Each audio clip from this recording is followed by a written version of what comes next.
Or Emerald Fall fragments. Isn't this the junk that Ji Tiandao tossed away? My mind's eye shows me Zhu Liu ambushing me with the Emerald Fall fragments. This weapon is extremely sharp. Even though it's just fragments, it has a terrifying trait. It can pierce through someone's protective Q. It's a very effective weapon for killing, but fragments are still just fragments. Lu Zhao tried hard to recall his memories, but they were vague. Any information related to the system was against Ji Tiandao. I don't know what method he used to obtain 8 fragments, but he felt they were useless and discarded them like junk. Trash from the evil sky pavilion naturally becomes treasure when it's brought outside. Some people with ulterior motives are always lurking in the shadows to collect the evil sky pavilion's treasures, and the Emerald Fall fragments are one of them. Lu Zhao gently raised his hand, and a green Emerald Fall fragment suddenly appeared in his palm. It was thin and flat, with a strange and irregular shape, looking like a broken piece of a vase. Lu Zhao mobilized his primal Q to sense its quality. Barely an Earth-grade weapon. With this kind of quality, Lu Zhao didn't care about it at all. No wonder Ji Tiandao discarded the Emerald Fall fragments without hesitation. Lu Zhu glanced at the mission interface. Activating. Collect Emerald Fall fragments 1/8. This mission is seriously hard mode. Searching everywhere for the Emerald Fall fragments is like finding a needle in a haystack. How can I complete this? Lu Zhao shook his head, inwardly despising the system's mission before closing the interface. He turned around and left the secret chamber. As he entered the main hall, he saw Zhao Yue rushing towards him, bowing and saying, "Master, junior sister Xiao." Lu Zhao asked, with his hands behind his back, "Is she causing trouble again?" In the evil sky pavilion, Lu Zhu can't find anyone who can bully Zhao Yan'er. Zhao Yu worriedly explained, "No. After obtaining the Black Lotus, junior sister ate both pieces completely. Her condition is unstable right now." After hearing Zhao Yu's words, Lu Zhao froze for 3 seconds. Zhao Yu continued, "Tiangxin junior sister has gone to help. Her Azure Sea Tide song should be able to stabilize the medicinal properties." Lu Zhao raised his eyebrows. This girl really never lets this master rest easy. He had underestimated Zhao Yan'er's desire to advance her cultivation. After obtaining the Black Lotus, she couldn't resist, and rushed back to the southern pavilion, eating both pieces. The problem is that the medicinal properties of the Black Lotus are extremely strong. You need to use it multiple times, like drinking wine, savor it slowly. The more hurried you are, the easier it is to get drunk. If it's serious, something bad could happen. At the same time, in the southern pavilion, Duanmu Sheng, Ming Shiyin, and Zhu Honggong were anxiously waiting. Even Zhu Jifeng, Pan Zhong, and Hua Wudao were present in the courtyard. Luo Ming Shiyin said, "The effects of the Black Lotus are terrifying, but this little girl's bloodline talent is not simple. I believe she can withstand it." Elder Hua said that. "But we must still be prepared for the worst. We must think of ways to suppress the medicinal properties. Our little junior sister has never experienced hardship in her life. I'm afraid her will isn't strong enough." Duanmu Sheng grabbed Ming Xinyin's shoulder. "How do we suppress it?" Ming Xinyin said, annoyed. "Senior brother, why did you use so much force? How would I know how to suppress it?" "Let me." Ye Tiangxin, supported by 2 female cultivators, appeared on the threshold. Ming Xinyin asked doubtfully, "Do you have a way?" Ye Tiangxin replied, "The Azure Sea Tide song can dilute the medicinal properties." The name Azure Sea Tide song speaks for itself, using the power of water, and water is the source of life. Ming Xinyin worried, "But your cultivation is in the process of recovery. If you do this, I'm afraid it will damage your foundation. How will you recover your cultivation in the future?" Ye Tiangxin replied, "Besides this method, do you have any other way?" Having no other choice, everyone reluctantly made way for Ye Tiangxin. Ye Tiangxin indifferently opened Zhao Yan'er's room.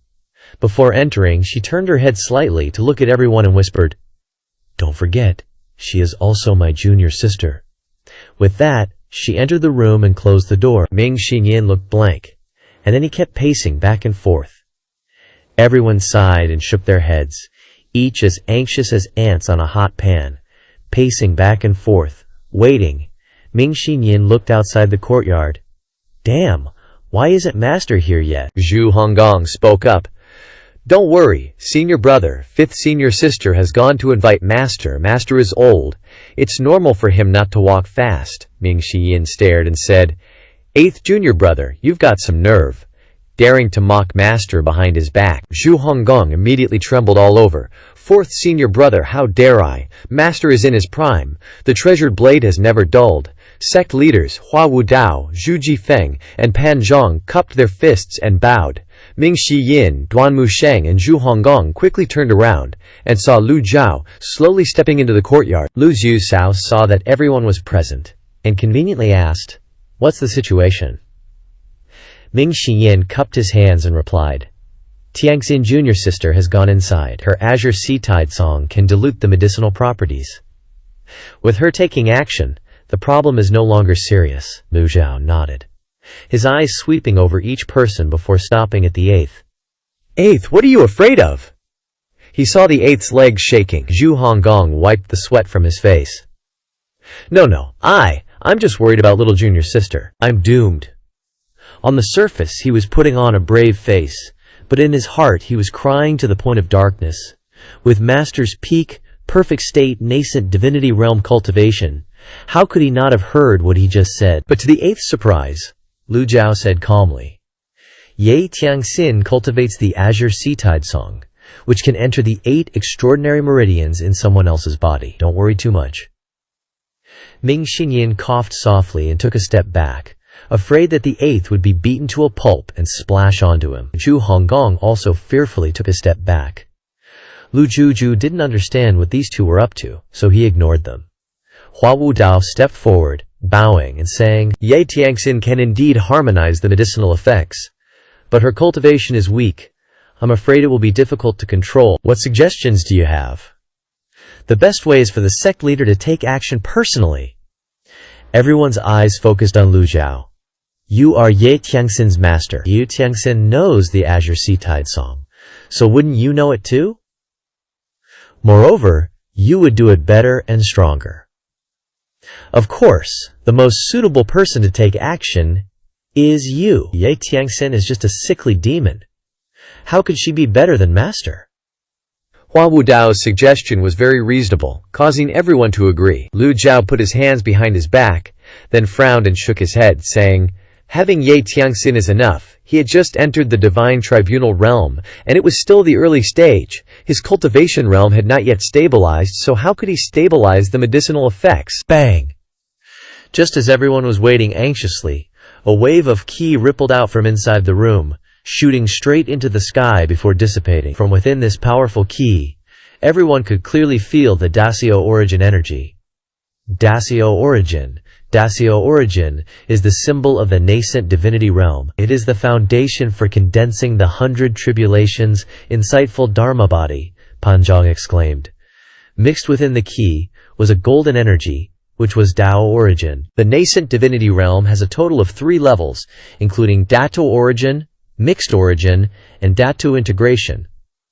Datu origin is the first level when entering the nascent divinity realm. This means that someone is entering the nascent divinity realm. Obviously, Xiaoyaner has successfully broken through. During the dissipation of qi, the southern pavilion sky was swept by the intense energy, and everyone was delighted. Little junior sister has broken through. Our evil sky pavilion has another great general. Oh, the nascent divinity realm, when will I break through? Honggong was envious, some were happy and some were depressed. Zhu Jifeng, who was praised as a genius of a famous orthodox sect, stared blankly at the primal qi dissipating in the sky. Compared to Zhao Yanir, he was just trash, entering the sect for more than 5 years, and entering the nascent divinity realm. This kind of talent, I'm afraid the ancients didn't have it, and future generations won't find it. The door hasn't opened yet. It seems that it is still continuing to release primal Q. Crash! Ye Tiangxin broke through the wooden door and flew out. Lu Zhujiao reached out to support her, and another surge of energy was released. Ye Tiangxin slowly opened her eyes, and Lu Zhao, supporting Ye Tiangxin, glanced at her indifferently. He then pushed Ye Tiangxin to Ming Shiyin to catch her. She was on the bed. Xiao Yanhair's whole body started glowing with this golden light, and she was wrapped up in some freaky, strange energy. Underneath all that, You could still see traces of the faint blue energy from her azure sea tidal life art. These two kinds of energy were just constantly swirling and mixing together. Xiao Yanhair sat cross-legged on the bed, slowly starting to chill out, and her whole vibe, her aura, got a ton more powerful than it was before. Finally, her eyes fluttered open. "Master!" She had this dazed look on her face, like she'd just woken up from a super deep dream or something, and all the origin energy that had been around her just totally vanished. "Congrats, little junior sister." "Congratulations, little junior sister, for successfully entering the nascent soul realm." "Congratulations, little junior sister." Congratulatory voices from the senior brothers and sisters echoed into the room. Xiao Yanhair looked at her hands, trying to mobilize Yuan Qi. She raised her right hand, circulating Yuan Qi. And immediately, 100 tribulation insightful Ming Dharma body of the same height as her appeared. There were no opening golden lotuses beneath the Dharma body. And inside her Dharma body looked like a person made of gold. Xiao Yanhair gently clenched her fist, and the Dharma body disappeared. She immediately jumped out of bed, excitedly saying, "Master, I really broke through. I'm now in the nascent soul realm." Lu Zhao's tone was very bland, very light, and also very serious. Xiao Yanhair was slightly startled and knelt down. She oh-heed, and then obediently knelt on the ground. Lu Zhao then asked, "Do you know what you did wrong?" Xiao Yanhair obediently replied, "Disciple knows she was wrong." Lu Zhao frowned and asked, "What was wrong?" Xiao Yanhair hesitated. I don't know." Zhao Yanhair's answer left Lu Zhao speechless. At this time, Ming Xinyin, standing outside the door, said, "Little junior sister used the black lotus wood without permission. If it weren't for junior sister Tiangxin risking danger to stabilize the medicinal effects and save her, how could she have broken through so easily?" Zhao Yanhair widened her eyes, looking at senior sister Tiangxin. "She's injured, but not too badly. She'll be fine after a few days of rest." These words made Xiao Yanhair extremely guilty. She bowed her head in shame. "Disciple knows she was wrong. Please punish me severely, master." Lu Zhao stroked his beard. "It's good to know your mistakes and be willing to correct them. Stand up and speak." Thump thump. At this time, Zhu Honggong fell to the ground again. Ming Xinyin frowned. "What the hell is eighth brother doing?" Zhu Honggong had never heard master say such words. No, I'm just not used to it yet." Ming Xinyin stood opposite him, afraid that this idiot would do something stupid and implicate him. "I warn you to stay away from me, Akanish." Lu Zhao stroked his beard, looking at Xiao Yanhair. "You have just entered the nascent soul realm. You must first consolidate your cultivation, and from now on you can cultivate the complete, revised version of the Tai Ching Jade Scroll." Xiao Yanhair nodded repeatedly, saying, "Disciple will definitely live up to master's expectations, he. Master is the best to me." Lu Zhu frowned, scolding her. "So improper." Xiao Yanhair sat cross-legged, starting to consolidate her cultivation. Lu Zhao folded his hands and walked out of the room, and the others retreated when they saw this. Lu Zhao walked straight towards Ye Tiangxin, the corners of her mouth still stained with blood. Ye Tiangxin was supported by two female cultivators, looking very tired and weak, and her aura was extremely fragile. Seeing Lu Zhao, Ye Tiangxin quickly knelt down and said, "Disciple knows she was wrong. Disciple should not have acted on her own authority." "Master, junior sister Tiangxin was also worried about little junior sister. That's why she acted on her own." Ming Xinyin suddenly pleaded for Ye Tiangxin. "Master, junior sister Tiangxin also acted on her own because of little junior sister." Zhu Honggong, standing nearby, hurriedly echoed, "Fourth senior brother is very reasonable. Please consider it, master." Zhao Yue didn't dare to speak, only kneeling down silently. All the disciples were kneeling in front of Lu Zhu. Yi Tiangxin's heart stirred slightly, and she didn't know why she suddenly mustered up the courage to say, "Master, disciple is willing to return to the Demon Heaven Pavilion. I beg master to grant my wish." Ye Tiangxin kowtowed to the ground, earnestly pleading. Zhao Yue suddenly saw something. Turning back to see Duan Musheng and Ming Xinyin kneeling down, and Zhu Honggong kowtowing to the ground, the entire courtyard fell silent. Lu Zhao's gaze turned to Ye Tiangxin. Lu Zhao looked at the disciples kneeling before him, without saying a word, his gaze shifting from Ye Tiangxin to Pan Zhong, and he called out, "Pan Zhong, This junior is here, Lu Zhao casually asked. Suppose you wanted to return to the Pure Clarity sect. Would the Pure Clarity sect agree? Pan Zhang immediately expressed his loyalty. Pavilion Master, this junior has already entered the Demon Heaven Pavilion, and will absolutely not have two hearts.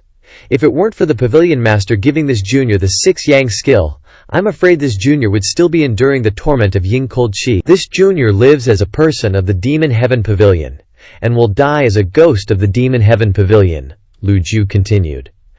This old man said suppose. Pan Zhang questioned the word suppose. Pan Zhang scratched his head and said, Don't even mention returning. I'm afraid I would be chopped into 8 pieces by the elders before I even crossed the threshold. Ming Xinyin glared at him. Little brat, what crime did you commit that you don't even have a chance to repent? Pan Zhang replied, It doesn't matter whether I repent or not. The Pure Clarity sect has strict rules, and the elders in it are extremely conservative and rigid. Lu Zhao looked at Zhu Jifeng again. Zhu Jifeng, what about you? Zhu Jifeng understood Lu Zhao's question and replied, Although the Heavenly Sword sect has kindness towards me, it also has an irreconcilable hatred. Even if I were willing to return, they would not accept me. Elder Hua, what about you? Hua Wudao seemed to have anticipated that Lu Zhao would ask him, so he clasped his hands and said, Does the Pavilion Master want to hear the truth? Lu Zhao then replied, Of course. If I hadn't joined the Demon Heaven Pavilion, and was willing to return to the Cloud Sect, then the Cloud Sect should accept me. Ming Xinyin thought to himself.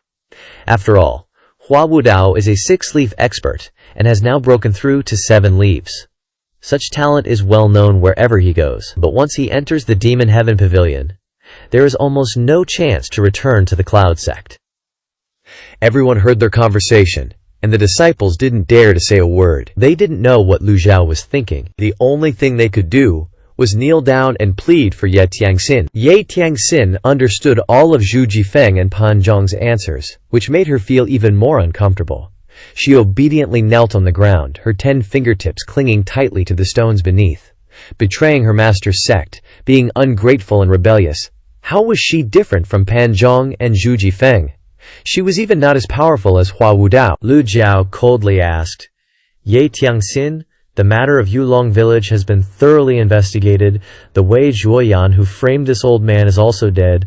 Do you have anything else to say? Ye Tiangxin's body trembled slightly. She didn't dare to raise her head to look at Lu Zhu, only bowing her head to reply, Disciple knows that her karma is heavy, and cannot be forgiven.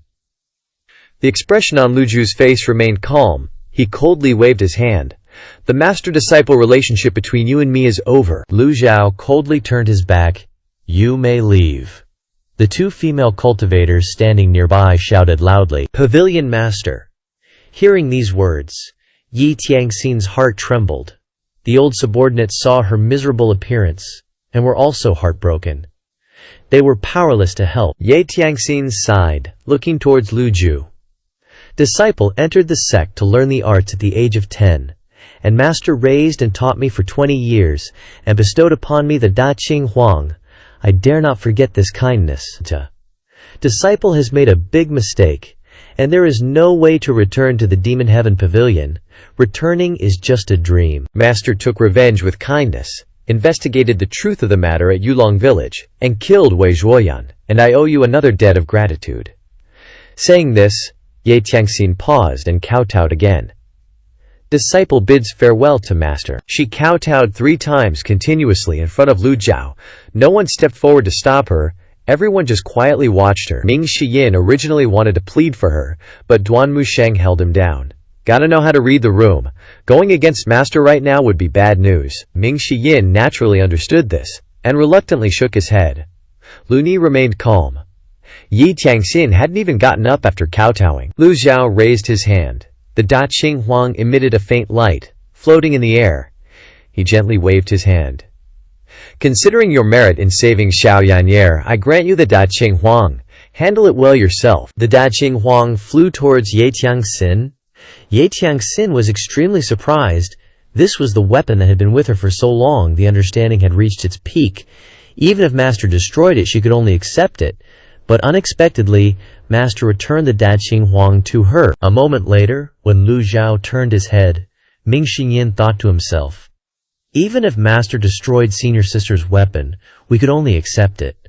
But I didn't expect Master to return the Da Qing Huang to her.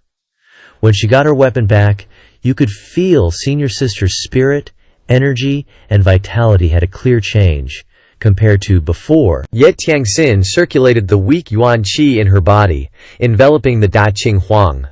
When Ye Tianxin held the Da Qing Huang in her hand, everyone felt that her spirit, energy, and vitality had changed very clearly.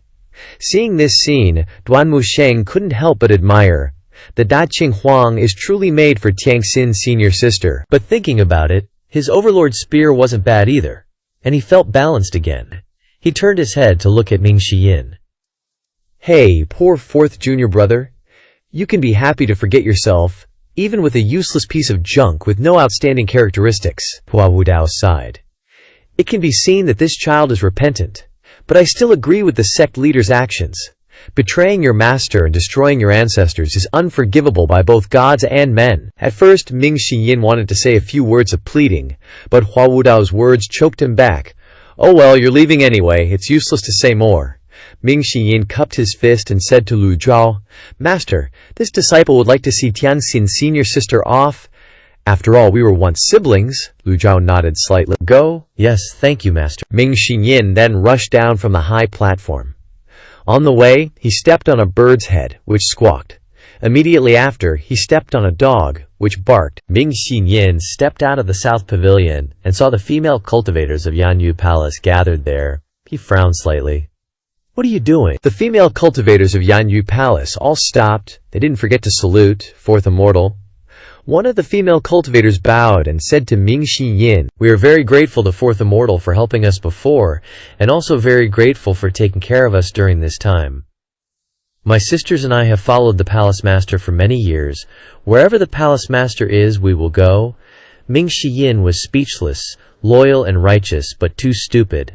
The female cultivators said yes. Ming Xiyin ran down the mountain, catching up with Ye Tianxin. Ye Tianxin turned around in confusion. Fourth senior brother, junior sister, don't blame master for being ruthless. You saw the situation just now. Senior brother already pleaded for you. Saying that, Ming Xiyin turned to look at the female cultivators, then pointed. You don't plan to rebuild Yanyu Palace, do you? Fourth senior brother's meaning is, Ming Xiyin continued, your cultivation hasn't recovered yet. If you take them around, you will easily attract attention. Ye Tianxin nodded slightly. She can't even protect herself now. How can she swagger around like before? Ming Xiyin smiled. Don't be so down, master didn't kill you, and even solved Wei Zhuoyan. This is a great kindness. Moreover, master only told you to leave just now, but didn't say anything about expelling you from the sect. This shows that master is not so heartless. Since being brought back to the Demon Heaven Pavilion, Ye Tianxin hasn't had much contact with Maester, so how would she know that his personality has changed a lot? She asked blankly. Fourth senior brother means I still have a chance. Of course, Ming Xiyin nodded and said, I will keep an eye on things for you. Master is probably still angry, that's why he's like this. Hopefully that's it. Ye Tianxin's expression improved. Ming Xiyin then said happily, Besides, you saved little junior sister, and master loves little junior sister the most. I will find a way to persuade little junior sister to say a few good words for you. Ye Tianxin nodded. Thank you, fourth senior brother. We are fellow disciples. No need to say thank you. Ming Xiyin told Ye Tianxin, don't take the main road, take the small road. Also, don't show yourself before your cultivation recovers. At the same time, the female cultivators also arrived. Ye Tianxin turned to the female cultivators. The aura on her body instantly became noble and cold. Although I regard you as sisters, following me will be dangerous. Stay in the Demon Heaven Pavilion, and take good care of master for me, palace master. The female cultivators immediately knelt down. Ming Xiyin thought to himself, Tianxin's senior sister was originally a cold person, and her whole aura has become noble and cold. Ye Tianxin saw the sisters who had followed her for many years kneeling down. She sighed softly but didn't say anything more, just bowed deeply to them, then turned and went down the mountain. Ming Xiyin saw that the female cultivators still wanted to say something, so he said, Saying you guys are stupid is really no mistake. The young man came to the female cultivators and said with a smile, Just do whatever she tells you to do." The female cultivators were stunned. At the same time, in the courtyard of the South Pavilion, Hua Wudao sighed softly. It can be seen that this child has repented and is remorseful. It's a pity. Duan Musheng said, "Master, 6th junior sister's cultivation has just recovered, and she was injured again from the backlash of helping Zhao Yange, letting her leave Golden Court Mountain like this. I'm afraid she will be in danger." Lu Zhao glanced at Duan Musheng and said, "Then that is her fate." Zhu Honggong gently nudged Duan Musheng's back, signaling him not to say anything more. Duan Musheng took a step back and stood obediently. Lu Zhao pondered. Just like they said, Ye Tiangxin is very weak now. With her status as a commoner, once she leaves the Demon Heaven Pavilion, there will be many people who want to eliminate her. But Ye Tiangxin was able to achieve the position she is in today. If she doesn't even have the means to hide, then it's a waste of the Demon Heaven Pavilion disciple name. Even a divine tribunal realm cultivator like Old Eighth could set up a stronghold at Menghu Mountain peacefully until he was brought back to the Demon Heaven Pavilion, so how could a shrewd person like Ye Tiangxin have problems? Lu Zhao instructed. "Remember to take care of Zhao Yanhe." Disciple obeys. Lu Zhao returned to the Demon Heaven Pavilion and entered the secret chamber. He sat cross-legged, ready to comprehend the heavenly book. Before starting, Lu Zhao opened the mission interface. In the mission list, teaching disciples didn't include Ye Tiangxin at all. But what's done is done. No use overthinking it. He opened the heavenly book interface at Sugre. He'd memorized the entire content of the Ren character scroll. Except for the chicken scratch symbols, Lu Zhao wasn't sure if any new content had appeared. He scrolled down to check. Having attained the sound, one reaches thorough understanding, therefore what can be understood cannot be spoken. Dust like seas, at the end of countless worlds, all kinds of utterances of all living beings, one can surely distinguish and understand. Having attained the formless nature, one achieves divine powers, therefore one can move the fundamental essence and go to the 10 directions of all killing grounds to benefit the multitude of beings. Having attained the exhaustive future, one achieves divine powers, therefore one understands that the future cannot be spoken like dust, the events of countless kalpas. Still the same content, nothing added or removed, and still utterly incomprehensible. Comprehending the heavenly book had become a never-ending, cyclical loop. On the surface, it looked boring, but the benefits from comprehending the heavenly book were extremely obvious. This motivated Lu Zhao to continue comprehending, day and night. And when will this end? Staring at the chicken scratch text, unable to understand a thing, Lu Zhao shook his head slightly, and then entered the state of comprehension. Time flew by, and unknowingly, a day had passed. Early the next morning, Lu Zhao regained consciousness from his state of comprehension, immediately hearing a voice from outside.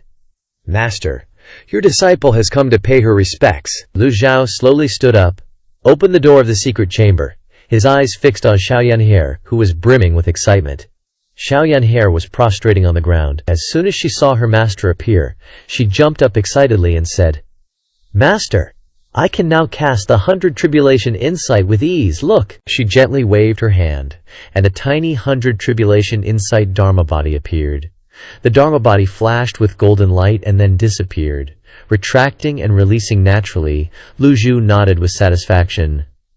The nascent soul realm is truly entering the path of the strong. "You must not be arrogant," Zhao Yanhe replied. "Disciple understands. The Blackwood Lotus has tremendous medicinal properties, you just ate it directly." If not for Lu Zhao paused, then changed the subject. "Swallowing the Blackwood Lotus like you did, your little life almost ended," Zhao Yanhe muttered. "Master, I heard from senior brothers that it was senior sister Tiangxin who saved me." Seeing that she wanted to plead for her, Lu Zhao snapped. "Don't mention her again! I've already gone out of my way to help her." Zhao Yanhe didn't dare to say anything more. Lu Zhao clasped his hands behind his back and walked into the main hall. Apart from a few female cultivators sweeping, the main hall was empty. Lu Zhao was wondering. These female cultivators are so dependent on the Moon Reflection Palace. Ye Tiangxin has left. Why are they still willing to stay here? Seeing Lu Zhao appear, the female cultivators put down their cleaning tools and bowed to Lu Zhao. Greetings, Pavilion Master. Greetings, Pavilion Master. Wu Zhao nodded slightly and sat on the master's seat. Zhao Yanhe came to his side, her face full of flattery, massaging his back and shoulders, giggling.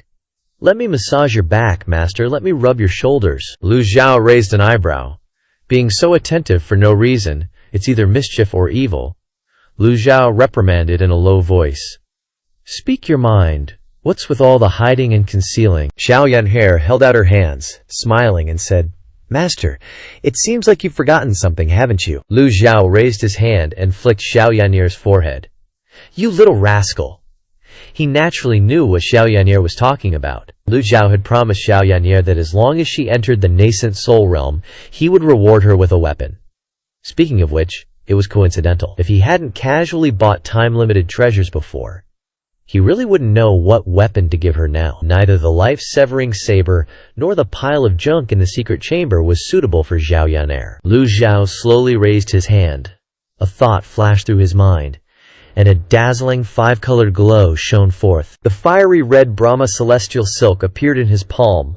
A pure red ribbon, more than 2 meters long, looked as radiant as a flame and had dragon patterns. When Zhao Yanhe saw the Brahma celestial silk, her eyes widened, her mouth stammering. Master, what is this? Brahma celestial silk, a body-wrapping treasure, can be made longer or shorter depending on cultivation. Lu Zhao looked at Zhao Yanhe. You don't like it? As long as it's something Master gives, this disciple likes it. Zhao Yanhe's eyes didn't leave the Brahma celestial silk. When she first saw it, she felt that it wasn't imposing enough. But the more she looked, the more she found it extraordinary. Then, Master bestows the Brahma celestial silk to you. Lu Zhao waved his hand, and the Brahma celestial silk rotated 360 degrees in his hand. The golden dragon patterns flickered, combined with the red light of the silk, forming a brilliant picture, flying toward Zhao Yanhe and wrapped around her 3 times from the waist down. Zhao Yanhe exclaimed. After wrapping up, the light on the Brahma celestial silk suddenly disappeared. The system notified. Ding! Brahma celestial silk successfully recognized its owner, activating heaven-grade status, rewarding 1,000 merit points. Zhao Yanhe was ecstatic. She grabbed the Brahma celestial silk and jumped around like a little monkey. Thank you, Master! Zhao Yanhe obtained the Brahma celestial silk. Overjoyed, bowed to Lu Zhao. Disciple will definitely not disappoint Master's expectations, Lu Zhao. Lu Zhao waved his hand and said, The Brahma celestial silk has already recognized its owner. You must take this opportunity to practice and quickly familiarize yourself with it. Do not be lazy. Zhao Yanhe nodded repeatedly. Disciple will definitely practice well. After saying that, she couldn't wait any longer and rushed out of the Dark Heaven Pavilion. Lu Zhao nodded with satisfaction. He had high expectations for Zhao Yanhe's future. With her talent, it wouldn't be long before she surpassed the other disciples. He was about to return to the secret chamber to continue comprehending the heavenly book when he suddenly heard a scream outside. Ninth mister, no!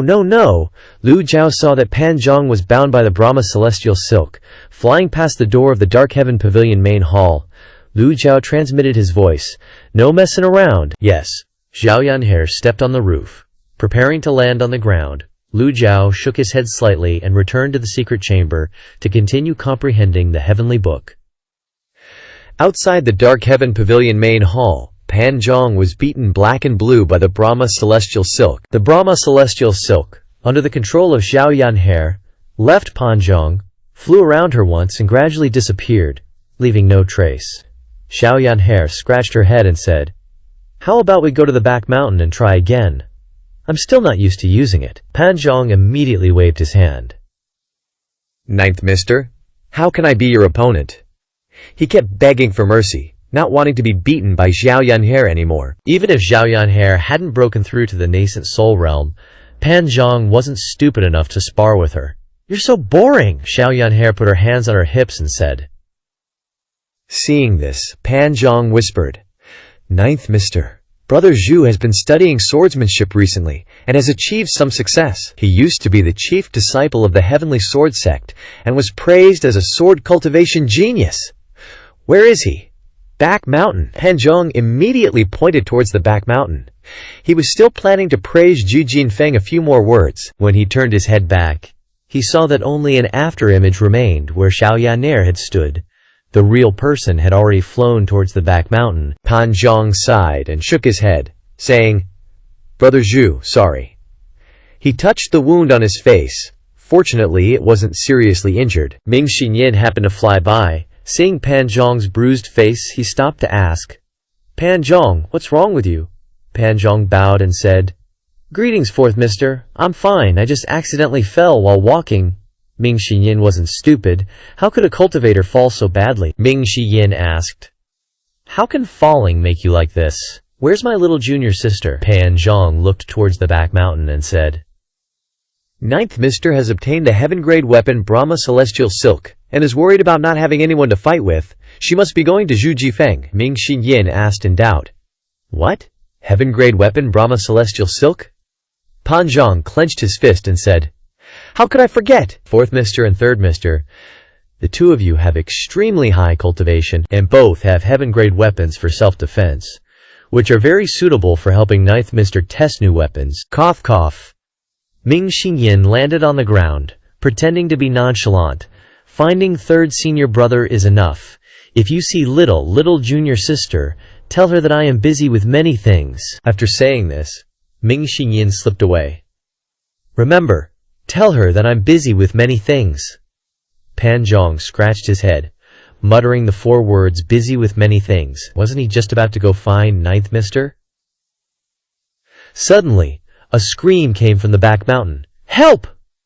Someone was accelerating and flying past. Pan Zhong's whole body trembled. As if understanding something, he seized the time to escape immediately. For the next 5 days, a green-haired female cultivator exclaimed on Golden Court Mountain, "Chickens flying and dogs running. The shadows of the Brahma Celestial Silk are everywhere. The chicken I raise doesn't even dare to lay eggs," the red-haired female cultivator said. "I heard that young Jia Zhu that has been..." "Shush, be quiet, don't talk anymore, you'll bring trouble on yourself." In the secret chamber of the Dark Heaven Pavilion, Lu Zhu was still peacefully comprehending the heavenly book, unaware of the situation outside. Lu Zhao's divine court realm sublimation stage had been consolidated. With a thought, he opened the information panel.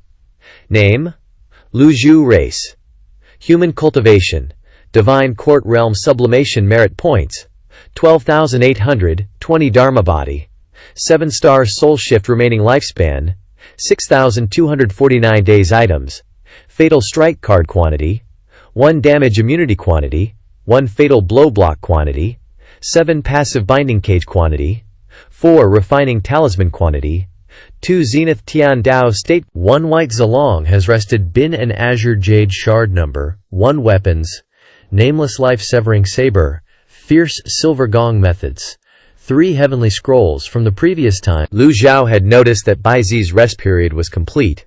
He calculated that Bai Zi needed about 5 days to rest after using his auxiliary abilities. This was an unexpected delight for Lu Zhao. Lu Zhao planned to see if there were any new item cards in the shop. Sadly, from top to bottom, they were all the same old item cards. Nothing more, nothing less. But that was fine too. At least these item cards hadn't gone up in price. The Jade Flute Fragment, Lu Zhu, opened the mission panel again to take a look. The teacher-disciple's mission was always there, but he still didn't know how to get rewarded with merit points for teaching. He couldn't just pointlessly nitpick and dig up their faults. The system definitely wouldn't allow such loopholes. Lu Zhao found some information about the Jade Flute Fragment in his mind. Too bad Jitian Dao never cared about the Jade Flute Fragment back then, and didn't bother with it even after losing it, leaving no clues behind. Maybe Elder Hua would know something. Lu Zhao slowly stood up. Suddenly, he frowned, thinking of something. He raised his right hand, and the unnamed sword appeared in his hand. He waved his left hand, and the Jade Flute Fragment appeared. If the Jade Flute Fragment was a system item, could the unnamed sword cut it apart? For some reason, Lu Zhao felt like he had OCD in this area, wanting to test everything solid with the unnamed sword.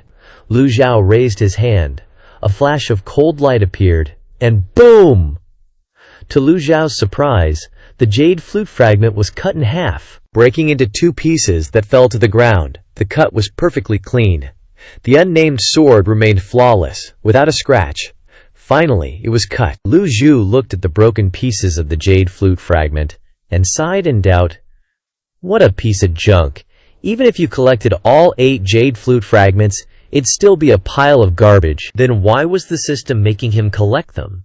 Just as Lu Zhao was silently dissing it, the 2 cut pieces of the jade flute fragment slowly merged back together, restoring to its original form. What's this? Self-healing?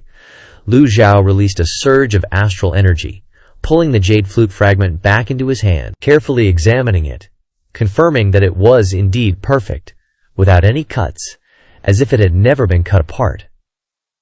How interesting. Lu Zhu put away the jade flute fragment and turned to leave the secret chamber, entering the main hall of the Evil Sky Pavilion. He saw Ming Shiyin pacing back and forth inside the main hall. When Ming Shiyin saw his master appear, he hurriedly bowed. Disciple greets master. May master live 10,000 years. Seeing Ming Shiyin's unusual attitude, Lu Zhu was speechless for a moment. Lu Zhu thought to himself, did he learn this flattery from old 8th Zhu Honggong? Lu Zhu asked. What's the matter? Ming Shiyin replied. Disciple has 2 things to report. One is that Pan Zhang has returned home to worship his ancestors. Disciple saw that master was resting and told him to go ahead. Hearing the words worship ancestors, Lu Zhao narrowed his eyes and repeated, worship ancestors. Ever since Pan Zhang cultivated the 3 yin arts, he was neither human nor ghost. He hadn't been home in 3 years. Now that he's learned the 6 yang arts, he's finally looking presentable, Ming Shiyin said. It's just that he originally came from the Jingming Dao. Disciple is worried that once he leaves, the Jingming Dao won't let him off. Pan Zhang joining the Evil Sky Pavilion is like becoming a demonic cultivator. The Jingming Dao couldn't catch old 8th before, so how could they let Pan Zhang go this time? Lu Zhao nodded slightly. The Jingming Dao has allied with the Jingyi Dao. It's not unexpected. The Jingming Dao is on the second prince's side. I'm afraid Mo Li is stirring things up from behind the scenes. Master, Mo Li has always been targeting us. Why don't you just go to the divine capital and kill him directly? Lu Zhao replied. The great Yan imperial family isn't as simple as you think. What's the second thing? Speak quickly. The second thing is related to little junior sister, Ming Shiyin said with a smile. In 3 days, little junior sister will turn 16, which is adulthood. Disciple, along with 3rd senior brother, 5th senior sister, and 8th junior brother, have discussed doing something to make little junior sister happy. Lu Zhao sighed softly. Time really flew by. In the blink of an eye, little Yanner was almost an adult. Just then, outside the main hall, little Yanner and the others were filing into the Evil Sky Pavilion. Master, Pavilion Master! Lu Zhao's gaze swept over everyone, then suddenly frowned. He saw a white rice dumpling with a face beside him. It was Zhu Jifeng, who was covered in injuries from being little Yanhair's training dummy. Lu Zhao had to stare blankly because he didn't know why Zhu Jifeng was bandaged up like that. Lu Zhao asked, what happened to your injuries? Zhu Jinfeng hurriedly bowed and said, Pavilion Master, I was careless, and fell. Zhu Jinfeng was the most miserable, his eyes were swollen, and the female cultivators all had bruised faces. Little Yanner shrank her head and stuck out her tongue. Before they could answer, Lu Zhu shouted loudly, Nonsense! Little Yanner timidly said, Disciple was wrong. Lu Zhu thought to himself, she's going wild as soon as she gets the heaven-sundering orb, with no discipline at all. Lu Zhao shook his head. You're almost 16 and still don't know better, acting like a mess. You even dare to hit your senior brothers. There's no discipline at all, and with Duanmu Sheng's cultivation base, how could he not beat little Yanner? She has no senior brothers in her eyes. That's disrespect, and who knows, she might be disrespectful to me later, Lu Zhu shouted. Kneel down. Thump thump. Zhu Jifeng instinctively knelt down in front of little Yan's chair, trembling and saying, 9th senior, I was wrong. Zhu Jifeng's action left little Yan's chair, Duanmu Sheng, and Zhu Honggong all confused. Even Lu Zhao was speechless. Zhu Jifeng's kneeling was clearly a habit. He'd been bullied by little Yanjie countless times. Lu Zhu was displeased and said in a deep voice, Yanjie, kneel down. Little Yanhair was startled and immediately knelt on the ground. Only then did Zhu Jifeng realize what was happening. His face turned red with embarrassment, and he shuffled to the side. Lu Zhao scolded. "Now that you're almost 16, you're an adult and should be sensible, not still a child. How dare you disrespect your senior brothers like that?" Lil Yanner pouted. From ancient times to the present, educating someone has always been a huge problem. Lu Zhao asked Little Yanher to apologize. Ji Tiandao had neglected this, or perhaps he had special reasons for raising so many wicked disciples. Now that it was Lu Zhao's turn, he couldn't repeat the same mistakes. Little Yanher obediently turned around, looked at her senior brothers and sisters, and apologized. Senior brothers, senior sisters, Duan Musheng, simply waved his hand, indicating that it was nothing. "It's just a small matter, I wasn't injured, I should have been the one guiding junior sister." Old Eight's face showed some embarrassment. "It's okay, it's all what a senior brother should do." Zhu Honggong hurriedly covered his mouth. Wasn't he contradicting what Master was saying? Lu Zhu didn't pay attention to the opinions of the others. "It's good that the senior brothers and sisters take care of little Yanner. It doesn't contradict my teaching her." After she apologized, Lu Zhou said, "As your master, I'm punishing you to copy the Tai Ching Jade Scroll 100 times in the Jade Ripple Cave and reflect on your mistakes for 3 days. Everyone was startled. Little Yankoer was speechless after hearing this. Ming Shi Yin thought to himself, "Master is really coming down hard this time."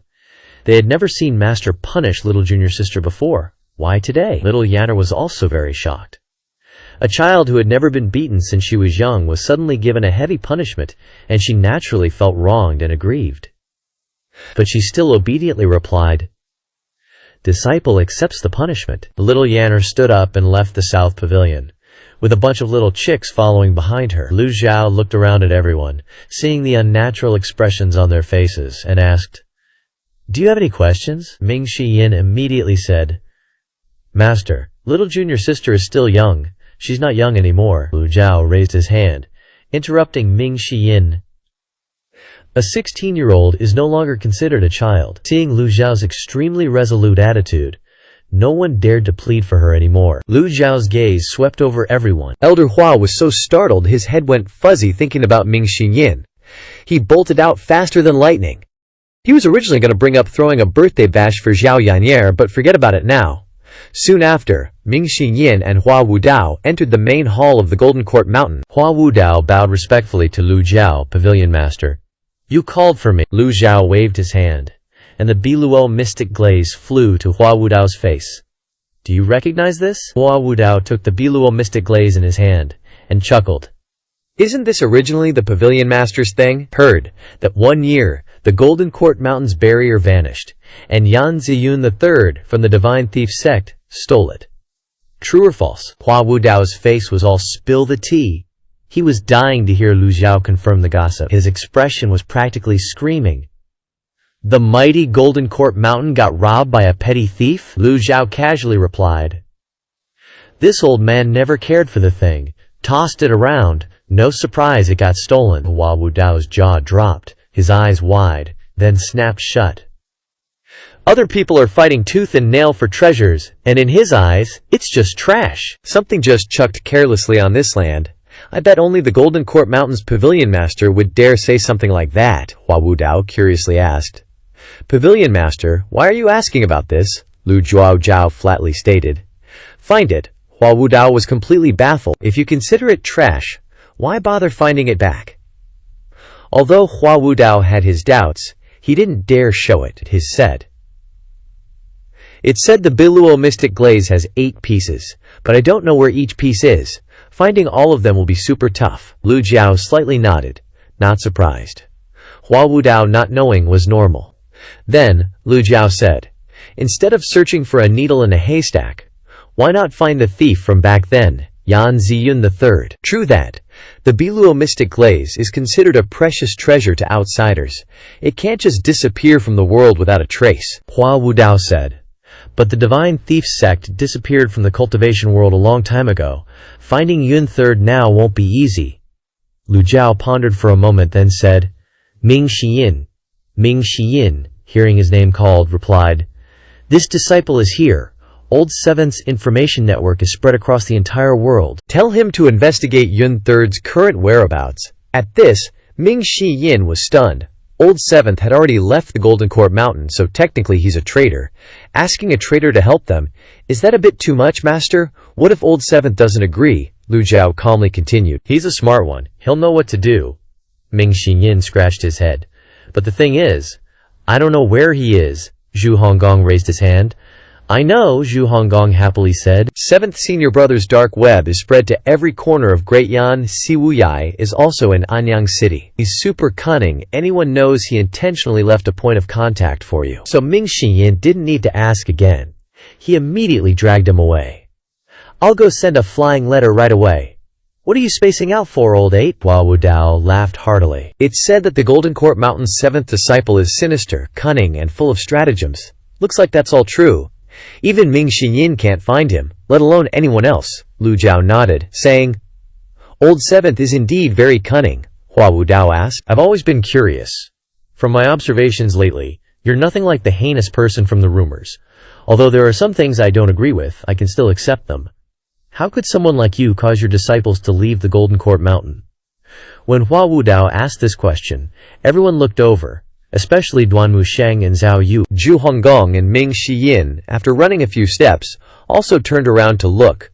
Hua Wudao. Lu Jiao's expression remained calm. Lu Jiao casually replied, Elder Hua, you're talking too much. I have a stomachache, so I'll leave you with that. Hua Wudao realized he'd overstepped and hastily cupped his hands and retreated. Only after Hua Wudao left the main hall did Lu Jiao speak. Send a flying letter to Jiang Aijian. Tell him to investigate Yun Third's current whereabouts. In a few moments, Ming Xinyin dragged the tied-up bird in. Master, Jiang Aijian sent a flying letter. Lu Jiao questioned, why can this guy always happen to show up at the right time? Read it. Ming Xinyin opened the flying letter and read, Senior Ji, I have missed you since we last parted. Senior Ji, your techniques are indeed masterful. Your trick of changing snakes is extremely awesome. This junior cannot resist clapping his hands. Ming Xinyin tucked the flying letter under his arm and clapped, pat, pat, pat. Everyone looked up at him, their eyes filled with disdain, as if they were looking at an idiot. Just read it. Who asked you to clap for illustration? Lu Jiao didn't even care and just said, continue. 3 days later, Wei Zhuoyan went to Anyang City to quell the chaos by order. Mo Li and Yu Fei's forces all have intentions of getting involved. Winds and clouds gather. There are many things that can't be explained clearly in the letter. This junior wants to meet the old senior once, hoping for a reply. After reading it, Ming Xinyin threw the letter wanting to faceplant the bird. Who does this Jiang Aijian think he is to demand a meeting with Master? Is Master someone he can just meet if he wants to? Zhu Honggong was dumbfounded and asked in a low voice, Fourth senior brother, who is this Jiang Aijian? Ming Xinyin contemptuously replied, the third prince of the Great Yan dynasty, Liu Chen. Jiang Aijian's real name is Liu Chen. At this time, somewhere, the name Jiang Aijian was being served and bathed by two girls, and the name Jiang Aijian yelled, Xia Chui. A girl said, young maester, give us the sword to wash. Is all right. Together, don't know. Together do what here? Return to the Golden Court Mountain's main hall. Zhu Honggong heard Ming Xinyin read the flying letter, and then took out a super big green onion, old eight thought. This green onion seems a bit big already, Duan Musheng asked. Hasn't Wei Zhuoyan's identity been exposed already? Ming Xinyin replied. The last time Jiang Aijian sent a flying letter notifying us of Wei Zhuoyan's location, and this time he knows Wei Zhuoyan is a fake. This shows that there are ears and eyes of his beside Wei Zhuoyan. Lu Zhuozhuo fell into deep thought. Jiang Aijian's intelligence will not be wrong, and Ming Xiyin's speculation is also very reasonable. Even if the important people in the palace know that Wei Zhuoyan is a fake, they will not publicize this matter. He is the commander of the three armies. If the military's morale is disturbed, then the overall situation will be over. So the one who wants to move against Wei Zhuoyan must be someone who wants to disrupt the overall situation. Could it be Yu Fei who wants to take this opportunity to mess with Great Yan? After all, she comes from the western regions. The motivation is the most obvious. Mo Liyan, even if he is at odds with Wei Zhuoyan, he is also a force of the second prince. They will not expose each other. Then who exactly wants to take Wei Zhuoyan's life? The more I think about it, the more confusing it is. Instead of sitting here guessing, Why don't we meet him once to talk clearly? A female cultivator suddenly stepped into the main hall and bowed to report. From An is under the mountain, requesting an audience. Zhu Honggong thought for a moment. From An? What green onion is that now? Ming Xinyan scratched his head for a while and then slapped his forehead, saying, Master, I remember now. He's a clansman of little junior sister. He came here once before. Duan Musheng frowned and said, Could it be something happened again? Lu Zhao waved his hand to let him up. Yes, not wearing nice clothes. From An nervously and fearfully appeared in the main hall. He knelt down and stammered. From An pays respects to the old senior. Although From An had been to the Golden Court Mountain once, he still felt very nervous. And on the way he kept looking around as if he was afraid that a devil would jump out and kick him. Ming Xinyan asked, What's wrong? Did you get kidnapped again? No wonder when the Golden Court Mountain took disciples. The old man master laid down the rules. Once they enter the Golden Court Mountain, they must cut off with the past. Like little junior sister's clansmen, one thing after another happens.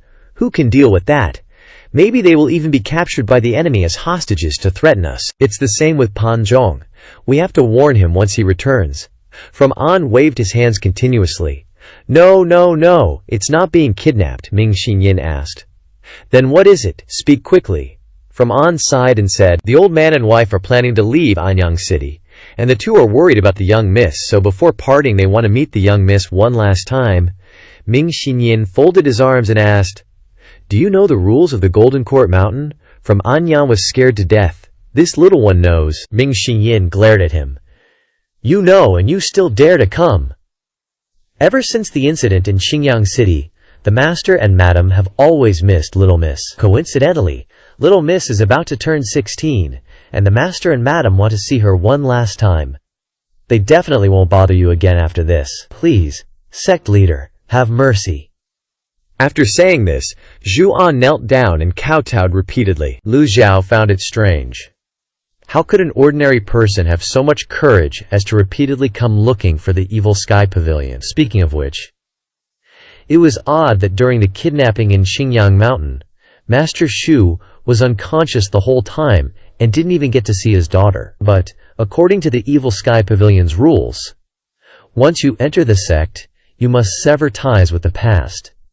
Sentimentality cannot be allowed to ruin the rules. If every disciple were entangled in so many worldly affairs, where would they find the mind to cultivate? But Lu Zhu wasn't in a hurry to refuse. Lu Zhao asked, Why did you leave? Shu An replied, Anyang City has been unstable recently. Murders have been occurring frequently, and it's said that foreign races have appeared. In the past, the Shu family had the protection of the government, but now they've all run away. Lu Zhao stroked his beard and nodded. Compared to the information from Jiang Aijian and Wei Zhuoyan, it was true that they were ordered by the royal family to pacify the chaos in Anyang City. So, Shu An wasn't lying. Shu An lowered his head, his whole body trembling. The main hall was extremely quiet. He secretly raised his head to glance at the number one devil of the time, then quickly lowered his head again.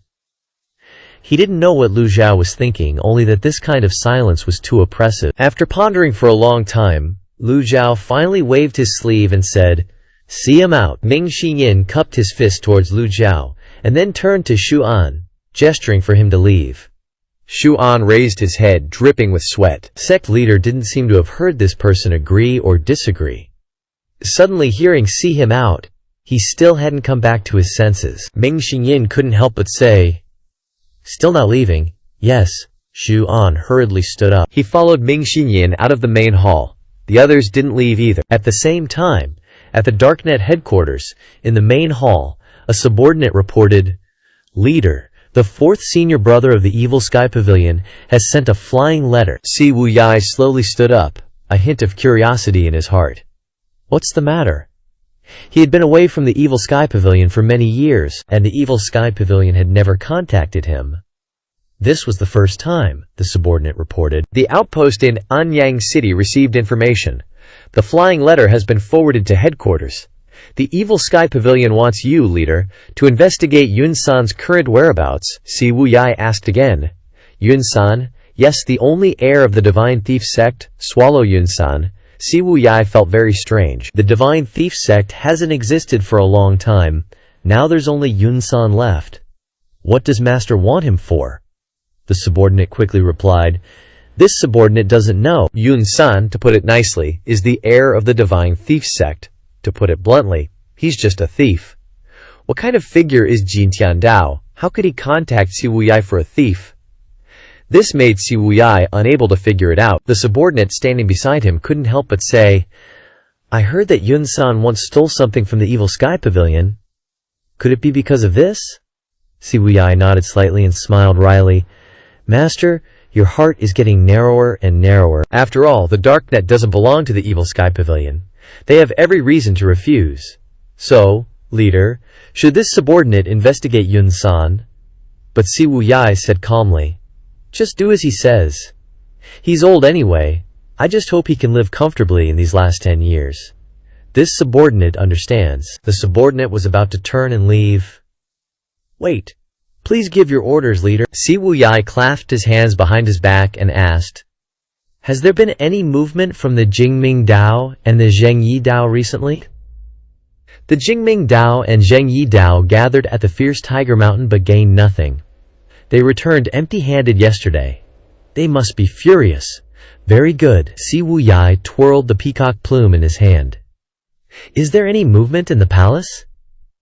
Wei Zhuoyan has left the divine capital to pacify the chaos in Anyang City. Hearing this, Siwoo Yai laughed loudly. A little fake is so brave. What should we do, leader? No need to pay attention to him, yes. On the other hand, spread the rumor that the heavenly silkworm hand sheath has appeared in Anyang City. The subordinate was immediately startled upon hearing this. Is it a bit of a waste to use this method to lure Yun-san out, leader? Siwoo Yai analyzed. Yun-san is indeed a very skilled thief, but his vision is not ordinary. Master wants to find Yun-san. How can I, as his disciple, sit idly by? The heavenly silkworm hand sheath is the most suitable bait. This subordinate obeys. I'll go do it immediately. Back at the Evil Sky Pavilion, Zhu Jifeng said to the female cultivator beside him, for the past 3 days, 9th senior brother has been busy copying the Grand Purity Jade Scroll. For 3 days, 9th senior brother copied in the South Pavilion, until his back ached and his hands were sore. At night, he goes to the cave to face the wall and repent. Fortunately, 9th senior brother is very obedient and accepts the punishment. No one else can help. Only Zhao Yue's senior sister has been comforting 9th senior brother with a few words. How do you know? I guessed it.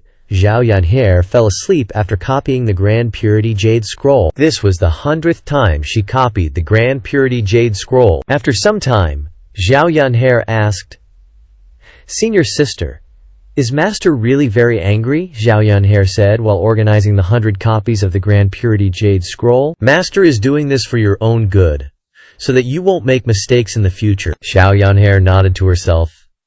Then how should I practice using the Brahma Sky Shroud in the future? Just practice, but you can't attack without distinguishing between superiors and inferiors. I won't say anything about you hitting Zhu Jifeng and Pan Zhong, but you even attacked your senior brothers and sisters so viciously.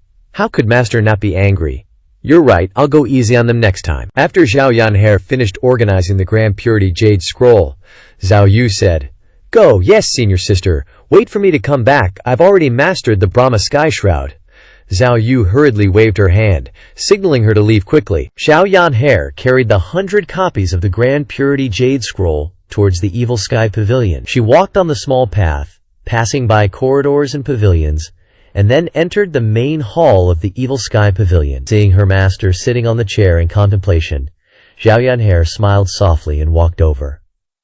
Disciple greets Master! Her small hands held the 100 copies of the Grand Purity Jade Scroll high, expressing her respect. Lu Zhao turned his head to look at Zhao Yanhe. Have you thought it through? Zhao Yanhe immediately replied, Disciple will definitely respect senior brothers and sisters and be filial to Master in the future. Lu Zhao was somewhat satisfied. It's good that you understand. If you repeat it in the future, I will never forgive you, Disciple understands. In the Evil Sky Pavilion, if she doesn't know her place, she still has senior brothers and sisters to protect her. But after she enters the world, on the treacherous path of cultivation, who will protect her? 500 years? 1,000 years. Lu Zhao couldn't be sure if everything would go as he thought. Would he be able to use the system's loopholes to be reborn? After discovering that item cards would increase in price, he became extremely cautious and didn't dare to use them casually anymore. Xiao Yanhe has reached her sweet 16, and her path of cultivation has just begun. Etiquette before knowledge. This saying has its own logic. Lu Zhao stroked his beard and asked, Yantre, you've turned 16. Do you have any wishes? Disciple only has one wish, hoping master lives a long life. Her answer caught Lu Zhao completely off guard. Lu Zhao pondered and couldn't understand why Xiao Yanhe, barely 16, an age with so many desires for herself, would wish for someone else. After stroking his beard for a while, Lu Zhao pressed. Why, Xiao Yanhe replied, everyone says master's great tribulation is coming, that you'll only live for 10 more years at most, but I don't believe it. They can all die of old age, but not master. Hearing this, Lu Zhao finally understood and thought, this girl isn't inherently bad. From the start, this little disciple has helped him with many things. Now that she has entered the nascent soul realm and possesses a heaven-grade weapon, the Brahmalutian, how can he let her go astray? He must slowly teach her later, and there will be hope for the future. Lu Zhao continued, Yanzhe, do you remember your family? Xiao Yanzhe shook her head, retracting the Supreme Clarity jade slip in her hand. She didn't miss her family much. Perhaps it was because she was too young when she left home, having grown accustomed to life in the Evil Sky Pavilion for the past 6 years, so the concept of family was no longer clear. Then Xiao Yanhe replied, Master, disciple, and the Evil Sky Pavilion know the rules of this place very well. Lu Zhao sighed softly. You are not the same as your senior brothers and sisters. They suffered hardships from a young age with no one to rely on, so they have no ties. Just as the master and disciple were conversing, Ming Xiyin rushed in. Ming Xiyin, with a mix of joy and urgency, reported to Lu Zhao, Master, your predictions are divine. 7th senior brother has agreed to help us search for Yun San. Lu Zhao nonchalantly replied with a single word, Good. Ming Xiyin glanced at the little junior sister. Yange, Master, Xiao Yange, hearing Ming Xiyin's unfinished sentence, was confused, filled with question marks. Lu Zhao raised his hand to interrupt him. Send a flying letter to Jiang Aijian, arranging a meeting with him in Anyang City. Ming Xiyin hurriedly knelt down. Yes, Master. During this time, Lu Zhao appeared extremely cold. Ming Xiyin excitedly said to Xiao Yanhe, Little junior sister, quickly thank Master. Xiao Yanhe didn't understand what was going on, but obediently said, Thank you, Master. Lu Zhao waved his sleeve and turned to return to the secret chamber. Given his current situation, besides comprehending the heavenly writing, he could only draw lucky draws these few days. He had seen through the system's tricks. It seemed to enjoy playing him. He had accumulated 89 luck points, but hadn't seen a single reward. Forget it. Let's comprehend the heavenly writing for something practical.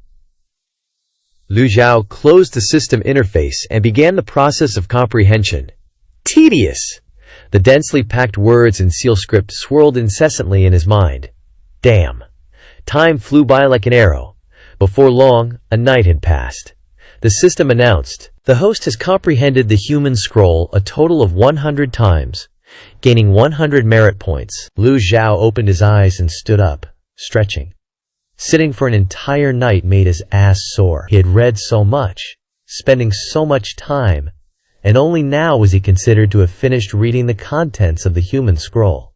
This made no sense to him, but he could clearly feel that his mental state was fuller than all previous comprehensions combined, as if he had returned to his most youthful and passionate days. He reached out to touch his beard, touching his skin. It was still that of a frail old man. Lu Zhao slowly stood up, exercising his body, stretching his tendons and bones once more. He performed his usual relaxation exercises, discovering that he hadn't changed at all. In other words, comprehending the heavenly writing only improved his mental state. Recalling that the heavenly writing could restrain witchcraft and countersound, Lu Zhao speculated that the power of the heavenly writing was a spiritual power, specializing in matters of will. Lu Zhao opened the system interface to check, seeing that everything was normal. Unexpectedly, Lu Zhao was startled. A small notification appeared on the item column. The price of item cards will change according to the increase in cultivation and the number of purchases. He checked the prices of the item cards, and sure enough, they had increased. The Fatal Strike card cost 800 points. The Damage Immunity card cost 600 points, and even the Thunder Blast cost 400 points. In Lu Zhao's heart, 10,000 grass mud horses galloped past. What a scam! So, the price of item cards not only increased with the number of purchases, but also increased with his own strength. He had previously thought it was due to excessive use, but a misunderstanding. Both conditions were applied to prevent the host from relying too much on item cards while also encouraging the host to quickly increase their strength. When the host was weak, it provided the host with the ability to protect themselves. Lu Zhao wanted to hug his head and scream, "This damn system doesn't leave a single loophole." Lu Zhao silently looked at the reverse card, still at 500 merit points. Thankfully, it hadn't increased in price. He was still counting on it to increase his lifespan. If even the reverse card increased in price, he wouldn't be able to afford it anymore. This time, after comprehending the heavenly writing, he truly felt anemic. Once bitten, twice shy, Lu Zhao thought and decided that in the future, every time he planned to comprehend the heavenly writing, he would buy some item cards in advance to stockpile. Ming Shiyin's voice came from outside. "Master, the flying chariot is ready." Lu Zhao then replied to Ming Shiyin, "I know." Lu Zhao waved his hand slightly, and the system interface disappeared. He left the secret chamber and went outside to the flying chariot. The disciples and others cupped their hands in salute. "Greetings, Master! Greetings, Pavilion Master!" Lu Zhao's eyes swept over everyone, then he got straight to the point. "This trip to Anyang City must be done with humility. There's no need to use the flying chariot." Ming Shiyin was startled and said, "Master? There are so many people," Lu Zhu replied with a somber face. "That's why the number of people going will not be many."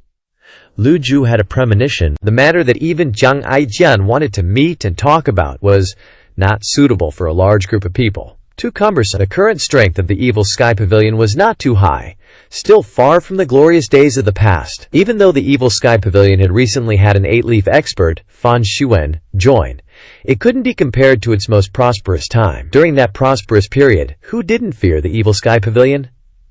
The eldest disciple, Yu Zhanghai, independently established the Nether sect. Becoming the #1 demonic sect, his strength went without saying. The second disciple, Yu Shangrong, had never lost a battle.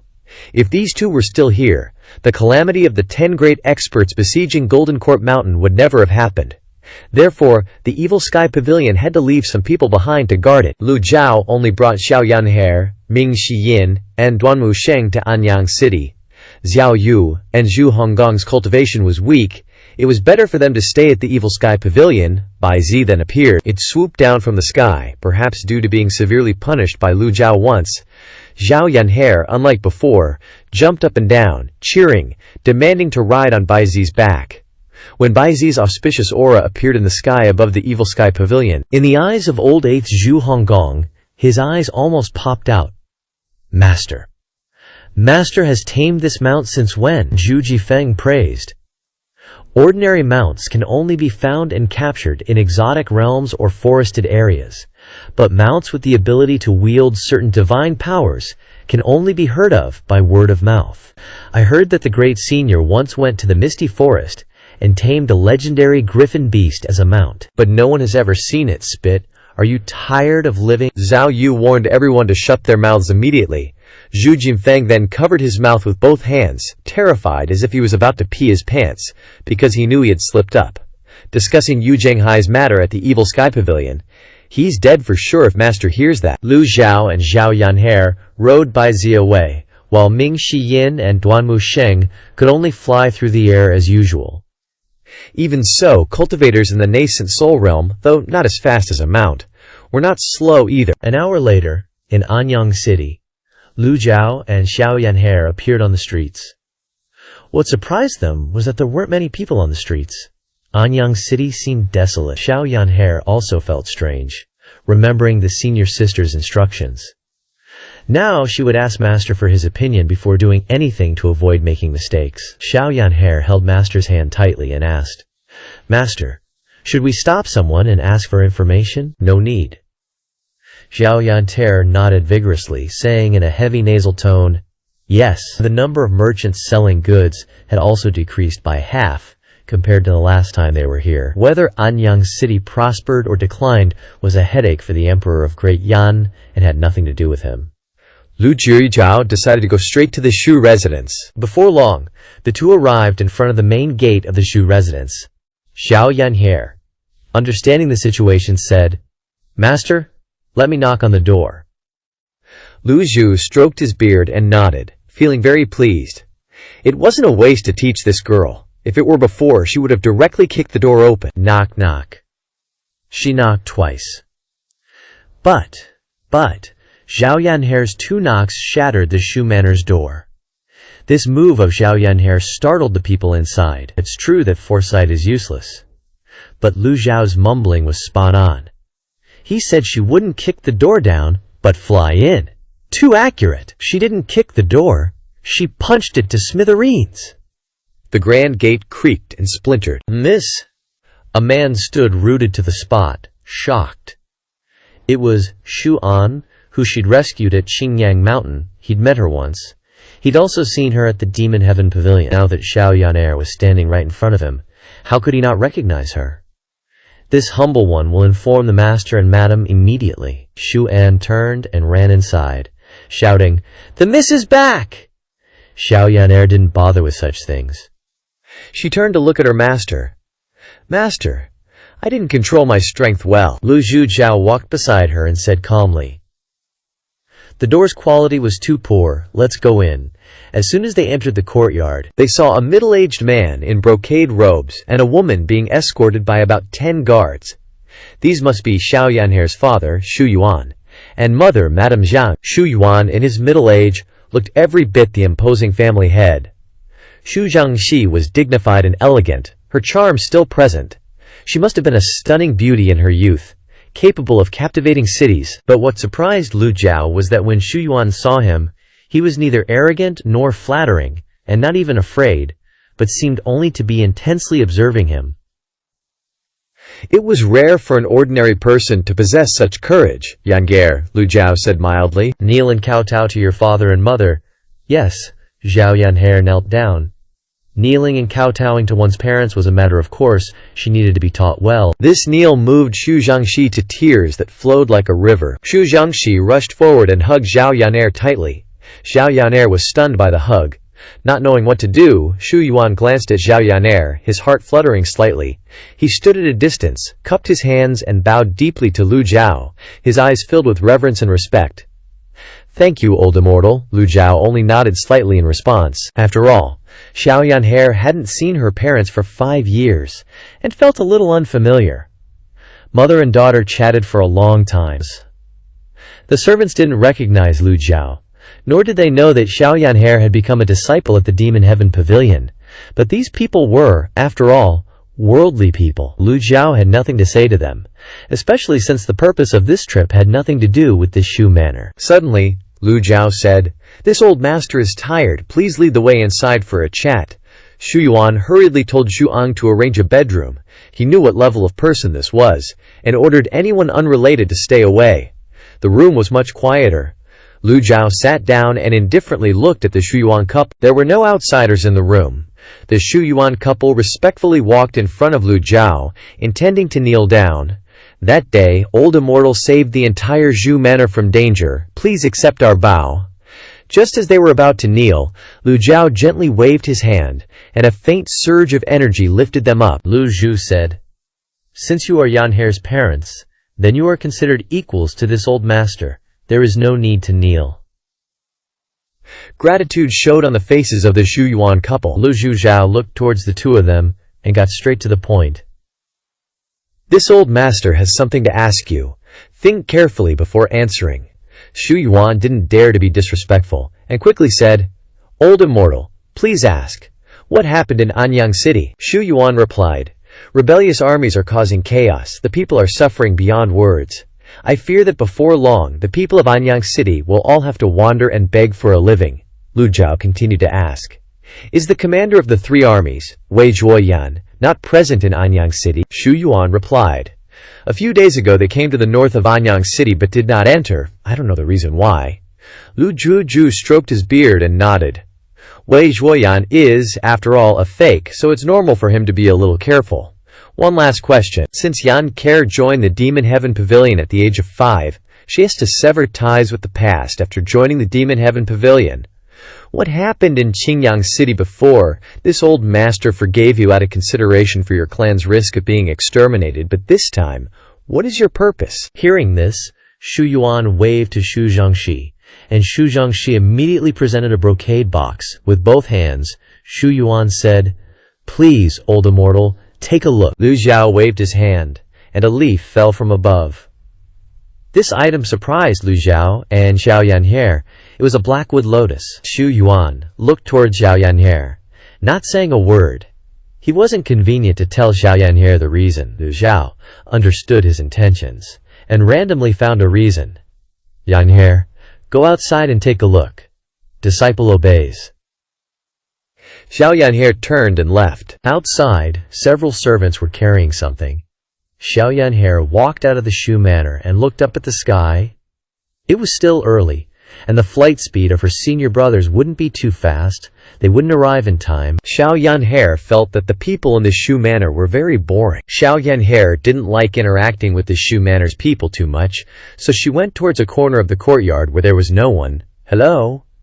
A gentle voice suddenly sounded in her ear. Xiao Yanhe was startled. She raised her head and looked around. "Who is it?" she turned to ask. "Who are you?" Right in front of her, a cyan-robed swordsman with a straight back, tall and towering, was carrying a long sword. Standing with his back to her, he nodded slightly and said, "Indeed, it's just like I thought." Xiao Yan'er looked at the person in front of her suspiciously, remembering her master's instructions. She didn't dare to underestimate him, so she said, "Who are you?" The cyan-robed swordsman slowly turned around, a warm smile on his face, looking towards Xiao Yan'er. "What's like you thought? Don't look anymore." Xiao Yan'er originally wanted to say another sentence. "Look again and I'll poke your eyes out," but fearing that her master would be angry again, she had to hold back. "I warn you, you're not allowed to follow me." That cyan-robed swordsman kept looking at Xiao Yan'er. Xiao Yan'er walked around the cyan-robed swordsman, going forward along the way. Seeing that cyan-robed swordsman keep following her, Xiao Yan'er started to get annoyed. Xiao Yan'er raised her eyebrows, she stopped, turned her head back and said, "Don't follow if you keep following." She lifted her foot up and stomped down hard. Bam! The ground caved in. She used the strength of the 5th stage of body tempering, originally thinking that the cyan-robed swordsman would be scared when he saw this. Who knew? He was very relaxed and carefree, not paying attention at all, and kept following behind, staring at Xiao Yan'er. He kept smiling, and still smiling, without the slightest fear. Xiao Yan'er suddenly thought of something. This guy isn't one of those perverts, is he? She stopped, tilted her head slightly and looked behind her. Then Xiao Yan'er sat down on a stone ruin. "You really want to follow me? Yeah? Why, looking at you, I don't like that." "It doesn't matter," Master said. "I'm not allowed to hit people casually." Master is right. Master also said, "One must not be merciful and soft-hearted when dealing with bad guys." Thinking this, Xiao Yan'er continued to walk. That cyan-robed swordsman continued to follow. Bam! Xiao Yan'er suddenly dashed towards the cyan-robed swordsman like an arrow. The burst speed of the Tai Ching Jade Simplified Nascent Divinity Realm was not to be underestimated. Looking throughout Anyang City, there wasn't a single Nascent Divinity Realm expert to be found. Xiao Yan'er originally thought that the cyan-robed swordsman would be scared sht less. However, a trace of surprise flashed in the cyan-robed swordsman's eyes, and then he quickly returned to his unperturbed appearance. His protective ki field blocked all of Xiao Yan'er's attacks. Bam bam bam! Xiao Yan'er was showing off her super-refined Tai Ching Jade simplification movement technique. All you could see were after images of her, and every punch that landed on the protective Q left behind a tiny, ring-shaped mark. The green-robed swordsman just stood there, watching her with a smile. His powerful ki didn't push back, but instead acted like soft water, dissipating the force, and not causing any backlash on Xiao Yan'er. The more Xiao Yan'er attacked, the angrier she got. She clenched her fists and gritted her teeth. 100 Tribulation Dao Manifestation. A golden glowing Dharma body, as tall as she was, appeared, vaguely in the shape of a delicate and exquisite young girl. The green-robed swordsman watched this scene, and smiled slightly. He raised a hand forward. Swoosh! The key disappeared, and the trembling Yuan Shi vanished too. Everything went silent again. The green-robed swordsman placed his hand on Xiao Yan'er's forehead. Xiao Yan'er's hands were flailing around like crazy, but she couldn't reach the green-robed swordsman. "I'm so mad, let go now," the green-robed swordsman said. How amusing. After flailing around until she was exhausted, Xiao Yan'er had no choice but to give up, and stopped moving. "Fine, you win." Xiao Yan'er's wary side resurfaced. She gave up resisting and backed away, thinking that if the man in front of her was a bad person, she could tell that he was incredibly strong with formidable cultivation. The green-robed swordsman gave a casual smile, and then released his hand. "Hello?" He greeted Xiao Yan'er again. "No hello," Xiao Yan'er replied. The green-robed swordsman bent down, and then flashed a friendly smile. "Little junior sister has to say hello too." Xiao Yan'er stared at the green-robed swordsman with wide eyes. "Huh, I don't understand what you're saying." The green-robed swordsman raised an eyebrow, and said softly, "I am your second senior brother." In Xiao Yan'er's memory, there weren't many images related to her first and second senior brothers. Strictly speaking, she had never officially met them, let alone be able to recognize them. Xiao Yan'er mumbled, "Second senior brother." Two guys nearby whispered to each other, "Did you hear that? That polite guy is that fierce little girl's second senior brother? Those two don't look like they've ever met. Is he a con artist? Don't be so nosy, just get back to being a beggar." Xiao Yan'er glanced at the green-robed swordsman and thought to herself, "There's no way that the green-robed swordsman standing in front of me right now is my second senior brother, Yu Shangrong." He was smiling in a creepy way just now. Seeing that she didn't seem to believe him, the longevity sword behind Yu Shangrong came out of its sheath, flashed once, and appeared in front of Xiao Yan'er. He still had a smile on his face. The red sword floated in front of her eyes, indescribably otherworldly and detached. Xiao Yan'er was startled, and blurted out, "Red sword! Longevity sword!" She stared hard to get a clear look. Xiao Yan'er was surprised, both happy and frowning. "Ah, second senior brother." Right after 3 second senior brothers, Xiao Yan'er backed away warily. That's not right. A traitor. Yu Shangrong didn't care, and with a slight thought, the longevity sword went back into its sheath. Then Yu Shangrong asked, "Does little junior sister also think I'm a traitor?" Xiao Yan'er looked at Yu Shangrong's otherworldly and detached appearance, and his unwavering smile, recognizing that this person was completely different from what she had imagined. Her second senior brother gave her a gentle and warm feeling, like the big brother next door. For a moment, she didn't feel like he was a traitor, so she shook her head and said, "I don't know. If Master says so, then I guess it's true." Yu Shangrong said, "Let's not talk about this anymore." Xiao Yan'er then followed Yu Shangrong closely and asked, "What are you doing in Anyang City?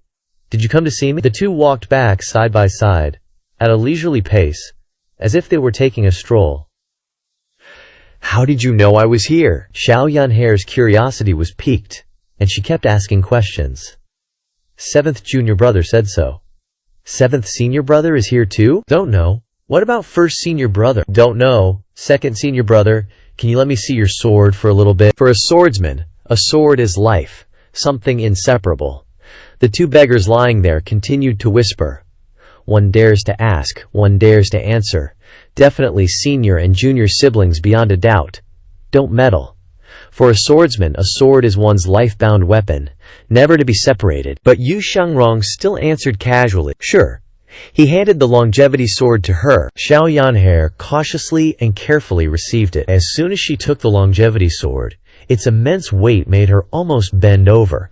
But luckily her cultivation wasn't low, so she managed to adjust in time, without any difficulty. Xiao Yan'er held the sword, and admired it for a moment, and even swung it a few times, marveling at it. Then she respectfully offered it back to Yu Shangrong with both hands. Yu Shangrong asked, "How is it?" Xiao Yan'er answered honestly, "I don't know how to say it, I feel the sword is very good, but it's not easy to handle." Yu Shangrong sheathed the longevity sword and laughed. "Little junior sister isn't suitable for using a sword." "That's right. I have the Brahma wheel. Senior brother, do you want to see it? No. Yu Shangrong stopped, looked up at the sky, saw the Shu mansion right in front of him, and said, Little junior sister, second senior brother has a gift for you. Xiao Yanhair excitedly clapped her hands. Really? Yu Shangrong raised his right hand, and a brocade box flew over from afar, clearly something he had prepared in advance. Xiao Yanhair took the brocade box and asked curiously, What is this? I only hope little junior sister likes it. Xiao Yanhair opened it to take a look. And inside the brocade box was a set of blue clothing, looking very exquisite, neatly folded, and radiating a faint glow. When she looked up, Yu Shangrong had already embraced his sword and walked in the opposite direction. Second senior brother. It was a pleasure meeting you. I have business to attend to. Goodbye. Yu Shangrong left these words behind, and walked further and further away. Xiao Yanhair put away the brocade box, looked towards Yu Shangrong's back, unexpectedly very sensible, nodded, and thanked him. Thank you for the gift, second senior brother. Yu Shangrong let out a soft chuckle. Swish! Yu Shangrong's figure disappeared, leaving no trace on the suddenly empty road.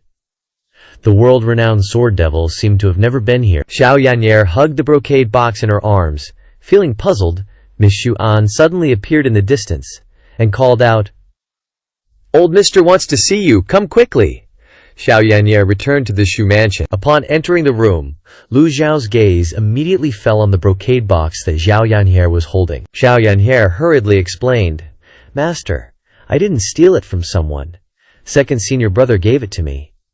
Xiao Yanhair respectfully offered the brocade box up and then opened the lid. Master, this really is a gift from second senior brother, a set of clothes. Who would steal clothes anyway? Lu Zhao looked towards the set of clothes radiating a faint glow and presented it. Xiao Yanhair obediently placed the brocade box on the table, opened the lid. Shu Yuan and Shu Zhangxi also looked at the clothes in the brocade box. They were ordinary people, and although they had made friends with some cultivators over the years, they didn't know the origin of this item. Lu Zhao recognized it immediately. He calmly said, Cloud weave feather garment. Xiao Yanhair's eyes widened.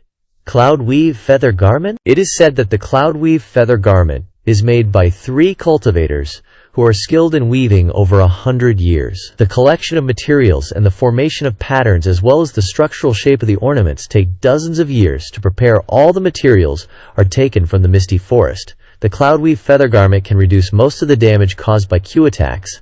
It is a type of treasure with the same properties as the treasure silk armor, but the level is slightly higher than the treasure silk armor. Lu Zhao didn't expect Yu Shangrong to cough up such a huge treasure. He pondered for a moment and said, Put it away. It's a shame to just waste such a precious item. Xiao Yanhair scratched her head. Can I keep it? Lu Zhao gently nodded. Xiao Yanhair said, Oh, and happily stowed the cloud song dance dress away. Lu Zhao raised his eyes to look at Shu Yuan and his wife. If there's nothing else, you can leave. Through the short conversation before, Lu Zhao learned that little Xiao Yanhair had been seriously ill. Shu Yuan went everywhere seeking high-level doctors to diagnose that Xiao Yanhair's qi wasn't flowing smoothly. After Xiao Yanhair joined the Evil Sky Pavilion, Shu Yuan still remembered this, and now that he found the Blackwood Lotus, he sent Shu Yuan to the Evil Sky Pavilion to request a meeting. What Lu Zhao found strange was, with Shu Yuan's abilities and status, how could he have obtained the Blackwood Lotus? He pondered slightly, but didn't think too much about it. Lu Zhao didn't want to explain too much about Xiao Yanhair's qi. The Blackwood Lotus is a precious item left in the Xu family. It would become a disaster. It wasn't until the afternoon that Ming Xinyin and Duan Musheng arrived at the Shu residence. Xiao Yanhair ran out to greet them. You're so late, it's almost dinner time. Afterwards, the two were arranged to stay overnight. Night fell, the moon was bright, and the stars were sparse. Outside the Shu residence, all kinds of noises suddenly arose, as if something was happening on the streets. There's a rebel army! Someone shouted a reminder. Lu Zhu was snoring away under a blanket printed with a pig. Bei, ba. Lu Zhao opened his eyes, seeing 2 rays of light shining outside the door. Perhaps due to the extraordinary power of the heavenly books supporting him, he didn't feel tired at all, but was full of energy. Ming Xinyin reported, Master, there's a rebel army on the streets. Do you need your disciple to go clean them up? Ming Xiyin's voice came from outside. Afterward, Lu Zhao said, Don't pay attention to anything outside the Shu residence. Ming Xinyan cupped his fist and bowed. This disciple understands. Lu Jiao continued to close his eyes, adjusting his breathing and circulating his vital energy. The sound of horses' hooves appeared on the streets of Anyang City. Pacifying the rebels was Wei Zhuoyan's duty. It had nothing to do with the evil sky pavilion. Immediately afterward, Anyang City echoed with the sounds of slashing and killing. Occasionally there were sounds of flying in the air, and after a while, everything became quiet again. The next morning, Lu Jiao slowly opened his eyes and gently shook his head. Through practicing cultivation techniques, his cultivation base increased extremely slowly. But a little is better than nothing. It's much better now than when he first transmigrated and couldn't cultivate at all. Lu Juju had a lot of cultivation techniques in his mind, and his experience and insights into cultivation all surpassed other cultivators.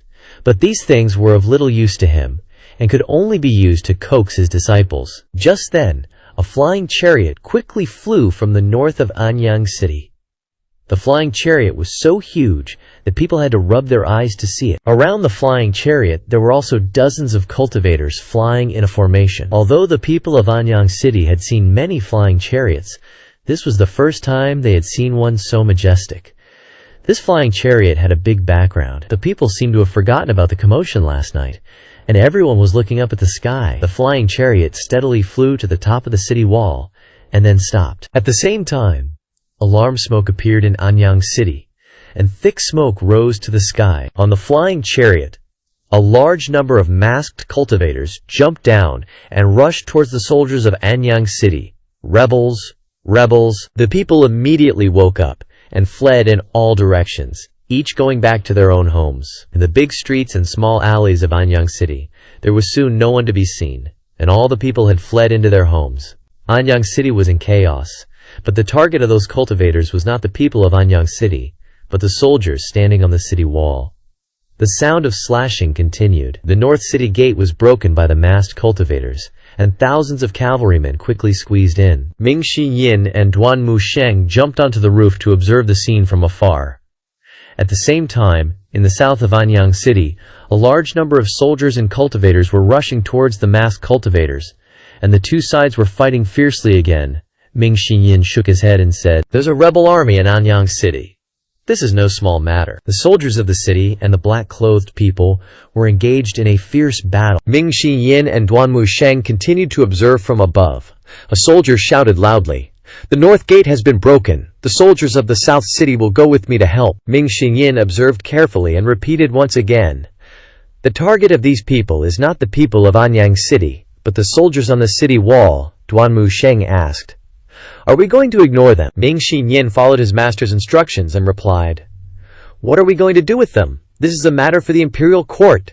What does it have to do with our evil sky pavilion? Just watch the fun." The Xu family and the maids and servants all closed their doors tightly inside the house. The battle situation on the street was extremely fierce. Below was a continuous series of cuts, and red liquid splattered everywhere. Ming Xinyan and Duan Musheng sat on the roof and observed from afar. Ming Xinyan teased, "Is Wei Zhuoyan finally going to do it or not? Is he sending these shrimp soldiers and crab generals to die?" In just a short moment, half of the soldiers had been lost. Duan Musheng continued, "The people who jumped down from the flying chariot are all cultivators. Even those in the nascent soul realm and Qi condensation realm are more than enough to deal with ordinary soldiers. It's like using a cannon to kill a mosquito." Ming Xinyan frowned and said, "Fake things are just fake things. If he can't even pacify the Anyang City rebellion, I'm afraid he won't be able to keep his position." Just then, Ming Xinyan saw two 10 directions Qiangkun avatars appearing in the north. "Oh, they're making a move." The 10 directions Qiangkun avatar proves that this person has at least a mid-stage divine court realm cultivation base. With two such people, it should be enough to suppress these masked cultivators. Sure enough, the masked cultivators retreated one after another. The Qi condensation realm and nascent soul realm were nothing in front of the divine court realm, but the number of masked cultivators was very large, and in addition to the fact that they had opened the city gate for the cavalry to enter, the situation on both sides was still equal. The streets of Anyang City were full of corpses. All of them were cultivators and soldiers, and did not pose a threat to the people in the city. However, the destructive power of the cultivators was very great, and many buildings in the city had been damaged, and the ground was uneven everywhere, and they were in a stalemate. Ming Xinyan sat on the roof and watched the battle situation with great interest. I can understand why Wei Zhuoyan didn't take action, but what about his subordinates? He's also the commander of the 3 armies, and he's here to pacify the rebellion. If he can't quell the Anyang City rebellion, wouldn't he be losing face for the imperial court? Just after he finished speaking, in the area north of the city gate, 100 Tribulations Insightful Mind avatar suddenly appeared, breaking through the air and attacking as fast as lightning. Ming Xinyan raised his eyebrows. An expert. The two almost retreated at the same time, gathering at a corner on the roof. The group of black-clothed people stood still and observed the 100 Tribulations Insightful Mind, a 6-leaf expert. The reason why she was called an expert was because the 100 Tribulations Insightful Mind avatar was 7 zang tall, and when it flew past, it did not cause any damage to the buildings. On both sides, below the 100 Tribulations Insightful Mind avatar, a woman wearing brocade clothes with a delicate face was attacking the masked cultivators, and the masked cultivators were blown away wherever the avatar went, and in an instant, hundreds of people simultaneously looked up to the sky and spewed blood. The scene was extremely magnificent. Ming Xinyan muttered, "The avatar can be used like this." Duan Musheng had never seen this scene before either. It should be someone from Wei Zhuoyan. Strange, that day Master easily took Wei Zhuoyan's dog life on the flying chariot. Could it be that she wasn't there? With one move, all the masked cultivators fell to the ground with a bang, causing the roof to collapse and damaging many buildings around them. Some of the people whose roofs were damaged rushed out and ran around in the streets. The attackers were also very principled and did not pursue the ordinary people. The rebel army gathered in one direction, staring at the woman. The 100 Tribulations Insightful Mind avatar disappeared, and the woman in green brocade clothes slowly descended, her eyes looking straight ahead and her face calm, saying, "Those who surrender will not be killed.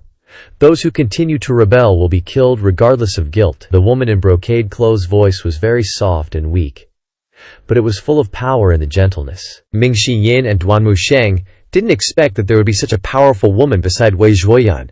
What now? Duan Musheng scratched his head. As soon as he saw people fighting, he wanted to rush up and fight with them. "Don't act rashly. This matter has nothing to do with us. Our old man Master has a high cultivation base. He would have known about such a big commotion long ago. If Master wanted to get involved, he wouldn't have waited until now." Junior brother makes sense. The streets were now unbearably chaotic. The smell of blood was overwhelming, and some of the corpses had flies buzzing around them.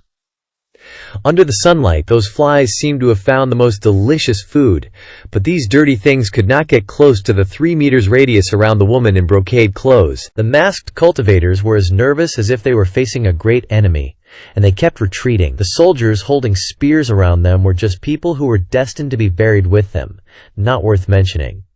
Who could stop such an expert? Did you see that? Who will answer? The woman in brocade clothes stepped forward. Behind her were the soldiers and several cultivators wearing armor. People advanced, and people retreated, seemingly sensing danger. That massive flying chariot in the sky was slowly moving, heading towards the south gate of the city, while also descending. The brocade-robed woman stopped what she was doing and looked up, her brow furrowing slightly. A flying chariot this huge needs at least 50 chi condensation cultivators, pouring their primal chi into it at the same time just to keep it afloat. If they want it to fly, they need at least 5 nascent soul experts, which means there are still cultivators on that flying chariot, a powerful one at that. The brocade-robed woman said softly, "Since a senior has arrived, why use the rebels in the city?" Quote. The woman's voice, mixed with primal chi, flew toward the sky. The brocade-robed woman understood that her voice could reach the flying chariot very clearly, but there was no movement from the flying chariot, as if the person had no intention of paying attention to her. The two sides fell into a stalemate. The brocade-robed woman suddenly tilted her body. The soldiers behind her split to the left and right, and Wei Zhuoyan rode a tall horse step by step into the streets of Anyang City. At this time, apart from the rhythmic sound of horses' hooves, there was no other sound. Everyone's eyes were focused on the person sitting on the warhorse. This is Wei Zhuoyan, the supreme commander of the 3 armies of the great Yan royal family, rumored to be a 7-leaf expert. General. The soldiers immediately saluted. The brocade-robed woman just bowed slightly and immediately looked at the flying chariot. Wei Zhuoyan didn't look at the flying chariot but said, "Jin Yi, do you know why the emperor sent this general to put down the rebellion but only gave me 5,000 soldiers? The battle between cultivators is not about quantity but quality. This woman is Li Jinyi," she continued. "The emperor also wants to test the general's ability. It's good that you understand." Li Jinyi knew she was wrong and said, "Jin Yi shouldn't hide her strength." Wei Zhuoyan nodded slightly, then transmitted his voice to the person on the flying chariot. "The land and the world belongs to the king. What are your intentions in impersonating the rebel army and disturbing Anyang City?" The huge flying chariot still floated there as before, without moving at all. Streams of majestic primal chi like a tide meandered around it, and the aura was no less than that of a strong man. Li Jinyi saw Wei Zhuoyan's appearance. Trisk, trisk, nodding in her heart. She couldn't help but be surprised by his acting skills. If she didn't know the truth, she might have believed that this was the real Wei Zhuoyan. The truth and the false. Wei Zhuoyan has changed a lot. Moreover, from their conversation, he can understand that the person named Li Jinyi is a master next to Wei Zhuoyan, showing off the 100 Tribulation Insight Avatar technique, which moves a 6-leaf expert, and calling it hiding strength. What is her real strength then? Ming Xinyin took a deep breath. If he said that there were as many experts as clouds in the divine capital, he would believe it. But how could this damn Anyang City have such a strong man? Is there treasure hidden everywhere in the ground? Is there sweetness in the air? Duanmu Sheng replied, "It's not sweet, and it smells rotten." Hearing the somewhat silly answer, Ming Xiyin was a little angry. "Hey, third senior brother, please stand a little further away from me." Li Jinyi's eyes shone like lightning, looking towards the roof. "Crap! Forgot to transmit my voice!"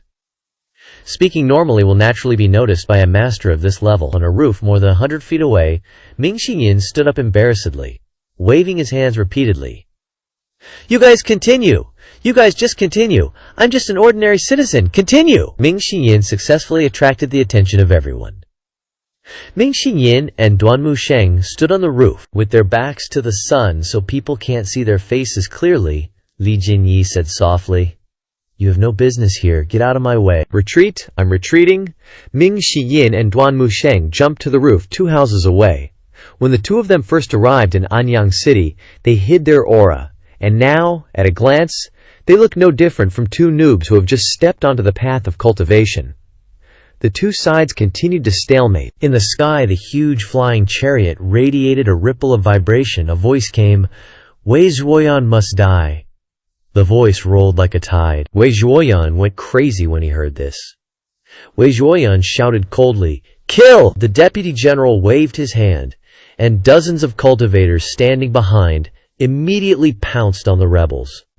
All kinds of Dharma bodies, from the 5 Chi Grandmaster to the 8 Laws, were summoned, and all the Dharma bodies glowed with golden light, illuminating the entire street.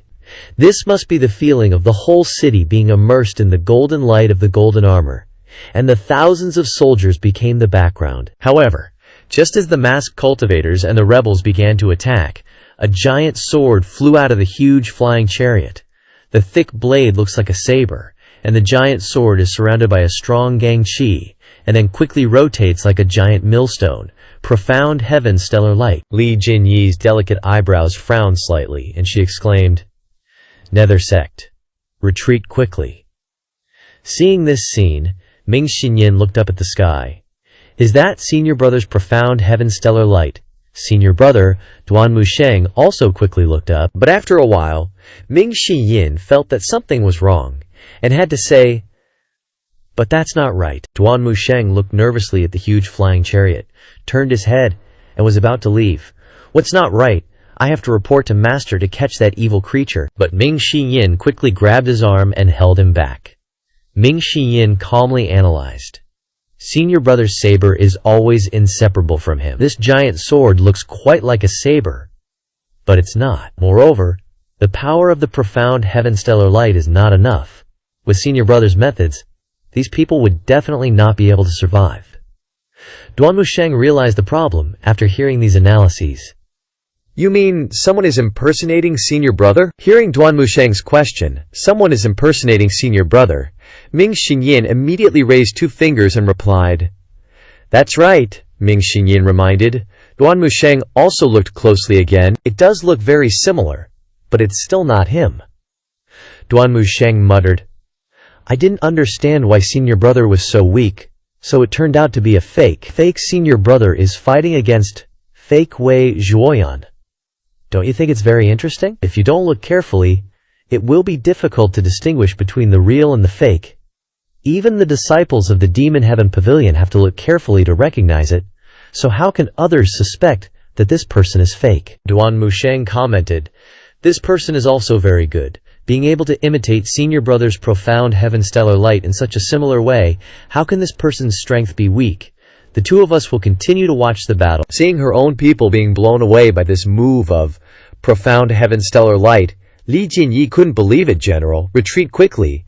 Li Jinyi reminded Wei Zhuoyan in a low voice with wide eyes. Wei Zhuoyan said, this general believes in your ability. Li Jinyi replied, in a high-level battle, this subordinate is afraid that I can't protect you. If you die, the world will be in chaos.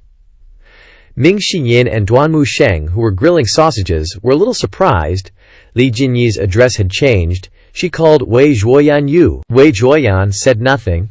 Wei Zhuoyan followed Li Jinyi's suggestion and retreated to the back, and the 4 great deputy generals also retreated to protect him. Wei Zhuoyan sighed softly, looking at Li Jinyi's slender back. Who would have thought that the strongest support that helped Wei Zhuoyan climb to his current position was this woman, Li Jinyi? Wei Zhuoyan felt very tired. Somehow he had been pushed into this position. Somehow he had been tied to the entire world. Li Jinyi looked up at the sky and said softly, the sect leader of the #1 demonic sect in the world, the Nether sect, has arrived. This little girl is being rude. The loud voice from the flying chariot still carried a powerful force. This seat wants Wei Zhuoyan's life. Few words but with many meanings. Speaking straightforwardly, without beating around the bush.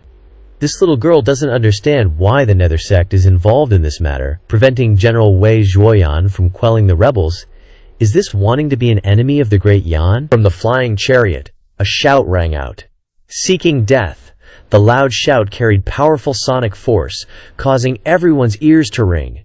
That giant sword reappeared, even more powerful than before, leaving Li Jinyi gaping. Both sides retreated, as even allies were wary of the Xuan Tian starburst technique. Boom! In the contested area, the giant sword struck the ground, creating a deep chasm, and surrounding buildings collapsed. General Wei, fall back! Li Jinyi warned again. Seeing the situation was bad, Wei Zhuoyan turned his horse and fled, his deputy following closely to protect him. Wei Zhuoyan's group retreated towards the north gate. A murderous aura emanated from the massive flying chariot.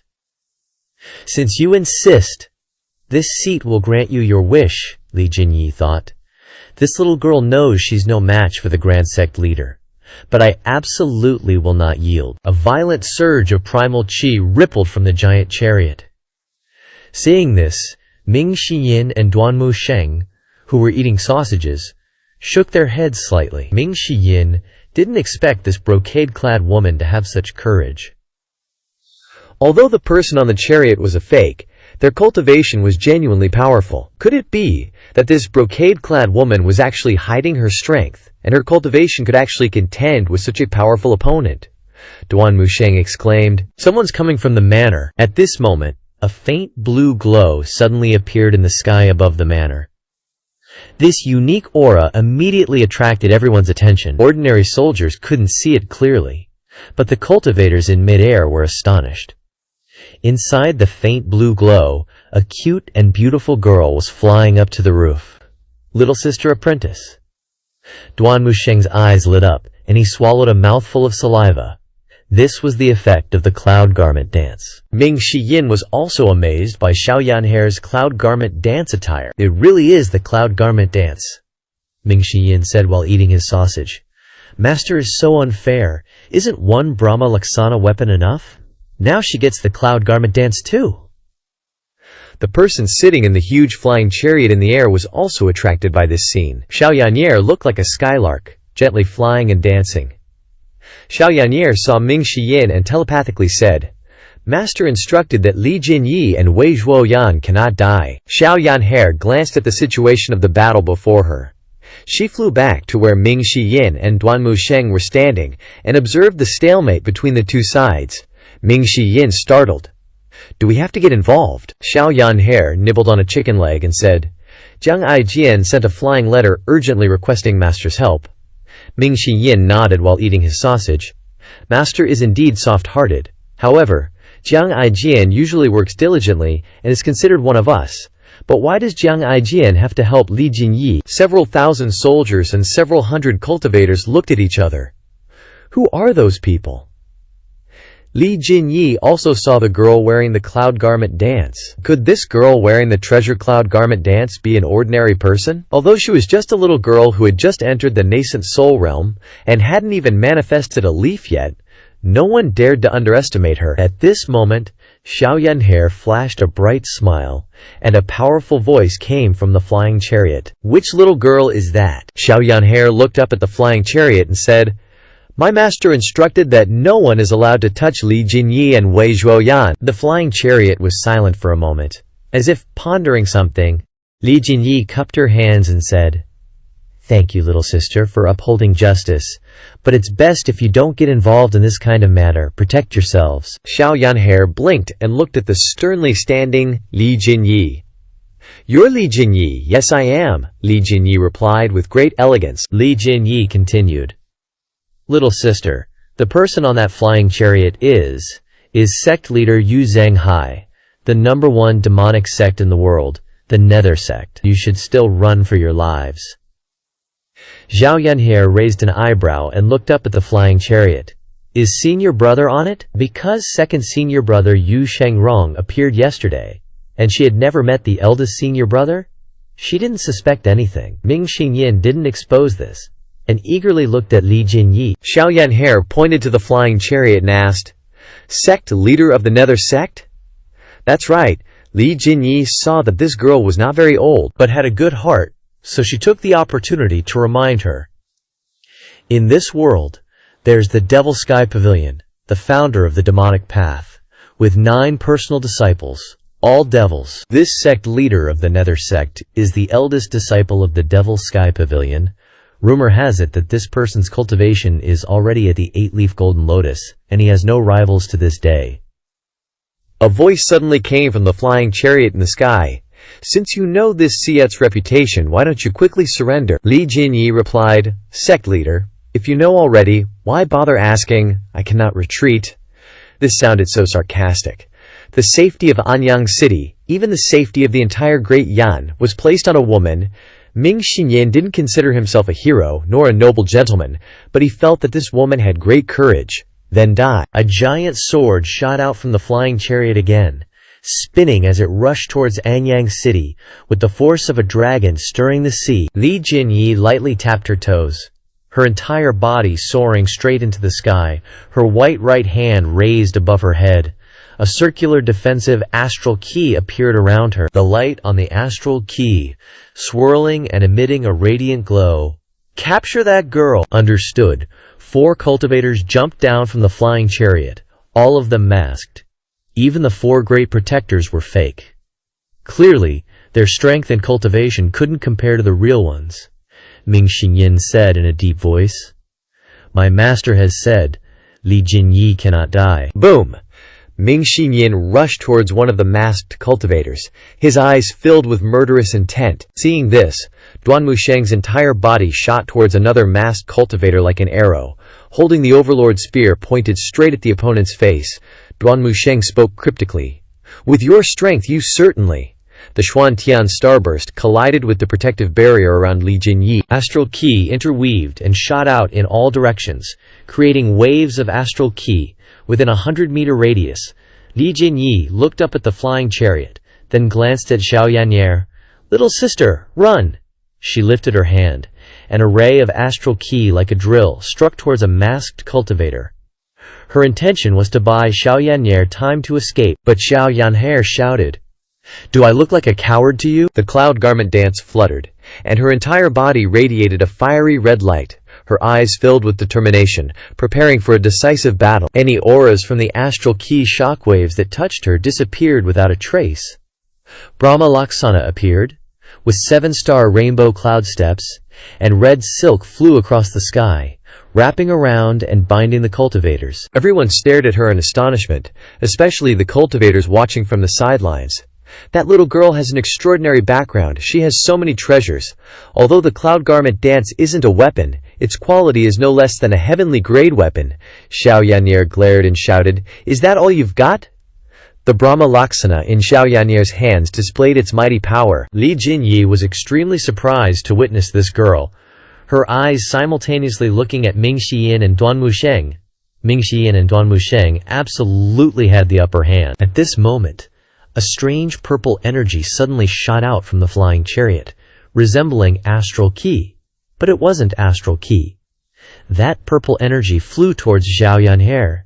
Li Jinyi flew to block in between. Then she waved her hand and unleashed a ray of astral Kree. The astral Kree defensive shield was ineffective, and she realized in shock, this weird purple energy is witchcraft, and it's heading straight for Xiao Yan'er. Everything happened so fast. From the moment she leaped up and attacked, only a few seconds have passed. Li Jinyi yelled. "Careful!" Li Jinyi glared. "Too bad for you, kid, I tried my best." Li Jinyi looked up and continued speeding toward the giant flying battleship. To catch bandits, you gotta catch the leader first. Yun Changwu's clothes suddenly emitted a deep blue light, and the weird purple energy was completely negated the moment it touched her. Duan Musheng and Ming Xiyin were extremely worried when they saw this junior sister. Even though more than half of the attack power was reduced, the residual force still forced Xiao Yan'er back several steps before she could stand firm. Miss! The servants from the Shu residence ran over and looked up at Xiao Yan'er. Xiao Yan'er looked at the sky in surprise, shouting, "I'm okay, Shu Yuan," seeing the serious situation, hurriedly ran to the outside of Lu Ju's room. After a moment of hesitation, Shu Yuan mustered his courage and said loudly, "Yan'er is in danger. Please, old mister, lend a hand." Although he was much braver than ordinary people, he was still frightened by the scene before him. Shu Yuan stood close to the door, hoping to hear some movement or a reply from inside. Lu Zhao was still sitting cross-legged in the room, his eyes closed. He had heard the commotion outside from the beginning, but he didn't reply. There was a force stirring within him, growing stronger and stronger. This kind of feeling had never happened before. When searching for the little celestial chart, he only felt his mental state becoming more and more vigorous. When facing Fan Yin and witchcraft, he was passively triggered. This time was different. This mystical feeling seemed to be able to control this magical power, unable to be stopped. Once stopped, it would be difficult to find this feeling again. At the same time, Li Jinyi had flown in front of the flying battleship, her hands constantly spinning to form thousands of seals. Too late. A bolt of lightning shot out from the flying battleship. Jinyi, a wave of shock. This sonic attack was powerful. The soldiers below had their mouths agape in an instant, and the thousands of seals hadn't even fully formed before they were shattered by the terrifying sonic attack. Ming Xiyin shouted to Duan Musheng, "Third senior brother, don't hold back." They both used their avatars, and 200 Tribulation's Insight avatars appeared in the sky. The separation hook and the Overlord's spear pierced through the chests of 2 cultivators almost simultaneously. Xiao Yan'er tapped her toes and shot into the sky. The Brahma Luan, like a writhing dragon, wrapped around the bodies of the 2 cultivators, and then she shouted, "Senior brothers!" Understanding their junior sister's intentions, Duan Musheng and Ming Xiyin used the Overlord's spear and separation hook to neatly decapitate the 2. Then she used the Tai Ching Jade Flute. Xiao Yan'er used the 7 stars rainbow cloud steps in perfect coordination with the Brahma Luan. Suddenly, Xiao Yan'er saw a golden streak of light high above. Li Jinyi was sent flying backward. The Brahma Luan stretched out longer and longer, and a long silk ribbon flew below Li Jinyi. Xiao Yan'er flew to her side and caught Li Jinyi. The Brahma Luan enveloped them both and slowly descended. Just my style. A giant sword appeared in the sky again. This was a truly massive sword. Li Jinyi looked up in horror and cried out, "Great dark heaven palm, get out of the way!" She pushed Xiao Yan'er away from her. Xiao Yan'er frowned. "What are you doing?" Xiao Yan'er suddenly stubbornly refused to give in, saying, "I must accomplish what Master has instructed me to do." Xiao Yan'er immediately returned, standing between the great dark heaven palm and Li Jinyi to confront the extremely large sword of the great dark heaven palm. A terrifying energy burst out from Li Jinyi's entire body. Xiao Yan'er used her movements with extreme agility, instantly appearing next to Li Jinyi, along with the 100 Tribulations Insight avatar which had not yet blossomed. The Brahma Lucan blocked above her head. Boom! The energy collided in the air. Li Jinyi was a little worried. "Little junior sister, you two retreat." "I'm okay." Xiao Yan'er retracted the Brahma Luan. From the northwest of Anyang City, a cloud was rushing over at an extremely fast speed. Li Jinyi tightly gripped Xiao Yan'er's hand as they descended together, preparing to retreat. "A powerful enemy is coming." Just then, Ming Shiyin and Duan Musheng had also finished off their opponents and were preparing to provide support. Duan Musheng said, "Fake flying battleship detected. Obvious fluctuations in primal energy.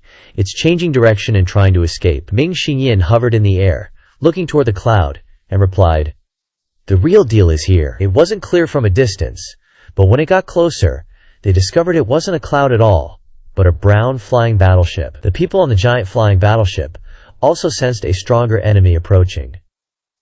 On the brown flying battleship, a flag fluttered in the wind. On the flag was a spinning jade-green blade, and below it were 3 large seal characters. "Nether Sect," a black-clad man then reported. "Lord, Nether Sect Master Yu Zhanghai has appeared," the Lord replied. "Prepare to evacuate." "Yes, you little brat ruined my good plans. You won't escape," Ming Xinyan shouted.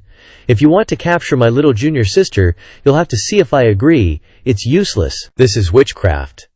Li Jinyi grabbed Xiao Yan'er's hand and flew away. The spinning separation hook brought with it a sweeping blast of energy, and the Overlord Spear also unleashed thousands of overlapping waves at the same time. Whoosh! The separation hook and Overlord Spear pierced through the giant purple claws on the Nether Sect's flying battleship, unleashing a surge of majestic energy that also flew towards Xiao Yan'er. At the same time, 4 figures leaped out of the flying battleship and rushed over. In an instant, neither Li Jinyi nor Wei Zhuoyan's side understood the situation, only thinking that these were reinforcements from the Nether Sect. The situation was almost impossible to resolve. Another wave of purple energy struck down, turning into a giant claw that attacked Xiao Yan'er. A lieutenant shouted, "Are we gonna die? Let me confess to Lord Li Jinyi before I die." The giant claw grew closer and closer. Li Jinyi sighed. "Little junior sister, you saved me once, so I'll save you once too. Take Wei Zhuoyan away, he can't die." Just as she was about to use a great divine power technique, on the roof of the mansion, a faint blue vortex suddenly appeared, bursting forth with a shockwave. SC Ram. That single word, SC Ram, was amplified by the vortex like a giant megaphone, radiating out from the mansion. That single word was like a thunderclap exploding in the ears of every cultivator. In the sky, the giant purple claw instantly dissipated into smoke, and the energy emanating from the Nether Sect's flying chariot vanished completely before it could even take shape. The leader of the black-clad men panicked. What the hell is going on? Duan Musheng recognized that voice as their master's, and Ming Shiyin warned, "Quick! Land now! The sound wave is going upwards, only below is safe. Those in the sky are screwed." The 4 guardians of the Nether Sect looked horrified, hurriedly flying upwards. "What the heck is happening in the sky? Stop it! We can't stop it! Retreat!" On the ground, with the mansion as the center, the sound wave radiated outwards for several miles. Every citizen in Anyang City heard that single escram. The flying chariot on the southern city wall swayed slightly, emitting creaking sounds. The flying chariot to the northwest had just arrived and was being forcibly resisted by the 4 guardians, blocking the sound wave. Horror was written all over their faces. Whoosh! The flying chariot on the southern city wall seemed to be seriously injured and quickly fled. Those floating in the sky were all knocked down. Wherever the sound wave reached, cultivators fell, Li Jinyi fell, and Ming Shi Yin, Duanmusheng, and Xiaoyaner also fell. At the same time, the main gates of the mansion slowly opened, and Lu Zhao stepped out with his hands behind his back. Master, disciple greets master. Ming Shi Yin and Duanmusheng knelt on one knee, and Zhao Yanher followed suit. Master Lu Zhao didn't want to come out, gotta keep up the image, but the primordial qi remaining in his body wasn't much. Yin Day's voice said, Ji Tong Ji U Liao Ji, Buk Shuo, Sha Hai Wei Chen, Shu Shi Ji, Zhong Suo Yu Zong Sheng Zhong Zhong Yan Zi, Bi Neng Fen Bi Liao Ji. This is the great divine power of the sound, from the Ren character scroll in the heavenly book. Lu Zhao didn't understand why he could unleash such extraordinary power. The primordial qi of the divine court realm accumulated in his body had been depleted by 70 to 80%, and his mental state was no longer as full as when he had just comprehended the heavenly book. Therefore, Lu Zhao had to slowly walk out, thinking about how to use the extraordinary power as he went. However, no one dared to doubt the strength of this old man. Lu Zhao walked to the crossroads, taking in the scene in all directions. On the left were the rebel forces, and on the right were Wei Zhuoyan and Li Jinyi's groups. Everyone's eyes focused on Lu Zhao. After landing, Li Jinyi's group looked around, and Li Jinyi immediately recognized that this old man was the master of those three experts.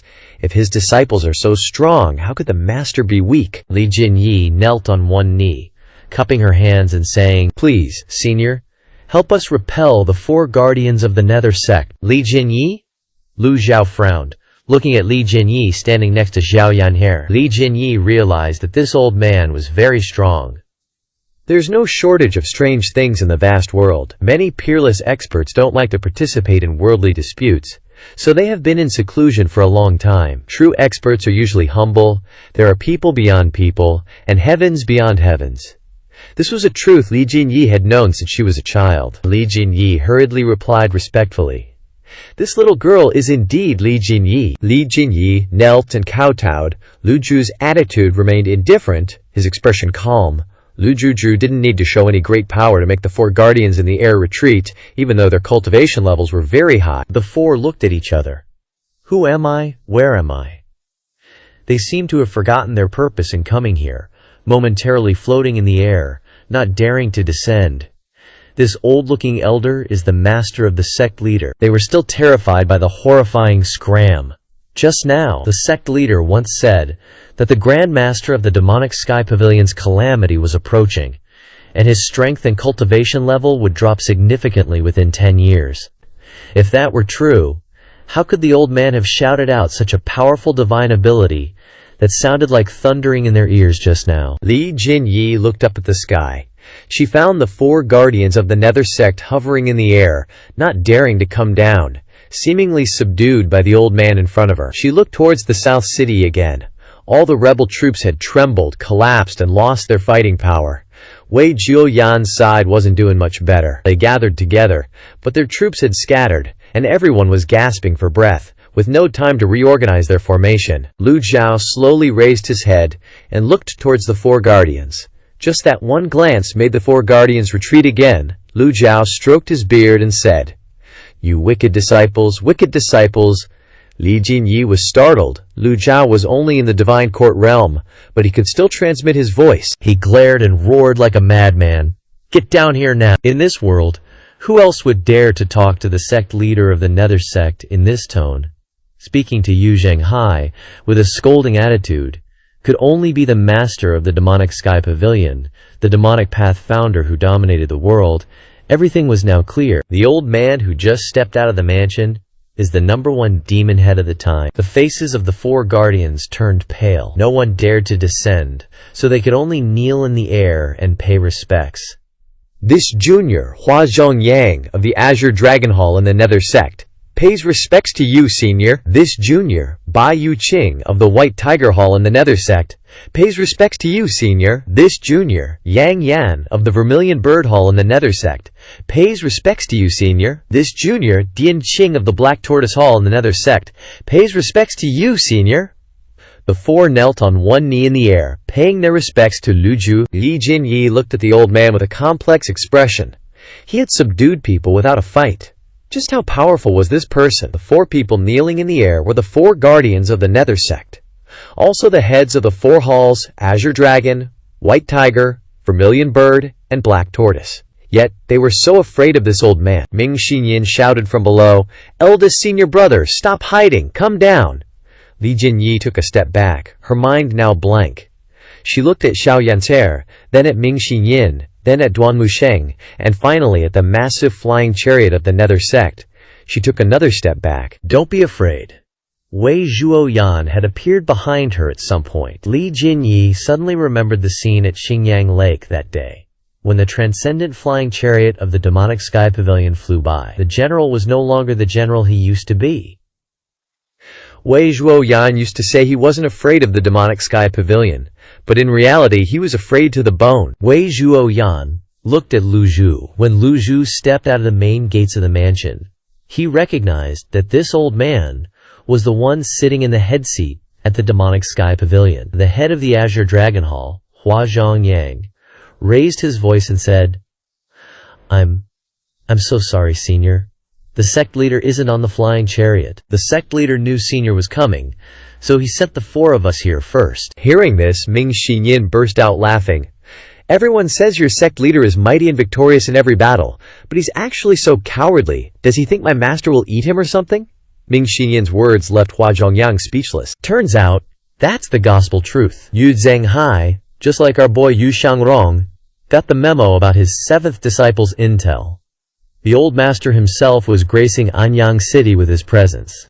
Ain't no way he'd dare show his face. Even if he was the big cheese of the #1 demonic sect at the moment, same difference. So he had to send his underlings to play it safe.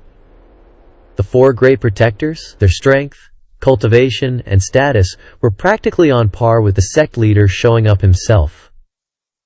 Talk about giving face. Before rolling into town, the four great protectors were riding high on confidence. Talk about a stroke of luck. They stumbled right into the Anyang City chaos, and just so happened to bump into that fake Nether sect's flying contraption. But what they didn't see coming was that even their combined might couldn't stand up to Ji Tiandao's casual scram. Not even their sect leader could pull that off. It was then that the penny dropped. That's why the sect leader chickened out. They floated obediently in mid-air, ready to bolt at the first sign of trouble.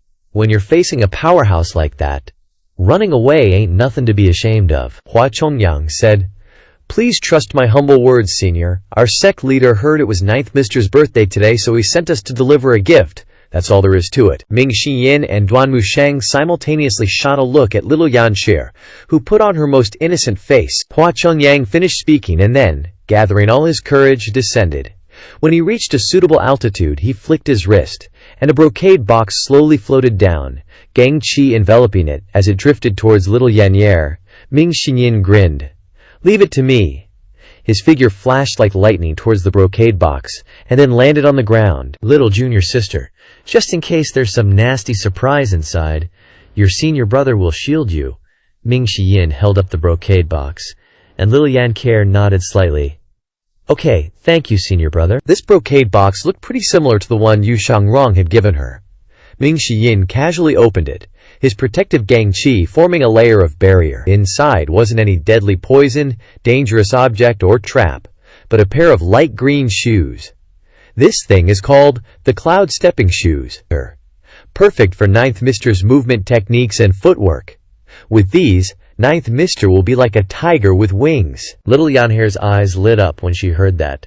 Constantly examining the shoes in the brocade box, she stammered softly, "Senior brother, my senior brother." Ming Xinyin deliberately shot her a look to signal her.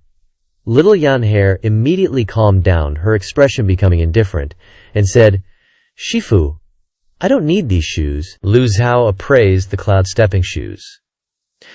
The Cloud Stepping Shoes, just like the Cloud Weaver's feathered robe, are no ordinary items. It said the Cloud Stepping Shoes were woven for celestial maidens. Once worn, one would feel as light as a swallow, able to soar to the ends of the horizon. The materials used to make the Cloud Stepping Shoes are the extremely precious twin flying silk and fire essence silk, refined and crafted by a master tailor, Lu Zhao said. Go back and tell Yu Zhenghai that if he wants to admit his mistakes, he should come here himself. The four great protectors breathed a collective sigh of relief. The four of them stood up, clasped their hands, and said to Lu Juju, "This junior will definitely relay your words."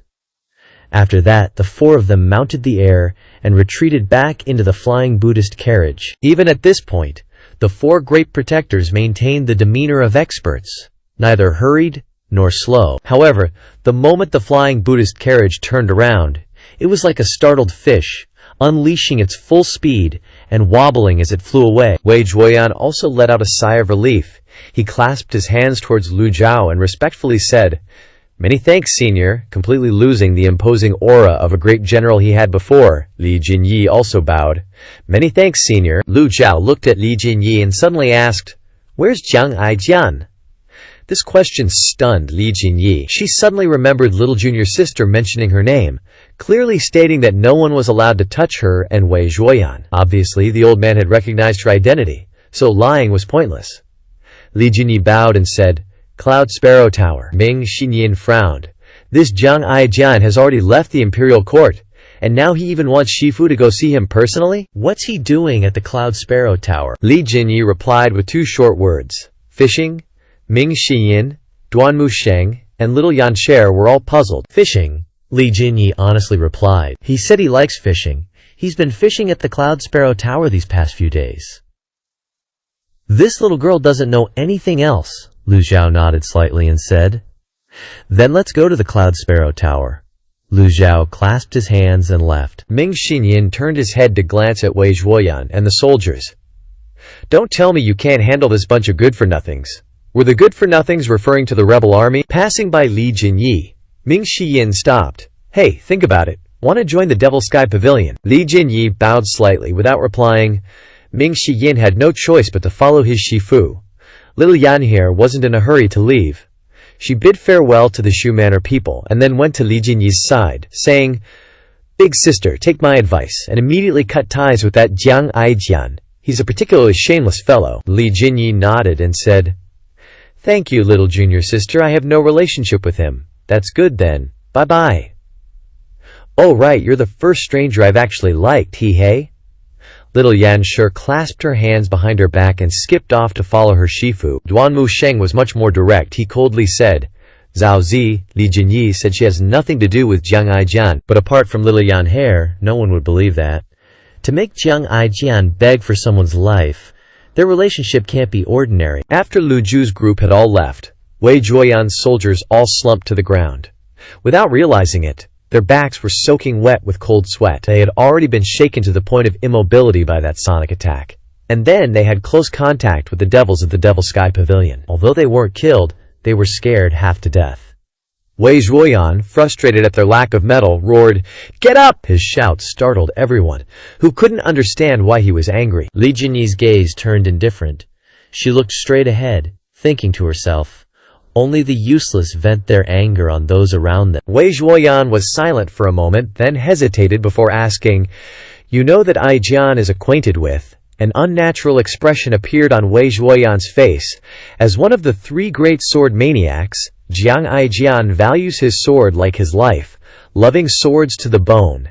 It's said that his character and behavior are highly criticized by the world. Li Jinyi asked, "What does that have to do with you? Don't forget, even if I'm a fake, I'm still the commander of the three armies." Wei Zhuoyan stepped forward, looking towards the chaotic mess of rebel soldiers and masked cultivators. The aura around him seemed to grow more confident as he lightly waved his hand. "Rebels! Kill them all, regardless of their crimes." At the same time, the four great protectors of the Nether sect controlled the flying Buddhist carriage, rapidly flying towards Pingdu Mountain. When the flying Buddhist carriage reached the sky above Pingdu Mountain, a figure waited in front of it, hands clasped behind his back, standing tall with an arrogant air. The four great protectors stepped out and bowed respectfully. "Sect leader, how did the matter I entrusted to you go?" Yu Zhenghai seemed very concerned about this, because he had never mobilized all four great protectors for a single event before. Hua Chongyang, the chief seat of the Azure Dragon Hall, bowed and reported. Reporting to the sect leader, the gift has been delivered, and this subordinate has also seen the old senior. Yu Zhenghai simply grunted in acknowledgement. Hua Zhongyang said, "The old senior's methods are heaven-defying. Our 4 subordinates combined were still no match." Upon hearing this, Yu Zhenghai's voice immediately deepened. "Relate the entire matter in detail, leave nothing out." The 4 great protectors dared not be negligent. They had never seen the sect leader so cautious. Hua Zhongyang cupped his fist and recounted from the moment the 4 of them controlled the flying chariot to Anyang City, to when they encountered chaos, took action, and were repelled by the great divine power. Scram! He omitted not a single detail, especially the shocking power created by that scram, great divine power, which forced back all the cultivators present. The terrifying scene was described vividly, as if it happened before their very eyes. The matter was like this, then like this, followed by this, and finally like that. After listening, Yu Zhenghai muttered, "Sound skill, great divine power." There are not a few who understand sound skill, but those who can develop sound skill to the realm of great divine power can be counted on one's fingers. Yu Zhenghai was the eldest disciple of the Demon Heaven Pavilion. He considered himself to understand his master better than anyone else. In his memory, his master had never displayed any great divine power related to sound skill. Yu Zhenghai paced back and forth, lost in thought. He suddenly remembered the information that Old Seventh had provided. Could it be that Master is truly cultivating the secret methods of other sects? If it were someone else, he definitely wouldn't believe that person could cultivate another sect's methods to the extreme, but this person was Ji Tiandao. Perhaps Master has another friend. Yu Zhenghai sternly asked, "Are you certain that the person you encountered was my master?" Although we subordinates observed from afar and couldn't clearly see the old senior's face, we can confirm that it was indeed him. "How do you know?" "We subordinates saw 9th senior wearing the cloud garment dance robe." Cloud garment dance robe. It wasn't that Yu Zhenghai didn't trust the eyes of his generals, but he didn't want to miss any detail. He slightly nodded, a low sound emitting from his throat. "Second senior brother, I truly underestimated you, sect leader. When we subordinates arrived at Anyang City, we didn't see second senior brother." Yu Zhenghai continued, "Second senior brother has always preferred to act alone. With your abilities you definitely shouldn't provoke him. We humbly obey the sect leader's command." Thinking of Yu Shangrong, Yu Zhenghai shook his head repeatedly, then sighed softly. The 4 great protectors sensed that the sect leader didn't seem too happy, and suddenly realized they shouldn't speak further on this topic. That protector then hurriedly bowed and said, "Does 9th senior really like stepping on cloud shoes? This subordinate dares not lie?" Yu Zhenghai laughed heartily. "The cloud garment dance robe is merely defensive equipment. It's only natural that little junior sister prefers stepping on cloud shoes. The sect leader is wise."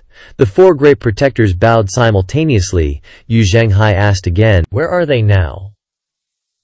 This subordinate dared not follow, but this subordinate has received clues from the Azure Dragon Hall that 7th senior has run to Yunquei Tower. Bai Yu Cheng spoke up. "It is said that Yunquei Tower has 9 levels, and it becomes more difficult as you go higher. Each level has all kinds of trials, and whoever reaches the 9th level will obtain a treasure." I wonder if this is true or false. Yu Zhenghai turned around and walked to the edge of the flying chariot, observing Pingdu Mountain. Seeing the sect leader silent, the 4 protectors dared not continue talking about Jian Tiandao. They had never chatted with the sect leader about the Demon Heaven Pavilion until now. The 4 protectors only knew that the sect leader was the eldest disciple of the Demon Heaven Pavilion and possessed unfathomable strength. The rest was completely unclear.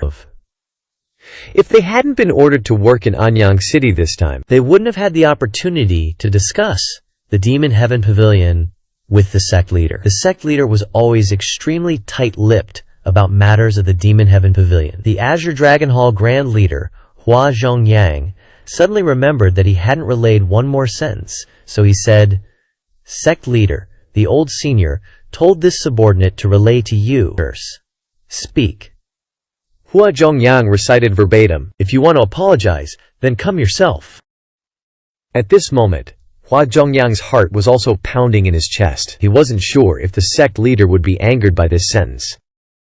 Yu Zhenghai's expression remained calm, and his attitude wasn't emotional. He said loudly, "Great undertakings are not yet complete. How can they be abandoned halfway?" The four great protectors said in unison. "This subordinate swears to follow the sect leader to the death." Yu Zhenghai nodded in satisfaction. "Do you know who has been impersonating the underworld sect?" Hua Zhongyang replied. "The time the other party appeared was extremely short. From the flying chariot to the methods, they are all similar to ours, except for the mysterious powerhouse sitting in the flying chariot. The rest are all weak," Bai Yucheng said. "The other party is good at imitation. Even the mysterious heaven star radiance looks like the sect leaders. Moreover, when this subordinate chased after them, I discovered that he was using witchcraft. He must be a cultivator with very strong witchcraft abilities." Yu Zhenghai said. "Is it the sect master Mo Qi of the Pure Nether Dao?" Mo Qi of the Pure Nether Dao? He does have a knack for imitating the techniques of the 100 schools, but Mo Qi is not good at witchcraft. It is said that there is a very powerful witchcraft cultivator in the Great Yan Imperial Palace. There is also a possibility that Mon Qi of the Pure Nether Dao has joined the Imperial Palace. There was more than one expert on the flying chariot at that time. This speculation is also very reasonable, but it is only speculation. In the end, it is only speculation. There must be evidence to prove it is true, otherwise wrong speculation will affect the following plans of the underworld sect. The sect, since its development. The underworld sect has always been extremely cautious and steady to have the prosperity of today, and absolutely cannot let these small details fail. Hua Zhongyang took the initiative to say, "Please give this subordinate 3 days. This subordinate will definitely investigate the truth of the matter." Alright. After speaking, Yu Zhenghai turned to look out at the earth, and finally he looked towards Yun Kui Tower. He naturally knew this place. Azure Dragon Hall Grand Leader, Hua Zhongyang, was right. Yun Kui Tower had 9 levels, and each level had a type of trial. Cultivators often came to Yun Kui Tower to try their luck, hoping to gain some treasures. Yun Kui Tower was not in Anyang City, but to the northeast outside of Anyang City. That place was a cultivation holy land not protected by the city. The scenery was fascinating, located beside the Nine Bend River, no different from a paradise. Lu Zhao and his 3 disciples had just flown to the vicinity of Yun Kui Tower and were attracted by the scenery here, with its towering mountains and secluded forests. Beside the Nine Bend River, there were all kinds of beasts and birds, Ming Xiyin said strangely. The water of the Nine Bend River is turbulent and muddy all year round, and there are no fish in all 4 seasons. "Is this Jiang Aijian guy lying?" Duan Musheng said. "He wouldn't dare," Ming Xiyin nodded slightly. "Jiang Aijian is a smart person. He shouldn't do such stupid things. This Yun Kui Tower is very strange. We should still be careful. But thinking about it, Master is here, so what is there to be afraid of?" Zhaoyan here shouted loudly. "Yun Kui Tower, look!" The 9-story Yun Kui Tower towered into the clouds, appearing in everyone's sight. It was worthy of being Yun Kui Tower, so high. Ming Xinyan had never been here before, and when he saw Yun Kui Tower, he was immediately shocked by its height. Lu Zhao had been here quite a few times, or rather, Ji Tiandao had been here, but he didn't remember these things clearly. Lu Zhao took the lead in descending, and the 3 disciples respectfully followed behind. Ming Xinyan couldn't help but look at his master strangely. All the way here, Master's flying speed wasn't fast at all, even a little slow. It's not in line with the speed of a nascent soul cultivator, but how could he dare to doubt his master's cultivation? He just thought that Master was old, and even flying preferred to be slow and steady, preferring to fly slowly for comfort rather than endure a bit of bumping. But Ming Xinyan also understood that his master was taking care of them. Otherwise, if he called Bai Zheng, how could they keep up? Whoosh! A figure suddenly swooped down. Hey, long time no see. I really miss everyone. Jiang Aijian, as ever, was flamboyant, carefree, and met everyone again. The figure glided towards a large tree, landing on a branch. Jiang Aijian wore a long sword slung over his shoulder, with his dolphin still looking as casual as ever. Lu Zhu calmly looked towards Jiang Aijian. This old man's patience is limited. As soon as Jiang Aijian heard this, his whole body trembled, and he hurriedly said, Don't, I'll roll down immediately. Look at me, how obedient I am." He jumped down from the branch, pointed to a nearby pavilion, and said, "Old senior, please come inside." The group went into the pavilion. Jiang Aijian threw the dolphin into the river, then hurriedly wiped the chairs with his sleeves and said, "Please, old senior, sit." Lu Jiao wasn't polite and sat down indifferently. Jiang Aijian originally intended to sit down on the opposite side, but seeing Lu Jiao's scrutinizing gaze staring at him, he decisively stood there. He wanted to sit but didn't dare to sit, and could only watch Ming Shiyin, Duanmu Sheng, and Xiaoyan He sit down one after another. Lu Jiao didn't bother with the scenery outside the pavilion. His eyes focused on Jiang Aijian. Jiang Aijian was looked at so much that his whole body trembled, and he said, "Old senior, please don't look at me like that. I feel embarrassed." Lu Jiao stroked his beard slightly and said, "Go on."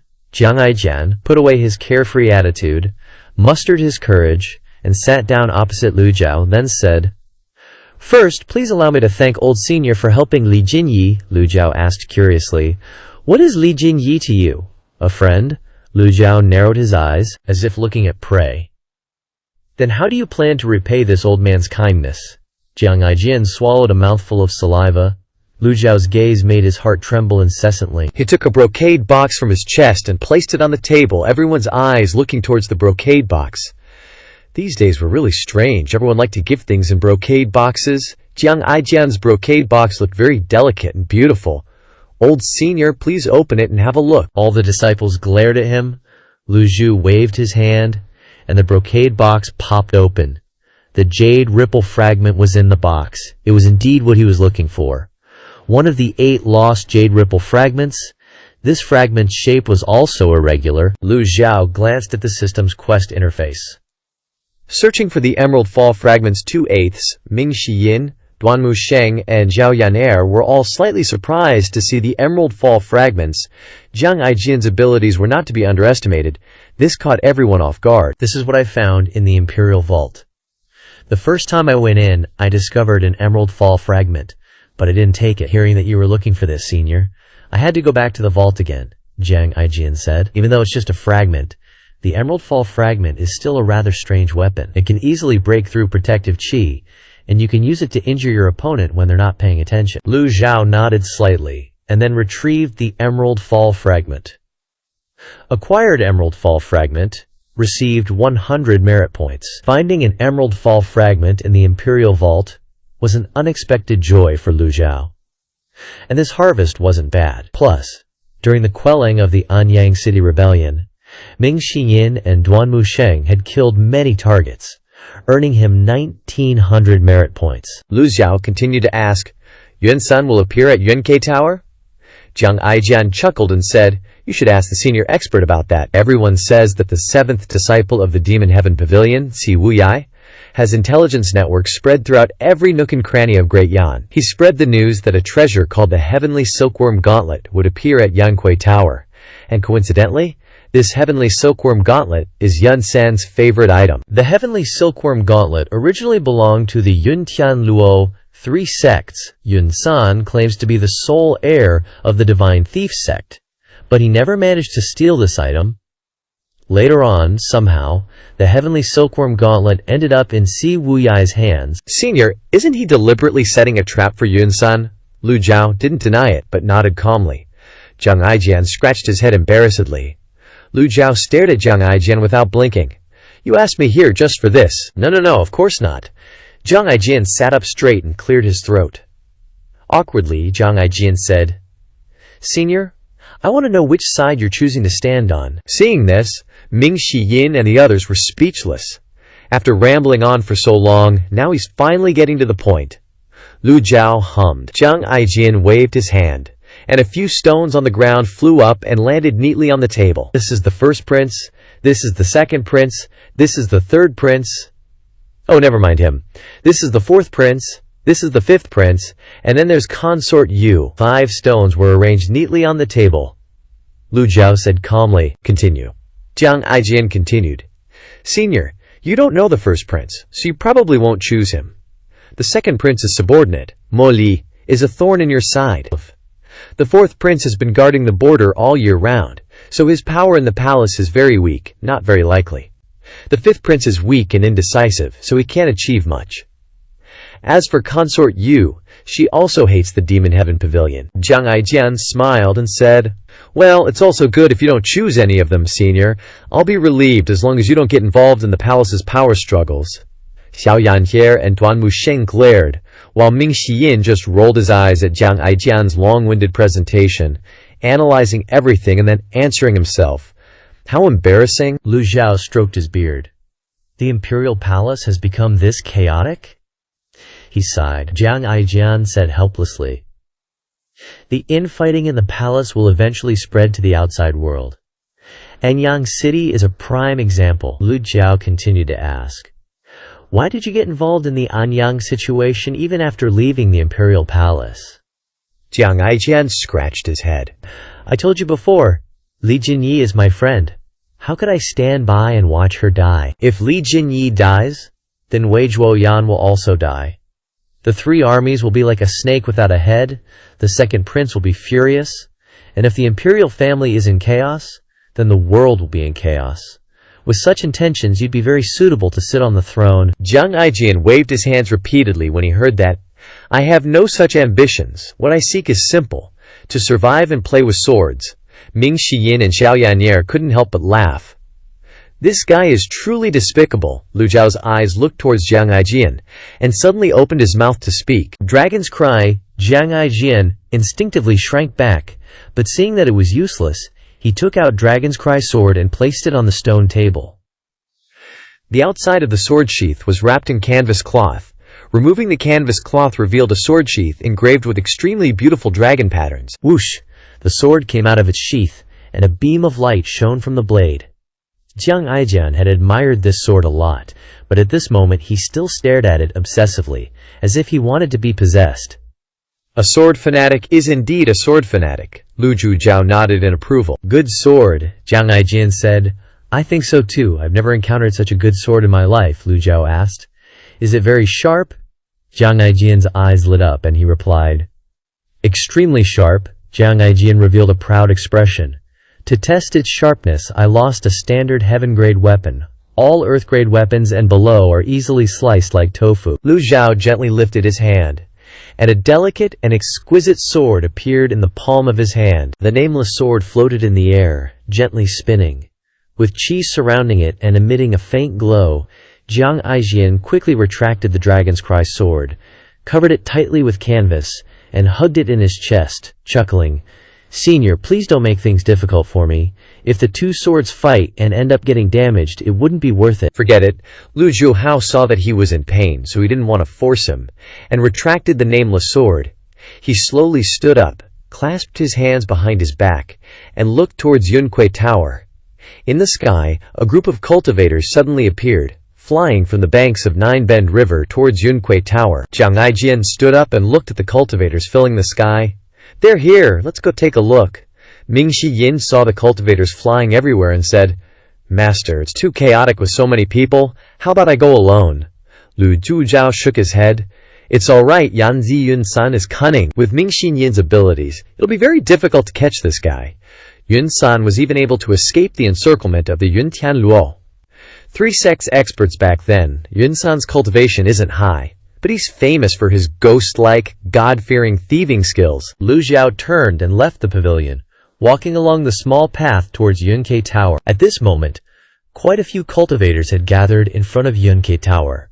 From the Profound Connection Realm to the Divine Court Realm, all cultivation levels were present. Looking up, Yunque Tower appeared very grand and majestic. The large and tall tower could not be seen at the top, piercing into the clouds. It's said that there's a broken sword on the 9th floor of Yunque Tower. I wonder who will get it. It all depends on your ability. The formation to go up to the 9th floor depends on your mind, not your strength.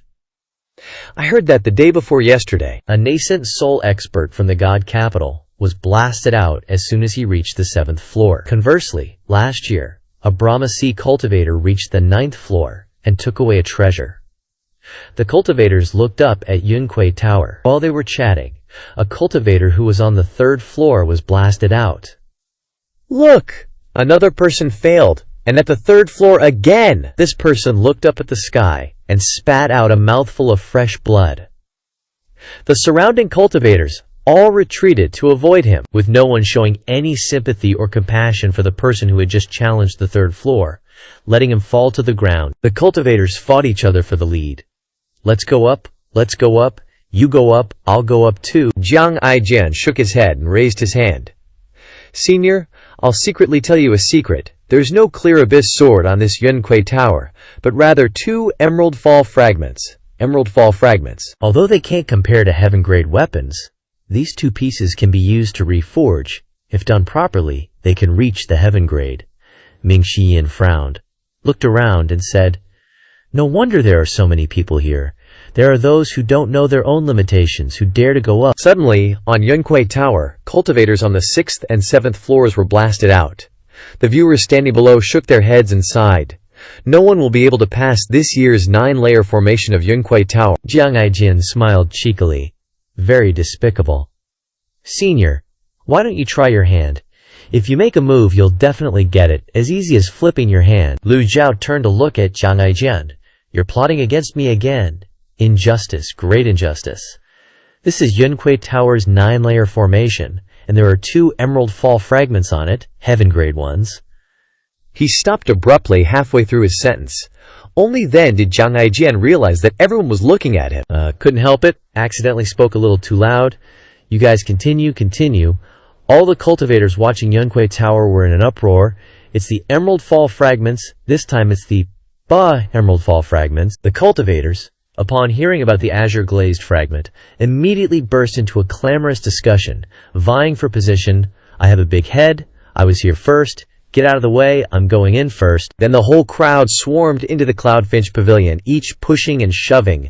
The azure-glazed fragment was worthless to the Evil Sky Pavilion. After all, a fragment was just a low-grade weapon, not even considered a real weapon. That's why Yun San was able to steal it. But to outsiders, it was an extremely valuable material. The azure-glazed fragment wasn't a complete weapon, but an excellent material for forging weapons. Even 1,000-year-old cold iron might not compare with its ability to break through protective Q. The azure-glazed fragment became a highly sought-after material. However, the forging process was difficult, so the cultivators at the Cloudfinch Pavilion all thought that obtaining it meant selling it for a high price, or trading it for other items. Lu Zhao looked at Jiang Aijian with a questioning gaze. Jiang Aijian shrugged and said, "All right, I did it on purpose." He pointed at the group of cultivators in front of him and said, "The more of you, the bigger the force. The 9-layered formation of the Cloudfinch Pavilion isn't something you can conquer with just cultivation." Ming Xinyin chuckled and said, "So you want to wait for them to rush in, get the azure-glazed fragment, and then we'll go in and rob them?" Jiang Aijian gave a thumbs up in admiration. Ming Xinyin, 4th senior brother, "You're really smart." Ming Xinyin ignored the praise and just asked, "How did you know there was an azure-glazed fragment in the Cloudfinch Pavilion?" Jiang Aijian grinned, revealing a few rat-like teeth. "The owner of the Cloudfinch Pavilion is a friend of mine." Ming Xinyin felt an urge to rush up and beat him up. "If he's your friend, why didn't you say so earlier? Just tell him to bring it down, and that's that." Seeming to see through Ming Xinyin's thoughts, Jiang Aijian said, "The 9-layered formation of the Cloudfinch Pavilion is always active. It disappears after a certain period. Only then it is easy to take it. See the 9-bend river? The formation disappears when the tide rises." Ming Xiyin nodded. "I didn't expect you to know so much." "Thank you for the praise, 4th senior brother." The cultivators at the Cloudfinch Pavilion were itching to move, and some were blocking the entrance. More and more cultivators entered the Cloudfinch Pavilion, and, of course, many were blasted out. Many people had too many distracting thoughts, hoping to get treasures, and were blasted out as soon as they reached the 1st floor, falling miserably. News of the azure-glazed fragment spread quickly, and some nearby cultivators also rushed over. Jiang Aijian was speechless, bowing his head and hunching his back, saying, Unexpected, I didn't expect so many people to come." Lu Zhao stroked his beard and looked at the Cloudfinch Pavilion, saying, "It doesn't matter to him whether there are many or few people. They are just a bunch of kids, not worth his effort." Lu Zhao wasn't in a hurry because he was waiting for someone to appear. Yan Ziyun San from the God Thief sect. With such a lively situation, would he come? Now Lu Zhao was a hunter, and a good hunter must be patient enough to wait for his prey to appear. Right or wrong, why is this year's 9-layered formation even harder than last year's? Last year I reached the 3rd floor, but this year I failed on the 2nd floor. One cultivator began to complain. A person nearby retorted, "Nonsense. If it's not made harder, people would break through it every year, coming every year to break through. Wouldn't that be the same as giving away treasures for free? Sigh, I'm not destined for this thing. Farewell." Below the entrance of the Cloudfinch Pavilion, there was a staff member specifically in charge of collecting fees, money, and items. Please leave them first. Those who fail to pass the level must either pay or leave an item. Ming Shiyin said to Jiang Aijian, "This friend of yours really knows how to make money." Jiang Aijian said, "He's one of the richest people in the divine capital. Do you think he knows how to make money or not?" Jiang Aijian was the 3rd prince, so it was not strange for him to know such influential figures in the divine capital. Ming Xinyin looked at the cultivators who were constantly being blasted out and smiled. What's the use of having so many people? In the end, no one succeeds. Jiang Aijian scratched his head. Who knows? Facts speak louder than words. Who told those guys to have no skills? Jiang Aijian looked at Lu Zhao. "Senior, what do you think?" The knowledge and experience of the young cultivators were far inferior to Lu Zhao. Perhaps he would know some methods. Lu Zhao looked at the Cloudfinch Pavilion and said, "A heart without distracting thoughts." Jiang Aijian didn't understand. "Just that." Lu Zhao immediately replied to him, "I'm not here to be a teacher." Boom, boom. 2 sounds came from above. The crowd looked up, and 2 cultivators were blasted out of the windows on the 8th floor of the Cloudfinch Pavilion, with Q swirling around, forming ripples. The crowd exclaimed and then stepped back one after another. When the 2 people fell, they flipped in the air and unleashed a wave of Ki, then stepped on the air to descend. Good! The crowd watching below applauded in praise. Being able to reach the 8th floor and still have the strength to protect themselves after being blasted out meant they were clearly experts. The 2 landed on the ground, staggering for a moment, before barely standing firm. Someone asked, "How was it?" "That's right. Pass on some insights and experiences to us." The cultivators surrounded them, wanting to ask about the situation. One of the 2, who had just fallen, wiped the sweat from his forehead and swallowed. "Difficult. Very difficult." "Just that. How difficult?" "Explain clearly." The other person replied, "I advise you to give up." That person sighed and shook his head. "I've never seen a formation so difficult to pass." This person could reach the 8th floor, so his understanding of formations clearly surpassed those present. "Try again." "No need, no." "Who can possibly reach the 9th floor?" "Zhang Mu can only say so much. Believe it or not is up to you." He had already failed, so he didn't want to say much. After speaking, he turned and walked toward a nearby pavilion. The cultivators looked at each other. Although this person's words seemed negative, they had affected them quite a bit. People who could reach the 8th floor said that it was impossible to pass, so this formation must be extremely difficult. Xiao Yanhair jumped out. "Let me say it, master. How about I give it a try?" Lu Zhao nodded indifferently. Go. Xiao Yanhair was playful by nature. Although she had recently left the Evil Sky Pavilion, she had been very well behaved, so he couldn't be too hard on her. Xiao Yanhair was excited when she got permission from her master. "Thank you, master. Watch me." Jiang Aijian smiled and said, "Little girl, good luck." Hearing Jiang Aijian's words, Xiao Yanhair glared at him and shouted angrily, "Shut up! Who are you calling a little girl?" Jiang Aijian instinctively shrunk back. Oops! Still the same as before.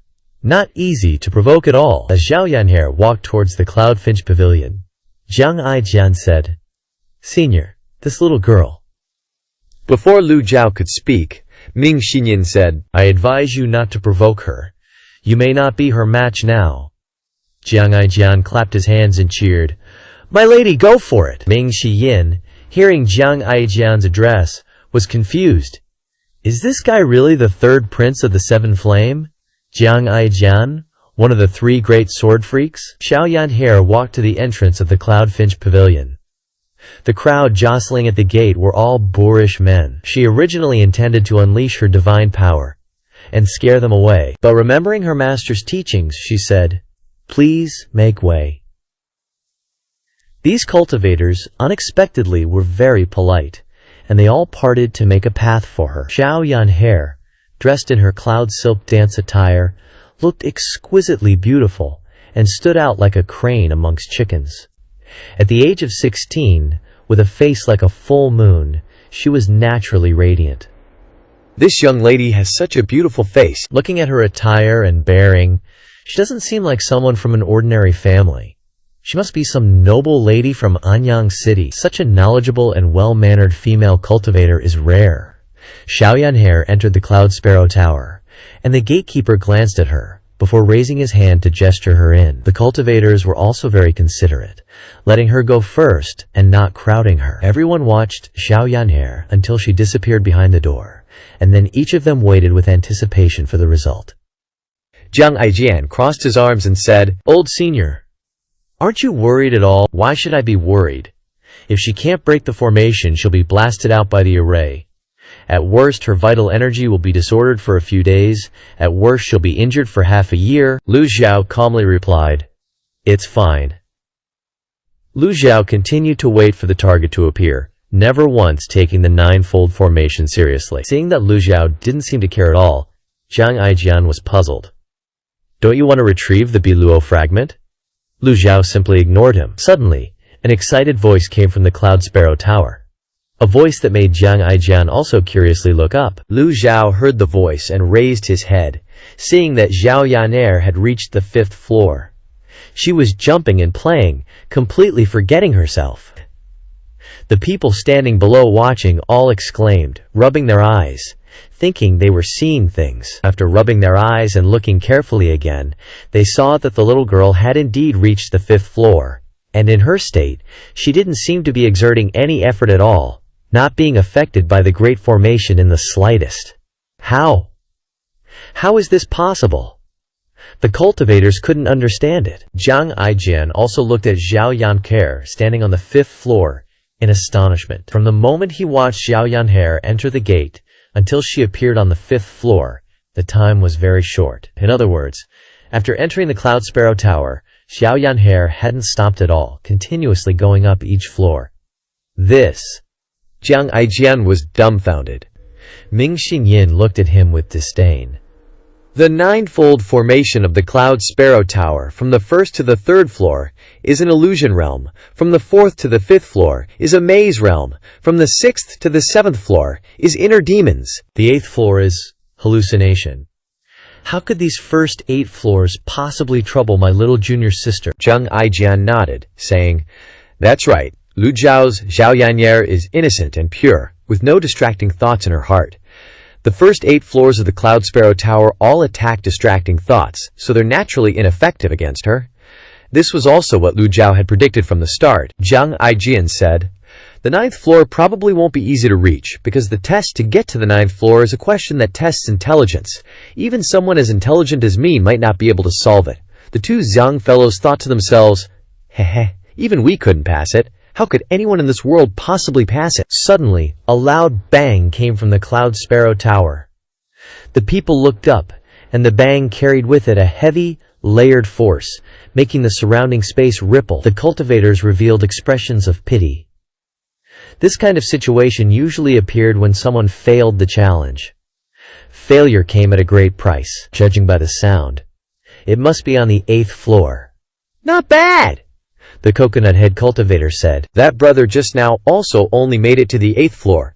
Perhaps the test to get to the 9th floor is very difficult. When this young lady comes down, let's ask her about it." While everyone was expressing sympathy, a figure suddenly appeared on the top of the Cloud Sparrow Tower. The people were stunned, widening their eyes to look at Xiao Yanhe standing on the 9th floor. In Xiao Yanhe's hand was a brocade box, which she was constantly waving around. "Master, I got it!" The entire Cloud Sparrow Tower fell silent for a short time. After a moment of silence, the people began to exclaim, "Ah! She's up there! She actually got up there! How is this possible? When I was her age, I wasn't even weaned yet." "I'm still not weaned now. I'm actually not as good as a little girl." Jiang Aijian clicked his tongue in wonder. She actually reached the 9th floor of the Cloud Sparrow Tower. "How is that even possible?" Ming Xinyin then replied. "You have doubts." Jiang Aijian stroked his chin, unable to figure it out. The test to get to the 9th floor tests intelligence. That friend of mine once said that in the entire divine capital, there are definitely no more than 3 people who can solve that question. How could such a little girl have such high intelligence? Ming Xinyin said. You're overthinking it. Just ask 4th senior brother to explain it clearly. Just kick the door open. Hearing this, Aijian's teeth stood still in disbelief. The 2 people who made it to the 8th floor staggered a step and spat out a mouthful of fresh blood. The coconut head cultivator turned to ask, "Ah, brother, what's wrong? How could Zhang Mu not be angry? He was only 1 step away.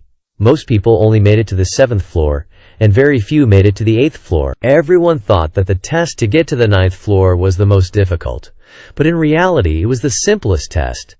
You just needed to kick it open.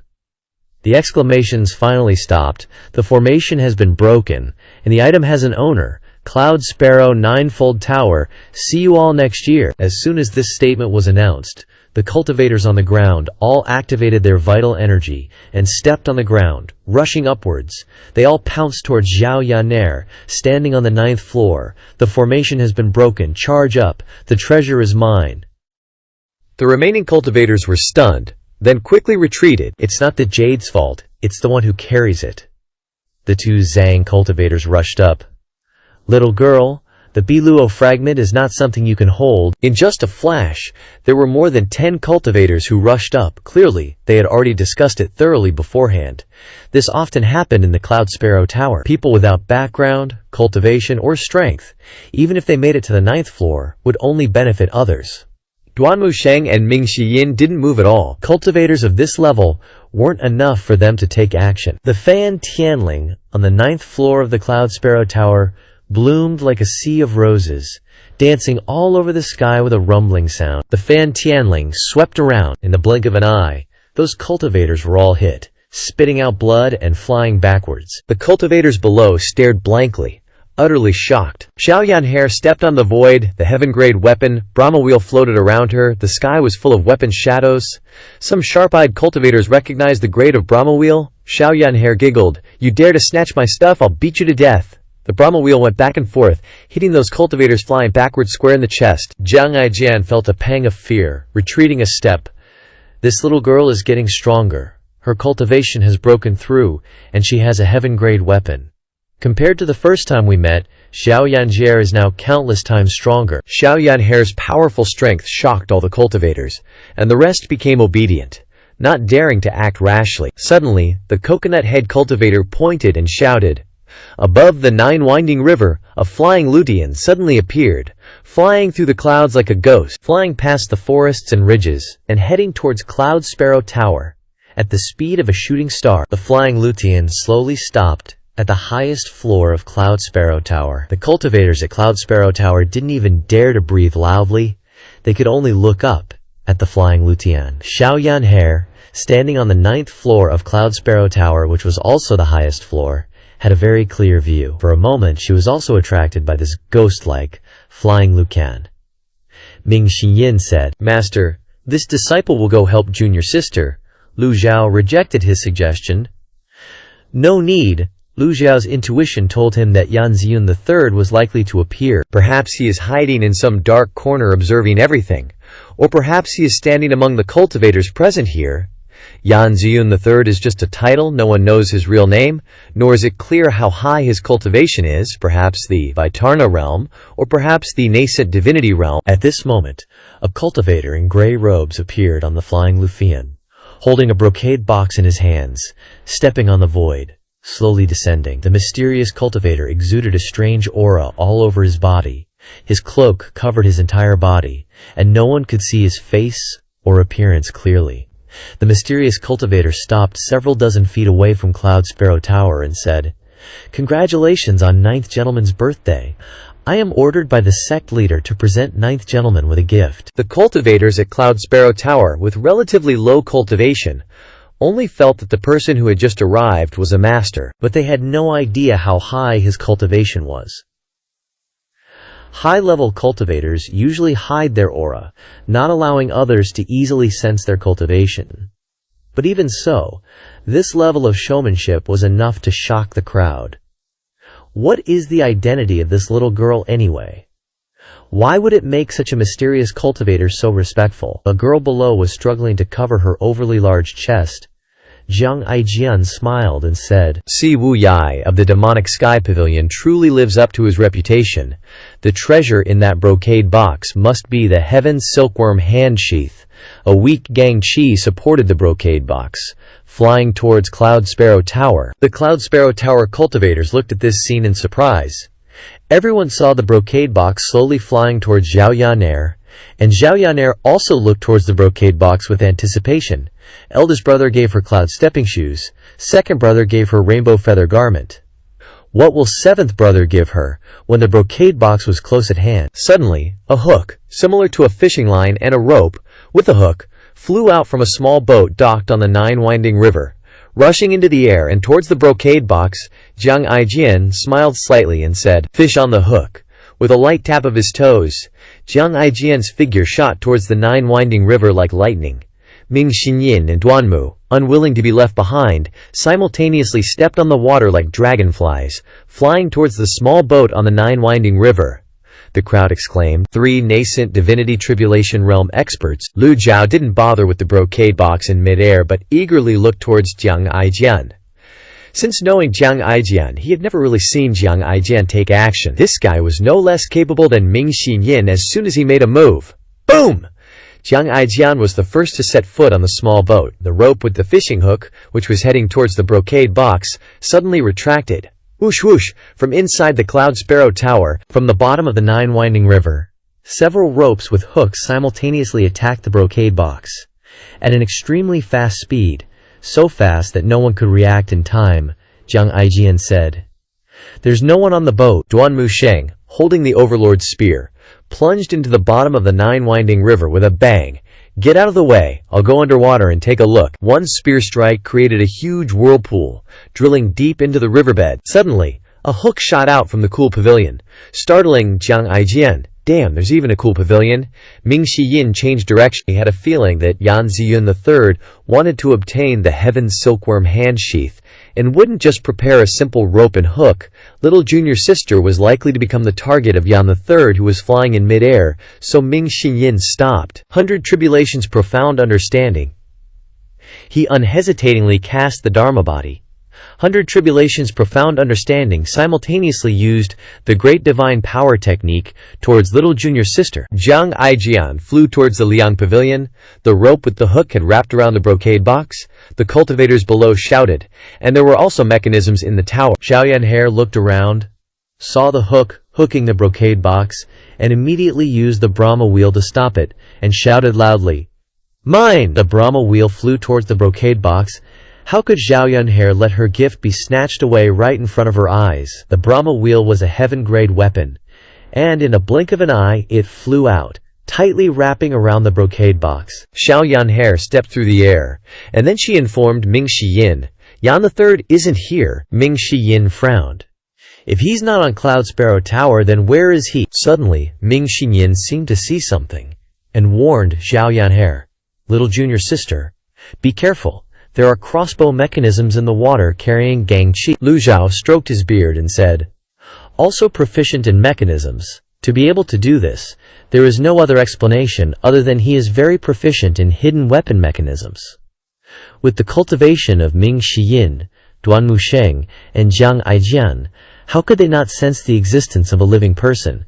Duanmu Sheng even jumped into the water to investigate. Zhao Yunhe turned around.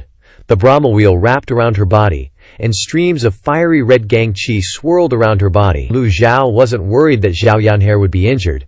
She had the Brahma wheel, the rainbow feather garment, and her nascent divinity realm cultivation. She could cast the 6 unison combined Daoyo seal for defense in an instant. Zhao Yunhe used the Brahma wheel to form a protective circle around herself, and she shouted, "I blocked an arrow with golden Gang Chi." It shot towards Zhao Yunhe, but at the same time, another arrow with blue Gang Chi flew over. Zhao Yunhe was startled, a question mark of confusion. When the arrow with blue Gang Chi blocked the remaining arrow, Lu Zhao also focused his attention on Zhao Yunhe. The arrow with golden Gang Chi was broken in half. Zhao Yunhe had also landed on the ground along with Ming Xiyin, who had just flown over. Holy moly, that was intense! All the cultivators at Yunquay Tower thought that little Yanair was a goner for sure. They were all gawking and gossiping like, "I thought that little girl was toast." Then, BAM! A crimson arrow came out of nowhere, faster than lightning, and blocked it. Looks like it was shot from the forest, and I could feel this crazy powerful energy swirling around it. Whoosh! Duanmu Sheng burst out of the water like a freaking dolphin, and then he slowly floated back down to the ground. And guess what? Duanmu Sheng was holding a whole bunch of crossbows and arrows he'd collected earlier. Duanmu Sheng was like, "There's no one in the water, just a bunch of crossbows. I took care of them all." Ming Shiyin piped up, "One got away. To pull off something like that, it has to be one mechanism at a time. Ain't no other way." Like, with their cultivation levels, how could Ming Shiyin, Duanmu Sheng, and Jiang Aijian not sense something like that? Xiao Yanhe bowed her head and offered the Binluo fragment. "Master, I'm happy to say that I didn't fail in my mission. I retrieved the Binluo fragment." Lu Zhao calmly said, "Good job. Are you hurt?" "No, master." Xiao Yanhe was super stoked to get praised by her master, but Lu Zhao wasn't all that thrilled. Pocketing the 2 Binluo fragments and getting a measly 200 merit points. Getting the fragments back was cool, but not catching Yun-san bummed him out. Now there are 4 more Binluo fragments left. Where the heck is he gonna find them? Creak! Creak! The sounds got louder and louder, echoing through the small path, along with the sound of neat, orderly footsteps, all in sync. The sound of an army marching, echoing throughout Yunquay Tower. The Jade Consort has arrived. Everyone clear the way. At the end of the path, a super swanky palanquin came into view. The golden curtains and the intricate carvings on it were all about that exotic vibe. "Everyone without business here, clear the way." Next to the fancy palanquin, a gorgeous woman in white was strolling along with a bunch of soldiers, holding a delicate little bow in her hand. The palanquin kept creaking. 2 rows of soldiers charged ahead, straight towards Yunquay Tower, weapons clashing and banging. "Everyone without business here, clear the way!" The cultivators in front of Yunquay Tower shook their heads and cleared off, gathering in the pavilion, craning their necks to watch. Lu Zhao and his crew didn't budge. The entrance to Yunquay Tower was now clear, and the 2 rows of soldiers raised their spears. The creaking palanquin pulled up in front of Yunquay Tower. Lu Xiao's eyes zeroed in on the woman in white walking next to the palanquin. Name: Hua Yuexing. Race: human. Realm: nascent divinity. Lower the palanquin. The palanquin slowly lowered to the ground, and the curtain was lifted. The Jade Consort, decked out in fancy robes and a golden crown, gracefully stepped out. She stood up straight, hands clasped in front of her, all dignified and elegant. That heavily lined eyeliner was a dead giveaway that she was from out of town. Hua Yuexing quickly helped the Jade Consort over to Lu Zhao, giving a slight nod and smile. "Greetings, honored one." Lu Zhao glanced sideways and noticed that Jiang Aijian had vanished. Whatever, he probably chickened out to avoid being exposed. "You recognize this old man?" Lu Zhao's tone was as chill as ever, not even slightly intimidated by the Jade Consort's entourage. The cultivators in the pavilion were freaking out over this greeting. "Even the Jade Consort is bowing to that old guy. Who the heck is he?" The Jade Consort chuckled softly. "Why don't you come upstairs and sit for a bit?" The folks at Yunquay Tower bowed slightly. "This way, please." That Jiang Aijian was nowhere to be seen. He's probably worried about being exposed, whatever. Lu Zhao glanced at Hua Yuexing and headed into Yunquay Tower. The broken formation was useless now, so everyone sauntered up to the 9th floor. The Nine Bend River was in front, and the mountains were behind. It was the perfect place to chat. Then, everyone went upstairs and took a seat. Ming Shiyin, Xiao Yanhe, and Duanmu Sheng stood behind. Behind the Jade Consort, there was just one soldier, and the archer, Hua Yuexing. "One of the 3 great sharpshooters of the imperial capital," Lu Zhao said, calling out her name, Hua Yuexing. As soon as he said the name, Ming Shiyin and the others looked at Hua Yuexing in surprise. That incredible arrow that had blocked the golden energy arrow from the Nine Bend River was something to behold. Hua Yuexing was taken aback and bowed. "I'm surprised that Senior knows my name." Lu Zhao nodded slightly. "If this old man remembers correctly, you used to be a disciple of the Lun Zhao sect." Hua Yuexing's face flushed, and she stepped back slightly. "Betraying your sect ain't exactly something to brag about." Just like Zhao Yu, Duanmu Sheng and Ming Shiyin were thinking, Yeah, betraying your sect isn't exactly something you brag about. The Jade Consort giggled. Elder Lu, don't tease her. Hua Yuexing is a powerful archer. And she's a woman. She's not suited to wandering around. She's serving the court now. And this is her home. Lu Xiao nodded slightly. Everyone has their own path. Forcing it won't work. Speak your mind, what's this about? I came here to clear up some misunderstandings. First, back in Anyang City, that imposter Shen Yuan, using the fake name Wang Fukuo, wasn't my subordinate. Someone framed me, trying to stir up trouble between us. She paused for a moment and continued. I am from the western regions, and my sisters did die because of the second gentleman of the Evil Sky Pavilion. But I swear, I would never hold a grudge against the Evil Sky Pavilion. Elder Lu, you have a good eye. I wouldn't dare to lie. When Lu Zhao killed Wang Fukuo, he suspected that someone in the palace was trying to stir up trouble. But there was no proof. And you can't bring the dead back to life. Just hearing one side wasn't enough to convince Lu Zhao. The Jade Consort went on. Second, after Shen Yuan's death, the Evil Sky Pavilion and the royal family have been at odds. But I had nothing to do with any of that. Hua Yuexing can vouch for me. Lu Zhao stroked his beard and said calmly, Why should I believe you? That question caught Hua Yuexing off guard. The Jade Consort nearly froze. Everything I've said is true. You've fought with the experts in the palace, haven't you? You can tell the difference. The Jade Consort had no voodoo energy. If she dared to stand against the Evil Sky Pavilion, she wouldn't have dared to show up alone at Yunquai Tower. But Lu Zhao shook his head. How did you know I was here? Not many people knew he was coming. The Jade Consort said, I heard about the chaos in Anyang City. Only the master of the Evil Sky Pavilion could make the 4 guardians of the Nether sect submit. There is no second person I can think of. Lu Zhao slowly stood up, his gaze sweeping over the crowd. He put his hands behind his back and walked to the railing, looking out over the Nine Bend River. The 9th floor of Yunquai Tower had only a low railing, so the view was unobstructed. Lu Zhao suddenly said, Do you know why I'm here? The Jade Consort shook her head. I came here to clear up misunderstandings. I know nothing else, Lu Zhao said. Yun-san stole something from this old man. Yun-san is the sole heir of the godly thief sect. He's skilled at the Yanzi style. Yun-san, that's right. The Jade Consort said, I heard he's nimble. When Hua Yuexing was still at the Luo sect, the whole sect couldn't catch him. It won't be easy for you to catch him. He's just a rat in a hole. Once this old man makes a move, he won't escape. He emphasized each of the last 3 words. Lu Zhu's face was still impassive. He stroked his beard with one hand and raised the other slightly. In the palm of his hand, the light of a prop card flickered. He looked toward the pavilion below Cloudfinch Tower. The counterclockwise swirl spinning endlessly, golden light appearing, the binding cage forming in a flash and flying towards the pavilion. Ming Shiyin, Duanmu Sheng, and Zhao Yansher, standing on the Cloudfinch Tower, were completely caught off guard when they saw their master suddenly make a move. All gaping at the sight. Master made a move? Yu Fei and Hua Yuexing also stared wide-eyed. The coconut head cultivator wondered, What the heck is that? The binding cage descended from the sky, the yuan qi fluctuations creating a resonant sound. He was in the pavilion. The coconut head cultivator standing next to Zhang Mu, his expression suddenly changed, his body flashing. Crap! I'm exposed! He bolted into the forest. The binding cage grew larger and larger. This person was none other than the sole heir of the divine thief sect, Yan Ziyun-san. Yun-san laughed heartily, running while saying, Sorry, Senior Jilao, your little trick won't work on me.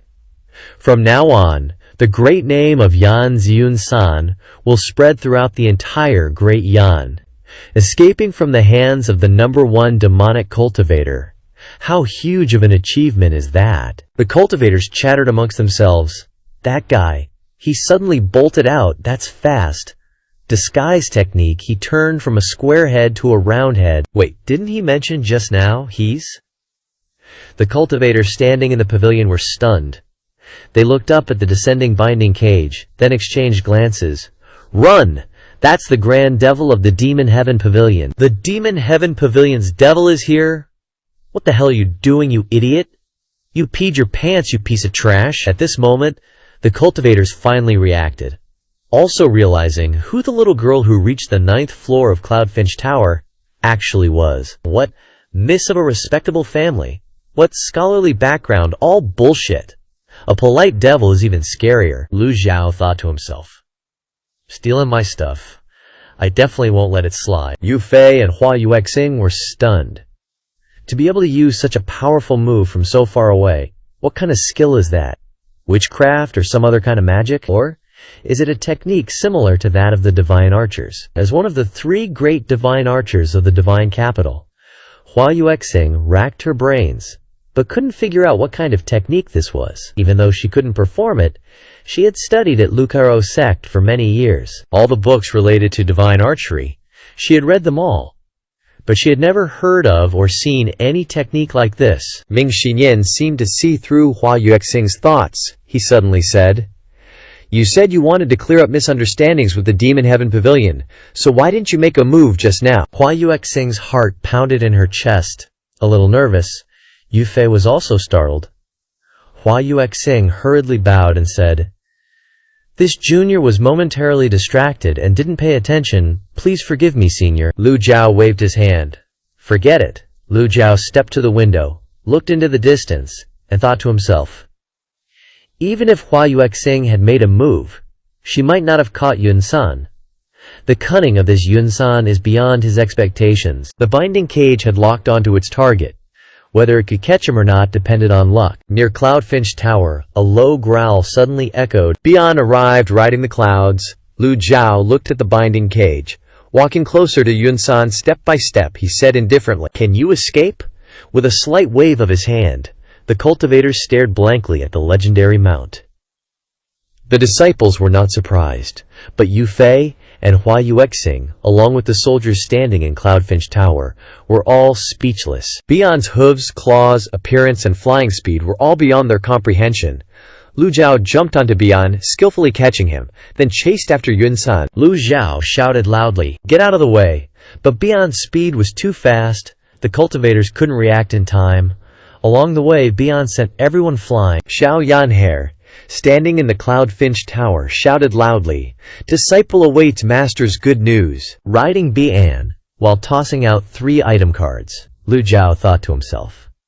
Although he had tossed out 3 binding cages, Lu Jiao was still not sure whether Yun San would be caught or not. After all, the perfect probability of mathematics could not explain the dogshit luck of some people. Lu Jiao had originally planned to ignore it. If he was unlucky and didn't catch him, then Lu Jiao would let it go. However, Yun San's words had caused Lu Jiao to change his mind. As the pavilion master of the Demon Heaven Pavilion, the current #1 Grand Devil, how could he let the prey in his hands escape?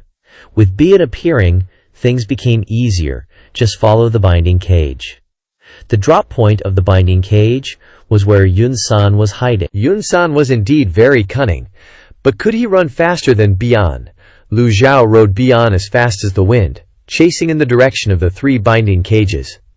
The first binding cage to be launched was now 10 meters wide and was still constantly growing. Bian's speed was very fast, soon catching up with the binding cage. Lu Jiao stood on Bian's back, surveying the earth. The overly dense forest had obscured his vision. Fortunately, Lu Jiao now had the cultivation of the divine court realm. Bian's rampage did not affect him in the slightest. Lu Jiao lowered his altitude, continuing to chase in the air. From the Cloudfinch Tower, the 3 binding cages could no longer be seen. Everyone was quietly waiting for news. At the same time, Yun San weaved through the trees, sprinting all the way. He smugly thought, even if the 3 sects of Yun Tianluo joined forces, they couldn't catch me, wanting to catch me from such a distance. Ha ha! His speed was astonishing. He sprinted for 2 miles before starting to slow down. His cultivation was only at the divine court realm, but in terms of speed, he could compare to the nascent soul realm. He had been sprinting non-stop along this road. To catch up, one would have to use great divine powers, but the north was a deep forest, so it would be even easier for him to find a place to hide. Yun San relaxed, stopping completely. What Demon Heaven Pavilion? What Demon Dao Patriarch? Bah! Huh? What is this? As soon as he stopped, he saw a huge cage descending from the sky.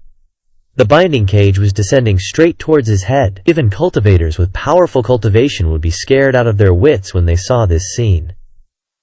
Yun-san had never seen such a miracle. The binding cage fell on his head, then turned into a ripple and disappeared into the air. Yun-san was dumbfounded, not understanding what had happened. Did it just disappear like that? Just as he was feeling strange, a voice rang out behind him. Yun-san. Yun-san instinctively turned his head to look back. Yun-san exclaimed in shock. Holy SHT!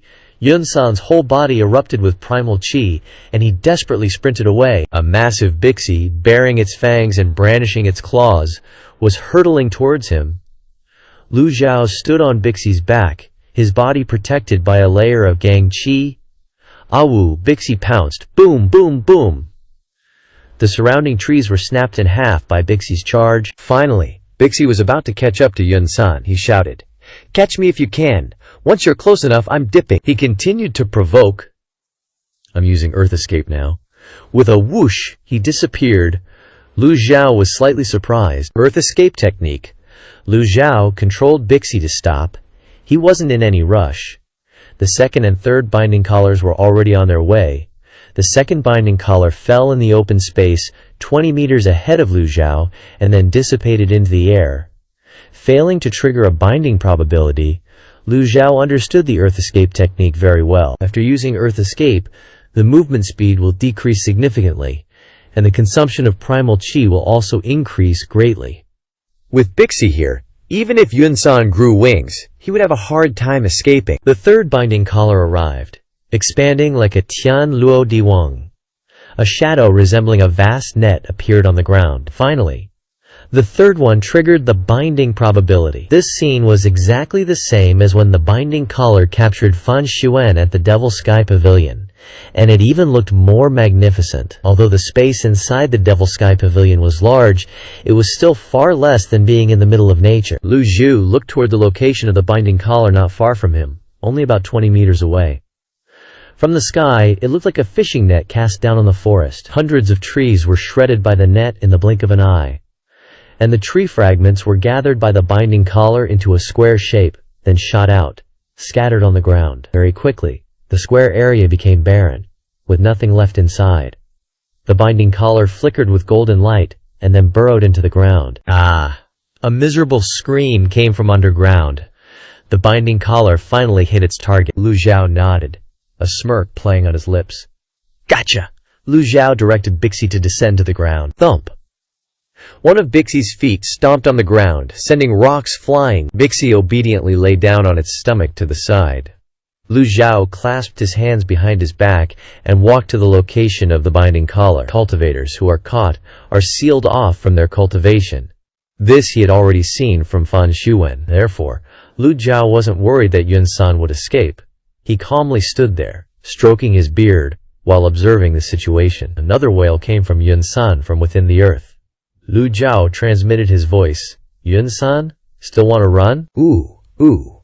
Apart from the ooh sounds, Yun-san could barely speak. Lu Zhao flicked his hands slightly. Bixie roared as if very excited and rushed over, reaching out with its claws to dig. Before long, Bixie had dug Yun-san out. It bared its teeth, scaring Yun-san into screaming for his parents. Yun-san begged repeatedly, almost crying, "Don't! Don't! Don't! Senior, please spare my life! Please spare my life!" When he saw the #1 demonic figure of the era standing beside him, his whole body trembled uncontrollably. He had never been so scared before. He wanted to move but couldn't move at all. The invisible thing that was binding him was extremely tight. "Take him away," Lu Zhao ordered. Bixie immediately grabbed Yun-san in its mouth. On the Yongke Tower, everyone was still waiting. Ming Shiyin, Duan Musheng, and Xiao Yanhe didn't see anything, but Yu Fei said, "Senior is already old. Is it okay for him to go catch Yun-san alone?" Ming Shiyin immediately replied, "No need for you to worry. My master is unparalleled in divine might. It would be a freak occurrence if Yun-san could escape. I have no ill intentions. I hope you all will forgive me." While everyone was waiting, north of the Yongke Tower, Lu Xiao directed Bixi to return, stepping on hills. In Bixi's mouth was a person, clearly Yanzi Yunsan, the only successor of the divine thief sect who had just run away. Several cultivators who hadn't escaped but hid in the Liang Pavilion looked up at the sky and saw this scene. Yunsan has been caught. The only successor of the divine thief sect has been caught. This inadvertently made the cultivation world even more in awe of the Devil Sky Pavilion. The only successor of the divine thief sect, Yanzi Yunsan, was known for being cunning. He initially stole at Yuntianluo. 3 sects were surrounded and blocked by the experts of the 3 great sects. But he was still able to escape. In terms of cunning alone, he was several times stronger than the Black Knight leader, Fan Xuan. Lu Jiao stood on Bixi's back, which was holding Yan Yunsan, and returned to Yunxi Tower. As Bixi flew closer, it spat Yunsan into Yunxi Tower, not caring about his life or death. Lu Xiao stepped through the air and returned. The disciples were extremely excited by this scene. Ming Shiyin and Duan Musheng exclaimed, "Master is unparalleled in divine might. For all eternity?" Yu Fei was left speechless. Unparalleled in divine might was fine. But what the hell was for all eternity? Yu Fei suddenly stood up. Hua Yuexing instinctively tightened her grip on the bow and arrow in her hand.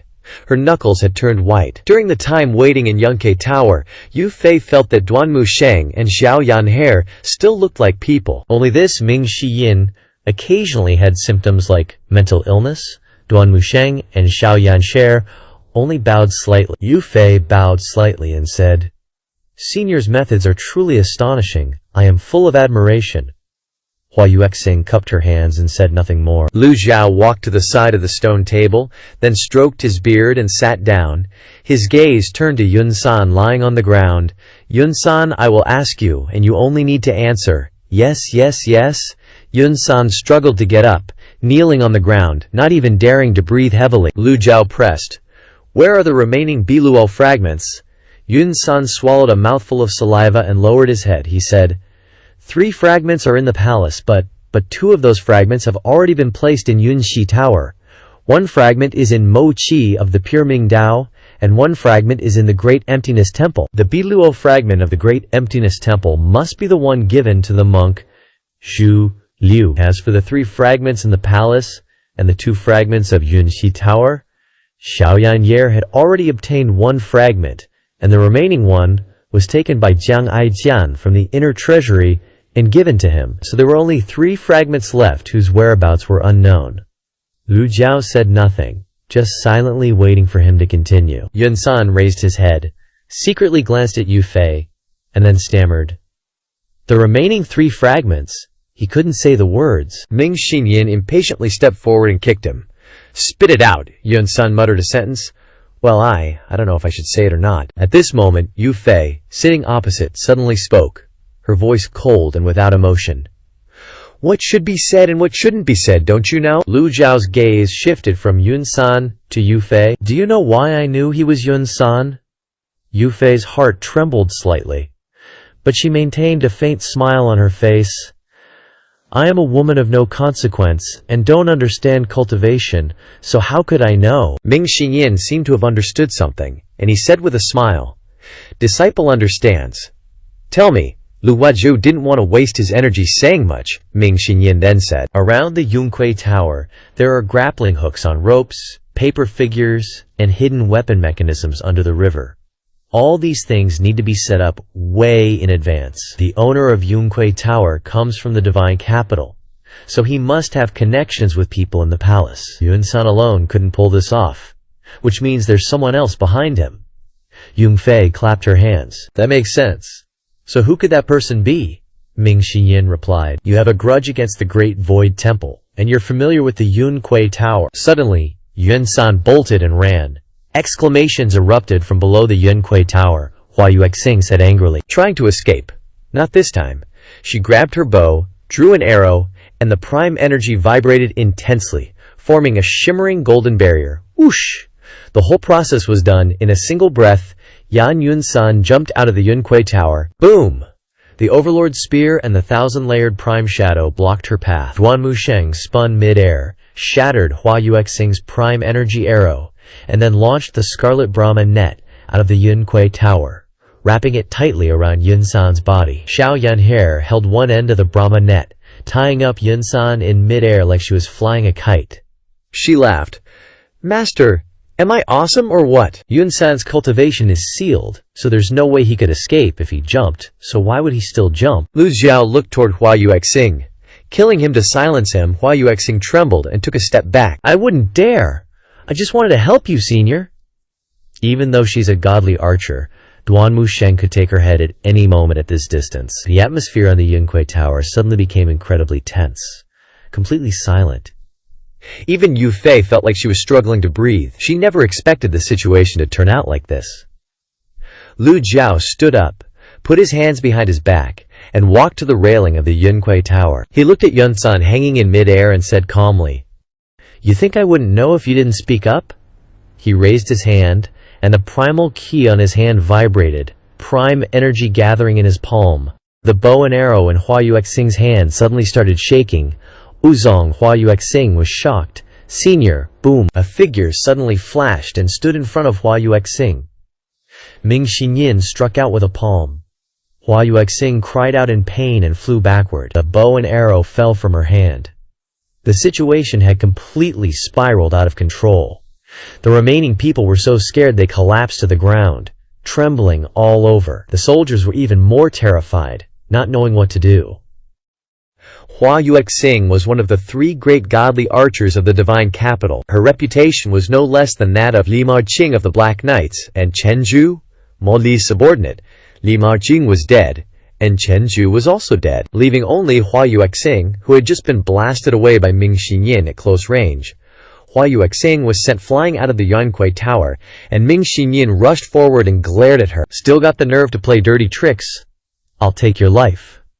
The separation hook appeared in his hand, shimmering with light. The separation hook was pressed against Hua Yuexing's neck. Yu Fei's face was now deathly pale, and she quickly lowered herself and said, "Senior, please wait," Lu Zhou said indifferently. "Let her come up." Ming Xinyin immediately stopped and respectfully retreated to the side. After falling, Hua Yuexing staggered a few more steps. This blow almost seriously injured her, but luckily Ming Xinyin didn't go for the kill. Yu Fei's soft voice came, "Come up here." Although Hua Yuexing was unwilling, she still soared into the air and returned to the 9th floor of Yunque Tower. She nervously looked at Ming Xinyin and Lu Jiao. Yu Fei went up to Lu Jiao and softly lowered herself, saying, "I only did it as a last resort." Lu Jiao said, "You admit it." Yu Fei sighed softly. "I admit it. Yunsan is indeed my man." At this point, everything was clear. Lu Jiao glanced over, thinking that Yunsan was Yun Fei's man, so he didn't dare to reveal her, and Hua Yuexing wanted to take the opportunity to silence him. Lu Jiao motioned to Xiao Yanhe. Xiao Yanhe waved her hand and retracted the Brahmanet, and Yunsan fell back into Yunque Tower. Xiao Yanhe, with her big eyes, smiled and said, "Master, should I break his legs so he won't dare to run away anymore?" Yunsan's whole body trembled, and his hands kept flailing. Then he huddled up into a ball, looking extremely pathetic. Seeing that Lu Jiao didn't say anything, Xiao Yanhe obediently didn't dare to mess around. She stuck out her tongue and made a face at Yunsan, then stood aside. Lu Jiao's gaze turned back to Yunsan. Lu Jiao growled, "Speak." Yunsan trembled, first kowtowing to Yu Fei, and then saying to Lu Jiao, "The remaining 3 pieces of the azure falling shard are all in Yu Fei's hands. Please forgive me, Your Majesty. Please forgive me," Lu Jiao mused. So in fact there were 4 azure falling shards in the palace. He had already obtained the Jiang'ai sword in the treasury, so he didn't need to consider it anymore. Yu Fei sighed. "Senior, the bow and arrow in Hua Yuexing's hand were made from the azure falling shard. The reason I hid it was because I didn't want to create a deep conflict with the Great Void Temple. Yunsan used his relationship with me to set up mechanisms around Yunque Tower to steal the Heaven Silkworm handguard. I didn't know anything about this." The disciples looked at the bow lying on the stone table in surprise. No wonder Master took action against Hua Yuexing. It turned out that he had seen through these tricks from the very beginning. Lu Jiao said nothing. Yu Fei quickly continued, "If I really wanted to be hostile to the Great Void Temple, how would I dare to come to Yunque Tower and walk right into my own death?" Yunque Tower was silent, and even breathing became difficult. Hua Yuexing cupped her hands and said, If I really intended to be hostile, I wouldn't have stopped Yun-san when they first arrived. Everyone had seen the black arrow carrying golden prime energy that had been shot towards Zhao Yan'er. Hua Yuexing had indeed blocked that arrow. Hua Yuexing said again, I am willing to return the bow and arrow to the Great Void Temple, Ming Yin mumbled. Well, that's alright then. If the Azure Falling Shard is made properly, only 2 shards are needed to create a heaven-grade weapon. However, the supporting materials required are also extremely precious. To think these 3 Azure Falling Shards could only make an Earth-grade bow and arrow. What a waste. Lu Zhao waved his hand and retrieved the bow and arrow. The situation reversed, and he retrieved the Azure Falling Bow. He needed to refine it again to obtain the Azure Falling Shard. Quantity 3. At the same time, Lu Zhao looked at the progress of the quest. Retrieve the Azure Falling Shard. 7/8. It was going more smoothly than he had imagined else. He originally thought that the Azure Falling Shards were scattered to the 4 corners of the world, and that it would take a lot of effort to find them. He didn't expect something that he didn't care about to be a rare treasure in the eyes of others. If they also thought it was trash and casually threw it in a corner somewhere, he probably wouldn't be able to find it in his lifetime. Only one last piece remained. Lu Zhao looked at Yun-san. Yun-san, I'll give you a chance to live. As soon as Yun-san heard that he still had a chance, he kowtowed to Lu Zhao without stopping. As he kowtowed heavily, he said, Please, senior, just give me your orders. As long as I can survive, I'll do anything you tell me to do. I like people who know what's good for them. Lu Zhao wasn't in a hurry, and slowly said, If you gave the Azure Falling Shard to the Pure Clarity Dao, then you have to get it back. 3 question marks appeared in Yun-san's head. Seeing him stunned, Ming Xinyin said, Aren't you going? Simple, it's been too long since I've smelled blood. As Ming Xinyin spoke, he cracked his knuckles. Yun-san trembled when he saw this. How could he dare to refuse? I'll go! I'll go! In the Pure Clarity Dao, experts were as numerous as the clouds. It wouldn't be easy to retrieve this last piece of the Azure Falling Shard. But Yun-san was skilled in theft. Even if he couldn't get it by asking, he could steal it. If not for the restricting cage, Lu Zhao would have had to spend a lot of effort and thought to capture a divine thief like Yun-san. Yun-san said timidly, See, senior, I'll go to the Pure Clarity Dao, so can you unseal my cultivation? Ming Xinyin quickly said, Master, I have something to say. Ming Xinyin thought to himself, if he didn't show off now, when would he get the chance? Lu Zhao then replied, Speak. Yun-san was skilled in the art of thievery. If his cultivation was unsealed, it would probably not be easy to catch him again next time. A mouse like him dared to be presumptuous in front of people, so he could do anything. Ming Xinyin glanced at Yun-san and continued, But if we seal his cultivation, he won't be able to use his abilities. I suggest using a Yuan Qi imprint. Even if he runs to the ends of the earth, it'll be useless. Lu Junzhao nodded in agreement with Ming Xinyin's plan. Ming Xinyin clasped his hands at Lu Zhao and walked over to Yun-san. A faint green Yuan Qi appeared, transforming into a unique imprint. Ming Xinyin approached, making Yun-san panic. You, what are you doing? Ming Xinyin shouted. Don't move! Bam! Ming Xinyin struck Yun-san's body with a palm. Poofed! Yun-san spat out a mouthful of fresh blood. This type of imprint isn't like ordinary ones. You can't just break it by being stronger. The imprint Ming Xinyin cast was different. It went into the bones and meridians, impossible to destroy. But this special imprint had a time limit. Yu Fei was surprised that Ming Xinyin used such an imprint, meaning Yun-san couldn't serve her for a while. As long as the imprint was there, Yun-san was still a member of the Evil Sky Pavilion, but she had no other choice. She had to resolve the conflict with the Evil Sky Pavilion now, and she was even willing to sacrifice Yun-san if necessary. So, Yun Fei remained cold throughout the entire process. After a while, Ming Xinyin reported, Master, I've completed it, but this imprint will only last for 3 months. Yun-san was lying in a heap on the ground at this point. Lu Zhao stroked his beard and nodded, saying to Yun-san, I'll give you 7 days. Yun-san was stunned and hurriedly raised his head, stammering, No, isn't it 3 months? 7 days, is that too short? Ming Xiyin's face immediately darkened and he said, You have no right to bargain. If you don't bring back the azure glass fragment in 7 days, I'll leave the mountain and hunt you down. No matter where you run, I'll find you, dig 3 feet into the ground, flay you alive, and chop you into 8 pieces. Yun-san shut up instantly. Yun-san had never been caught by anyone before, and his failure at the hands of the evil Sky Pavilion had severely damaged his confidence. Now, he only had one word in his heart: fear, Yun-san replied.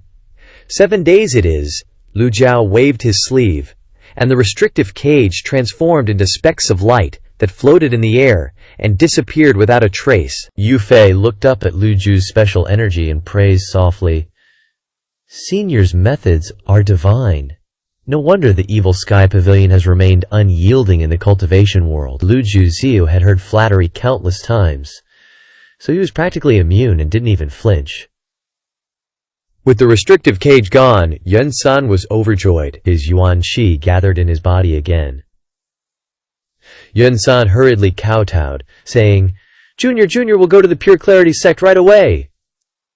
Time was tight. He was just a divine court realm cultivator, so he had to think carefully and plan meticulously to take something from the Pure Clarity sect, or it would be impossible. Ming Xinyan waved his hand dismissively. "Get lost! Get out of here!" Yun-san leaped out of the cloud-gazing pavilion and into the forest, disappearing from sight soon after. Yu Fei Niang smiled faintly. "Senior, I have other matters to attend to. Please allow me to take my leave." Lu Jiao slowly stood up. "Wait."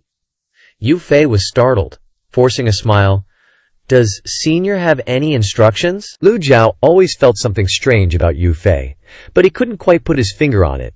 Lu Jiao raised 2 fingers, saying, "It seems you're not sincere enough." Hearing Lu Jiao say she wasn't sincere enough, Yu Fei was confused, wondering. "Sincere, what do you mean?" Lu Jiao asked. "Have you met Mo Li, second prince's consort?" "Of course, I've met her. But Mo Li has always been introverted, and doesn't like socializing with others," Yu replied, seemingly realizing his intention. She quickly added, "Please rest assured, Senior, my heart only belongs to His Majesty. I would never collude with them." Lu Jiao didn't reply. He clasped his hands behind his back and looked towards the 9 Twists River, his meaning very clear. Yu Fei's sincerity wasn't enough. Just then, a voice came from the 8th floor of the cloud-gazing pavilion. "Oh my, Yu Fei's finally getting a taste of her own medicine." Lu Ju simply stood silently, while Zhao Yanhe, with her big round eyes, shouted, "Jiang Aijian, your voice is so distinctive, just opening your mouth makes me want to beat you up." Unfortunately, the people on the 9th floor couldn't see him. Jiang Aijian continued, "Senior, Yun-san is Yu Fei's man, after all. If Yu Fei wasn't backing him, how would he dare covet the celestial silkworm handcuffs?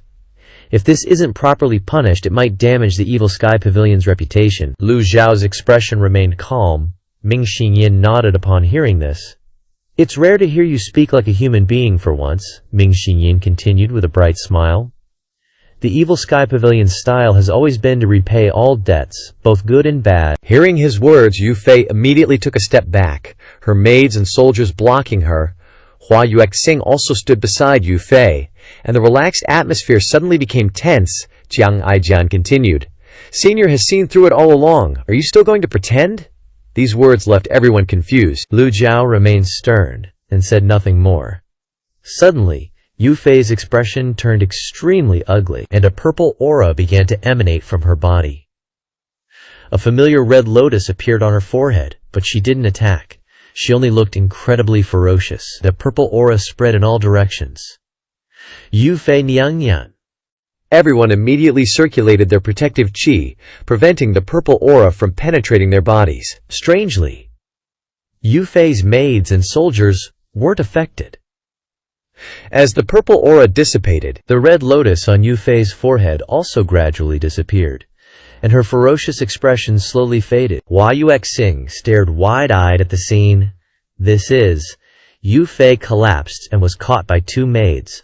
The purple aura suddenly appeared and spread everywhere. While Lu Jiao's expression remained calm, his disciples were secretly shocked and quickly covered their noses. Ming Xinyan shouted, "Be careful, it's poisonous." Then, Ming Xinyan muttered, "They thought Yu Fei was a powerful witchcraft cultivator and were about to have a big fight. but who knew the red lotus on her forehead would disappear, and she'd become listless and faint. Yu Fei didn't recover even after being supported by the two maids for a long time. Ming Shiyin exclaimed angrily, "Jiang Aijian, you knew all along that she was being controlled." Jiang Aijian replied, "That's right. I usually keep a low profile, fearing that person might recognize me through Yu Fei's eyes." Jiang Aijian tossed his hair and added, "After all, someone like me is too outstanding and easily recognized." He didn't directly reveal his identity as the third prince. The maids, soldiers, and Hua Yuexing didn't recognize Jiang Aijian and only looked at him blankly, thinking that this newcomer must be one of the evil Sky Pavilion's devils. Otherwise, how could he be so shameless? Jiang Aijian approached Lu Jiao and smiled brightly. "Hello, senior," Hua Yuexing asked, startled. "You're saying Yu Fei Niang is being controlled?" "Duh." Jiang Aijian glared at her. "Yu Fei isn't a cultivator, just an ordinary person. She can move freely in the palace and serve the most powerful man in the world. If I were Mo Li, I wouldn't pass up such a good target." Hua Yuexing staggered back, hurriedly touching her face and hair, fearing that she might also be controlled. "Help me see if there are any flowers on my head." "I don't want to be controlled," Ming Shiyin continued. "If she's controlling Yu Fei, why not use her to ambush us? After all, she's just a puppet." Jiang Aijian raised two fingers. 1. Mu Li must be seriously injured. 2. The power of witchcraft through a controlled person is only 60%. Facing a powerhouse like Senior, she can only choose to avoid it. That's why she used Yu Fei to seek peace, also to buy time to heal. In that sense, Yu Fei is a victim. Mo Li has such a wicked mind. It's a waste not to join the evil Sky Pavilion. Swish! Everyone's eyes focused on Jiang Aijian at the same time. Such intense killing intent, Jiang Aijian quickly said. "What I meant was, her wickedness is ultimately just a small path.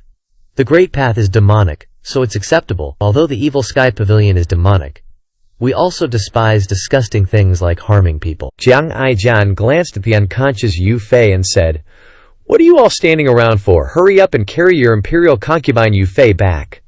The two maids quickly helped Yu Fei up and hurried downstairs. Lu Jiao didn't stop them, but slowly sat down, watching the maids take Yu Fei away. Hua Yuexing was about to turn around and leave, but Jiang Aijian said, "You can't leave." Hua Yuexing was startled and didn't know what to say. Jiang Aijian asked her, "What about me? You planning on going back to settle accounts with Mo Li and throwing yourself into the tiger's mouth?" Hua Yuexing was stunned. Lu Jiao stared intently at Jiang Aijian like he was looking at prey, and slowly opened his mouth. "Lu Chen." Jiang Aijian trembled all over. Lu Jiao calling him by his real name really scared the crap out of him. Jiang Aijian didn't like showing off. Sometimes he only did it when he had no other choice, including this time. As soon as he finished showing off, Jiang Aijian immediately regretted it.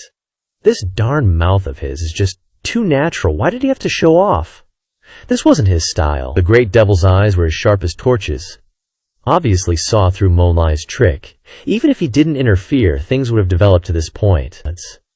What's more, the person he was facing was the current #1 great devil under heaven, plus 3 little devils. Any one of them could kill him with a single move. Hey, Jiang Aijian walked up to Lu Jiao, bowed slightly, and shamelessly said, "Old senior, my name is Jiang Aijian. Jiang Aijian, the world is my home." "You're really calculating. Everything is going according to your wishes, huh?" Lu Jiao sat by the window of Yunquai Tower, his eyes still fixed on him. "Yeah." Jiang Aijian replied, "Old senior, we're in a cooperative relationship, you see. Isn't the result good for both of us now?" Lu Jiao pulled out a bag of snacks, ate them, and said, "I'm afraid it's not enough." When Lu Jiao returned to Yunquai Tower, he calculated a bit about capturing Yun San. He had used up 3 binding cages. Although this was just some old junk, the price of these prop cards had gone up now. Yun San only had a Divine Court Realm cultivation base. Capturing him wouldn't get him any merit points. With merit points getting harder and harder to earn these days, he was severely anemic. Jiang Aijian forced a smile. "This really can't be blamed on me. If you want to blame someone, blame your 7th disciple, Si Wuyai. The recent events were all led by him." Lu Jiao replied, "This old man only knows that you're the one who asked me to come here." Jiang Aijian was confused. He thought to himself, "All right, I've been tricked again." Jiang Aijian glanced at the frightened Hua Yuexing, suddenly thought of something, and suggested, Now I have something that can help old senior feel better, Lu Zhao urged. Speak. Jiang Aijian stood up and walked to Hua Yuexing's side. Hua Yuexing, I originally planned to take you out of the palace and then give you your freedom, but now I'll give you a bright path. Hearing this, Hua Yuexing was startled again. Ah, Jiang Aijian excitedly said, Join the Demon Heaven Pavilion. Become Ming Shiyin's junior. Duanmu Sheng and Xiao Yanhe frowned, immediately showing their contempt. Ming Shiyin said, It's not that I look down on her, but with her little talent, she can only do odd jobs in the Demon Heaven Pavilion. Even Zhu Jifeng is stronger than her. Being spoken to like that, Hua Yuexing couldn't help but feel angry. From a young age, she cultivated in the Luo sect. Didn't like swordsmanship, saber techniques, or boxing, but only had eyes for archery. Once she started learning archery, there was no turning back, and she became the divine archer of the Luo sect. After leaving the Luo sect and joining the royal family, she gradually gained some fame, becoming one of the 3 great divine archers of the divine capital. It's just that she was young and didn't have much experience in battle. So she was ranked 3rd. Hua Yuexing clenched her fists and said, Do odd jobs, I'm not convinced. Hearing Hua Yuexing say she wasn't convinced, Ming Xiyin's eyes went wide and he said, You're not convinced, so what? Want to spar with me? Come here, I don't discriminate between men and women, don't blame me if I make you cry. Ming Xinyin slightly raised his hand. The separation hook already appeared in his palm. Seeing the heavenly grade weapon appear, Hua Yuexing quickly retreated. She was embarrassed and scared. Once bitten, twice shy, she had already learned Ming Xinyin's methods just now. Jiang Aijian laughed loudly. Don't underestimate her, everyone. Hua Yuexing's talent in archery is very high, it's just that people don't know it yet. He turned his head, patted Hua Yuexing on the shoulder, and said, If you want to join the Demon Heaven Pavilion, you have to show them your real talent. Hua Yuexing bluntly refused. I won't join the Demon Heaven Pavilion, Jiang Aijian frowned. Why, Hua Yuexing replied, I'd rather go back to the palace and be punished than join the demonic path. Jiang Aijian sighed, shook his head, and suddenly spoke with a teaching tone like an older brother. Believe me, the right and wrong in the palace are much more complicated than outside, especially since Yu Fei's witchcraft has been solved, and Mo Li is an extremely dangerous person. Are you planning to return to the Luo sect? Hua Yuexing looked at Jiang Aijian with a complex expression. She always felt that he knew everything. Who exactly are you? Who I am doesn't matter. Jiang Aijian took a step, but was kicked by Ming Xiyin after only a few steps. Ming Xiyin glared annoyed. Stop being so disgusting, aren't you just a prince? Hurry up and get to the point, stop messing around. Hearing the word prince, Hua Yuexing was extremely surprised. Jiang Aijian rubbed his butt because it hurt, and said, Even so, he's still a prince? Give him some face? Okay, I'll solve it right away, you're a prince. Hua Yuexing stared wide-eyed. Be humble. Be humble. Jiang Aijian pulled her aside, whispered a few words into her ear. Like this, understand? That's how it is. Perhaps because Hua Yuexing wasn't old, she nodded after listening, and walked towards Lu Zhao. Hua Yuexing respectfully said, Junior Hua Yuexing is willing to join the Demon Heaven Pavilion, and asks old senior to accept me. Lu Zhao looked at Hua Yuexing, then stood up. You don't have the qualifications yet. Hua Yuexing was speechless after hearing Lu Zhao's reply. Her right hand mobilized her astral energy, and her left hand gently lifted up. A ray of astral energy turned into a bow and arrow in her palm. An arrow of astral energy appeared between her fingers. Ming Xiyin, Duanmu Sheng, and Xiao Yan'er were secretly surprised when they saw this. Without weapons, only using bare hands to condense energy into form, it was the first time they had seen this scene. Whoosh! The bow pointed towards a bird flying far away in the sky outside Yunquei Tower. Whoosh!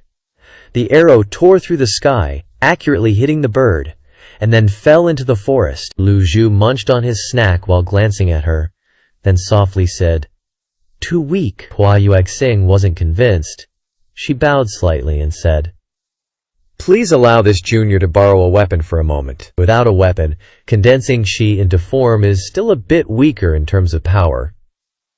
Lu Zhao casually waved his hand, and the emerald fall bow appeared on the stone table. Hua Yuexing picked up the emerald fall bow, then walked to the Cloud Sparrow Pavilion's railing, searching for a target. This time, she switched to holding the bow with her right hand, her gaze even more determined than before, condensing chi into form. Many sharp, exquisite, golden chi-formed arrows appeared on the Emerald Fall bow.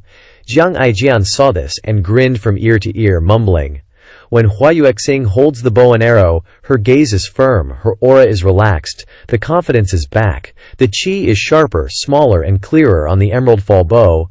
Hua Yuexing adjusted her breathing. A divine archer not only needs accurate shooting skills, but also excellent eyesight, where everything the eyes can see turns into a bullseye. Her arm relaxed slightly. Whoosh! The first arrow flew towards the forest. The sonic boom created by the arrow was enormous, causing dozens of birds in the forest to fly into the air. This time, when Hua Yuexing drew the bow, dozens of chi arrows shot out, accurately taking the lives of each of the scattered birds. Roar! At Cloud Sparrow Pavilion, Jiang Aijian couldn't help but applaud. Clap, clap, clap. Well shot. A dozen arrows hitting at once. Great, great, awesome shooting. Cloud Sparrow Pavilion was too quiet. So quiet that only his clapping could be heard. How embarrassing. Ming Shiyin, Duan Musheng, and Xiao Yanhe all stared at him like he was an idiot. Jiang Aijian defended himself. Say something fair, guys. That shot was really good. Lu Zhao shook his head slightly. True archery requires countless trials. Your talent isn't bad, but your sharpness isn't enough. You're far from qualified to join the Evil Sky Pavilion. After saying that, Lu Zhao gently waved his hand, and the Emerald Fall bow was taken aback. Jiang Aijian's expression changed. When he heard Lu Zhao's words, he nodded, agreeing with Lu Zhao's reasoning. Lu Zhao turned to Jiang Aijian and said, "Because you retrieved a piece of the Emerald Fall fragment, this old man won't hold it against you." At the same time, the White Z mount arrived.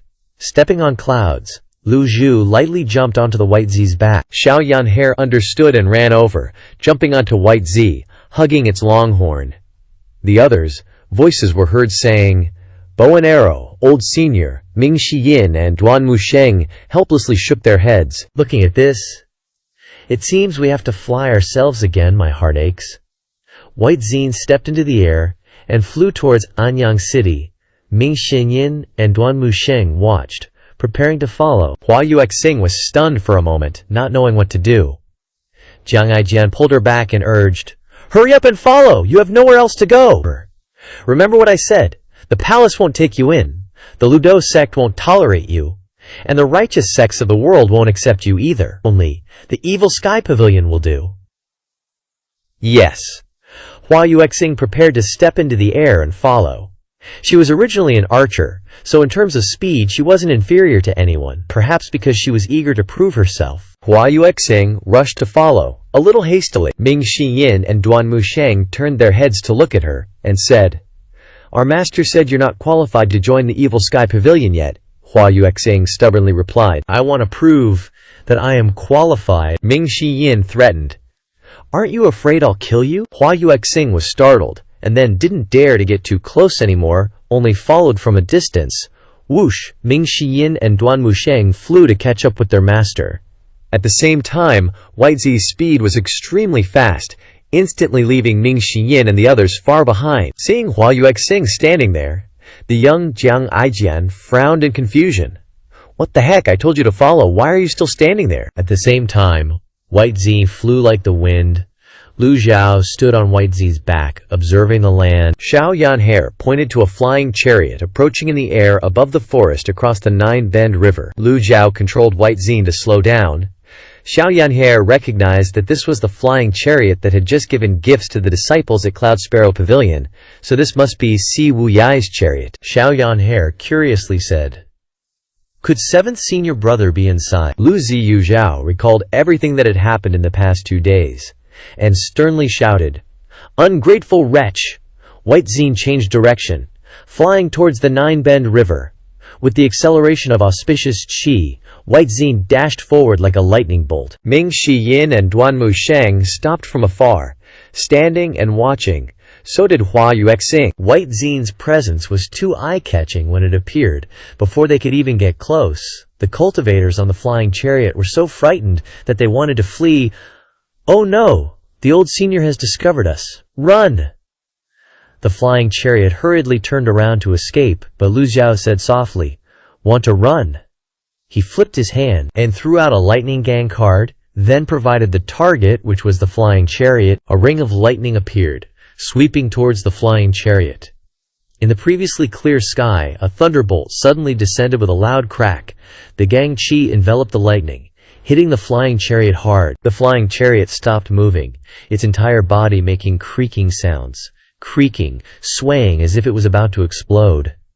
The flying chariot was torn into pieces, turning into scattered fragments falling to the ground. Seeing this scene, Hua Yuexing stood frozen in place. When Lu Zhao took action to capture the thief Saint Yun Sun, Hua Yuexing was inexperienced and didn't understand the methods involved, and she didn't see with her own eyes whether the binding cage captured Yun Sun or not. But the scene of the lightning gang descending, terrifying like a thunderbolt from the heavens, and from so far away, compared to such methods, her few feather arrows just now were nothing more than child's play.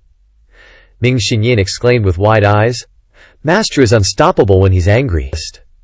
Seventh junior brother is going to suffer this time." Duanmu Sheng folded his arms and said, "If seventh junior brother is really in the flying chariot, then he probably can't escape. With White Zine there, even if Si Wuyai grows wings, it'll be hard for him to escape. In this situation, Si Wuyai's ability to perform is even worse than Yun San's." Ming Xiyin seemed excited as if he was watching a show. Old Seven is finished this time. Daring to secretly observe Cloud Sparrow Pavilion from here, White Zine flew away. The cultivators on the flying chariot jumped out. When the flying chariot was destroyed, low-level cultivators could only activate their body-protecting gang chi and fall to the ground. Cultivators from the astral ocean realm and above could fly and slowly descend. "Ungrateful wretch, get out here now!" Lu Zhu's voice echoed in the air. This time, he didn't earn merit points at Cloud Sparrow Pavilion. But if he can catch Old Seven and bring him back, then it's not a loss. But the cultivators were so frightened that their bodies trembled, fleeing in all directions. The sect master repeatedly instructed, must stay far away from Ji Tiandao, and must never have any intention of resistance. This has almost become an iron rule of the dark web. Right now, the only thought in their heads was to escape, to run for their lives. No one answered Lu Zhu. Lu Zhao's gaze swept over the cultivators, but there wasn't a single divine court realm cultivator, Old Seven Si Wuyai. Since obtaining the peacock plume and a complete cultivation method, his cultivation has long since entered the nascent soul realm. If he was just a divine court realm cultivator, how could he sit firmly in the position of sect master, which also meant that Si Wuyai wasn't among them? Lu Zhao called out, "Yan'er!" Xiao Yan'er's face turned a delightful shade of black as she replied, "Yes." Xiao Yan'er had been itching for a fight. At this moment, the cultivators were scrambling to escape. "Hold on, you're blocking me, I can't get out, let me out first. I'm trying to get out, quit shoving. My head's out first." As soon as the cultivators peeked their heads out, Xiao Yan'er was waiting for them. The cultivators nearby gasped when they saw the Fan Tianling. One of them couldn't stop exclaiming, "That's a heaven-tier weapon. The view of this divine weapon from this angle is just magnificent. I have no regrets even if I die now." Xiao Yan'er's face darkened as she threatened him. "Keep staring, and I'll beat you to death." Then, she plunged into the group of cultivators like a wolf among sheep. The cultivators, getting absolutely wrecked by Xiao Yan'er, started screaming, "Help! Save us! I'm not looking, please don't blind me." "Mercy, Grandma! Who are you calling Grandma?" A moment later, Ming Xinyin and Duanmu Sheng flew over, and, seeing the scene, Ming Xinyin couldn't help but sigh. Little junior sister couldn't hold back any longer. The scene before his eyes was utterly horrifying. Ming Xinyin took a deep breath and muttered to himself, "Third senior brother, do you think little junior sister will abuse us in the future?" Duanmu Sheng, recalling the moment Xiao Yan'er received the Fan Tianling, scratched his head and said, "Probably not. Little junior sister is all grown up now. Let's hope so." The scene before them was a chaotic mess. Xiao Yan'er was stirring things up like a mud skipper. Smoke and fire filled the sky, and the Fan Tianling was dancing and sweeping across the area. Those cultivators who couldn't escape in time were all captured by the Fan Tianling, and those who dared to resist were decisively knocked unconscious by Xiao Yan'er. The terrifying power of a heaven-tier weapon was on full display. Xiao Yan'er was really enjoying this feeling of bullying the weak. Having gotten permission from her master, she played to her heart's content, but she was careful not to kill anyone. Lu Zhao stroked his beard and nodded in satisfaction. A young one is easy to teach. If it had been the Xiao Yan'er of the past, these people would probably be dead. Most of the cultivators had been captured by Xiao Yan'er, curled up in a pile, with the Fan Tianling surrounding them, rendering them unable to move. Lu Zhao slowly descended and gently patted Bai Zi's head. Bai Zi grumbled softly, and obediently sat and waited. Xiao Yan'er asked Lu Zhao, "Master, should I beat them up a little to loosen their tongues? I bet I can find out where 7th senior brother is hiding." Lu Zhao waved his hand slightly, signaling her to step back. Xiao Yan'er retreated to the side. "Yes, disciple will step back right away." Lu Zhao, with his hands behind his back, said, "I will only ask each question once. If there is even one wrong answer, bear the consequences yourself." The cultivators trembled all over. They were facing the #1 devil in the world, and he was also the sect leader's master. The sect leader had instructed them to cooperate obediently and not to harbor any resistance. "Where is Si Wuyai? Old senior, we are just subordinates following orders." The sect leader is always a mysterious figure, appearing and disappearing without a trace. We really don't know. Lu Zhao continued to ask, "Why are you hiding here?" The sect leader ordered us to stay and observe the situation after delivering the gifts to Zhu Xiansheng. Lu Zhao stroked his beard in thought. The matter of Yun San was orchestrated by Si Wuyai. What was his true purpose? Why would he do such a thing? Ming Shiyin bowed and said, "Master, 7th is really going too far this time, daring to scheme behind the scenes and use the evil sky pavilion." Disciple is willing to stay and hunt down 7th. Vowing to capture him, Lu Zhao calmly replied, "I'm afraid you are not 7th's match. Not only are you inferior in cultivation, but even in scheming, Ming Shiyin is not as good as Si Wuyai." Ming Shiyin was ultimately just a clever person, but he didn't have many cunning plans. Ming Shiyin retorted, unconvinced. "We'll see who's stronger." He shook his head abruptly. A hand patted Ming Shiyin on the shoulder. The owner of the hand was none other than his 3rd senior brother, Duan Musheng, who nodded in agreement. "4th junior brother is different now, huh?" Recently, when sparring with junior brother, I always felt that junior brother can take a beating much better than before. Ming Shiyin was left speechless by this comment. Ming Shiyin turned his head to glare at Duan Musheng. There's something wrong with what senior brother said. Lu Zhao ignored the two of them and said to the dark web disciples, "Go back and tell your sect leader, if he knows he is wrong, he should come and explain himself." With that, Lu Zhao turned and walked towards Bai Zi. Ming Shiyin felt strange and bowed to ask, "Master, is that all we're doing? Do you have a better plan?" Ming Shiyin offered his suggestion. "Disciple feels that we should tie them all up and take them to Jinting Mountain, killing one person every day. If 7th values love and justice, he might show up." Lu Zhao did not respond to him. If things were that simple, he would have been able to teach all these disobedient disciples a lesson long ago, without having to drag things out until now. The dark web disciples, hearing this, cried out in fear and begged for mercy, making Ming Shiyin's ears ring. He was extremely annoyed. "Spare us! We are just people who take money to do things. We haven't even seen the sect leader's face.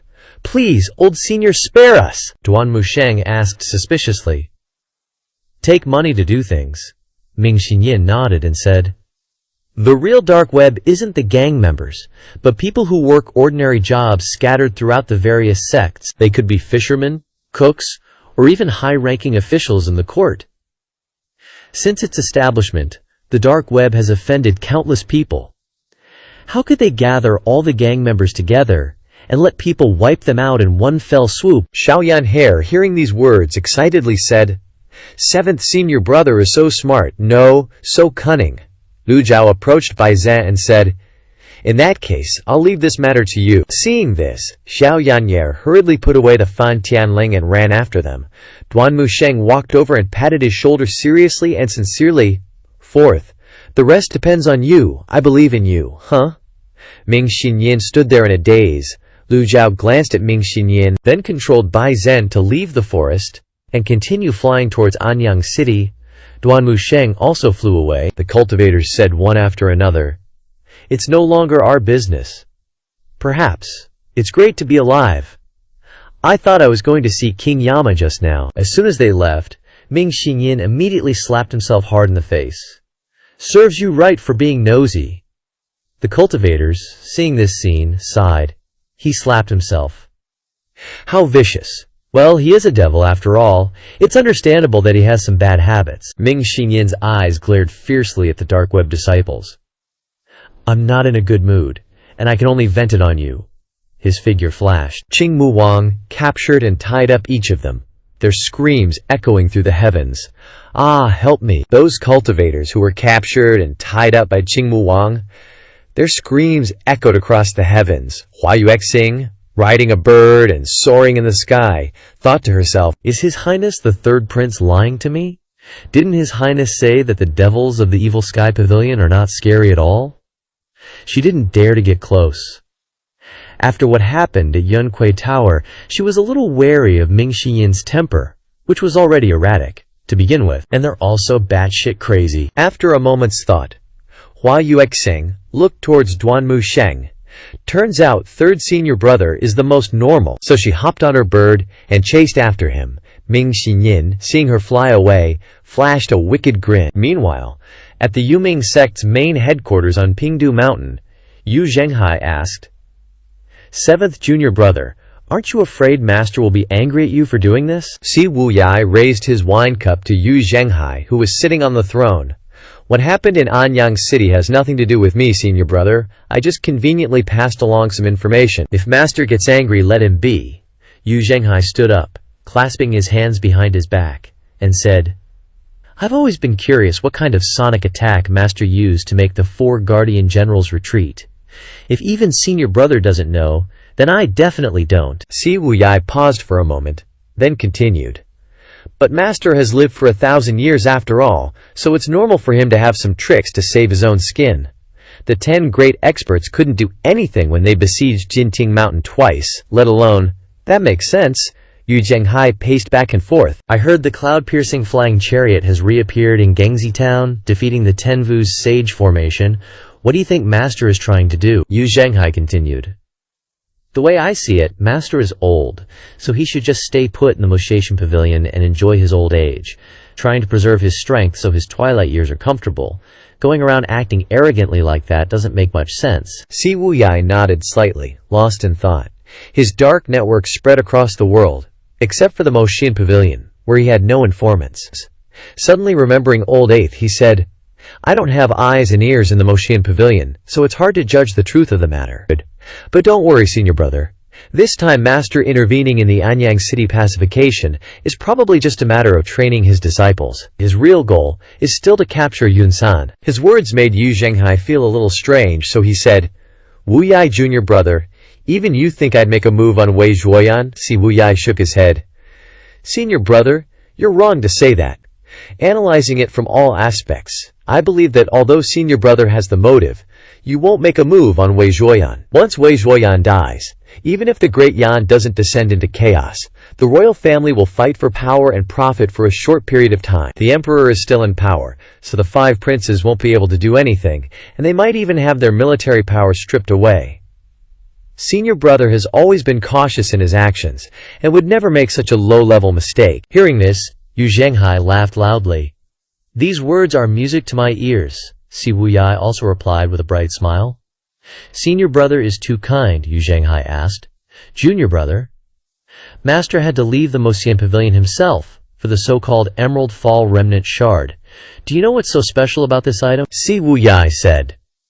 "The Emerald Fall Remnant Shard can break through body-protecting Qi, and it can also become the best material for forging heavenly weapons. Other than these points, it's not special in any way."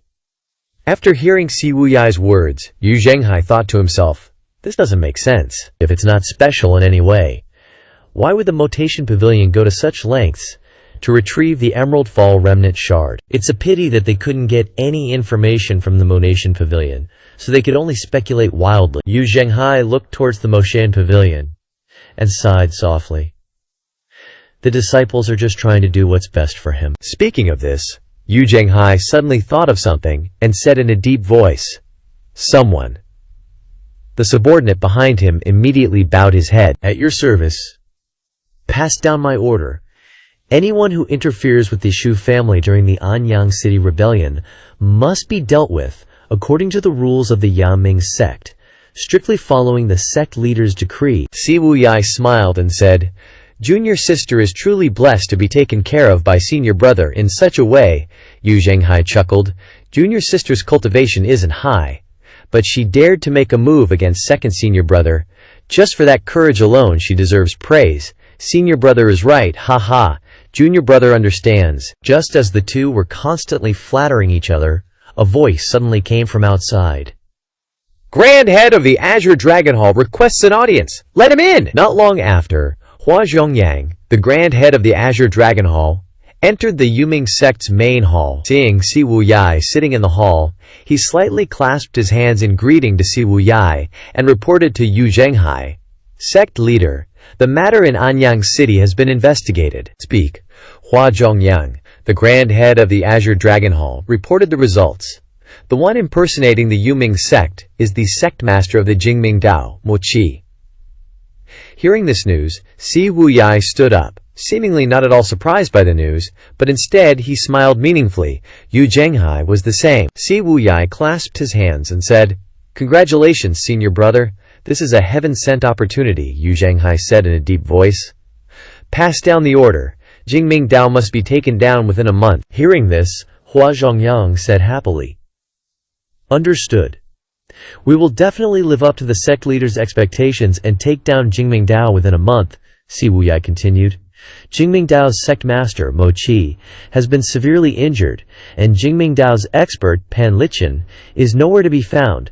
Currently, there's only one expert, Bi-Ye-Yu Hongyi, left there. With the abilities of the four guardian generals, taking down Jingming Dao is completely within reach." Yu Zhenghai had been waiting for this opportunity for a long time. With the Yaoming sect's previous strength, they could barely swallow Jingming Dao, but it would come at a great cost. Yu Zhenghai wasn't a reckless person, so he was able to wait until today. He suddenly said, "Actually, I was hoping Pan Lichen could show up." No one knew where Pan Lichen was. People rumored that Pan Lichen was a contemporary of the Black Knight Fan Shuwen. But later, no one knew why he left Jingming Dao to travel around, Si Wuyai said. "Someone once saw Pan Lichen appear in the Misty Sea, and someone also saw him pass through Rongbei." Pan Lichen is the oldest expert in Jingming Dao. Ever since Yu Zhenghai began dominating the world, he had always wanted to have an evenly matched opponent, such as his junior brother Yu Shangrong. Therefore, he really hoped that Pan Lichen would be a worthy opponent, of course, excluding his master. At this time, Lu Zhao didn't stay in Anyang City. Instead, he let Xiao Yanhe go back to bid farewell to the Shu family, and then the two returned to the Moxian Pavilion. Anyang City was in chaos, so no one knew where the Shu mansion would relocate in the future. When they returned to the Moxian Pavilion, it was already evening. Lu Ju didn't have time to deal with the trivial matters in the Moxian Pavilion. He directly returned to the secret chamber to comprehend the heavenly book. When he was in Anyang City, he had exhausted all of his extraordinary power, so now Lu Zhao decided to go into seclusion to comprehend the heavenly book. In the secret chamber, Lu Zhao checked the system interface. He had 14,170 merit points. If Ming Shiyin and Duanmu Sheng hadn't killed 4 imposters in Anyang City, this trip would have been a complete loss. He used his last Thunderstrike card to break the flying chariot, and now he didn't have any left. He had to buy ready-made item cards. If the price increased after he comprehended the heavenly book, his anemia would become more and more serious. Lu Zhao opened the shop interface and bought 3 one-hit kill cards, costing 3,000 points. As expected, the one-hit kill card had increased to 1,000 points per card. In other words, from now on, using cards to kill 4-leaf cultivators and below was no longer profitable. He also bought 3 damage immunity cards, costing 1,800 points. This card was used less frequently, so the price hadn't increased yet. Lu Zhu also bought 3 binding cage cards, costing 1,800 points. The price of this card had increased to 600 points per card. Strangely, the rate of increase didn't have any pattern. The probability of the binding cage was a bit low. Theoretically, it would take 3 cards to activate the binding function. Lu Xiao looked at the Thunderstrike card for a moment and shook his head. He didn't plan to buy any more Thunderstrike cards. Lu Xiao also bought 3 Desperate Heal cards, costing 1,500 points. The price hadn't increased. After buying the item cards, Lu Xiao checked the system interface again. He had 6,970 merit points left. With this amount of points, wanting to buy the 8 methods of nascent divinity for 20,000 was just daydreaming. Item cards: 1 hit kill, quantity 4 damage immunity, quantity 3 critical hit resistance, quantity 3 passive binding cage, quantity 3 refining talisman, quantity 2 Jitiandao's peak stake card, quantity 1 Bai Zi, Bixi, Emerald Fall Remnant Shard, quantity 7 Desperate Heal. Having 3 of these is so chill. With these cards in hand, at least for now, Lu Xiao doesn't have to worry about anyone threatening him, nor does he have to fret over the rising prices of item cards. Lu Xiao closed the system interface and entered the state of comprehending the heavenly book. 2 days flashed by. At the foot of Golden Court Mountain, an old man dressed in tattered rags like a beggar, with a gourd of wine hanging on his chest, staggered left and right toward the barrier of Golden Court Mountain. He looked up at the barrier in front of him, giggling foolishly. Heh. The wobbly old man approached about several dozen meters away from the barrier, then looked up at the evil sky pavilion in the distance. He hiccuped and said, So bright. Then he raised his wine gourd and took a few more swigs. He sucked on the gourd like a baby sucking a pacifier. Seeing Hua Yuexing kneeling nearby, he was startled. Ah, young lady, why are you kneeling here? The old man babbled and giggled. Hee! He took another swig from his gourd, hiccuping loudly. This young lady was none other than Hua Yuexing, one of the 3 great divine archers of God's capital. Hua Yuexing looked up, expressionless, and said, Old man, this is not a place to beg for food. This is the evil sky pavilion. If you want to live, get out of here. The beggar laughed upon hearing this. This is the evil sky pavilion? Then why aren't you afraid? Hua Yuexing didn't look at him, but stared at the ground in front of her. Why should I be afraid? Sooner or later, I will join the evil sky pavilion anyway. The beggar sobered up a bit and chuckled. Under this sky, who isn't afraid of the evil sky pavilion's reputation, wishing they could stay far away? Hick! You're the opposite. Kneeling here to beg. There's nowhere left for me in the great Yan Empire. Hua Yuexing paused, furrowing her brow. Why am I wasting words with an old beggar? Leave now, or if someone comes down from the mountain and kills you, don't blame me for not warning you. The beggar shrugged, not caring, and walked over to Hua Yuexing, plopping down beside her. He raised the gourd to his mouth, but it was empty. He shook it for a while, letting the last few drops flow out and licking them clean, then looked at Hua Yuexing and said, Young lady, this old man sees that you have a bright face. Listen to my advice. You're not suitable for the evil sky pavilion, he hiccuped. Reeking of strong wine, Hua Yuexing covered her nose and moved to the side, thinking, What does my desire to join the evil sky pavilion have to do with you? What a busybody. The beggar chuckled. Young lady, chat with this old man.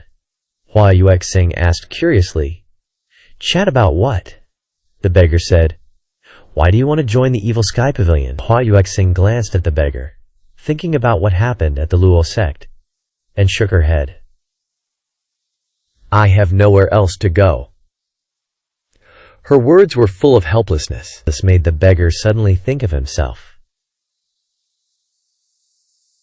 Did he have anywhere to go? No! He only had the 4 seas as his home, taking the sky as his blanket, and the earth as his bed, begging everywhere to make a living. But she was such a young girl. How could she be like him, not caring about anyone, drifting everywhere like duckweed? Not easy. The beggar looked up at the evil sky pavilion, the alcohol haze fading a bit. Young lady, cough cough, this is Golden Court Mountain, the beggar asked vaguely. Hua Yuexing was speechless. Old man, I'm begging you, don't bother me anymore, just leave. The old man didn't leave. Instinctively, he picked up the gourd, realizing it was completely empty, and a look of disappointment appeared on his face. He poured the gourd down, but there wasn't a single drop left. He was despondent. Without wine, life is boring, So boring. Hua Yuexing glared at him. He wasn't just an old beggar but a wine guzzler, treating wine like his life. The beggar looked towards the evil sky pavilion. I wonder if there's good wine on Golden Court Mountain. Hua Yuexing was completely speechless. She just stared at him blankly. The beggar continued. This old man will go see. Maybe they'll suddenly be kind and give me a sip of wine. The beggar got up in a very undignified manner, then brushed the dust off his body. This scene was quite strange. A beggar is a beggar. His whole body is filthy. His hair is disheveled, and his face is dirty. Yet he still brushes off dust. Seeing the beggar walking towards the barrier of Golden Court Mountain, Hua Yuexing thought, can he pass through the barrier? Before Hua Yuexing could finish thinking, the beggar had sped up, running quickly towards the barrier. Because he thought he could pass through, he didn't expect his face to slam into the barrier. Thump! The beggar was bounced back by the power of the barrier, staggering and falling to the ground. He lay motionless for a long time. Hua Yuexing covered her face, looking like it hurt a lot. The beggar cried out a few times, clutching his face and rolling on the ground. It hurt so much. Hua Yuexing shook her head and said, you brought it on yourself, why do you have to do that? Just then, a female cultivator stepped out from the barrier. She quickly walked over to Hua Yuexing and said, third senior brother said that the old senior is in seclusion and won't meet you, you should leave. The female cultivator's attitude was relatively polite, which made Hua Yuexing feel more at ease. Hua Yuexing quickly stood up, walked to the front of the barrier, and bowed slightly to the female cultivator. Please help me deliver a message. Say that Hua Yuexing, if she can't enter the evil sky pavilion, will stay here forever and not leave. The female cultivator was very puzzled. Why do you have to do that? Hua Yuexing didn't explain, but continued to plead. Please help me, Sai. The female cultivator sighed and shook her head. Wait a moment. The beggar covered his nose and got up, slowly walking over. This old man wants a sip of wine. The beggar took out his gourd and held it out to the female cultivator. Just as the female cultivator was frowning, a fiery red Brahma thistle dart suddenly shot out of the barrier. The beggar was startled and gasped. Xiao Yanhair appeared out of nowhere, pointing at the old beggar. No wine. Get lost. The beggar seemed timid and retracted his wine gourd. Such a fierce little girl. Xiao Yanhair retracted the Brahma thistle dart. The Brahma thistle dart wrapped around her body, seemingly showing off. Xiao Yanhair turned to Hua Yuexing and said, and you, don't be stubborn. If master says he won't accept you, then he won't. Hua Yuexing insisted, I am willing to wait. Her mind was made up, so she would just wait. Let's go. Xiao Yanhair. And the female cultivator returned to the evil sky pavilion. Xiao Yanhair's decisive action left Hua Yuexing and the old beggar speechless, not knowing what to say. The beggar shook his head, touched his swollen nose, then lay on his back on the ground and yawned. This old man is so sleepy, I'll sleep. And then think about it. He hadn't been lying down for long before snoring began. 3 days passed in a flash, and the ancient rooster crowed, signaling the start of a new day. In the evil sky pavilion, Lu Zhao slowly opened his eyes. He could clearly feel the extraordinary power of the heavenly book returning. The trip to Anyang City was not without its gains. At least he had learned some basic information about the heavenly book. From the beginning, the 3 scrolls of heavenly book technique had made it clear that this was a different kind of cultivation. After comprehending it for so long, Lu Juju finally understood how to cultivate it. Comprehending the heavenly book was equivalent to sensing origin energy. Obtaining extraordinary power was equivalent to using origin energy to condense qi into force. Except that the extraordinary power was clearly much stronger than force. Lu Junjiao nodded in satisfaction, recalling the divine power of collective voices he had used in Anyang City. The only inconvenience was that comprehending it for so long was only enough to release the divine power once, which was indeed a bit regrettable. Lu Zhao shook his head and stopped thinking. It was useless to talk about this now. Comprehending the heavenly book could only be done one step at a time, with no reference from anywhere. He habitually looked at the system interface. 6,970 merit points, accumulated 89 lucky points. This number was quite high. The first time he was rewarded with 33 points. The second time was 66 points. According to mathematical rules, would the third time be rewarded with 99 points? Lu Zhao decided to draw a lottery, consuming 50 merit points. Thank you for participating in the game. Lucky points +1. Lu Zhao drew 9 consecutive times, stopping when the lucky points reached 99. He was actually a bit nervous, although he was now a supreme being, and his mental state had completely changed compared to his previous life. Facing this lottery drawing situation that depended on luck, he felt like he was back in his youth. Lu Zhao took a deep breath, regained his composure, and drew the lottery, consuming 50 merit points. Thank you for participating in the game, lucky points +1. Lu Zhao frowned. He was relatively calm, thankfully having prepared himself mentally. This just proves mathematical laws are totally unreliable. Lu Zhao's face was all scrunched up, super annoyed inside, but he still decided to keep drawing. Let's try. Consuming 50 merit points. Consuming 100 luck points. Obtaining enhanced binding cage X number of years. Enhanced desperate healing X number of years. Reverse card X number of years. Enhanced binding cage. 100% success rate. Not available in the shop. Enhanced desperate healing. Heals 60% of injuries. Not available in the shop. Lu Zhao calculated in his head. 100 luck points are equal to 5,000 merit points, and only getting this much doesn't seem like a great deal. Barely counts as not losing money. The 2 enhanced cards are pretty good, since they can't be bought in the shop anyway. Too bad there weren't any special items rewarded this time. Hopefully it'll be better next time. Right at that moment, Zhao Yu's voice came from outside. Master, Yun-san is back. Hearing Zhao Yu say Yun-san was back, Lu Zhao asked, "What's the situation?" Lu Zhao added, "If the mission failed, there's no need to meet him." Zhao Yu replied, "Yun-san brought back a piece of the Biluo fragment, and is currently waiting to see Master in the main hall." Hearing, "There was a Biluo fragment," he responded, "Understood." Lu Zhao slowly stood up, opened the secret room door, and walked out. He glanced at Zhao Yu. Zhao Yu bowed to Lu Zhao. It'd been a while since he'd seen her. Lu Zhao asked with concern, "Has your injury recovered?" Zhao Yue slowly replied, "This disciple has been carefully recuperating in the Dark Heaven Pavilion recently. The injury has fully healed. This disciple will work hard to cultivate and enter the nascent soul realm soon." Lu Zhaozhu walked while thinking. Among the 9 disciples, only Zhao Yu and Zhu Honggong are stuck in the Divine Court realm. Zhu Honggong is due to cultivating the incomplete 9 Tribulation Thunderhammer, making it impossible to improve. Zhao Yu has the complete Jade Clarity skill. With her decent talent, it'll only take some time for her to enter the nascent soul realm. Lu Zhao put his hands behind his back and walked into the main hall. Zhao Yue respectfully followed behind. Before long, the 2 entered the main hall. Zhu Jifeng, Duan Musheng, Xiao Yanhe, and Ming Shiyin were all present. Seeing Lu Zhao appear, everyone saluted. "Greetings, Master." "Greetings, Pavilion Master." Yun-san was kneeling in the middle of the hall, occasionally looking around, looking very nervous. "Greetings, Pavilion Master." Lu Zhao casually waved his hand and went straight to the throne, sitting down leisurely. Yun-san hurriedly bowed again, his forehead touching the ground, not daring to look up. Lu Zhao's gaze went to Yun-san's right arm, where a bandage was tightly wrapped. His right arm was gone. At this moment, Yun-san spoke. Yun-san was fortunate enough not to fail the mission, and retrieved the Biluo fragment. Duan Musheng respectfully presented the Biluo fragment to Lu Zhao.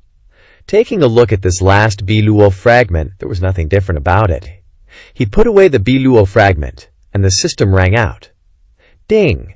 Retrieved Biluo fragment, quantity 1, obtained 100 merit points. Lu Zhu looked at the task interface again. Although the number of Biluo fragments collected was enough, 8 pieces, there was no notification of completing the task. He remembered the Azure Biluo Palace. It seems that he must refine it back into the Biluo fragment. Duan Musheng made a cutting motion across his throat. "Master, Yun-san has brought the Biluo fragment back. Is it necessary?" Quote. This scene was clearly seen by Yun-san. He hurriedly kowtowed, making banging sounds that shook the hall. "Senior, spare me! Senior, spare me! I brought the Biluo fragment back. Please keep your promise."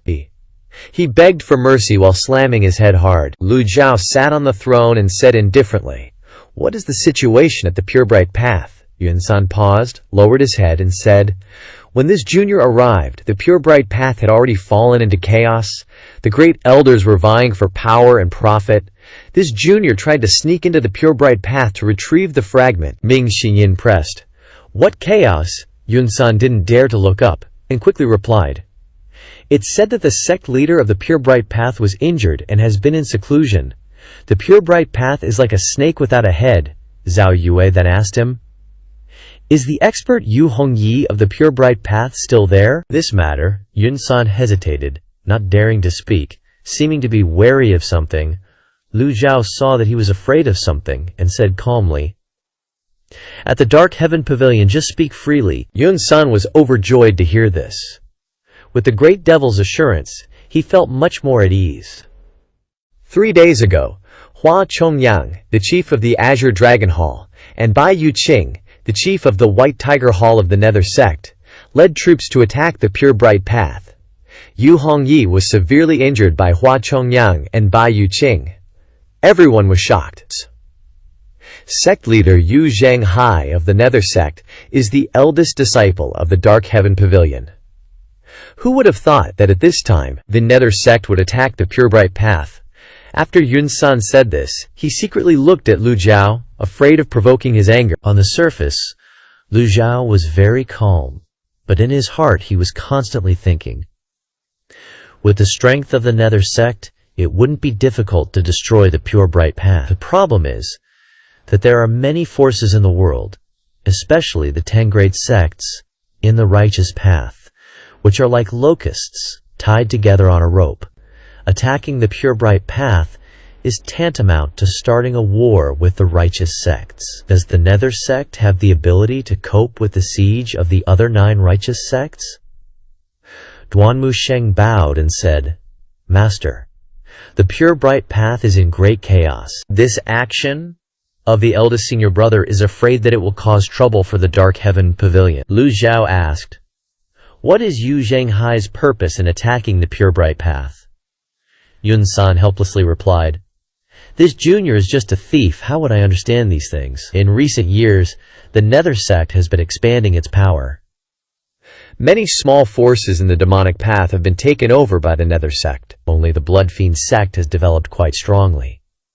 But it was destroyed by the Dark Heaven Pavilion. To this day, only Duanxing is struggling to support it, and hasn't achieved anything. In this way, the Nether sect is becoming stronger and stronger. Remembering the Anyang rebellion, although some people slandered the Nether sect, in this case, the Nether sect is probably eager for Wei Zhuoyan to die. Yun-san painfully clasped his hands and said, This junior has tried his best to complete this task.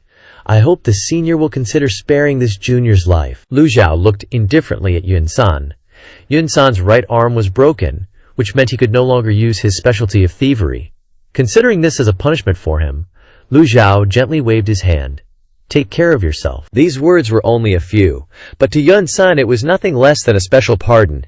He ecstatically kowtowed and said, Thank you, Pavilion Master Senior. Thank you, Pavilion Master Senior. Zhu Jifeng led him out of the Dark Heaven Pavilion. I will take you down. Yun-san was extremely grateful. Thank you, brother.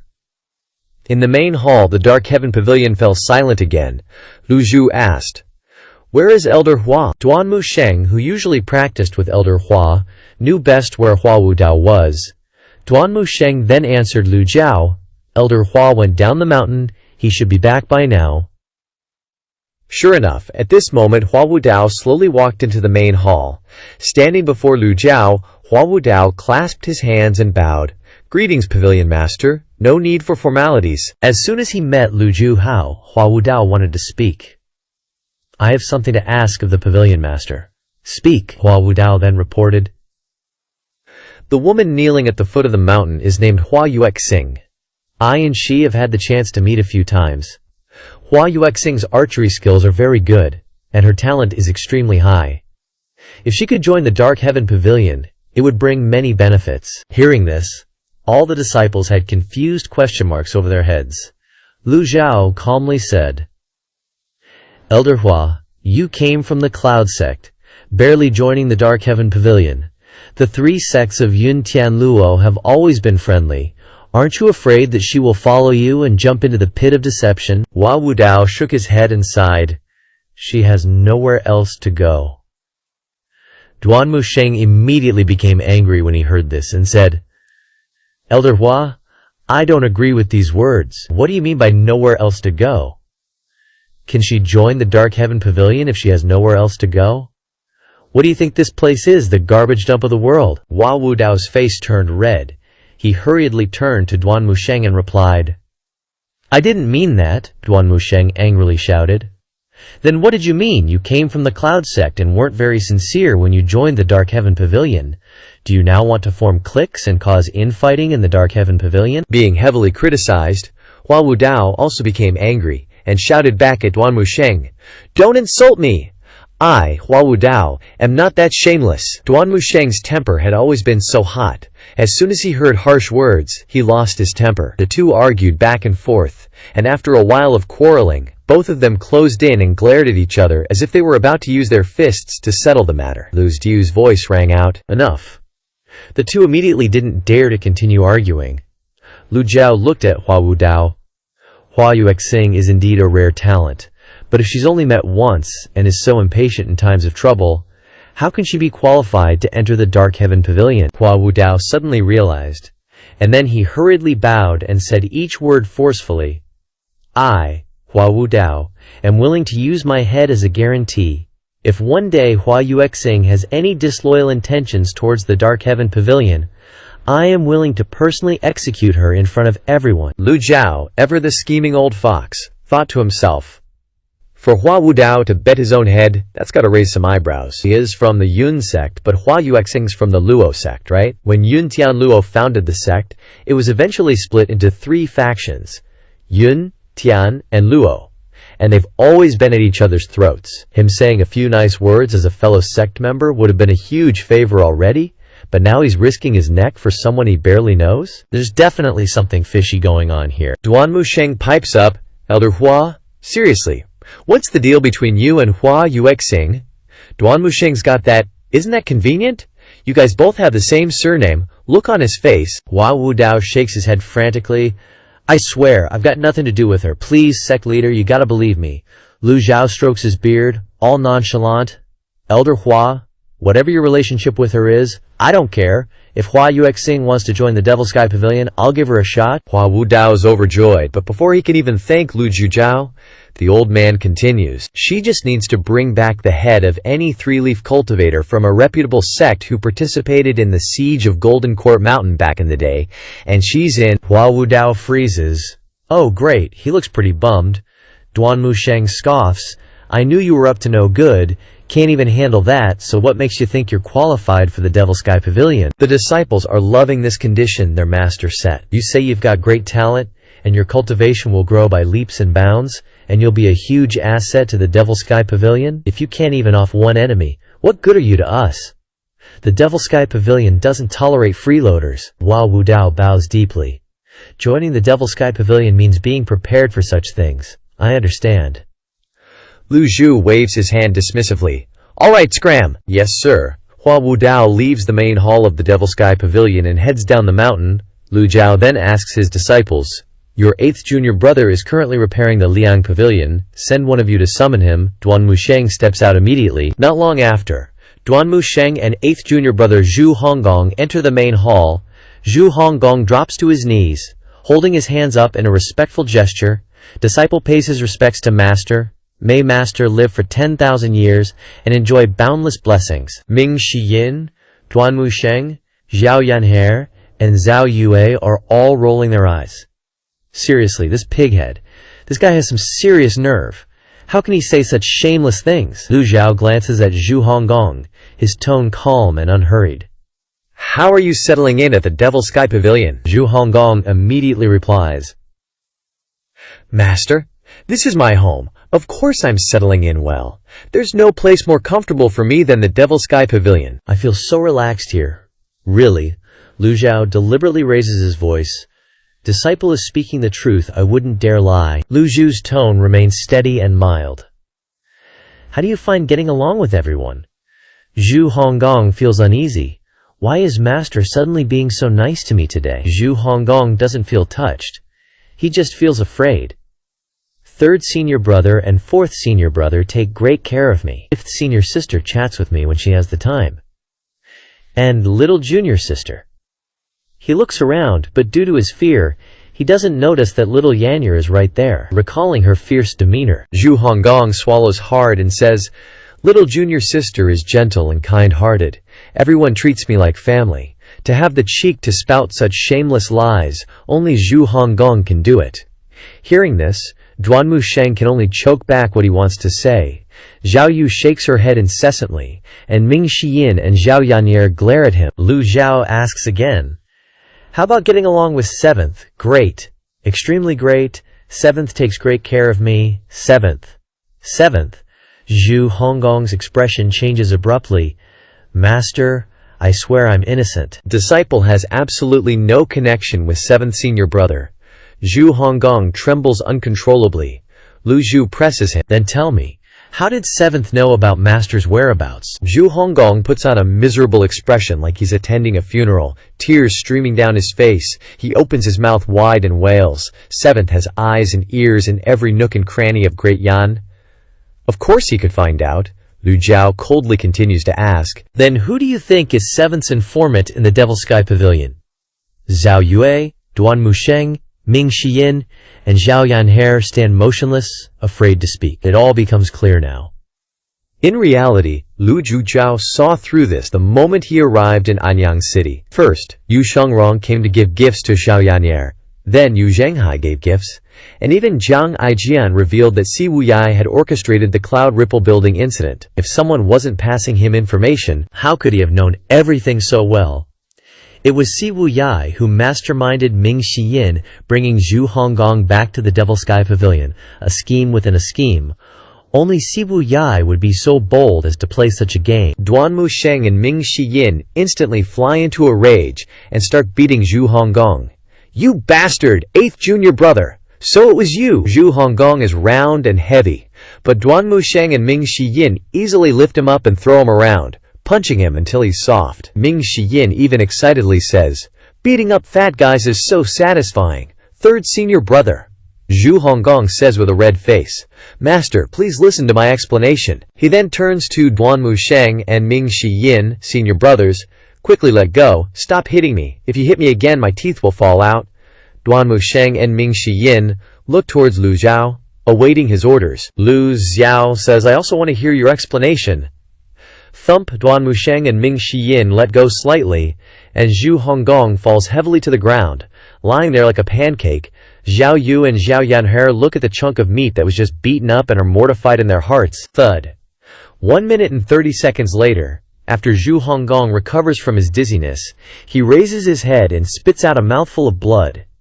He hurriedly crawls to in front of Lu Zhao, then kneels as he sincerely says, "Wu Yai's senior brother, no, I mean traitor."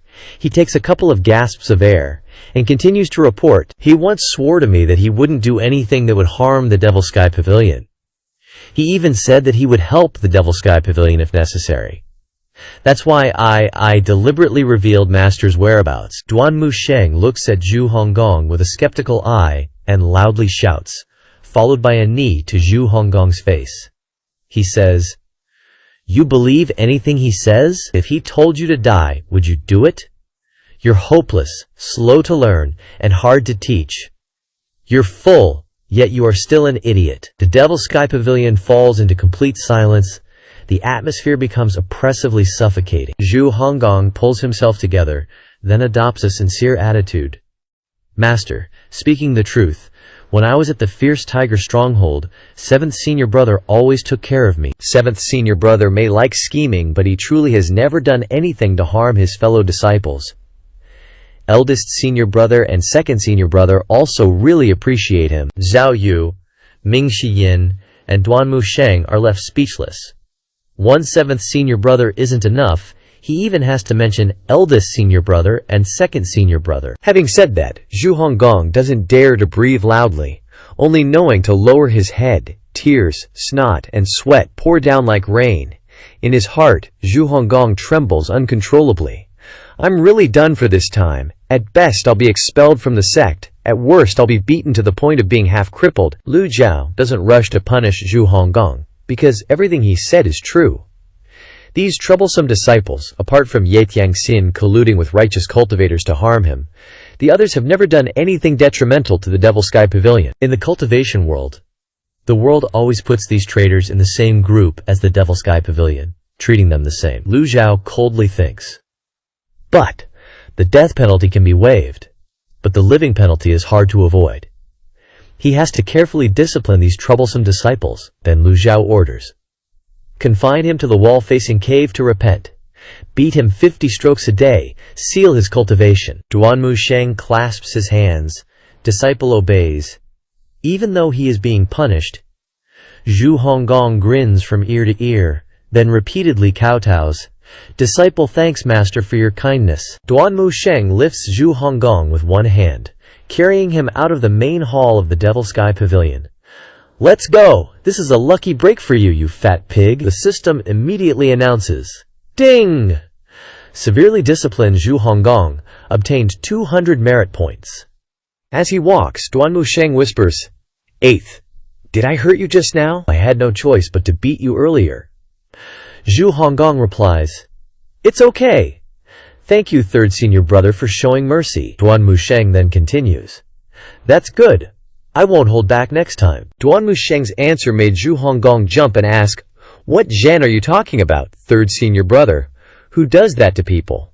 Duanmu Sheng quickly replied, "If he doesn't do that, how can he act like a person? Haha, old eighth is so easy to fool." Not a big deal. Lu Zhao's problem now is how to catch the remaining 3 unfilial disciples. He needs to think carefully about a plan. Lu Zhao slowly stood up. It's time to study the Bixia remnant shard. A moment later, Xiao Yaner suddenly ran in from outside. "Master," Lu Zhao asked doubtfully. "What's wrong?" Xiao Yaner pointed towards the old beggar standing outside the motion pavilion, with her round eyes wide open as she reported. "That old beggar. He won't leave even if he dies. Even Hua Yuexing has already left. But he insists on begging for a sip of wine." Zhang Yu questioned suspiciously. "Junior sister, Jinding Mountain isn't a place where just any Tom, Dick, or Harry can casually enter. Quickly chase him out." Xiao Yanhair looked helpless. "I already chased him away. But he went in on his own?" Zhang Yu asked in astonishment, her face full of disbelief. "Went in on his own? How's that possible?" Xiao Yanhair frowned and continued. "I also feel very strange, so I brought him up to see Master. The Jinding Mountain barrier is formed by a very special formation. Even the formations of the 10 great righteous sects can't compare. With such a Jinding Mountain barrier, how could an old beggar get in? This kind of matter can't be resolved carelessly." Hearing this, Lu Zhao clasped his hands and walked down the steps. Stepping out of the Mocation Pavilion's main hall, Xiao Yanguer pointed towards the old beggar. "It's him." Outside the main hall, the old beggar lay on the ground, lazily looking at the sky, occasionally mumbling, "Wine? This old man wants to drink wine." Lu Zhao stopped not far from him, his eyes looking towards the old man. The system then provided the old man's information. Name, Pan Lishan, race, human, cultivation, destroyed.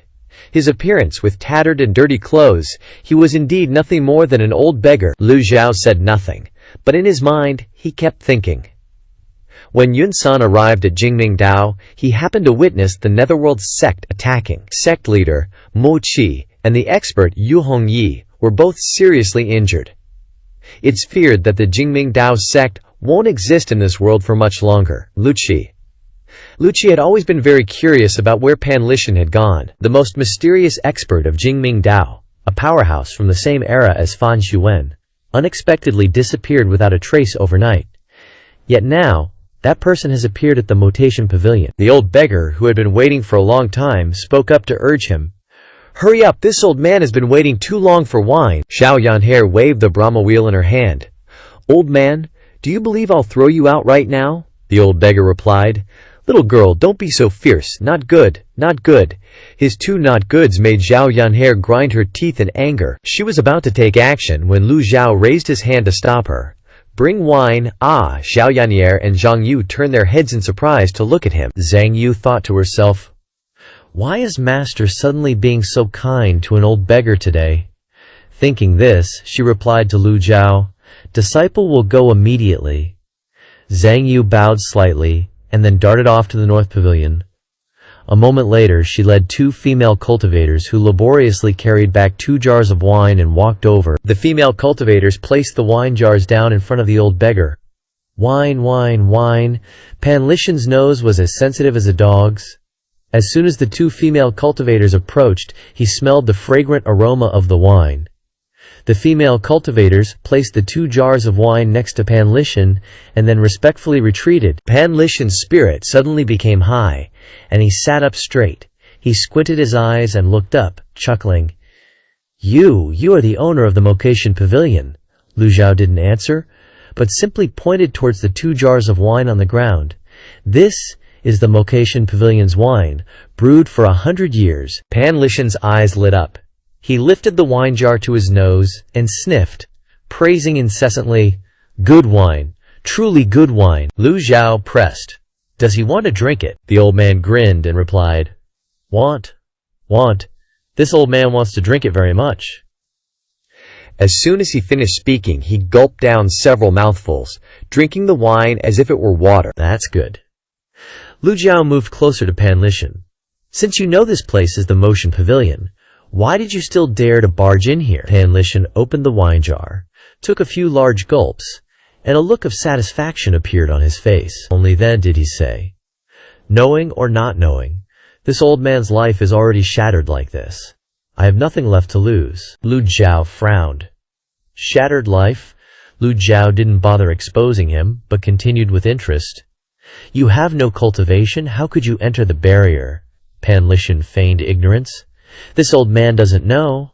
This old man is just a beggar. How would I know what a barrier is?" Lu Zhao sighed and shook his head.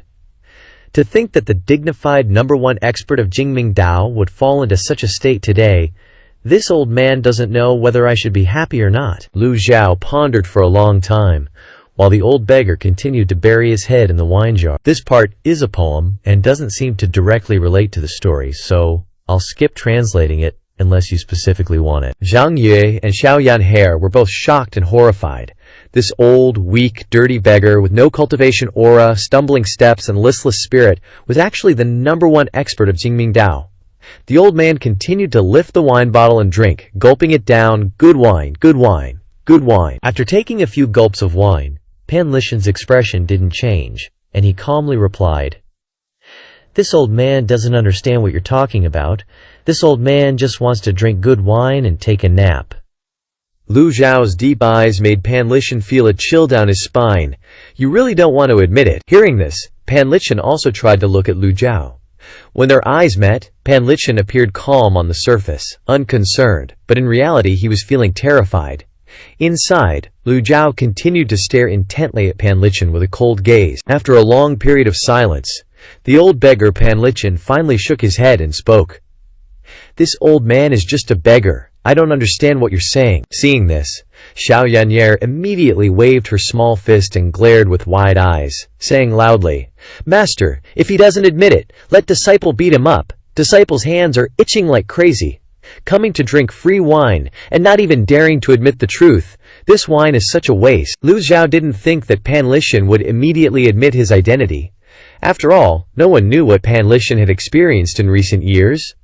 With his status and position, how could he have become so destitute, clothes tattered and dirty, his whole body unkempt and unbearable, and his stomach not even full? If he was only disguising himself to sneak into the Molation Pavilion, then how to explain his cultivation being destroyed? Daring to come to the Molation Pavilion without cultivation was no different from going to his death. Lu Zhao continued, "Whether you admit it or not is not important. This old man can only tell you one thing. Jingming Dao is currently facing dangers from all sides and will soon disappear from this world." Pan Lishan opened his eyes, and his eyebrows furrowed. He stared intently at the wine bottle. Without saying anything, Lu Zhao's tone was neither fast nor slow. It even seemed cold and indifferent, but it perfectly matched the style of the #1 devil of the Motation Pavilion. Even if the entire world turned into vengeful spirits, what did it have to do with the Motation Pavilion? Lu Zhao's opening remarks scared the living daylights out of the 2 female cultivators standing nearby. After a long pause, he finally said, "This old man just wants to drink wine. Whether the Jingming Dao disappears or not is none of my business. He picked up the wine jar in front of him and gulped down large mouthfuls. The wine soaked his chest, making him look even more disheveled. Good wine, good wine! Pan Lishan drank with relish, no longer caring about the matters of Jingming Dao. Lu Jiao persisted. Mochi and Yu Hongyi are both seriously injured. Jingming Dao is in utter chaos right now. You really don't care at all, the old beggar shouted. Don't care? What does this have to do with me? This time he answered very decisively, then continued to drink, not even caring about his fellow disciples. This wasn't like the Pan Lishan from before. What Lu Jiao found strange was that Pan Lishan clearly knew that coming to the Evil Sky Pavilion would reveal his identity, yet he still came. What was his purpose, after all? Clearly, Pan Lishan wasn't afraid of death. Just as he said, Pan Lishan was currently a broken man. Lu Jiao was completely baffled by this old geezer.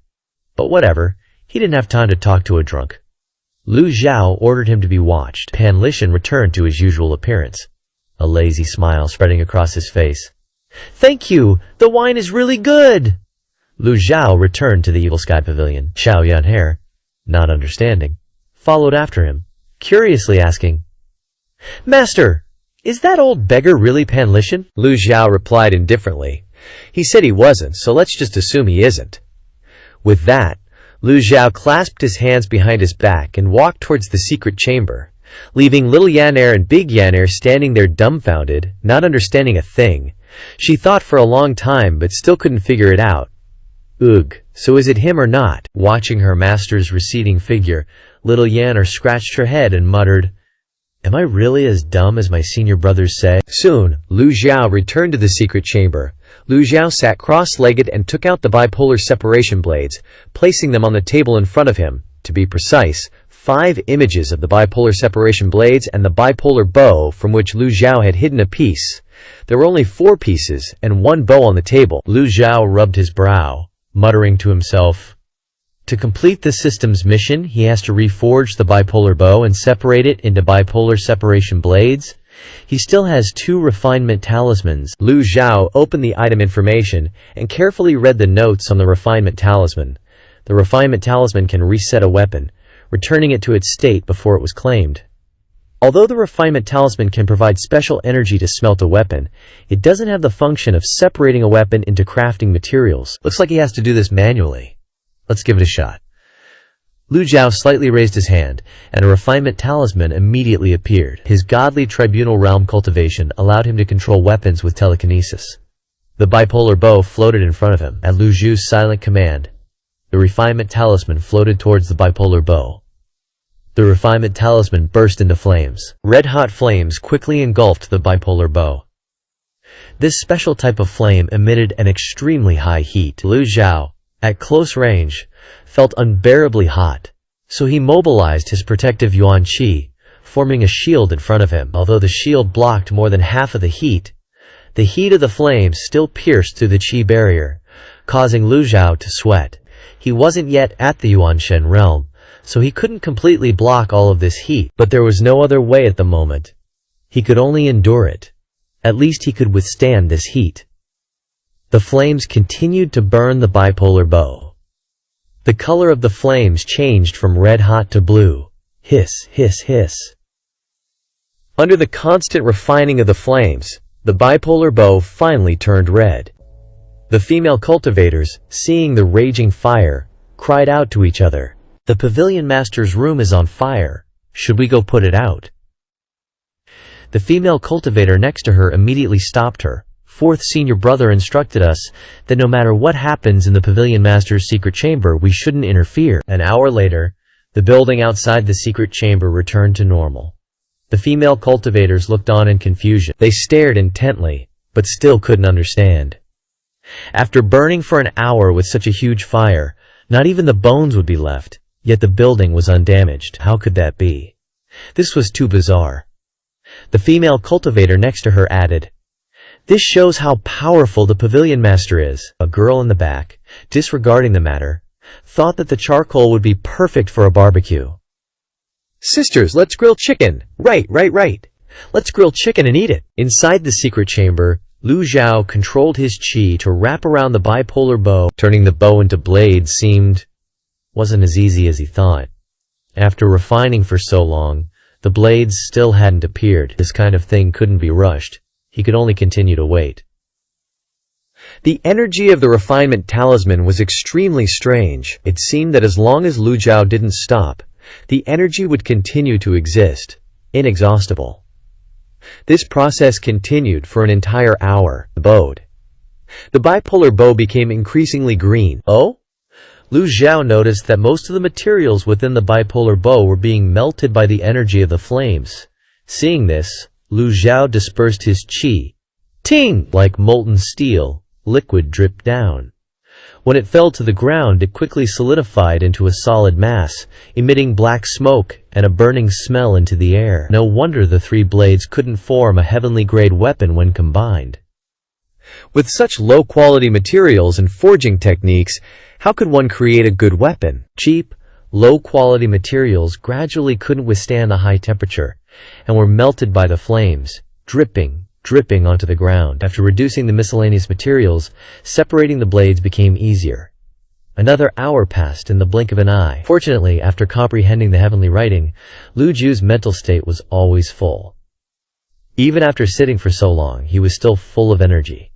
Ting! When the last drop of liquid fell, Lu Zhu waved his hand slightly. The chi vibrated, and the energy of the refinement talisman finally disappeared. 3 misshapen bipolar separation blades appeared before his eyes. The system announced. Acquired 3 bipolar separation blades, gaining 300 merit points. Ding! The mission to collect the bipolar separation blades has been completed, rewarding 1,000 merit points. Combine the bipolar separation blades? Seeing the system's notification, Lu Zhao nodded. So 8 blades can be combined into something else. Back when Ji Tiandao acquired the blades, he couldn't care less about them, because their grade was too low. It seemed that Ji Tiandao had missed a good item. Combine. The 8 blades emitted a soft light, and then slowly merged together. Lu Zhao watched intently, his heart filled with anticipation. What will it be? The light gradually dissipated. Ding! Acquired weapon bipolar dagger. Ding! Acquired heavenly writing chapter opener. Lu Zhu picked up a cyan green dagger. The dagger looked a little bigger than the blades, but overall it was still very delicate, shimmering. Unfortunately, the system didn't remind him of the dagger's claiming requirements. Lu Zhao opened the system interface again. Currently, he had the following weapons. Nameless sword, life-severing saber, Li Yin Xiang. Lu Zhao liked Nameless the most. After repeated inspections, he had confirmed that Nameless was heavenly grade. The life-severing saber was the weapon taken from the hand of Zhang Yi Dao elder Zhang Qiuqi. After refining it, it was also heavenly grade. Li Yin Xiang was transformed from the mysterious treasure sun, able to withstand the attacks of other heavenly grade weapons, so it was naturally heavenly grade as well. Apart from Nameless, he could give the remaining weapons to his disciples. After all, powerful disciples meant a more powerful him. Currently, only 5th disciple Zhao Yu and 8th disciple Zhu Honggong didn't have weapons. How should he divide them? Zhao Yu was a girl, so using the life-severing saber seemed a bit too rough, not aesthetically pleasing. Li Yinxiang would transform into a fist after use, making her look even more eye-jarring. These 2 crude weapons were actually quite suitable for old-age Zhu Honggong. But Zhu Honggong had just returned to the Evil Sky Pavilion. His personality needed more tempering, and Lu Zhu wouldn't give him a weapon until he was sure he didn't have ulterior motives. After much consideration, only Zhao Yue was suitable to use the bipolar dagger. But Zhao Yue's cultivation hadn't reached the Yuanshan realm yet, so she couldn't control a heavenly grade weapon. Lu Zhu picked up the bipolar dagger.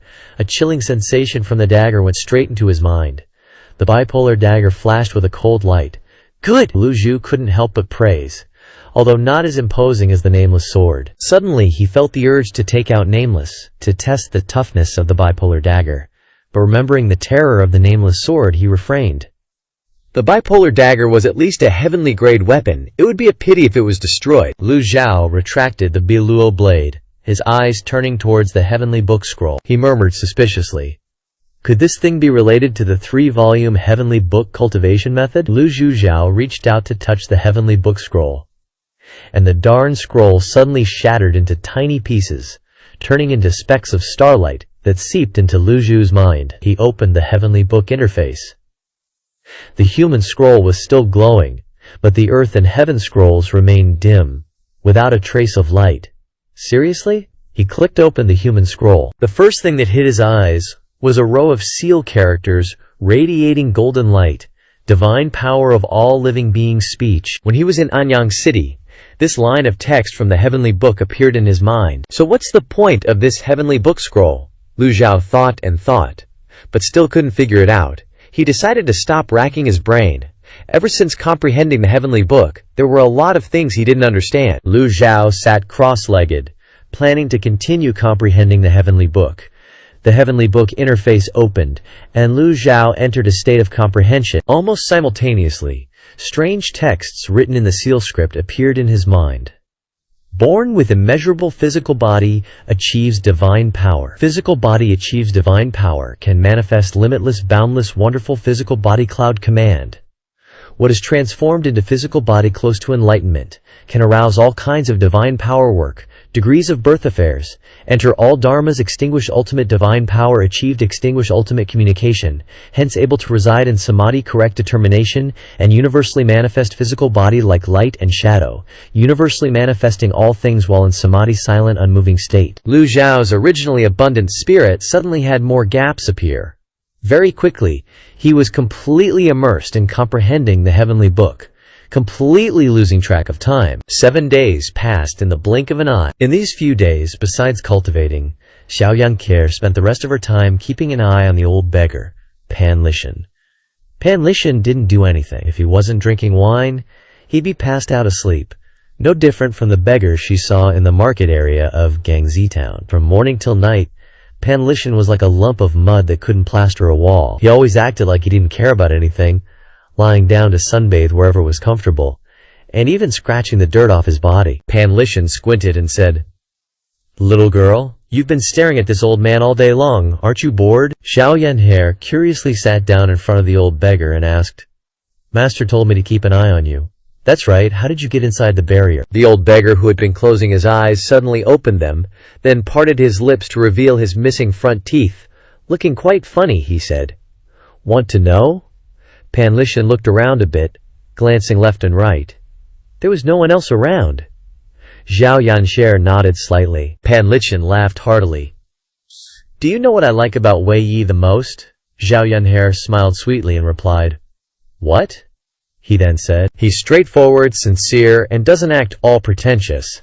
Xiao Yanher was pleased and egotistically said, "Hee, my senior brothers and sisters all praise me like that. One good turn deserves another." The old beggar then asked Xiao Yanker, "Can you tell this old man if there's anyone on Golden Court Mountain with the surname Pan?" Xiao Yanher said cheerfully, "Of course there is." The old man was curious when he heard this and asked, "Who is it?" Xiao Yanher smiled sweetly and pointed at the old beggar. "It's you, who else?" The old beggar was stunned when he heard Xiao Yanher's words. It would have been better if he hadn't heard it. Hearing it was like not hearing anything at all. It wasn't helpful at all. He strained his ears to listen carefully. Despite feeling helpless and traumatized by this little girl, Pan Lishan tried to cough twice and continued. What this old man meant was someone else. Xiao Yanher was a little startled, and she widened her eyes and replied, "Old man?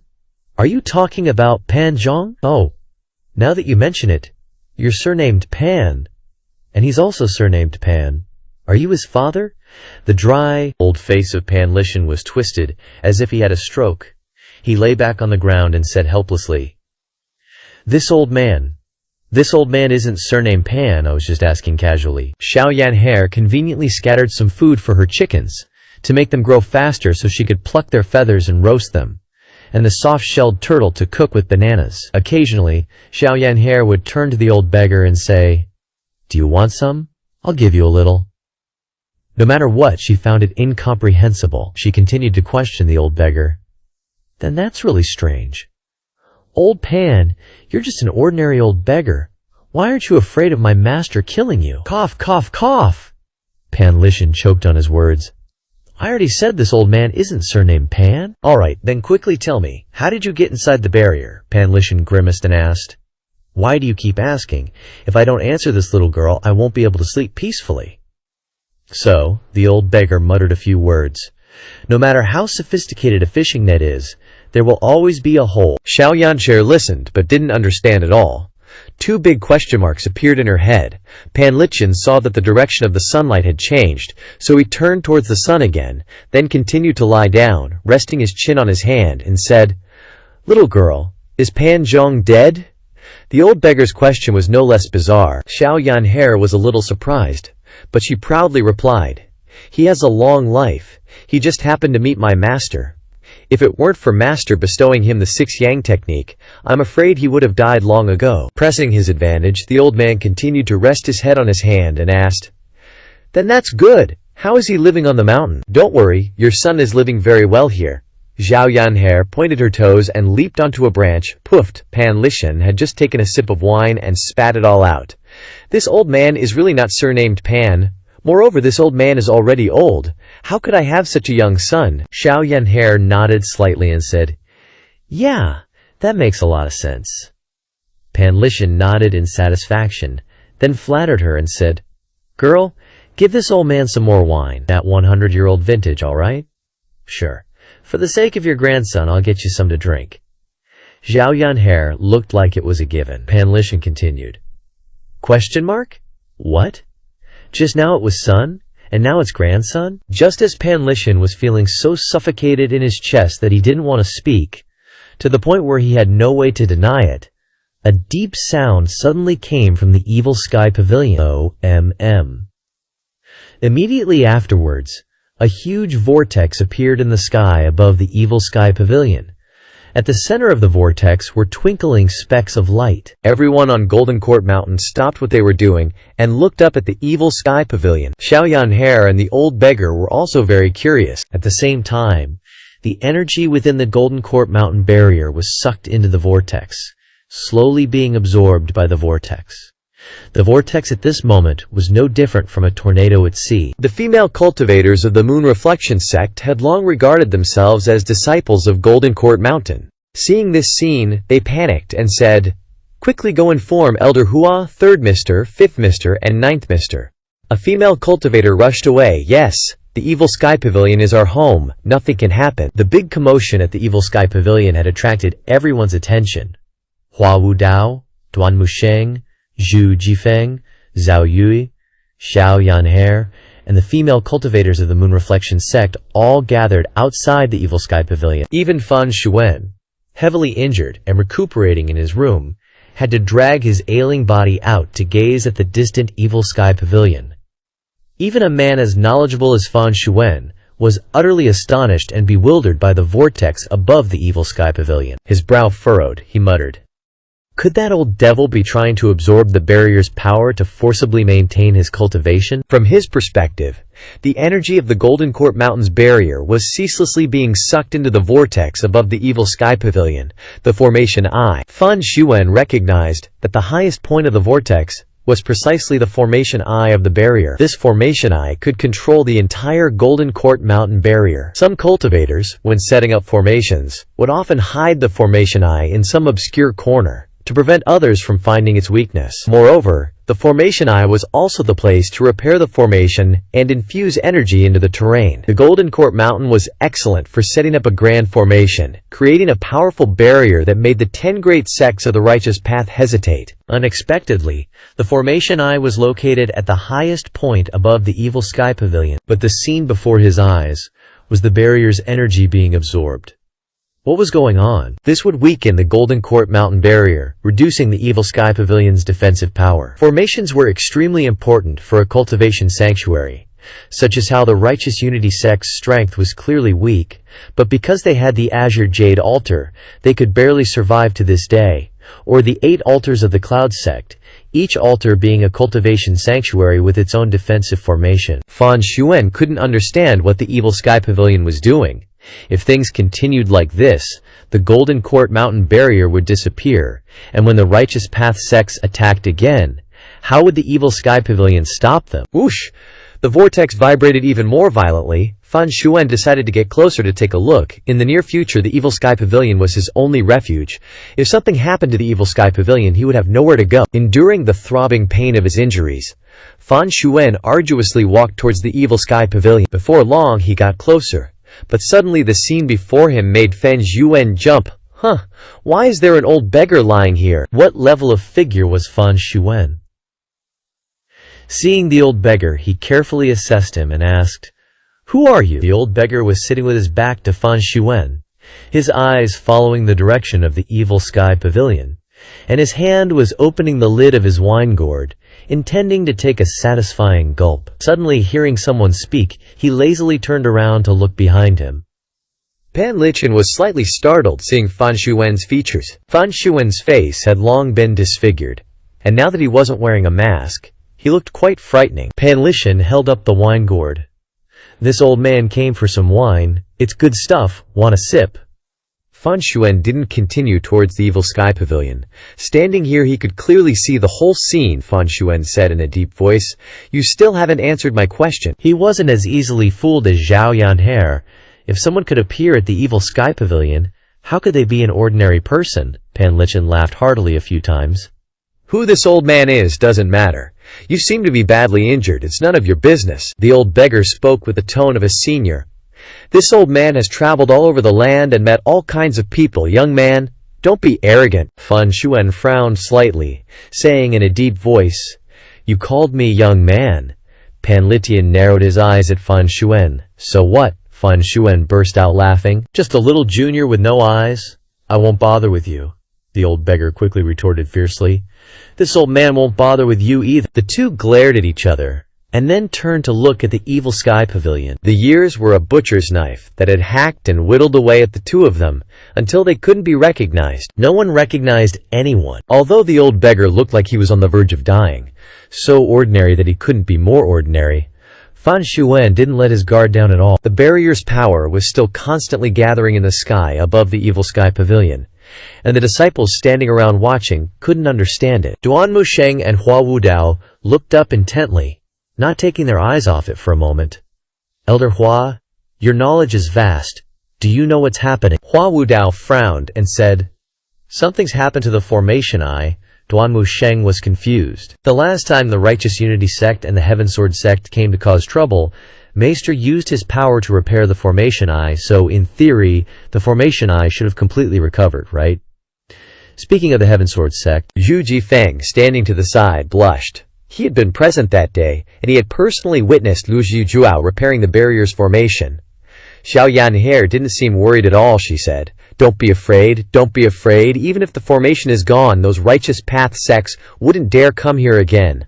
Although she said that, everyone was still very worried. Zhao Yue said, "Master is still in seclusion.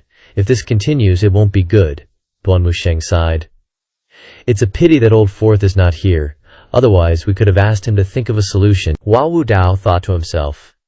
Although Ming Shi Yin was just a clever brat, his ability to solve problems was quite impressive. What's happening? While everyone was discussing, the vortex in the sky grew larger and larger, and the barrier vibrated. This meant that a portion of the barrier's energy had been absorbed by the vortex, making the vortex even bigger. Seeing the unstable situation, Hua Wudao shouted, "No! If this continues, we must report this to the pavilion master." The others all nodded. Hua Wudao was the oldest among them, so he led the group into the Evil Sky Pavilion's main hall, with the others closely following behind. Behind the main hall was a quiet corridor, and deep inside was a secret chamber. The secret chamber was still sealed, and it was very well soundproofed. The vibration of the barrier didn't affect the cultivator inside at all. Everyone simultaneously saluted. "Pavilion Master, Master." The secret chamber was still extremely quiet, with no movement. Everyone exchanged glances, and Duan Musheng called out again, "Master!" Unfortunately, the secret chamber remained silent. Hua Wudao stood in front of the secret chamber door and transmitted his voice. Hua Wudao has something to request. He used his primal chi to transmit his voice, so even through a stone door, the person inside could hear him clearly. But there was still no reply from within the secret chamber. Xiao Yancher was starting to get antsy. Could it be that Master isn't even in there? Ming Xinyin was equally puzzled. If he's not in the secret chamber, where could he be? The East Pavilion, West Pavilion, South Pavilion, North Pavilion, they're cleaned and checked every single day. Besides, there's no need for Master to sneak off like this. Hua Wudao was a bit calmer. Everyone, chill. Let me sense things a bit. When you reach a certain realm, as long as there's a living being nearby, cultivators can use their full power to detect their presence. Unless their cultivation is way beyond yours, that's the only way they can completely hide their aura. But Hua Wudao's a seven-leaf badass. No one's better at sensing things than him. Plus, Master's chilling in the Demon Heaven Pavilion, no need to hide his aura. So Hua Wudao placed a hand on the stone door, and his vital energy vibrated. Being this close should be enough for him to know if someone's inside. Hua Wudao closed his eyes. His ears twitched, and his vital energy flooded into the secret chamber. It was quiet and peaceful inside, like no one was there. Hua Wudao kept sensing. Bam!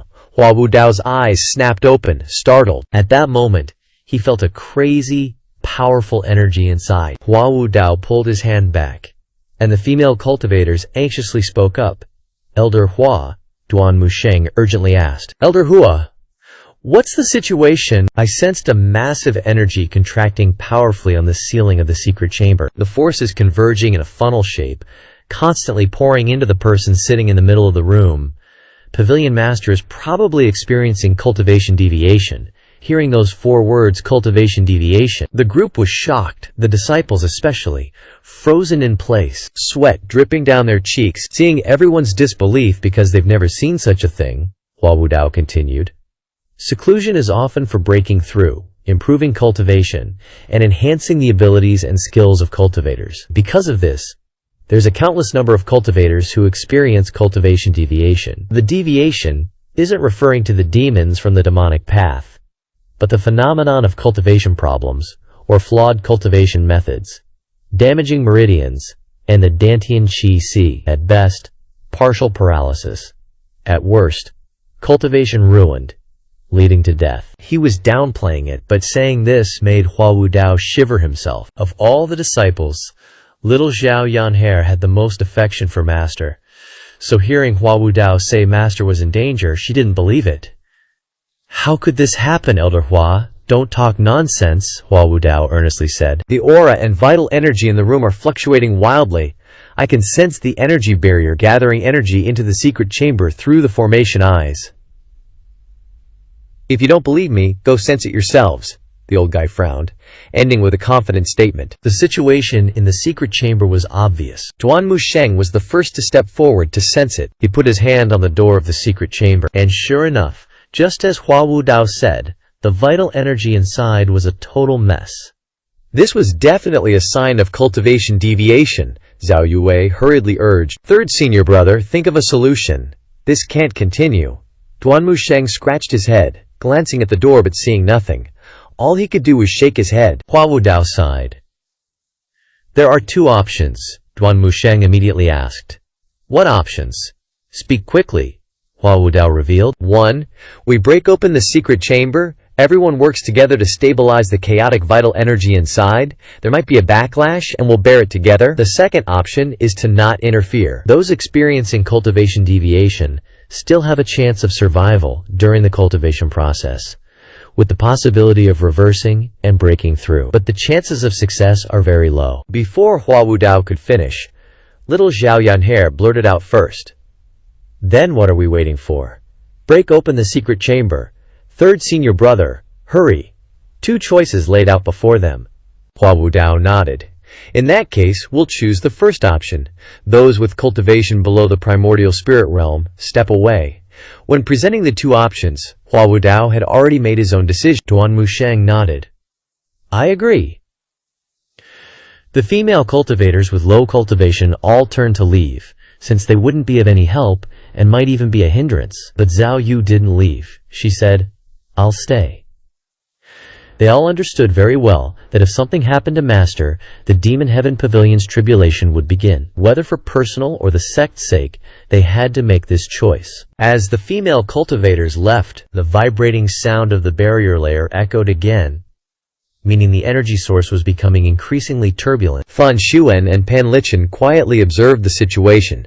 Seemingly not planning to interfere, Fan Xuan watched the vital energy constantly gathering into the secret chamber, showing disdain. Looks like after all these years he still hasn't given up on pursuing immortality. Pan Lichen glanced at him. Birth, aging, sickness, and death are the immutable truths of the world.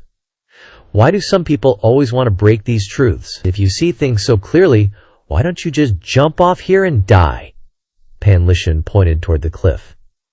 Little punk, don't be cheeky with this old bone. I don't have many years left, but you're still young. Life is long. When you reach my age, you'll understand all this. Pan Lichen spoke in a lecturing tone. Fan Xuan's voice was hoarse, his face full of disdain. When this one was ruling the world, you were probably still in your mother's womb. Pan Li Tian also retorted with a look of disdain. In the womb, kid. You're the first one who's dared to say that to this old geezer. Fan Xuan chimed in. You're also the first who's dared to talk to this one like that. Pan Li Tian chuckled casually. Don't get your knickers in a twist, kid. Come have a sip of wine. It's 100-year vintage, you know. Fan Xuan shook his head, looking towards the Ma Tiange, and immediately noticed something was off. The barrier's power was weakening, and the absorbed yuan qi was totally chaotic. Someone inside Ma Tiange must be suffering from qi deviation, seriously messed up. Pan Li Tian took a few swigs of his wine and stretched lazily, saying, this old man's getting sleepy. Hopefully there'll still be wine when I wake up, just hoping. After letting out 2 big yawns, Pan Li Tian's head lolled to the side, and he was out like a light. Fan Xuan didn't bother watching anymore, and turned to head back to his room. Meanwhile, outside the secret chamber, Hua Wudao, Duan Musheng, Zhao Yue, and little Zhao Yanhair were ready to roll, Hua Wudao said. Move out, Hua Wudao attacked with full force, but the door of the secret chamber didn't budge an inch. Even though he's a 7-leaf expert, he's not as strong as Duan Musheng when it comes to pure attack power. Duan Musheng stomped his foot, and a powerful surge of gang qi erupted from his entire body. He didn't hesitate. He punched the stone door of the secret chamber with everything he had. Boom! A huge sound. The stone door vibrated, but still didn't break. Duan Musheng's fist is strong, but not that strong, Hua Wudao said in surprise. Didn't expect this door to be so freaking weird. Able to withstand a blow from you? Duan Musheng wasn't surprised. After all, this is where Master cultivates in seclusion all year round. Plus, there's a small formation set up here, so it's super difficult for ordinary cultivators to break through. If once doesn't work, try twice. Again, Duan Musheng clenched his fist, gang qi enveloping it. He threw another punch, and the entire fist shone with light. The punch, packed with immense energy, slammed straight into the stone door.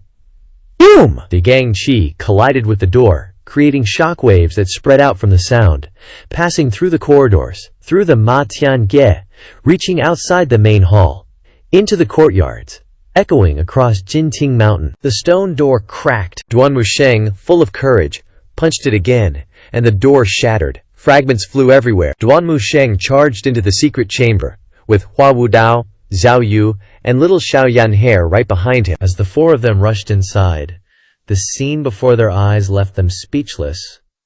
Hua Wudao shouted, "Don't get too close!" Lu Xiao was floating in the middle of the secret chamber, his whole body enveloped in a strange energy. His eyes were closed, as if he were in a deep sleep, totally unaware of what was happening around him. On the ceiling of the secret chamber was a square opening that looked like a vent. Energy from the Jinting Mountain barrier flowed through this vent and into the secret chamber.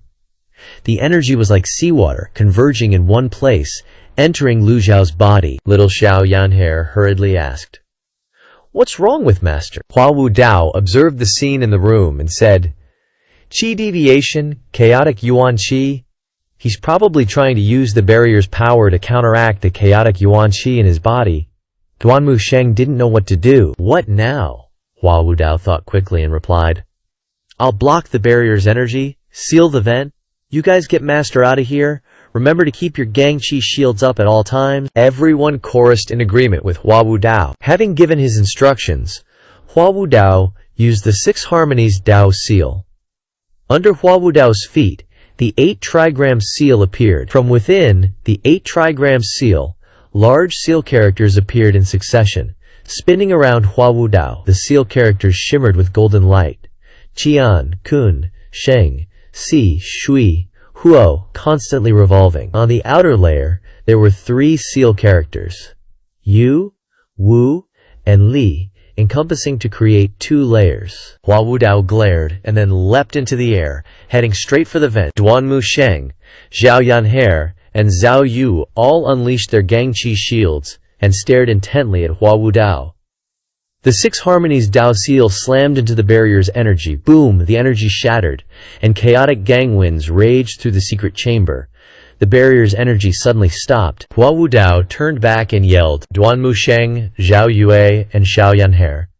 At the same time, flying toward Lu Zhao, the 3 planned to break through the barrier of energy in the fastest time possible. But right at this moment, Lu Zhu suddenly opened his eyes. Lu Zhu couldn't believe his eyes, and widened his eyes, and looked carefully again. Lu Zhao saw 3 disciples rushing up like they want to rebel, taking advantage of him suffering from qi deviation, revealing evil schemes. Seeing the 3 disciples charging towards him, looking like they're about to stage a coup while he's suffering from qi deviation, Lu Zhao instinctively glared, opened his mouth wide, and roared, Presumptuous! Di demi jin ji tong.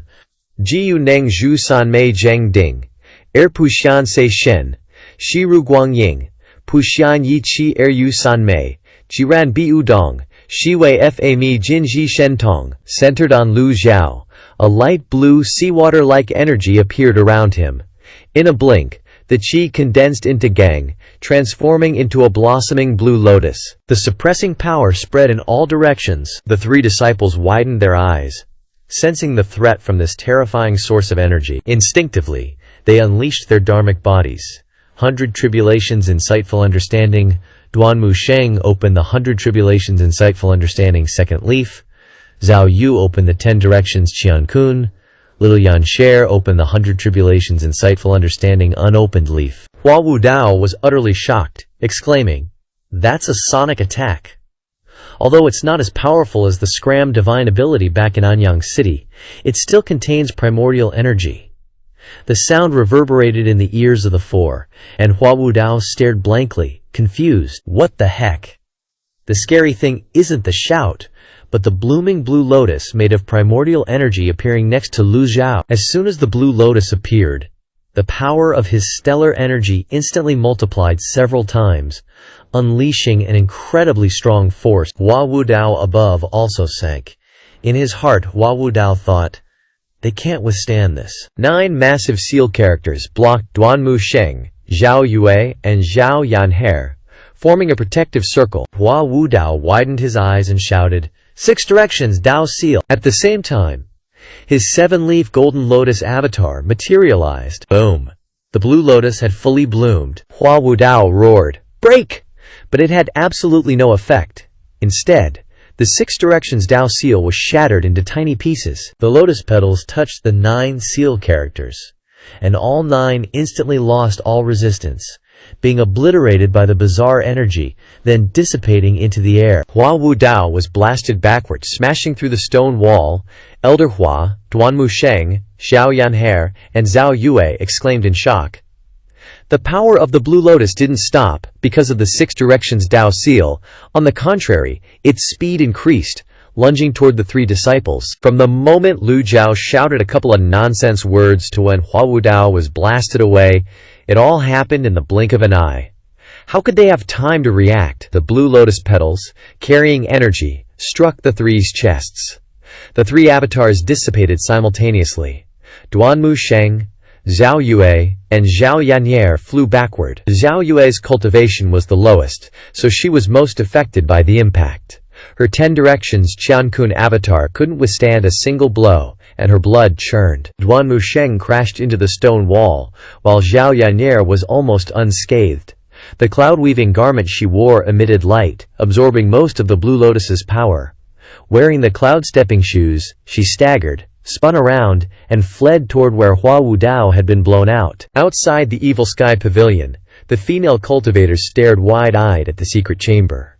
Even from a distance, they could clearly see a pillar of blue light piercing through the roof of the chamber, shooting straight into the sky. Pan Lishan, who had been lazily dozing off, was also drawn by the two exclamations.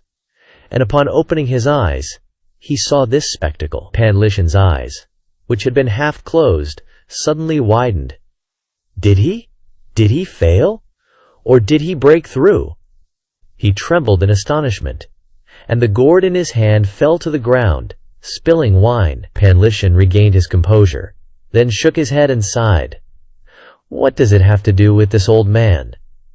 At the same time, inside the secret chamber, the four of them were blasted away, the vast blue power almost causing the secret chamber to collapse, with gravel and stellar energy shooting out from the petals. Wu Dao held his breath, stepped on the air to gain leverage, and tried to suppress the surging blood in his chest, so as to condense stellar energy again. Behind him, the seal characters glimmered with golden light, revolving around him, blocking the attacking gravel. Zhao Yanheyer's heaven shroud coiled around her body like a dragon. Hua Wu Dao's eyes were filled with disbelief.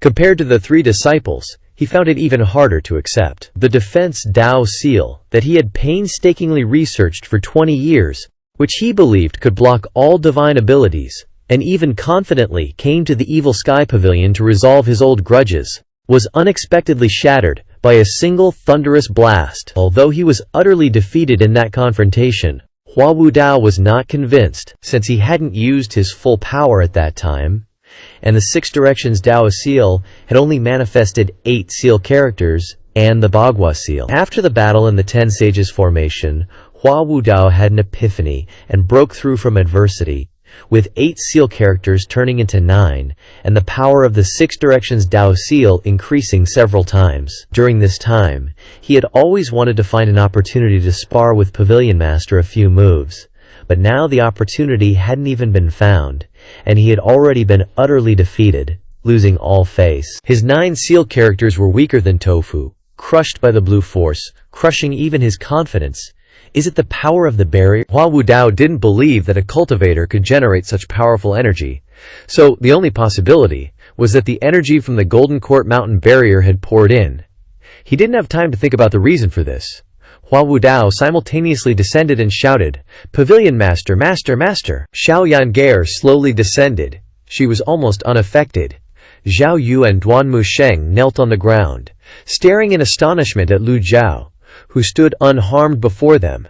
Duanmu Sheng pushed aside the rubble, propped himself up, and knelt in a high posture, staring at his master in shock. Hua Wu Dao looked very dusty, his complexion unsightly. Hua Wu Dao was equally shocked. At this time, Lu Zhao had also regained his composure, his eyes surveying his surroundings, and his entire body slowly descended to the ground. Lu Zhao's expression was displeased, and he said in a deep voice, "How dare you, Duanmu Sheng?" Zhao Yu and Xiao Yanhe were startled, and hurriedly bowed their heads repeatedly, not daring to say another word. Hua Wu Dao hurriedly spoke up, "Pavilion Master, please calm your anger. Master, please calm your anger." Zhao Yue hurriedly knelt on the ground and looked up to explain. The Golden Court Mountain barrier's energy was flowing backward, and the formation eye opened. This disciple thought that Master was suffering a killing deviation, so she recklessly rushed into the secret chamber. "Please forgive me, Master." Lu Zhao clearly remembered that he was still comprehending the heavenly writing. After obtaining the opening chapter of the heavenly writing, his state of comprehension was different from before, becoming more focused and more immersed. The secret chamber was a perfect place for him to comprehend the heavenly writing. However, the moment he opened his eyes, Lu Zhao saw 3 disciples recklessly entering the secret chamber, disturbing his seclusion. How could he not be angry? Instinctively, he used the extraordinary power of the heavenly writing. Lu Zhao didn't know how long he had been comprehending, but in his mind he didn't feel full and clear, but rather a little tired. Lu Zhao looked up with a frown at the barrier above, which was indeed much weaker than before. In his heart, Lu Zhao was extremely annoyed. He was comprehending the heavenly writing, so why would he suddenly absorb the energy of the barrier? This comprehension session was truly a pity. Not only did he fail to store extraordinary energy, but he was also interrupted halfway, and even the secret chamber was destroyed. Lu Zhao's gaze swept over the group, and he said indifferently, "Intruding into the secret chamber without permission is punishable. Hua Wu Dao, Duanmu Sheng, 30 strikes, Zhao Yanyer, and Zhao Yu, 20 strikes. The disciples were dumbfounded, but they didn't dare to react. After a moment, Zhao Yu and Duan Musheng said in unison, "This disciple accepts the punishment." Lu Zhao's gaze swept over the group, and he said indifferently, "Forget it. Considering that you had good intentions, I won't pursue this matter. Master is wise," Lu Zhao continued calmly. "Within half a month, the secret chamber must be repaired." Duan Musheng dared not say a word of refusal, and he quickly bowed. "This disciple obeys." Hua Wudao saw that Lu Zhao was healthy and had no problems, and he was shocked and confused, so he cupped his hands and said, "Pavilion Master, is there something wrong with your cultivation?" Lu Zhao was unhappy and retorted irritably, "Are you questioning me?" Hua Wudao waved his hands. "Hua Wudao dares not. Hua Wudao is reporting the situation just now. It looked very dangerous. It must be that Pavilion Master's divine might is unparalleled, thus creating the phenomenon of false Qia deviation." Lu Zhao didn't intend to explain much about this, since he himself didn't have a clear understanding of the heavenly writing. Lu Juju's current cultivation was still in the divine court realm. In the end, just considering his cultivation, he wasn't even as good as Zhu Jifeng. Even if 100 divine court realm cultivators joined forces, they couldn't defeat a nascent divinity realm cultivator. But what surprised him was the extraordinary power of the heavenly writing. Besides sonic attacks, it could also deal physical damage. Zhu Jifeng saw Lu Zhao looking at him, and his face turned deathly pale, his eyes rolling back. "Is Pavilion Master looking at me? Should I laugh or cry? What should I do? Who am I, and where is this?" Lu Zhao continued to ponder. One move repelled 4 people, and the 6 directions Dao seal was crushed like tofu by the extraordinary power. Lu Zhao muttered the words, "Qi deviation?" Lu Zhao felt amused in his heart. This old man is peacefully comprehending the heavenly writing. How could he suffer a qi deviation? Hua Wudao didn't want to continue talking about this topic. Saying that the Pavilion Master was suffering a qi deviation right in front of him would probably provoke him to attack. Hua Wudao muttered, "We misjudged it. Thinking about it, these disciples can be considered to have a conscience." Lu Zhao asked, "What's the situation with the barrier?" Hua Wudao immediately replied, "Haven't had time to check yet."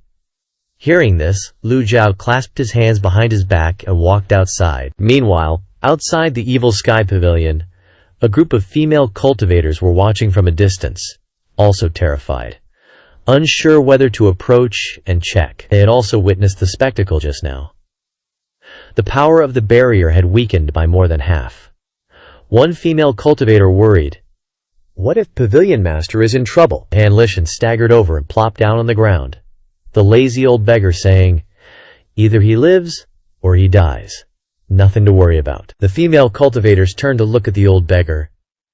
"If something happens to the Evil Sky Pavilion, there'll be no more wine for you to drink." Pan Lishan squinted and said, "That makes sense. This old man hopes the Evil Sky Pavilion is safe and sound." He raised his head to look at the array eye on the Evil Sky Pavilion. The surroundings of the array eye had returned to normal, and the deep blue sky had also recovered as before. The barrier that couldn't stop him before was even less likely to now. The female cultivators' voices rang out, "Greetings, Pavilion Master." At that moment, Pan Lishan was shaking his head and sighing. The glorious days of the Evil Sky Pavilion are gone forever. The female cultivators turned to glare at him. But thinking he was just an ordinary person who knew nothing, they didn't bother with him, while everyone was still worried.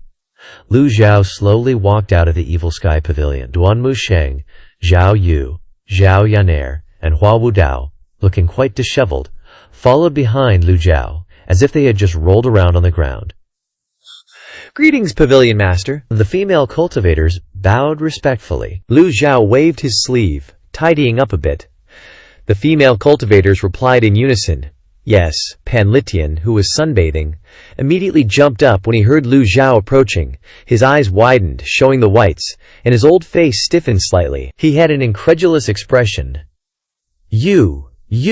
You're not hurt at all." Lu Zhu's expression remained indifferent. His eyes were still fixed on the barrier, and he asked indifferently, "Were you hoping that this seat would be in trouble?" When Lu Zhao questioned him, Pan Lichen hugged the wine gourd in his arms, showing his 2 rat teeth, and replied, "I wasn't hoping for it. If something happened to you, this old man wouldn't have any more wine to drink." Zhao Yanhair was furious when she heard this. She snorted coldly. "All you do all day is drink. Drink yourself to death." Pan Lichen didn't bother arguing with a little brat. He turned and looked up at Lu Zhao. What a pity. Hearing Pan Lichen say something like that, left hanging in the air, made Lu Zhao quite uncomfortable, so he asked, "What's a pity?" After speaking, Pan Lichen sat down, hugging the wine gourd tightly with both hands, his eyes closed, enjoying the sunlight. He mumbled in response to Lu Zhao, "With such a big commotion, this old man is afraid I won't be able to sleep peacefully." Lu Zhao turned around, his eyes staring straight at Pan Lichen. "This seat can help you sleep even more peacefully." Pan Lichen didn't open his eyes, but still drowsy, showed his 2 rat teeth and said, "This old man is already sleeping peacefully." Lu Zhao frowned slightly and waved his hand. "Really?" Zhao Yanhair understood his meaning and immediately cracked her knuckles, looking up at her master. "Shifu, didn't you teach this disciple not to bully the elderly, weak, and disabled? Is it okay if this disciple beats him up now?" Lu Zhao hesitated and said nonchalantly, "Did this master ever say such a thing?" Zhao Yanhair looked back at Lu Zhao with wide eyes, her heart filled with joy. No, this disciple misremembered, Zhao Yanhair thought to herself. "I'm about to have a satisfying beating, you old beggar." Pan Lichen heard the sound of Zhao Yanhair warming up, the cracking sounds of her joints twisting, making people's skin crawl. Pan Lichen was startled, his eyes wide open, as he retreated backward and said in a panic, "Little girl, this old man is old. I can't withstand your fists. Don't come here." Lu Ziao originally wanted to see this effect. Hua Wudao stared blankly at the scene before him. After seeing Hua Yuexing off at the foot of the mountain, when he came back, he saw this old beggar lying outside the Evil Sky Pavilion. What kind of place was the Evil Sky Pavilion? How could they allow an ordinary old beggar to come here and freeload? Hua Wudao scrutinized him for a long time, but couldn't see anything special about the old beggar, except for one thing. His skin was very thick, and his guts were also very big. Zhao Yanhair smiled. "Don't be afraid, my punches don't hurt at all." She lightly tapped her toes, leaving a deep footprint on the ground. The little devil's attack made the other female disciples turn their heads away, unable to bear to watch. Bang, bang, bang, she threw out several punches. Seeing that the situation was not good, Pan Lichen repeatedly waved his hands. "Stop, stop, this old man surrenders, this old man surrenders." How dare he not surrender? Well, that's more like it. Zhao Yanhair returned to her place satisfied. Seeing this, Hua Wudao asked in surprise, "Were you a cultivator before?" An ordinary person, no matter how strong their physical constitution, wouldn't be able to withstand Zhao Yanhair's punches. But if he was a cultivator who had gone through body refinement, then he could completely withstand it. Although the old beggar's body had no fluctuations of primal qi, just like an ordinary person. But just now, after being beaten by Zhao Yanhair a few times, he only cried out a few times as a formality. It was clear that he used to be a cultivator. After a cultivator had their cultivation crippled, the body refinement was still there. The strength of the body's hard resistance was much stronger than ordinary people. After being beaten, he revealed his true form, Pan Lichen said. "What cultivator?" "This old man has thick skin, used to withstanding the wind and frost all year round. It's just a few punches, I can still take it." Zhao Yanhair glared, clenching her small fists. "You're still pretending at this point? Do you need me to loosen your muscles a bit more?" Pan Lichen subconsciously retreated backward, not daring to continue acting tough. Lu Zhao stroked his beard and said, "If you want to sleep peacefully in the Evil Sky Pavilion, you must follow the rules of the Evil Sky Pavilion." Pan Lichen was a little more hesitant than before, because he had been beaten by the little brat Yanner. He replied softly, "This old man is very law-abiding. For the past few years, this old man has wandered all over, and I'm very law-abiding wherever I go." Lu Zhao felt more satisfied. That's good. Lu Zhao went to check the Golden Court mountain barrier for a while and then returned the same way. Pan Lichen continued to stand next to the old devil, looking short and stout. Lu Zhao asked, "With your status and position, you should be able to enjoy your old age. Why are you wandering to this extent now?" Pan Lichen shook his head and smiled. Being a beggar is so good. As long as you're not ashamed, you'll have food to eat. Lu Zhao was quite puzzled by the old man's intention to beg. You really don't need face, Pan Lishan replied without a bit of embarrassment. This old man doesn't ask for much. As long as I have enough to eat and drink, I'll scram on my own. Lu Zhao looked at Pan Lishan. Scram? Where will you scram to? Pan Lishan said calmly. The 4 seas are my home, Lu Zhu growled. You drank the evil sky pavilion's wine and still want to leave. The old face of Pan Lishan stiffened suddenly, and he muttered something bad. You have to pay back what you eat. The current master of the evil sky pavilion didn't show any arrogance. His tone and demeanor were very calm and gentle, but this kind of calmness seemed to make people's scalps tingle even more than arrogance and bluster. Lu Zhao narrowed his eyes to look at Pan Lishan, then said indifferently, If this seat has kept you, then this seat can certainly afford to feed you. Pan Lishan replied with an indifferent tone. Hey, this old man is just a beggar. My fate is already broken. I can't do anything. Lu Zhao shook his head, then narrowed his eyes, indicating his disapproval. Even a table or a pig has its own value of existence. That makes sense. Pan Lithian nodded, then suddenly felt something was off. Isn't there something wrong with that statement? Isn't a pig's purpose in life to be slaughtered? Lu Zhao stood high above, hands clasped behind his back, his deep eyes staring intently at Pan Lithian. The evil sky pavilion has always been like this. Their eyes met, and Pan Lithian's heart skipped a few beats. He looked away. Lu Zhao kept staring at him, waiting for a response. Pan Lithian understood Lu Zhao was interrogating him. He fell silent for a moment before saying, This old man was reminded of an old acquaintance. Xiao Yanhair got angry, pointed her finger, and shouted, What old acquaintance? Your grandson is doing just fine. He hasn't been at the evil sky pavilion for a few days. You can meet him in a few days. Hearing this, Pan Lithian was speechless before the little brat, truly at a loss for words. He felt completely controlled by her. This old man will decide after meeting him. Lu Zhao replied coldly, then turned and headed back to the eastern pavilion. As soon as Lu Zhao left, Hua Wudao scrutinized Pan Lithian again.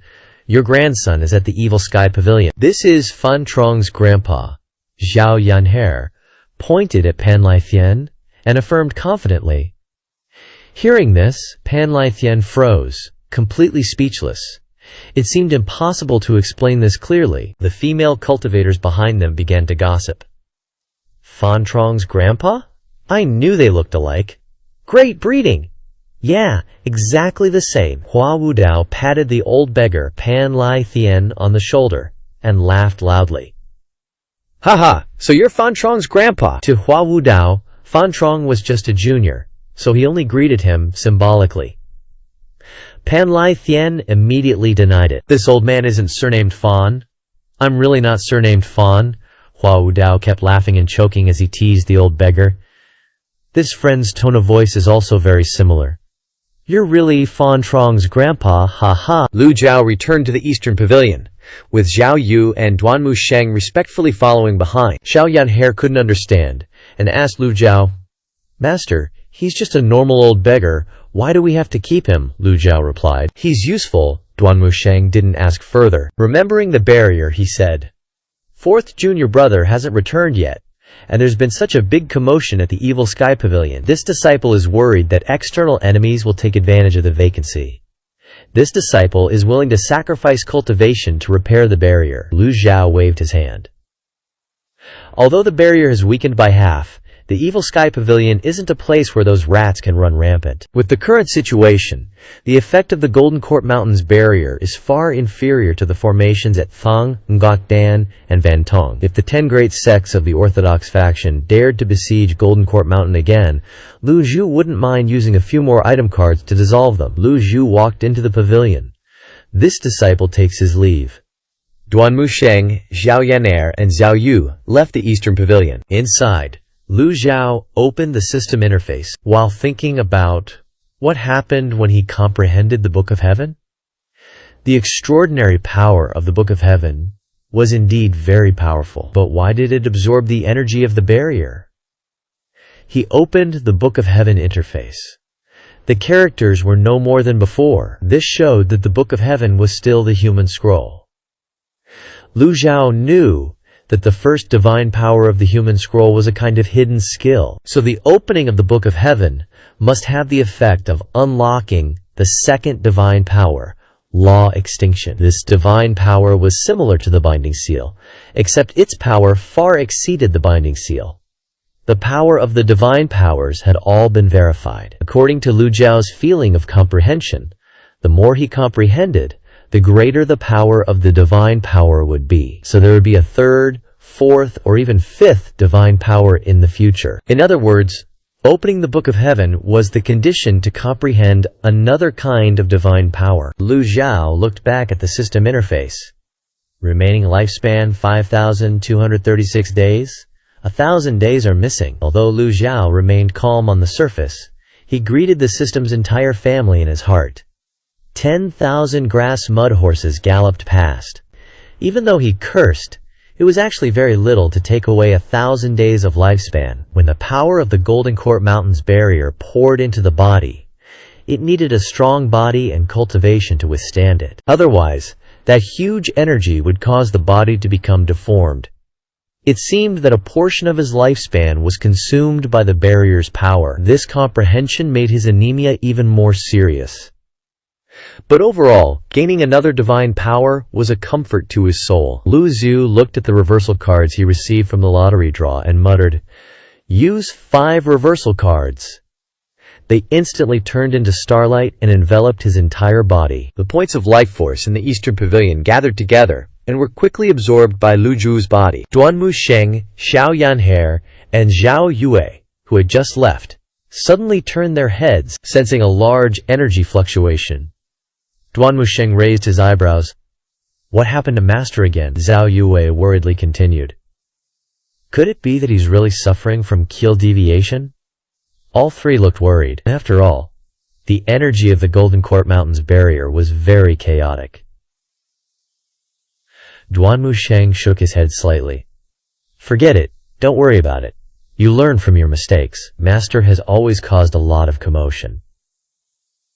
Duanmu Sheng was a very obedient disciple. Zhao Yu also nodded slightly in agreement. The three of them didn't look back again and quickly left the Eastern Pavilion. Inside the secret chamber, after the life force was absorbed, Lu Zhu's lifespan had increased by 1,500 days, with a remaining lifespan of 6,736 days. Perhaps because he didn't pay much attention, Lu Zhu didn't feel any difference when his lifespan decreased and then recovered, and continued to comprehend the Book of Heaven. So, Lu Zhu sat cross-legged and entered a meditative state. After witnessing the power of the divine powers twice, Lu Zhu felt that he needed to put more effort into comprehension. As for the avatar, he certainly needed it as well. But currently, obtaining an avatar was more difficult than comprehending the Book of Heaven. These two things had to be done in parallel, very quickly. Lu Jiao entered a state of comprehension, but the feeling was completely different from when he comprehended in the secret chamber before.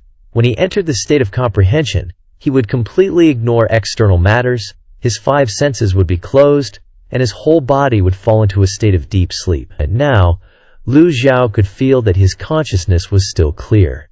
Lu Jiao guessed that this was also one of the advantages of leveling up the comprehension of the Book of Heaven. In the blink of an eye, a day had passed. The next morning, Lu Jiao hadn't even opened his eyes when he heard footsteps outside. Xiao Yanhe rushed in to report, "Master, Jiang Aijian sent a flying letter."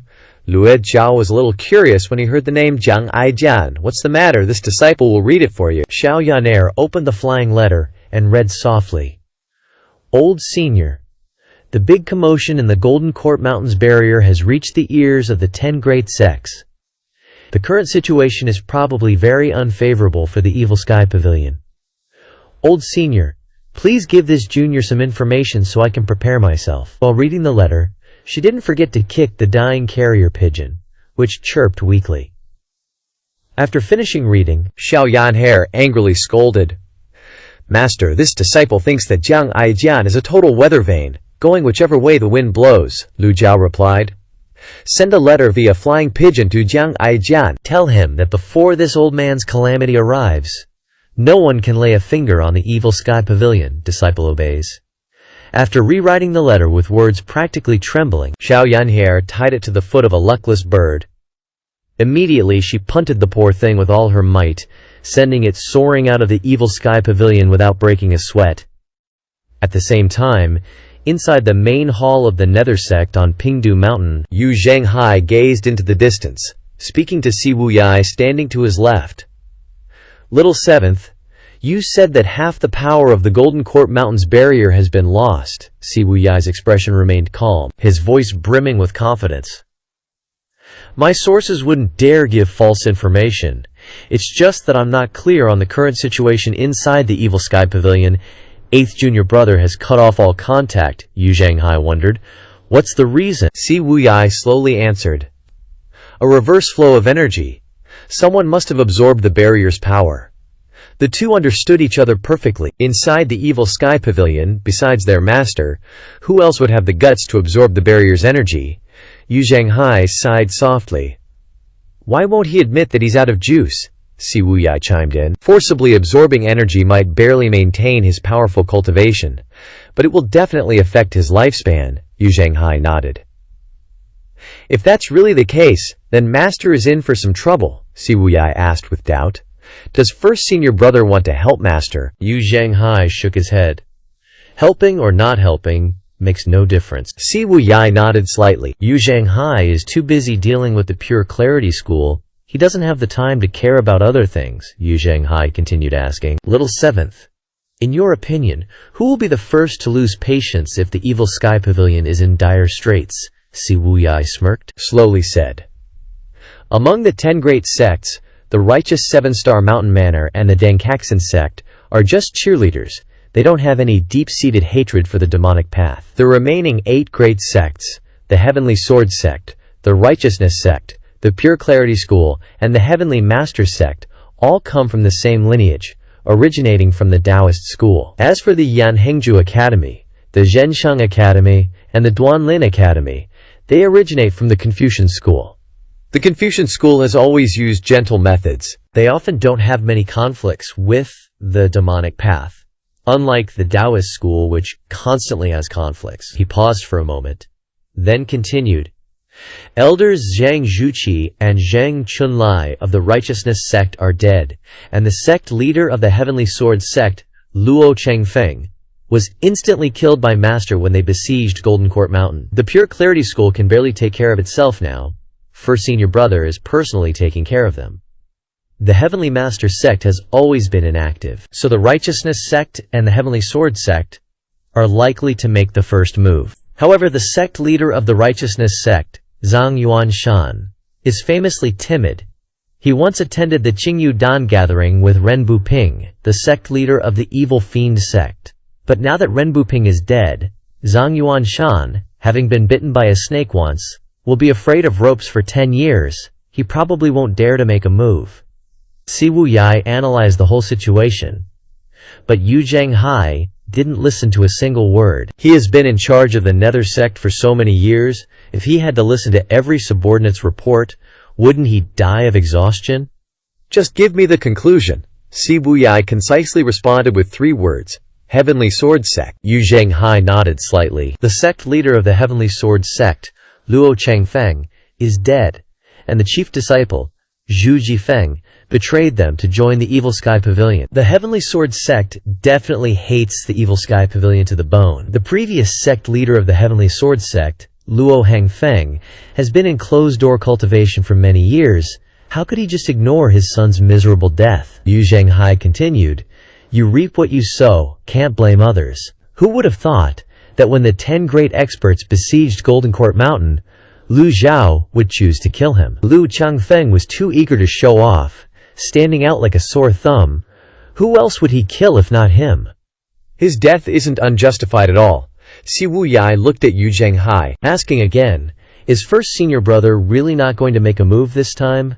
Yu Zhanghai only remained silent for a moment before saying, Enough talk. Si Wuyai didn't ask anymore. He understood Yu Zhanghai's personality quite well. Recalling when Ye Tiangxin's Moon Reflection Palace was destroyed by the Evil Fiend sect, Yu Zhenghai also didn't take action. Ye Tianxin betrayed her master and destroyed her ancestor. It's understandable that he didn't help her. But now that the Evil Sky Pavilion situation is unfavorable, Yu Zhenghai is still indifferent. Hoping for first senior brother to help is unrealistic. Si Wuyai frowned, sighing. Is first senior brother still holding on to that event? Yu Zhenghai indifferently replied. Your first senior brother has always been a generous person, very forgiving. Second junior brother has killed my people many times. Have I ever blamed him? Let alone in this case, its master. Si Wuyai seemed normal on the surface, but he was constantly muttering in his heart. You almost swung your blade to challenge second senior brother, and now you say you've never blamed him. First senior brother is right. Yu Zhenghai continued to speak. Even if I make a move now and force back the Heavenly Sword sect, what about 5 years later? Now that the Golden Court Mountains barrier has weakened, the Evil Sky Pavilion will face another great tribulation in less than 5 years. Since Yu Zhenghai and Yu Shengrong left the Evil Sky Pavilion, the 10 great masters of righteous sects have organized sieges against the Evil Sky Pavilion no less than 5 times, actually taking action twice. Once, the 10 great masters set a trap to besiege Ji Tiandao, and Ji Tiandao was injured in the battle. The second time the 10 great masters besieged, Luo Changfeng was killed. No one knows when the next time will be, but one thing is very clear. There are many powerful experts waiting for an opportunity, waiting for Ji Tiandao's life-threatening calamity to arrive, waiting for his cultivation to drop sharply, and the commotion of the barrier this time is like a signal for them to act. 5 years, Si Wuyai muttered softly. What will the world look like in 5 years? Yu Zhenghai smiled upon hearing this. Seventh junior brother, thinking too far ahead is useless to me. Just handle the matter at hand, which is the Pure Clarity School. Just as he finished speaking, the Qinglong Hall's chief seat, Hua Chongyang, slowly entered the main hall, clasped his hands in salute, then cupped his fist and said, Sect leader, Mo Qi of the Pure Clarity School has long fled. Now, only Yu Hongyi is struggling to support them. At most we can seize the Pure Clarity School in 10 days. Very good, Yu Zhenghai said arrogantly. Any news of Pan Lishan? Hua Chongyang reported. This subordinate has captured many Pure Clarity School cultivators to interrogate them under severe torture. But no one knows. Pan Lishan left the Pure Clarity School 50 years ago and hasn't been seen since. Si Wuyai asked strangely, what's the reason? Not very clear. Hua Chongyang shook his head. Yu Zhenghai asked. Is junior brother very curious about this person? Under first senior brother's siege, the Pure Clarity School is barely hanging on. Pan Lishan is the #1 expert of the Pure Clarity School. It doesn't make sense that he wouldn't appear to save them. Si Wuyai thought and said, so I speculate that there are 2 possibilities. One is that Pan Lishan is dead, but this possibility is very small. Pan Lishan's cultivation is extremely high. If he wants to escape, no one can kill him. The second is that Pan Lishan and the Pure Clarity School have had an irreconcilable conflict. After hearing Si Wuyai's 2 possibilities, Yu Zhenghai made a judgment. According to what you said, the second possibility is a bit higher, but honestly, none of this really matters to the Nether sect. If Pan Lishan doesn't show his face, then Jingming Dao is going to get wiped out even faster. If he does show up, then Yu Zhenghai is just itching for a killer showdown anyway. Yu Zhenghai just barks out orders to his goons. Spread the word, obey me you live, disobey me you die. Yes, sect leader, blink, and bam! Another 3 days fly by. A carrier pigeon zooms in like a bat out of hell from the northwest of Yang province, straight into the Demon Heaven Pavilion's barrier. Inside the East Pavilion, Lu Zhao finally comes out his comprehension trance after 3 days of soaking in the heavenly book. Lu Zhao figures that the extraordinary power of the Book of Heaven has recovered about half its juice. To get it fully charged again, he'll need at least 7 to 10 days. That's his comprehension speed these days. He's got a feeling that the more he comprehends, the faster he'll soak up the extraordinary power. Can't rush cultivation. Gotta take it slow and steady with this kind of thing. Let's see how the pricing is. Lu Zhao's afraid he's gonna get screwed over again, with the system secretly jacking up the price of his item cards after he comprehends. He opens up the item interface and takes a peek. Phew, no price hikes. Huh? What's this? Lu Zhao glances over at the quest column. Aside from the usual disciple teaching quests, there's a new one that pops up. Find the lost key.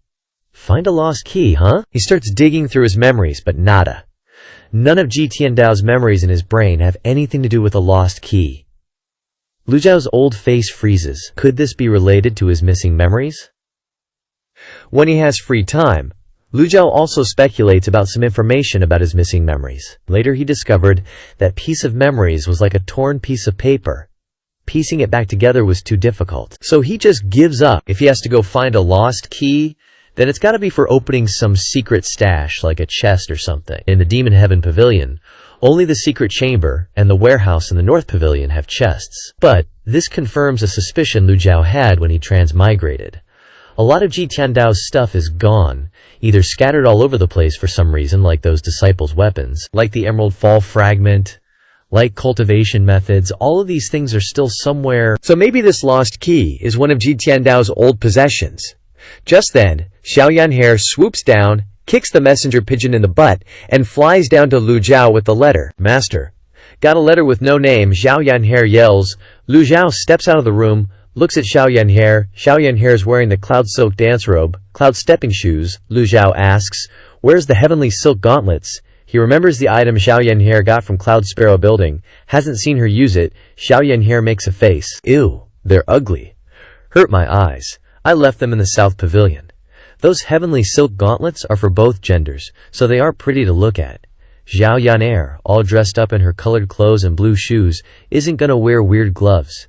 She is a nascent soul cultivator who doesn't like beautiful things. Whatever. Lu Zhao flicks Xiao Yanhair on the head and chuckles, then tells her to read the letter. Whoever sent it, if a carrier pigeon can get into the Demon Heaven Pavilion, it's gotta be from his disciples or people the Demon Heaven Pavilion talks to. Xiao Yanhair nods, reads softly. Jingming Dao is under siege. Nether sect leader Yu Zhenghai is on a killing spree. Sect leader of Jingming Dao Mochi is injured and fled to Ugly West Lake. Pan Zhong has gone to Ugly West Lake, may be in danger, ha ha ha. Xiao Yanhair stops reading, looks at Lu Zhao. Xiao Yanhair makes a face, as she recognizes a familiar feeling. The pigeon has the same attitude as its owner. Lu Zhao stares at the letter and mumbles. Sure enough, no signature, but the ha ha ha at the end gives him away. That Jiang Aijian guy. He must be somewhere where he can't send letters easily. Lu Zhao's reminder shocks Xiao Yanhair. She points at the letter and says, "So it's Jiang Aijian's letter. I remember. He always writes ha ha ha at the end of the letters. Someone as careful as Jiang Aijian, because a part of his eyes and ears are palace people. So he always leaves his personal style behind when sending letters. It's a unique survival code, like a password, even harder to be suspected." Xiao Yanhair asks suspiciously, "Why would that Pan Zhong guy go to Ugly West Lake and stir up trouble?" Lu Zhao looks over to the East Pavilion, doesn't see Duanmu Sheng or Zhao Yue, so he asks, "Where are number 3 and number 5? Xiao Yanhair grins, "They're in the South Pavilion." Lu Zhao grunts, "Tell number 3 to come to the main hall." Xiao Yanhair runs off like the wind. Disciple is going now. Sneaking into the secret chamber, a beating with the rod is already light, only surface pain. With Duanmu Sheng's cultivation and methods, 3 days of rest is more than enough to recover. In the past, when Ji Tiandao would beat his disciples, Duanmu Sheng was always the first to recover. Xiao Yanhair hurried away from East Pavilion. Lu Zhao looks up at the sky, sees that it's still early. He strolls outside on his scooter with the penguin logo. A cheerful Lu Zhao doesn't hesitate and puts one foot on the purple scooter, then pushes with the other foot, blasting off at 100 bananas per hour, his white hair fluttering behind him, leaving behind joyful laughter in the wind. Not long after, he's out of the Demon Heaven Pavilion, sees that Pan Lishan is still sitting in the same spot, lazily sunbathing, occasionally taking a sip of wine. Pan Lishan. Lu Ju calls out, making Pan Lishan jump up in shock. When he sees that it's Lu Ju, he pats his chest and says, "This old man isn't a Pan." Lu Zhao doesn't bother arguing, hands him the letter. "Read it yourself." The letter floats over to Pan Lishan. He was going to ignore it, but couldn't resist his curiosity and sneak a peek. Among a forest of illegible words, the word Pan Zhong immediately caught his eyes, and Pan Lishan's spirit was instantly awakened, and he sat up straight and took the letter to study it in detail. "Danger?" Lu Zhu asked. "Can you still sleep peacefully now?" Lu Zhao continues to ride the scooter. Pan Lishan frowned. His lazy appearance immediately bowed down and ran after Lu Zhao breathlessly. And at this time Pan Lishan became serious. Pan Zhong has joined the Demon Heaven Pavilion. Don't the masters plan to save him? Lu Zhao said calmly. Pan Zhong has indeed joined the Demon Heaven Pavilion, but that doesn't mean that this seat wants to save him. Pan Lishan hurriedly asked again. Why, Pan Zhong joined the Demon Heaven Pavilion. This seat bestowed on him the 6 yang skill to eliminate the yin-han effect of the 3 yin consciousness. He could have become a capable general, but he left here without permission. If everyone in the Demon Heaven Pavilion does this, how can this seat convince the public? This, Pan Lishan was speechless. After all, it was Pan Zhong who caused the trouble. The rules of the Demon Heaven Pavilion are that once you join, you must completely cut off from the past, and anyone who breaks the rules will reap what they sow, and cannot blame others. Several female cultivators saw Lu Zhao sliding by, and bowed their heads to greet him. Pavilion Master, be careful not to fall. Lu Zhao didn't look at Pan Lishan but continued to slide forward. The distance from Pan Lishan is getting farther and farther. The old beggar who drinks all day long, plus using a modified cart. How can he have the strength to catch up with people who play scooters? Lu Zhao asked. What exactly are you to him? Pan Lishan sighed softly and shook his head, saying, 200 years ago, this old man was no longer a member of the Pan family. Then same. These words were tantamount to admitting the relationship. Several female cultivators eating cakes stared in surprise at the old beggar. Lu Zhao didn't continue to press him. He just wanted to confirm that Pan Zhong was related to Pan Lishan. He is enough, and it doesn't matter what their seniority is. Did you come to Demon Heaven Pavilion just to visit him? Lu Zhao continues to swerve at a dizzying speed. Pan Lishan nodded slightly, no longer looking like a slob. Pan Lishan tried his best to run after Lu Zhao. Running for a long distance, the old beggar was breathless. This old man won't live much longer. This is just a small wish before I die. Luckily, the vehicle stumbled on a rock on the road and stopped. Lu Zhao then made a very clear proposition. Join my Evil Sky Pavilion, and you can legitimately go save Pan Zhong. Pan Lishan was slightly startled. He hadn't considered this aspect at all. Although he had left the Pure Bright Tao for hundreds of years, in the eyes of outsiders, he was still the #1 expert of the Pure Bright Tao. Many people were waiting for him to return. If he joined the Evil Sky Pavilion, wouldn't that make the entire cultivation world laugh their heads off? Most importantly, he had lost all his cultivation. What value did the Evil Sky Pavilion see in him? Just thinking about it made the old beggar's snot even stickier. As if seeing through his thoughts, Lu Zhao dropped another bombshell. This old man just happens to have a piece of black lotus wood. Pan Lishan's eyes instantly widened like balls, and his heart skipped a few beats. Pan Lishan looked up at Lu Zhao standing beside him. Lu Zhao's old face remained calm, but for some reason, there was a faint smile on his face. Pan Lishan grimaced, thinking to himself. This old geezer came to freeload, planning to eat and run. How come I feel like I just walked into a trap? Seems like I'm being set up? No, I'm definitely being set up. Pan Lishan was wavering. Lu Zhao obtained the Black Lotus wood from the system, never expecting it would be useful at this time. Lu Zhao looked at Pan Lishan, thinking to himself, although the Black Lotus wood can't completely restore Pan Lishan's cultivation, it can at least restore 2 or 3/10. For a cultivator, the importance of cultivation is self-evident. Lu Zhao didn't believe Pan Lishan wouldn't be tempted. Lu Zhao didn't say anything more, just stood with his hands behind his back, quietly waiting for Pan Lishan's answer. Just then, the sound of cloud-treading boots rang out, and Xiao Yanhair ran over and said, Master, third senior brother has arrived. Lu Zhao didn't look at Xiao Yanhair, and just said calmly, no rush. If your senior brother is tired, tell him to go back and rest. Pan Lishan was confused and bewildered. What does this mean? Does it seem like this old man is being played? I've fallen into a trap? Pan Lishan helplessly gave Lu Juju a thumbs up. As expected, old ginger is spicier. This old man is ashamed. Xiao Yanjie didn't understand at all. Pan Lishan coughed a few times, as if he had figured something out, and he looked up and asked in a slightly embarrassed tone, Ahem, can I drink my fill of wine? Lu Zhao then replied, all you can drink. Pan Lishan continued to ask. 100-year brew, Lu Zhao affirmed with certainty. 100-year brew. Pan Lishan finalized the issue. Alright, brewing wine is no big deal. Hundreds of years ago, Ji Tiandao was also a wine connoisseur, and every year he would order people to brew wine to save. The longer the wine is brewed, the more fragrant it becomes, whether it is made with grains or red yeast rice. No matter how good the brewing technique is, it still needs time to become more delicious and mellow. The Evil Sky Pavilion has no shortage of 100-year-old wine, and they can continue to brew more in the future. Pan Lishan's alright was extremely clear and straightforward. Lu Zhao nodded in satisfaction. He turned to Zhao Yan'er and asked, "Any news from your fourth senior brother?" Zhao Yan'er pouted and said, "Master, fourth senior brother still hasn't returned. He must be having too much fun, and forgot the way back. He must be severely punished." "Nonsense. Why are you talking so much rubbish?" Lu Zhao scolded her in a low voice. Ming Xinyan chasing after Si Wuyai's whereabouts was a good thing, and Ming Xinyan's loyalty had always been stable. Lu Zhao wasn't worried that he would do anything stupid, and besides, Ming Xinyan was smart and had a strong ability to survive. Even if he encountered an expert, he would be able to escape.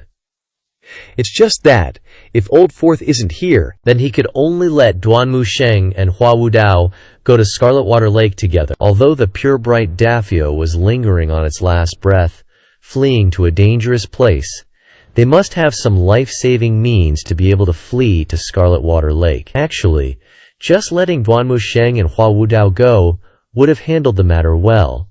But Lu Zhao's intentions were not that simple. If the Nether sect pursued the pure bright Dao to eliminate all the experts, then Yu Zhenghai would very likely appear at Scarlet Water Lake. This was an excellent opportunity. The cage-binding enhanced version was prepared for these disciples. Lu Zhao said coldly, "Transmit the order to Elder Hua. This old man wants to make a trip to Scarlet Water Lake." Disciple obeys. Just as Zhao Yan'er was about to turn and leave, a dark figure like a ghost suddenly appeared nearby. He was wearing black clothes and stood very straight. Elder Hua doesn't need to go, "I want to go see Fan Xuan and Yuan Yi." The black clothes and black mask startled Zhao Yan'er. Zhao Yan'er exclaimed in surprise, "Fan Xuan!" Zhao Yan'er always felt that this person was very strange, making her a little hesitant. If she didn't know that her master could suppress this person, Zhao Yan'er would have stayed far away from him. Even though Fan Xuan's cultivation hadn't recovered, Fan Xuan was a person of high status, so ordinary people couldn't resist his aura. Among the people here, only Lu Zhao's aura could suppress Fan Xuan. Fan Xuan shook his head slightly, and then bowed and said, "Fan Xuan is dead. Only Leng Luo remains in this world." As soon as he finished speaking, Fan Xuan put on his mask, revealing only his sharp eyes. Okay. Zhao Yan'er stuck out her tongue and stood aside. "Blia, Fan Xuan." As soon as the words Leng Luo came out, Pan Lishan, sitting next to him, couldn't help but widen his eyes, looking at Leng Luo with disbelief. "You are Leng Luo, the number one on the black rankings 300 years ago." Leng Luo remained silent, turned to look, neither nodding nor denying. Zhao Yan'er opened her mouth and shouted loudly at Pan Lishan. The mask has covered his expression, but the current posing has revealed his meaning very clearly. Old man, now you know who's the real deal, right? Pan Lishan slowly got up, his body swaying, barely standing straight. Not bad. These words sounded very strange, not like praise but more like sarcasm. Leng Luo snorted lightly. "This junior has eyes but cannot see. I won't bother with you." Zhao Yan'er then ran to Pan Lishan, and then smiled and said, "He's not small at all. He's Pan Zhong's grandfather, and also the number one expert of the pure bright Dao." The number one expert of the pure bright Dao? Leng Luo raised his eyebrows slightly. His eyes looked at the old beggar who had lost all his cultivation. Whether he was Pan Zhong's grandfather or not was temporarily not mentioned, but everyone in the cultivation world knew about the number one expert of the pure bright Dao. That guy and Leng Luo were people of the same era. Pan Lishan, Leng Luo, clapping noises. Zhao Yan'er saw Pan Lishan standing straight and clapped her chest with a thump. Then she pointed at Pan Lishan's cheek again playfully. "Protect." This time Pan Lishan didn't deny it anymore. His appearance looked older, and his back was quite hunched. But this was not important. The main thing was to look at his temperament. His temperament showed how glorious he had been before. The two stood facing each other, clearing their throats, evenly matched. Neither of them was younger than the other. Lu Zhao spoke. Lang Luo, your injuries haven't healed. You've only recovered about 4/10, and you want to go to Scarlet Water Lake. Hua Wudao is healthier than him after all, and Hua Wudao's great turtle shell defense can protect the cloud-piercing flying chariot at the critical moment. Although Lang Luo was strong, he was too seriously injured. This trip would not be of great use, and might even be a hindrance, Lang Luo said confidently. Please, sect leader, agree.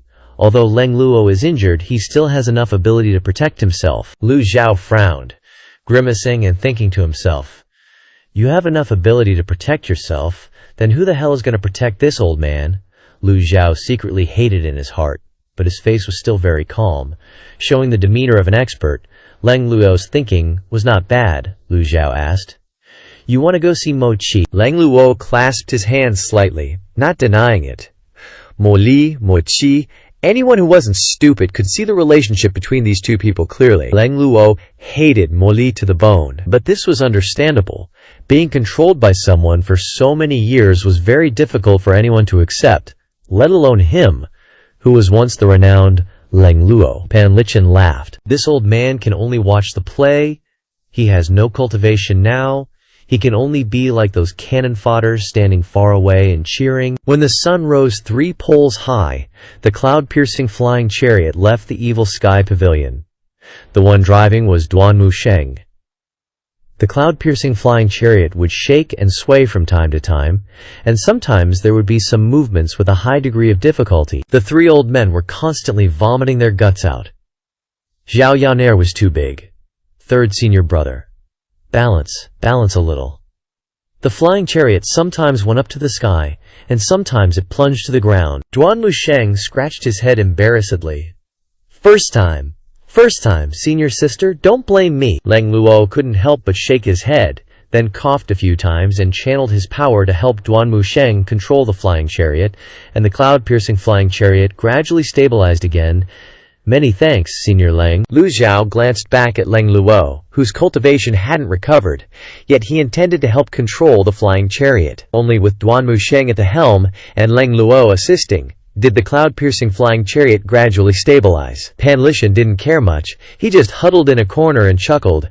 In my whole life I've never ridden on such an imposing flying chariot. Excellent. Excellent. As soon as he finished speaking, he turned and vomited a few more times. The cloud-piercing flying chariot flew through several mountain ranges and endless seas of clouds, and even across winding rivers. Lu Zhao looked at Lang Luo again and noticed that his forehead was sweating. Lu Zhao then told Duanmu Sheng, channel your primal qi into the flying chariot, balance the rudder, hold it firmly, look ahead, and adjust the rhythm. Duanmu Sheng replied, disciple understands. In this respect, Duanmu Sheng's comprehension was far inferior to Ming Shiyin's. Under Lu Zhao's guidance, the flying chariot barely managed to fly steadily, but it was still not stable enough, and this couldn't be forced. Meanwhile, Zhao Yanhe taunted Lang Luo, Senior, you're sweating. Throughout the journey, Duanmu Sheng was constantly stared at by the big shots and felt extremely embarrassed. In his heart, he kept telling himself nervously, Fourth junior brother, I miss you so much. An hour later, on the shore of the Crimson West Lake, in the Crimson West Villa, Jingming Dao sect leader Mo Chi was sitting cross-legged, his whole body showing signs of fatigue. The wrinkles on his face were like those of an old man in his twilight years, and faint primal qi circulated around him. After a moment, Mo Chi opened his eyes. Someone knows. A disciple appeared at the doorway. Mo Chi asked indifferently, have you captured Panzhong? A disciple reported, that traitor Panzhong is too cunning. We followed him for a while, but we still haven't caught him. Moreover, the Nether sect is pressing on step by step, so this disciple doesn't dare to search at will. A look of anger appeared on Mo Chi's face. Yu Zhenghai, you are going too far. In the Battle of Anyang City, the appearance of the Nether sect disrupted his plans, and then Yu Hai attacked Jingming Dao, catching him completely off guard. The 7 peaks of Jingming Dao had been destroyed. Now the entire sect, apart from him, had only a dozen loyal disciples left. The disciple consoled. Sect leader, please calm down. Scarlet Westlake has a formation set up by Lord Moi Lai. No matter how powerful Yu Zhanghai is, he wouldn't dare to enter this place rashly. Besides, the Nether Sect doesn't know we've fled here. Morchi sighed and shook his head. Has a letter been sent to the palace? Lord Moshli said that a turning point would come after a while. His Highness the Second Prince is thriving in the palace now. Good. Mochi endured the injuries on his body and slowly stood up. The subordinate said, Sect leader, be careful. Mochi shook his head. It's nothing. If it weren't for being severely injured by Yingong's great divine power in the Battle of Anyang City, I wouldn't be in such a sorry state. The subordinate agreed. The sect leader is right. That Yu Zhanghai is really lucky to have a powerful expert helping him. In the Battle of Anyang City, Mochi observed from the flying chariot that the great divine power of silence forced everyone back. As the one bearing the brunt, he was the most affected. Unfortunately, he didn't have time to see clearly what level of expert the yin power came from before he had to flee quickly. Mochi walked out of the villa, looking at the calm lake surface, feeling much more relaxed.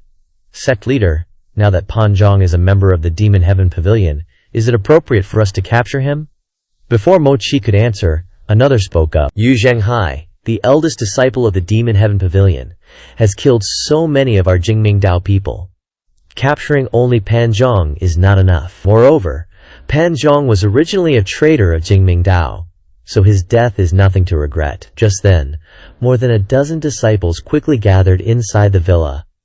Sect leader, the people of the Nether Sect are here. Mochi was startled and looked up. Sure enough, in the sky south of the Scarlet West Villa, a Nether Sect flying chariot slowly appeared, with the Nether Sect flag fluttering in the sky. White Jade Hall head seat Bai Yu Qing stood on the flying chariot, observed the villa, then looked down, and roared, Submit to me and live, resist me and die, Mochi, surrender. The roar plunged down, stirring up ripples on the surface of the Scarlet West Lake. Morichi said in a deep voice to his disciples, Don't worry, the formation can block the Nether Sect. The disciples nodded. Bai Yu Qing laughed. Ha ha, Morichi. When Jingming Dao acted as dogs for the imperial court, you should have known this day would come. Obey and surrender obediently. Maybe the sect leader will be merciful and spare your dog life. Hearing this, Morichi replied, Bai Yu Qing, you are just a dog of Yu Zhanghai. The Nether Sect is taking advantage of people's difficulties. And you still have the nerve to make noise, saying you want to capture me. Bai Yu Qing's voice was extremely loud. A dog whose master has died is really becoming eloquent, HMPH. Now even the heavenly king Lao Tzu can't save you. The flying chariot flew closer and closer. Mochi didn't answer him, but turned to ask the remaining Jingming Dao disciples, Is there any news of the Jingming 7 sons? A disciple reported. Reporting to the sect leader, the 7 martial uncles and Elder Yu haven't arrived. I'm afraid they're more likely to be dead than alive. Mochi felt extremely uncomfortable in his chest, his face twisted with unwillingness, and he asked, When will reinforcements from the palace arrive? Seeing the discomfort on Mochi's face, the disciple quickly replied, A letter has been sent to the palace, but no reply has been received yet. At this moment, a disciple boldly said, Sect leader, although Yu Zhanghai is powerful, he also has weaknesses. Instead of sitting and waiting for death, Mochi glared at him and pressed, You want to join the Demon Heaven Pavilion? The disciple's soul nearly left his body. He wanted to pee his pants, and his forehead was covered in sweat. He stammered, This disciple wouldn't dare. Another disciple next to him whispered, What do you think the Demon Heaven Pavilion can do to Yu Zhanghai? Yu Zhanghai is the traitor who founded the Nether Sect, becoming the #1 demonic sect in the world. If the old devil of the Demon Heaven Pavilion really had the ability, how could he let Yu Zhanghai roam free outside? Alas, Morichi's disciples sighed and shook their heads. We can only wait for reinforcements from the palace. Even if we capture Pan Zhang, the Demon Heaven Pavilion wouldn't value him. At this moment, the Jingming Dao disciples noticed a strange phenomenon. In the sky south of the villa, the Nether Sect cultivators who were observing the situation in the villa suddenly turned around and ran away. Everyone stood there in a daze. The flying chariot also quickly fled for its life. A disciple of Mochi exclaimed, "Sect leader, the nether sect is retreating." The others were as happy as a mother returning from the market. "That's great! The sect leader is wise. That Baiyu King is just a bully." They looked very scared. Mochi didn't understand what the hell was going on. He stared at the fleeing flying chariot. Baiyu Qing no longer had the appearance of a high-level master. His whole body seemed deflated as he dove into the flying chariot. The flying chariot turned around and flew south as if running for its life. "Old bastard Mochi, I admit you're tough. I surrender. Goodbye." A great man knows when to yield, and in this situation he doesn't mind admitting defeat. Baiyu Qing glanced at the north of Scarlet West Lake and ordered, "Run!" Baiyu Qing's subordinates were stunned. "Excuse me, great head seat. What did you say?" Baiyu Qing corrected himself. Set off.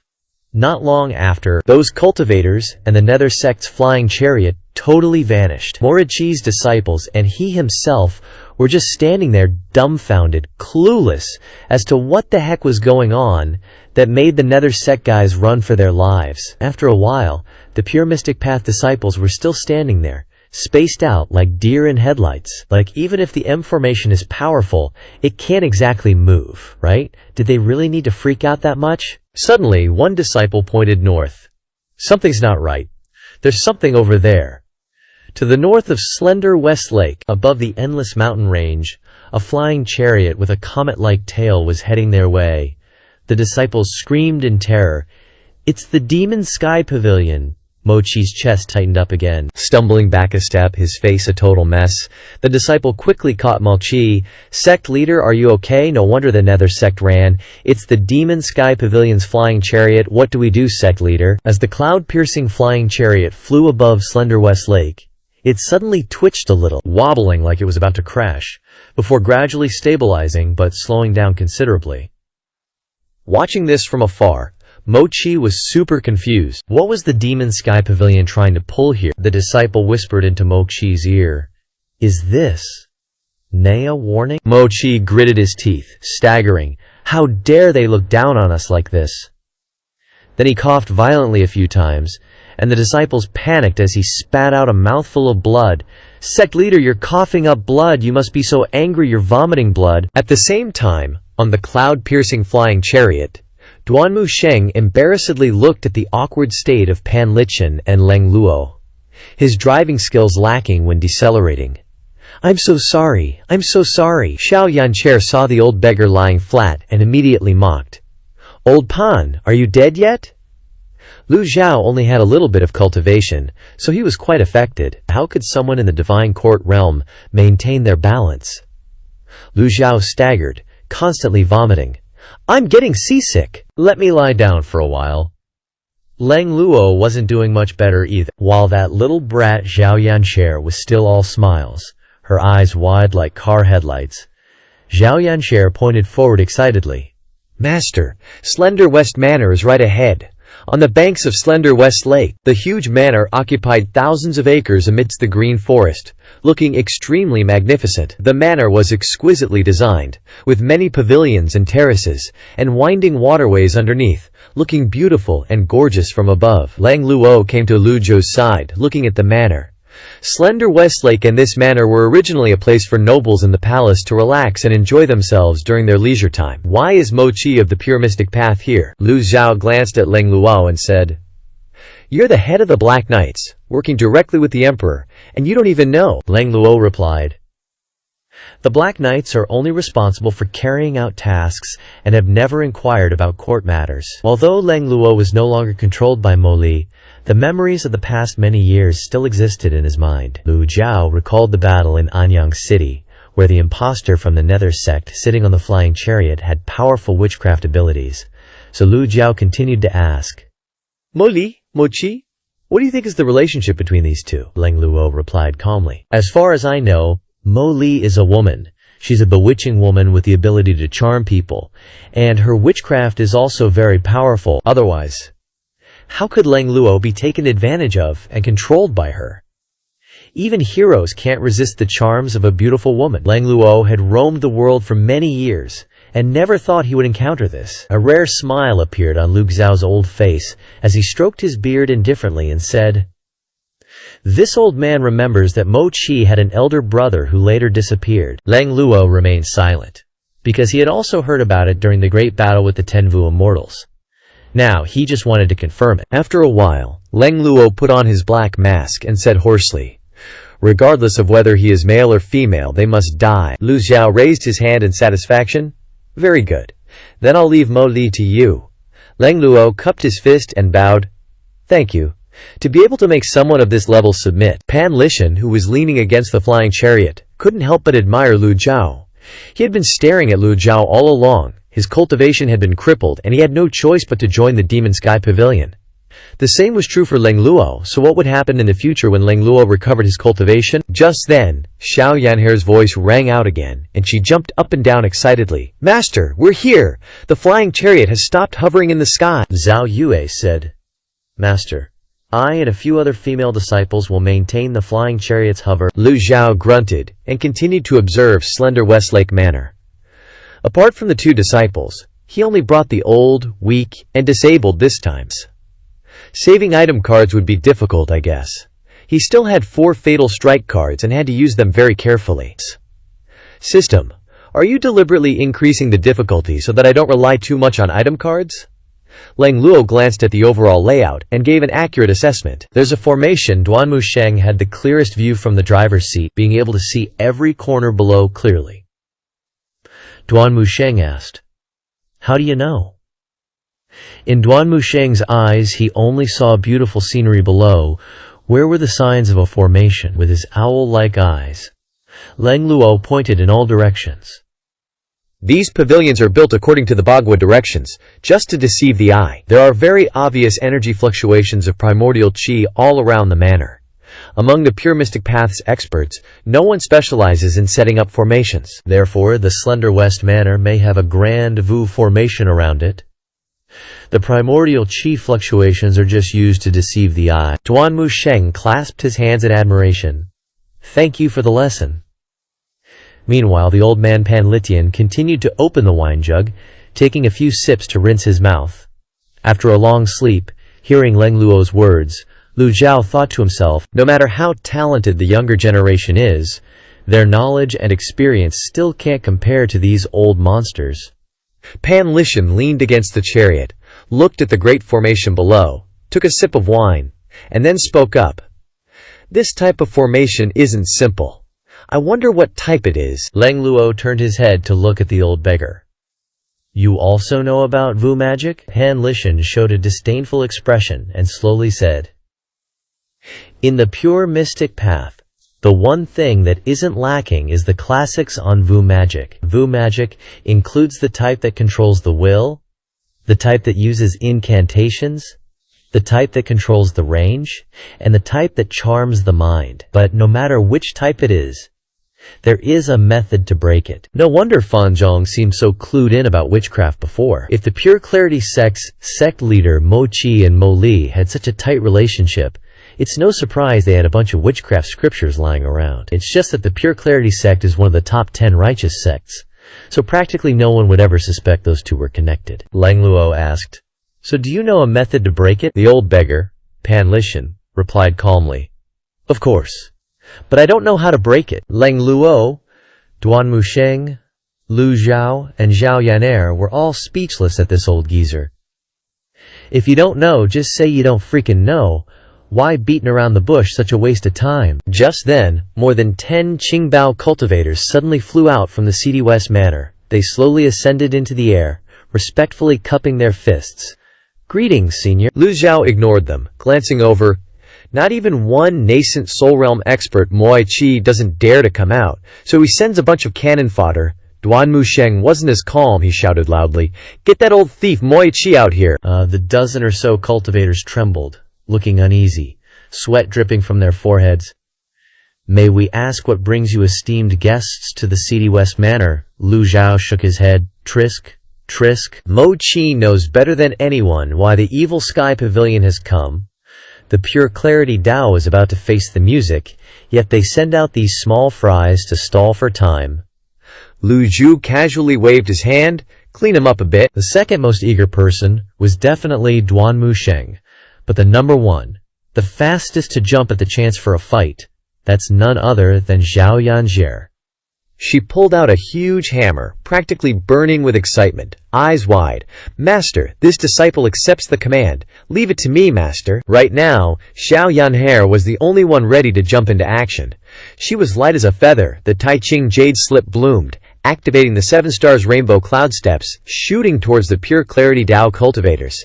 At the same time, the Brahmalings appeared. She rode her flying chariot, hammer in hand, eyes sparkling with excitement. Bam, bam, bam! Zhao Yanhe gave each of the pure clarity Dao cultivators a big ol' hammer smash to the head, sending their brains rattling. It all happened so fast, so deadly, that some of the cultivators were still trying to figure out what the heck was happening before their skulls got caved in. The dozen or so cultivators couldn't withstand a single blow, flying backward, spitting mouthfuls of blood like a crimson mist, all plummeting into the seedy West Lake. Leng Luo and Pan Lishan were utterly silent, witnessing this scene. Gotta love the Evil Sky Pavilion style. Even someone as jaded as Leng Luo was shocked. Lu Zhu didn't care in the slightest. The Pure Clarity Dao and Mo Qi had harmed the Evil Sky Pavilion multiple times, colluding with Mo Li behind the scenes, stabbing the Evil Sky Pavilion in the back, left and right. This was just the beginning. The only pity was that these cultivators were only at the Astral Ocean realm, so there were no merit points to be gained. What a bummer. When high-level players enter a newbie zone, they don't get experience points anymore. Lu Zhao shook his head, dismissing the useless thoughts. No need to overthink. Xiao Yanjie flew back, wielding her hammer, excitedly reporting to Lu Zhao. Master, this disciple has completed the mission. Lu Zhao nodded slightly. His gaze swept across the entire seedy West Manor. Then he said in a deep voice, Mo Qi! The 2 words Mo Qi boomed, echoing like thunder from the sky, both powerful and resonant. When they struck the lake surface, they immediately radiated visible sound waves. Like shock waves, ripples churned across the lake, engulfing the entire seedy West Manor. Seeing this, Leng Luo couldn't help but praise. Full of admiration, Lu Zhao shook his head, saying, a mere parlor trick. Even someone in the Divine Tribunal realm can do it, Leng Luo replied. But to control sound technique so perfectly, spreading it into every corner of space like this, it requires hundreds of years of refinement. Even nascent Soul Realm experts would find it difficult to control with such precision. Pan Lishan added, this old one agrees with you. Cultivation level is one thing, but skill and experience are another, something that cultivation alone can't compare to. Perhaps because their status was much higher than his disciples, Lu Zhao found being praised very enjoyable, much better than ordinary flattery. Continue to observe the manner.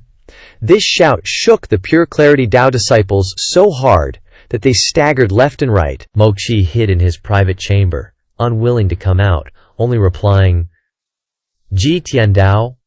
The sound waves twisted the air, as if it were being distorted. Pan Lishan was thrown off balance by the sound waves, stumbling and cursing. Ouch, you old scoundrel! Leng Luo was fine, barely affected, while Luo Zhou's expression remained indifferent, his mind clear. Seeing that Mo Qi refused to appear, just playing hide-and-seek, Duanmu Sheng volunteered, Master, that old geezer won't listen to reason. This disciple is willing to charge in, even if I have to dig 3 feet deep. I'll drag that old codger out. Lu Zhao raised his hand to stop him. No need. The seedy West Lake has a great witchcraft formation protecting it. Sending Duanmu Sheng down there would be too reckless. At this moment, a voice echoed from within the manor. The Evil Sky Pavilion is going too far. I swear I won't rest until I avenge this. The voice faded further and further away. Leng Luo looked into the distance, gritting his teeth. Trying to run? Although Leng Luo was always arrogant, his cultivation hadn't recovered yet, and he didn't dare to venture into the seedy West Lake formation alone. Pan Lishan was even less hopeful. Just as everyone was wondering what methods Lu Zhu would use, Lu Zhu shouted, Begin! This was one of Lu Zhu's mounts, the Wu. A deep growl echoed from the forest by the lakeside, along with the sound of splashing water. Everyone's attention was drawn to this distinctive growl. Conversely, Leng Luo and Pan Lishan were extremely surprised. Very quickly, Biggin stepped into the air and arrived beside them, its open mouth revealing sharp teeth, causing Lang Luo to freeze in shock, while the old beggar Pan Lishan fell backward in fright. Holy SHT, what kind of beast is that? Xiao Yanhe and Duan Musheng weren't surprised at all. She even rushed over to pet Bigan, totally enjoying it. They'd ridden it several times, so what was there to be afraid of? Lang Luo and Pan Lishan were both old monsters who had lived for hundreds of years. Big shots with status and position, powerful cultivators. Over their long years of cultivation, they had both put in considerable effort to find mounts, and they would have been overjoyed to find even an epic level mount. Alas, mounts are something that can only be encountered, not sought. There are many ferocious beasts in the misty forest that are unsuitable as mounts. Even if they were captured and tamed, they could only be used to carry goods, let alone legendary, precious mounts like Bigan. Xiao Yanker excitedly ran over to feed Bigan. "Be a good boy, remember to make me laugh later," Lu Zhao said in a deep, cold voice. "Find him, Awu." Bigan understood its master's order, responding with a roar. Then its body spun around, its feet stepping on clouds, shooting into the seedy west manor like lightning. Bam, bam, bam. In the instant Bigan charged into the manor, 3 rooms were smashed to pieces, debris flying everywhere. Walls collapsed with a thunderous roar. Dust and smoke filled the air. Lang Luo and Pan Lishan were amazed. Lang Luo humbly cupped his fists, seeking guidance. "May I ask how Pavilion Master obtained this mount?" Lang Luo looked at Lu Zhao, his peripheral vision also catching Pan Lishan craning his neck to eavesdrop. These two were very curious about Bigan. Lu Zhao thought to himself, after all, they were the ones who truly understood the preciousness of a legendary level mount, and also understood that this kind of thing could not be obtained without luck. Lu Zhao slowly raised his hand, preparing to clench it, replying, "This seat once went to the Misty Forest, stayed there for 300 days, slaughtering tens of thousands of ferocious beasts along the way. Finally, I was fortunate enough to encounter Bigan, and it took me several more months to tame it." Everyone's faces were filled with awe and admiration as they looked toward Lu Zhao. At this moment, Pan Lishan and Lang Luo were completely stunned for a long time. This is what it means to be a true powerhouse. Lang Luo and Pan Lishan were utterly impressed, and they respectfully cupped their hands in salute, Pavilion Master. This admiration was absolutely genuine. Meanwhile, Bian was tearing up the villa. Bian's terror was now clearly evident to everyone. Just relying on its physical strength, it could shatter the buildings in the villa. Lu Zhao had calculated correctly. Bian wasn't like Bai Zhe with special abilities, but its essence was extremely ferocious, possessing immense brute force. If Bian unleashed its full power, cultivators at the Divine Court realm would be no match. Bian's defense was also incredibly strong. It demolished the villa's structures without feeling any pain. Of course, Lu Zhao hadn't had the chance to fully test Bian's strength. He was only estimating based on its battle prowess. He figured, what if he unluckily encountered a powerful foe and lost a mount? Wouldn't that be a disaster? Maybe when his own strength was sufficient, he'd play around with Bianso Rehi a bit to probe its true combat capabilities. Rumble, rumble, rumble. After smashing a pile of buildings in the villa, Bian suddenly stopped. It stood in the middle of the villa as if searching for prey. It was sniffing, Bian's nose twitching slightly, and it howled. A moment later it headed towards the buildings on the west side of the villa. The cultivators saw Bian and began to chatter. "It has a sense of smell. Let's all go together and kill this cat-like dog." Seemingly sensing the danger from Bian, the cultivators immediately shot forward, swords aimed at Bian. They unleashed all sorts of skills: earth burial technique, human-like head stab, heavenly crippled leg, sword and me combined, vanish word fist law. Some were even gloating. "Now that Divine Court realm cultivators are acting, we should also join in. Goodbye, cute kitty. Tonight, we'll eat mung bean cat porridge together." The group charged, heading straight for Bianan. Suddenly, a dark green light appeared on Bianan's body, crackling with force. The sword light struck Bian's body, but couldn't penetrate an inch. Lu Zhao didn't expect Bian to have such strong defense. Earlier, among the Pure Clarity Path disciples who had rushed out, there were 3 or 4 Divine Court realm cultivators.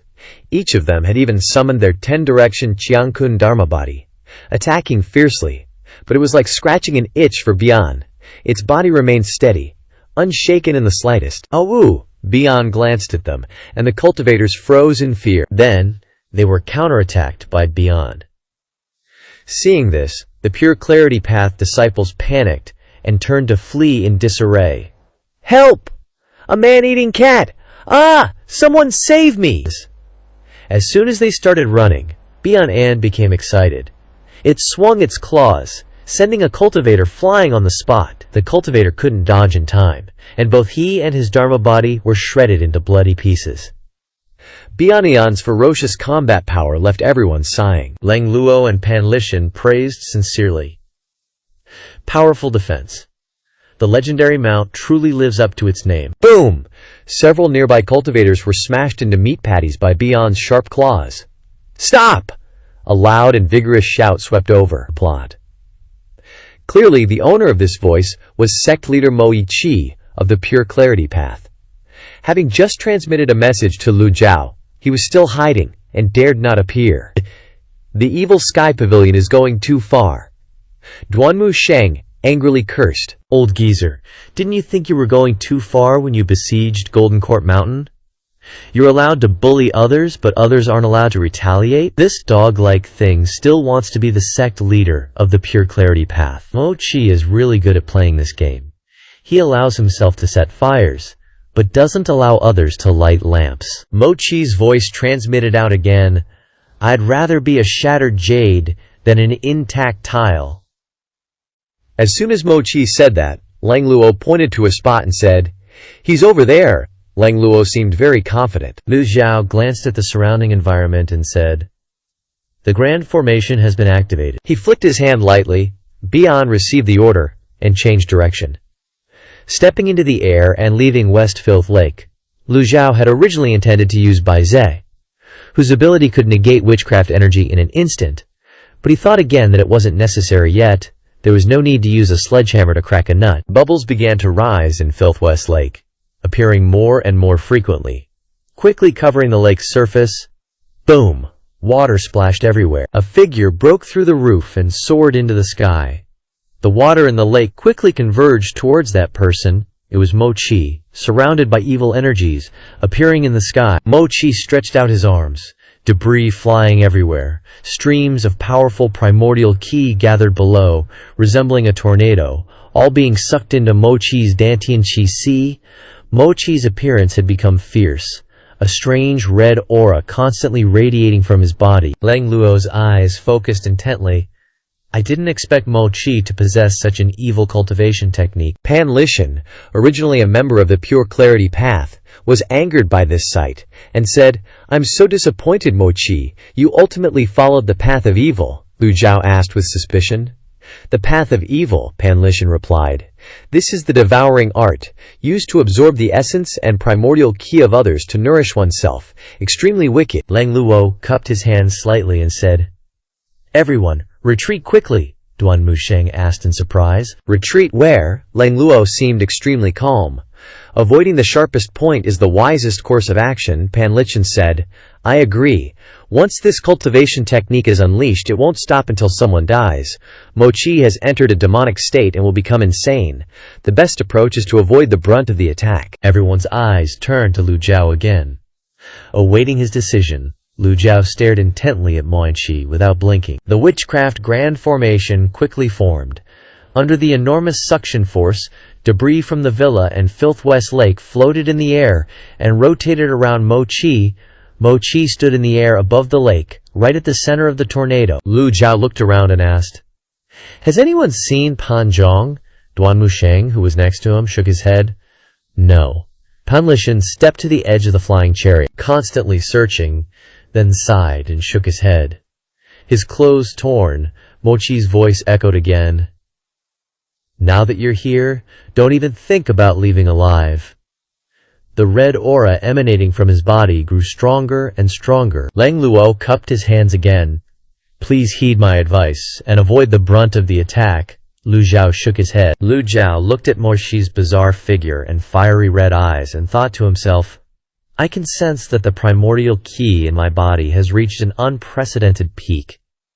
A kind of self-confidence that I'm the only one under the heavens. Is this the legendary invincibility?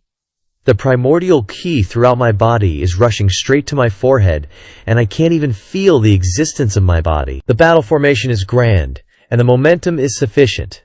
But I'm sorry, I can't give you a chance to grandstand this time. To save time, I'll deal with you directly. Lu Jiao lifted his right hand slightly. A shattering sound of a prop card appeared in the palm of his hand, and a palm struck out. A giant arm appeared. That body was somewhat familiar. Upon closer inspection, it was Mo Chi's body. A certain place, his head was flying, hovering somewhere else. The enormous palm seal, shimmering with golden light, hurtled forward. As the great fearless seal appeared, all beings felt at peace, no longer afraid.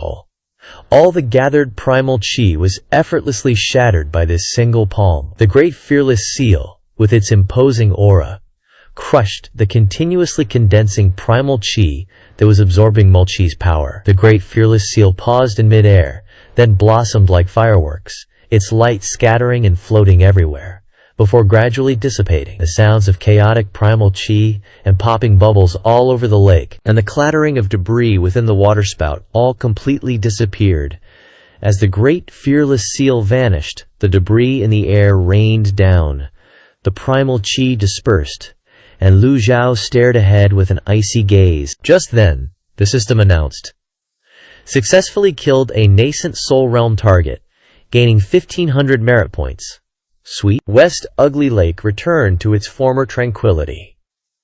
Everyone was utterly shocked and gaping like fish. Lang Luo's figure was frozen solid, his eyes still fixed on the spot where the great fearless seal had disappeared, his whole body as stiff as a board, unable to move, his mouth agape. He wanted to find Mokera Chi, but he was nowhere to be seen. Pan Litian clutched his gourd of wine, his eyes vacant, lost in thought. Purebright Dao might have a lot of experts, like Yu Hongyi and the Purebright Seven, even including Pan Litian himself, but absolutely nobody was capable of vaporizing the Plague Lord Mo Chi with a single palm strike. Even though Mo Chi was heavily injured, he was still a seven-leaf expert, especially since Mo Chi was driven mad after activating the sorcery formation. Xiaoyan Hair was totally immune to this spectacle. She didn't find it strange at all. The little rascal put her hands on her hips and shouted, breaking the silence, putting on an act. "Didn't he just get turned to dust by my master's slap?" Ha! Lang Luo and Pan Litian were rendered speechless for the second time. Xiaoyan Hair's voice brought them back to reality. Lu Jiao stroked his beard nonchalantly. Worry crept onto Pan Litian's face, but he was helpless at this point, and could only stand anxiously on the flying chariot. Yes, Xiaoyan Hair obeys. Jumping off the flying chariot, her movement technique flashed, and she appeared above Moyuchi's compound. The crimson sky halberd danced wildly in the air. It felt like wolves fell upon a flock of sheep, chickens flying and eggs breaking, but everything was too fast and too dangerous, so only streaks of golden light were left in the sky. Lu Jiao shook his head, utterly resigned. Hoping she'd become a refined and knowledgeable young lady with proper manners is probably more unrealistic than a sow climbing a tree. A moment later, Xiaoyan Hair floated in midair above the compound's roof. "Master, there's no one inside," Pan Litian, watching Xiaoyan Hair's agile movements, predicted. "Given some time, this girl will definitely make a big splash," Xiaoyan Hair retorted. "Are you praising me? There aren't many who can catch my eye. You're truly outstanding. Your talent is not bad, and you'll enter the nascent soul realm in less than 5 years." Pan Litian had barely finished speaking when he jolted in surprise. "Huh? A dharmic body? 100 tribulations insight?" Pan Litian had only spoken halfway before he saw Xiaoyan Hair summon her dharmic body. The 100 tribulations insight. Although it hadn't sprouted leaves yet, her dharmic body was exquisite and radiant, about the same height as her, and its golden light flickered dazzlingly. Lang Luo glanced at Pan Litian with a mocking smile. "You've been away from the cultivation world for too long. You probably don't know this girl's reputation ever since Yang Kaier joined Golden Court Mountain at the age of 10. A few days later she entered the Profound Connection realm, 3 months later the Coalescence realm, 2 years later the Ocean of Fate realm, opening all 8 meridians, and then 3 years later she entered the Divine Court realm, and within the next year, she entered the nascent soul realm. Afraid you can't find anyone with this girl's talent anywhere else in the world." Pan Litian was stunned, his murky eyes widened, then narrowed. looking at the little girl before him in disbelief. Truly a miracle. Unbelievable. How can humans possess such talent?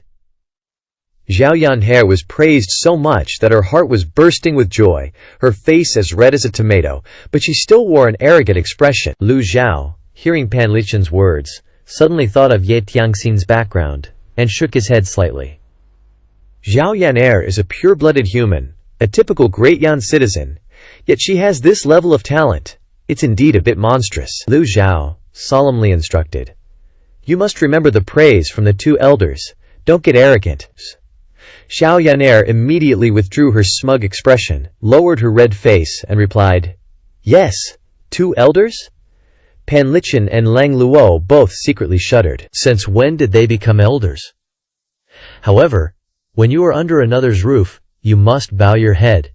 And even if you don't want to, you have to think about that palm seal flickering with golden light from before. Suddenly, Duanmu Sheng pointed to an area bubbling on the lake's surface. Master, there's movement in the water. Pan Lichen frowned slightly. It doesn't seem like a formation. There's someone here. Glug glug. The bubbles appeared more and more frequently, faster and faster. Splash! A figure burst out of the water, rushing towards the shore. Pan Zong was constantly spitting out lake water, mixed with some blood, his face pale, and the aura around him was fluctuating violently. He rolled over and sprawled out on the ground. Duanmu Sheng exclaimed in surprise, Pan Zong? Lang Luo looked at him, then commented, To be able to hide under the lake until now, quite interesting. He didn't seem concerned about Pan Zhong's condition, even though Pan Zhong was also from the Demon Heaven Pavilion. Lang Luo's coldness made Pan Lichen a little unhappy. Pan Lichen suppressed his fluctuating emotions and said, You found him, so let's take him back. Lang Luo glanced at Pan Lichen and said, It's useless. You know better than I do about the evil techniques of the pure bright Dao. He needs immediate treatment. He could see Pan Zhong's injuries. If he wasn't treated soon, he wouldn't last long. Pan Lichen's eyelids twitched. Although Lang Luo's words were unpleasant, they were all true. Pan Zhong was seriously injured and had been hiding at the bottom of the lake for so long. Zhao Yue bowed and said, Disciple will go take a look. Lu Zhao immediately agreed. Go. Zhao Yu left the cloud-piercing flying chariot, slowly flying towards the shore. She landed beside Pan Zhong and struck him with a palm. The effect of the pure jade skill appeared, and all the water clinging to Pan Zhong's body evaporated cleanly. But Pan Zhong had fallen into a state of hazy consciousness. After a preliminary examination, Zhao Yue stood up and reported, Master, he was struck by a palm. The injuries are severe, Lang Luo added. Just a divine court realm cultivator, not knowing his own limitations, daring to pursue Mo Qi Chi, Pan Lichen replied. Young people are all like that. More courageous than others, worthy of praise. Lang Luo thought, What use is courage if you don't have the strength? Is it any different from courting death? Pan Lichen understood this, saying, On a small scale, it's the life and death of one person. On a large scale, it's the safety of a nation. If everyone just acted like a turtle hiding in its shell, how could there be peace and prosperity? Even knowing that you must die, you can't betray your conscience, Lang Luo retorted. So, that's why you're living in seclusion as a beggar? Pan Lichen was hit where it hurt, and didn't know how to respond. The disciples watched the two old-timers arguing, unsure how to intervene. Since the master didn't say anything, they didn't dare to step forward. Sensing the tension getting thicker, Lu Zhao said calmly, All right. Only then did the two stop. Lang Lu Zhao also said, Sorry. Although they often argued, they were all old monsters who had lived to this age. No matter how angry they got, there wouldn't be any infighting within any sect. This was a taboo, especially here, in the Demon Heaven Pavilion. Cough, cough, cough. Pan Zhong coughed violently. His injuries worsened again. The old beggar also coughed continuously. Cough, cough. Pan Lichen turned around, faced Lu Zhao, bowed, and said, This old man doesn't need the Hayomu token anymore. Lu Zhao was extremely surprised. Pan Lichen pointed to Pan Zhong lying by the lake. Please, give it to him. Lu Zhao asked, You're giving it up? Pan Lichen lowered his head and replied, What's there to give up? This old man has long been tired of living, and has no more expectations. This old man knows that this request is excessive, since this old man hasn't contributed anything to the Demon Heaven Pavilion. But Pan Zhong is young. I believe he'll know what to do in the future. Lu Zhao nodded slightly, and he gently jumped off the flying chariot, then slowly descended beside Pan Zhong. Lang Luo glanced over, then also jumped down. Only Pan Lishan remained on the flying chariot, his eyes fixed on Duan Musheng, laughing. "Let me see you off for a bit." As soon as he finished speaking, Duan Musheng swung his hand and landed a palm strike towards Pan Lishan. The protective chi encased Pan Lishan, and then descended towards the lakeshore. Lu Zhao raised his hand, and the desperate healing card shattered into tiny pieces in his palm, and golden light reappeared around him. Then, a 5-colored aura radiated outwards. Seeing this scene firsthand, left Lang Luo and Pan Lishan utterly astonished. Turns out Lu Zhao was using Buddhist compassion to universally save and deliver primordial qi. Golden light enveloped Pan Zhong's entire body. The golden primordial qi filled the space and permeated Pan Zhong. The effects of the universal salvation technique were incredibly potent and quickly showed results. Pan Zhong's complexion gradually recovered at a speed visible to the naked eye. In the cultivation world, there are cultivators who are skilled in cultivating multiple types of techniques, many of them geniuses, but truly understanding the essence of each one is rare. It's extremely rare to see someone cast universal salvation as effortlessly as Lu Zhao, who would be idle enough to specialize in a healing technique anyway. After a moment, the golden light gradually faded away. Pan Zhong's complexion gradually became calm. Lu Zhao retracted his hand. Treatment complete. Lang Luo looked at Pan Zhong's complexion, thinking to himself that, although the healing effect of universal salvation was not bad, it was extremely rare to be able to exert this kind of effect. Throughout the journey, Lang Luo had buttered him up quite a few times. Of course, what he said was all true. Pan Lishan couldn't take his eyes off him. The old beggar also felt that his breathing was a little better than before. Fear and joy were expressed on Pan Lishan's old face. Then he calmed down and said, "Thank you." Lu Zhao glanced at Pan Lishan, loyalty plus 5%.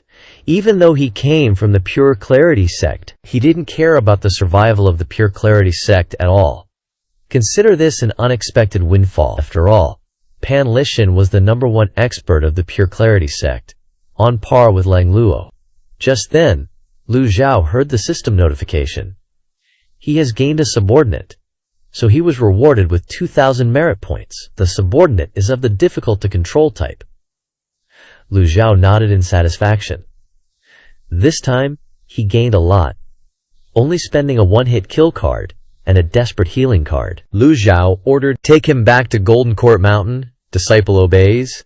Zhao Yu waved her hand, and her chi swirled around Pan Zhong, flying back into the cloud-piercing flying chariot. Pan Lishan coughed a few times, looked up at the flying chariot. How to get up now?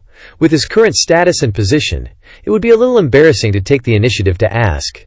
At this moment, a roguish laugh came from a distance. Lang Luo said, "It must be reinforcements from the palace." Xiao Yanhair continued to take out the big axe. She looked very excited. No matter how many come, kill them all. Xiao Yanhair didn't care about them, but skipped after her master. "Master, be careful of traps, it's all right."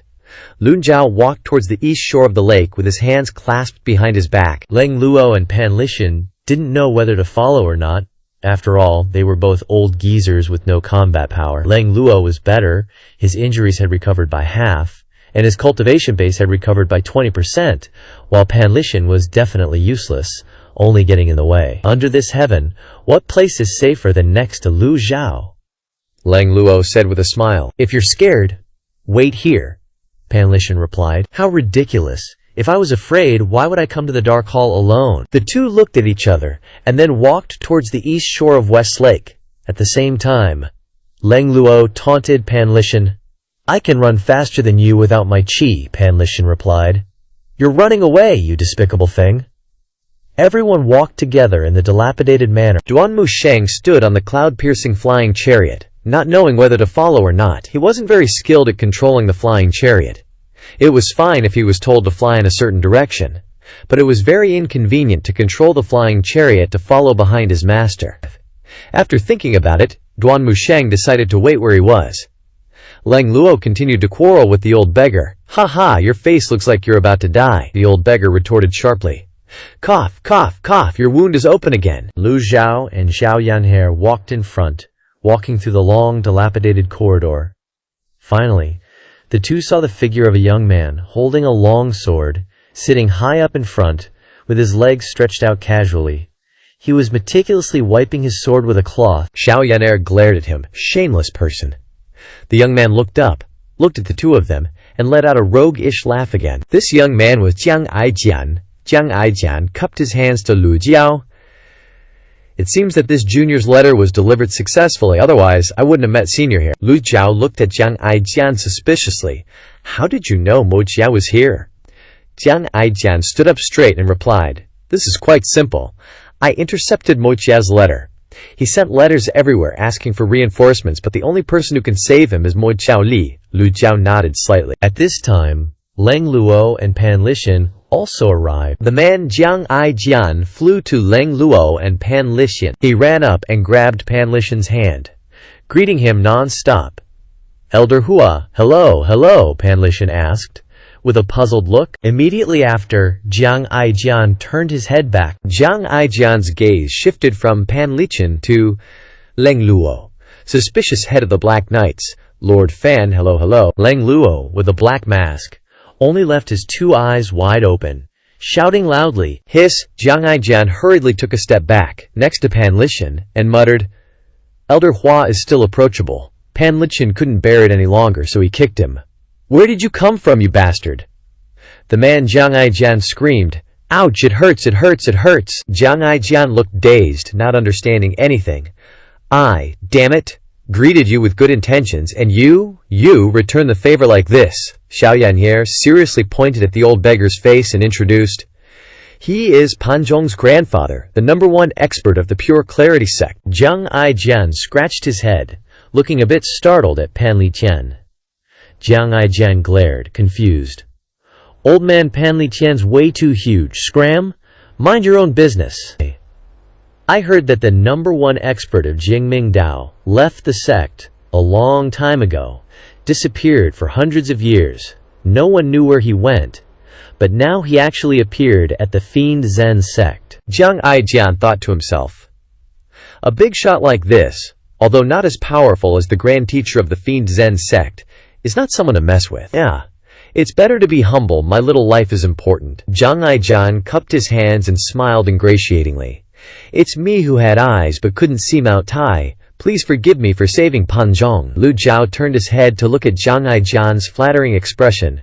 "You saved Pan Zhong?" Jiang Aijian flipped his hair, saying self-obsessedly, "If it weren't for my quick reflexes in saving him, he would have died a long time ago." Only at the Divine Tribunal realm. Yet you wanted to sneak attack Mo Qi, truly overestimating yourself. Pan Lixin wasn't angry hearing these words. He immediately turned towards Jiang Aijian and cupped his hands. Xiao Yan'er shouted loudly, "Shameless! The #1 expert of Jingming Dao is actually thanking you." Jiang Aijian waved his hand, laughing. "It's just a small matter, just a small matter," Lu Jiao spoke up. "In that case, this seat must thank you." Jiang Aijian hurriedly waved his hand. No need to thank me. After all, we're in a cooperative relationship." This old demon's tone scared him as soon as he heard it. Lang Luo suddenly joined the conversation. "You were just standing on the side peeking. Why didn't you come to help?" Lang Luo's question startled him. Why are you asking such a difficult question? But how could he not answer? Jiang Aijian then replied, "This is the Grand Formation. Once it's fully activated, it's extremely dangerous. Moreover, how could a punk like me possibly deal with an expert like Mon Qi? I lured everyone here to tell everyone to leave quickly. Don't wait until the people from the palace arrive. It'll be too late." Lang Luzo continued to pry. "Didn't you intercept Mo Qi's letters?" Jiang Aijian continued to answer. "He sent letters many times. I can't intercept them every time, right?" Everyone was speechless, not knowing what to say. Just then, a troop of people came rushing from afar. Lang Luo and Pan Li Tian both looked over. The ground trembled slightly. Ripples also appeared on the lake's surface. Jiang Aijian didn't seem afraid at all, leaning casually against the fence. "Usually this guy should be the first to disappear," Jiang Aijian said. "The palace reinforcements are here. Are you guys scared?" Pan Li Tian glanced at Lang Luo. Lang Luo also glanced back, and then both asked in unison, "You say?" The question was asked, but both Pan Li Tian and Lang Luo were indifferent, neither bothering to answer the other. Xiao Yanhe glared at Jiang Aijian and thought to herself, according to his usual habits, he should be the first to disappear. Several hundred soldiers finally appeared within sight. The one leading the way was a brocade-robed woman. Behind her were 4 men wearing armor. Judging from the aura they emitted, the cultivation of these people was not weak. Lang Luo and Pan Li Tian looked calm. The two turned their heads to look at Lu Xiaohao. Luckily, there's still the old demon to hold the line, otherwise they could only run for their lives. Before long, the several hundred soldiers also stopped. The woman leading the way jumped down from her horse, then stomped her foot hard, flying towards Lu Xiao. She tidied her skirt, then walked elegantly, step by step, towards Lu Ju. The woman knelt down, prostrating on the ground to pay her respects to Lu Ju. Jin Yi pays her respects to the old senior. Xiao Yannier laughed, saying, "Sisters here?" Perhaps because they knew each other before. Seeing Jiang Aijian grinning with his rat-like teeth, Jin Yi glanced at him. Lu Juxiao stroked his beard and asked, "Here to reinforce Moi Qi." Li Jin Yi replied embarrassedly, "Jin Yi is only acting under orders. Anyone who approaches Ba1, or the evil Westlake, will be killed without question. The old senior has been kind to Jin Yi. How could Jin Yi be ungrateful? Please leave the evil Westlake. Jin Yi will handle everything here herself." Lang Luo and Pan Li Tian put on dumbfounded expressions. Since when did the fiend Zen sect collude with the imperial court? The two of them didn't know that during the battle in Anyang City, Lu Juao had saved Li Jinyi's life, so it was only natural that Li Jinyi paid her respects to him. Hearing the words "has been kind," Pan Li Tian couldn't help but cough twice, a trace of suspicion suddenly arising in his heart. "Did I come to the wrong place?" Li Jinyi continued to say. "The palace is also sending another wave of reinforcements. I reckon they'll be here soon." Still more reinforcements. Like a bolt from the blue, Jiang Aijian was shocked and terrified, his mouth agape, his face pale, with beads of sweat on his face. Jiang Aijian touched the bottom of his pants, also feeling wet. Li Jinyi glanced at Jiang Aijian, humming softly. Jiang Aijian immediately turned tail and ran, trying to escape and making excuses, saying, "I have something to do, I'll take my leave first." Lu Zhao opened his mouth to cut him off. "Hold on! But how could he be faster than Grandma Xiao Yannier?" She immediately blocked the head of the rat bastard. Jiang Aijian. "Grandma's dear grandson, where are you running off to? Grandma is about to warm up her hands and feet. I'm going to give you a few punches right now if you try to escape." Jiang Aijian was blocked off, unable to run any further, and reluctantly turned his head back to ask, "Old senior, do you have any instructions?" Lu Zhao said sternly. "This old man has something to ask you. Please ask, old senior. This junior will say whatever I know." Yesterday I received some news. Zhang Yuanshan found out that his lover was having an affair with someone else, so he killed the adulterous couple with one palm. He's been in a very bad mood these past few days. Lang Luo and Pan Li Tian were speechless at this blockhead's nonsensical words, both secretly thinking of Jiang Aijian as if looking at a mental patient. Lu Zhao didn't care about Zhang Yuanshan's domestic affairs. He quickly stepped forward, raising his wrinkled hand to pat Jiang Aijian's shoulder, like a hawk seizing a chick. Jiang Aijian's face was full of unwillingness, but how could he dare to resist now? If Lu Zhao told him to kneel, he wouldn't dare to stand. Lu Zhao asked, probing shy. "This old man asks, is Mo Li still in the palace?" He forced a smile and said to Lu Zhao, "Her subordinate, Chen Zhu, is one of the 3 great divine archers of the divine capital. After Chen Zhu died, the second prince was so angry that he vomited blood, ordering her to be confined in the palace." Lu Zhao had also guessed this. This was basically no different from his prediction. Lu Zhao asked again, "Has Mo Li made any moves recently?" Jiang Aijian didn't dare to miss any of Lu Zhao's questions. He answered honestly. "Extremely obedient, old senior. You've clashed with her several times. She's currently seriously injured. If she doesn't recuperate for a while, I'm afraid it'll be very difficult to recover." Mo Li used witchcraft to control people time and time again, and was broken by Lu Zhu. The backlash from the witchcraft had caused her to be seriously injured. The more powerful the control technique and the witchcraft formation, the more serious the injuries caused by the backlash. Lu Zhao nodded, saying, The internal strife in the palace is so fierce, yet the emperor still doesn't care, doesn't ask? Luckily, Jiang Aijian was the third prince of the imperial family. If it were someone else, they naturally wouldn't be able to answer this question. Jiang Aijian shook his head, sighing, saying, "To be honest, I can't understand it either. This old man believes you." Lu Jiao continued to stroke his beard, then gave Jiang Aijian a sharp look. "One last question." He paused, putting his hands behind his back, looking towards the evil West Lake. "Is the search for Cheng Huang ordered by the emperor?" This question was extremely direct. After Ye Tianxin left the evil sky pavilion, Lu Zhao thought it over. Mo Lai's got a long way to go before his big crisis, a super long lifespan, so why rush researching all that stuff? On the other hand, the emperor's getting old but still hasn't stepped down. He's got the real motivation to dig into this inherited emperor business, kinda like Qin Shi Huang on Earth. After unifying the 6 kingdoms, he just wanted that immortality pill. Jiang Aijian shook his head and said, "Not really." Lu Zhao was originally going to ask about the lost key, but then figured, there's absolutely 0 leads on that thing. How can he ask Jiang Aijian to find a key when Lu Zhao himself doesn't know what it looks like, what it unlocks, what it's made of? 0 info. So Lu Zhao decided to drop it. Jiang Aijian asked, puzzled, "Senior, are you intentionally waiting for reinforcements from the imperial court to arrive?" Lu Zhao stroked his beard, not denying it. Just as the two were chatting about everything and nothing, the heavy sound of galloping hooves came from the West Lake shore. Suddenly, hundreds of riders thundered into view, even more imposing than Li Jinyi's group. In Li Jinyi's group, only she and her 4 vice-generals were cultivators, but these newcomers were all cultivators. Seeing this, Li Jinyi called out loudly, "The Black Knights have arrived. Everyone, please leave quickly." Jiang Aijian was startled.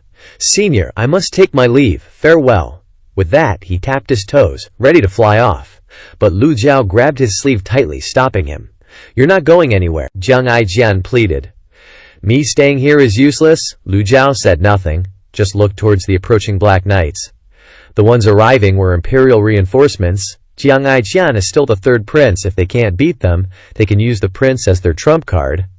Of course, that kinda if isn't gonna happen. Finally, the Black Knight squad arrived, and the whole team was dressed very strangely.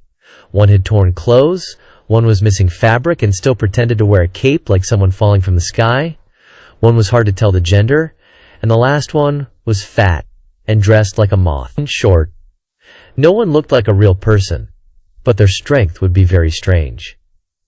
Because leading the team were 4, emitting very strong auras, Li Jinyi's men quickly retreated behind. The Black Knight team finally stopped, glancing towards Lu Zhuhao, Li Jinyi. One looked at Li Jinyi with a puzzled expression. Li Jinyi replied, "Are you also acting on orders, Black Knight Masters?" She of course knew the other party was acting on someone's orders. It's just that Li Jinyi was acting on the Emperor's orders, and she didn't know who the Black Knight was listening to. Swoosh. The Black Knights didn't waste words, drawing their swords immediately. The 4 Black Knights in front descended before Li Jinyi's group, the one with the sword bellowing, "We are acting on the chief's orders, cleansing the West Lake hidden estate. Li Jinyi, you have been ineffective. The Black Knights will accuse you before the Emperor." Li Jinyi's face remained calm, unwavering. Just then, Lang Luo stepped forward. Lang Luo's way of dressing was completely different from everyone else, so he immediately attracted attention. Lang Luo asked, "Who are you acting on the orders of?" The 4 Black Knights glanced at Lang Luo, jaws dropping. Lang Luo's outfit looked like theirs, making the 4 feel a little strange. The 4 said in unison, "Of course it's the Black Knight Chief, Grandmaster Fan Xuan." Lang Luo suddenly shouted, "You imbeciles!" As soon as he opened his mouth, sound waves rolled forward. At this moment, Lang Luo appeared as a veritable demon king. The 4 great Black Knights are replaced by new people. He could understand. Even the Black Knight leader changing into another person, he could accept. But changing people, and using his reputation, who could tolerate it? The 4 Black Knights flew high into the air, staring at Lang Luo. "Who are you?" Lang Luo stepped forward, walking directly in front of the 4, only a short distance from their long swords. For some reason, the 4 great Black Knights suddenly took a step back. Lang Luo indifferently opened his mouth. "Chen Zhonghe, Yu Chong, Li Qing, Duan Yanhong have followed this seat in battle for many years, killing countless people. Each one has the killing intent of 100 refined battlefield. Do you really deserve to be called the 4 Great Black Knights based on your appearance? The 4 retreated again. If they didn't understand these words, then they were really fools. The 4 Great Black Knights' eyes widened, their faces blank as they looked at Leng Luo, who was wearing a black mask and exuding a raging, killing aura. Fan Shuwen, Leng Luo, the 4 Great Black Knights retreated again. They were truly terrified. Ever since they joined the Black Knights and became the Dark 4 Knights, they had heard legendary stories about the person in front of them every day. Among the Black Knights, the most discussed were the legends about Leng Luo. Although the imposter Fan Shuwen had taken over, he couldn't change Leng Luo's position in the hearts of the Black Knight army in a short time. The 4 Great Black Knights began to feel goosebumps, super scared. But one still couldn't believe it. Impossible. This is impossible. The one next to him calmly said, "Fan Shuwen was killed by the old devil. You want to deceive us." He raised his long sword. The 4 Great Black Knights stabilized their bodies.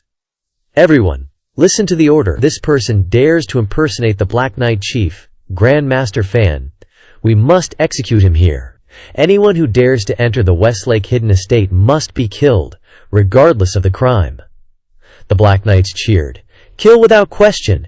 Kill without question!" Hundreds of Black Knights shouted in unison, their primordial energy shaking, carrying sound waves through Li Jinyi's team, striking towards Jiang Aijian and Lu Zhao. Pan Lishan shook his head, saying to Lu Zhao, "They are indeed the blind who like to show off.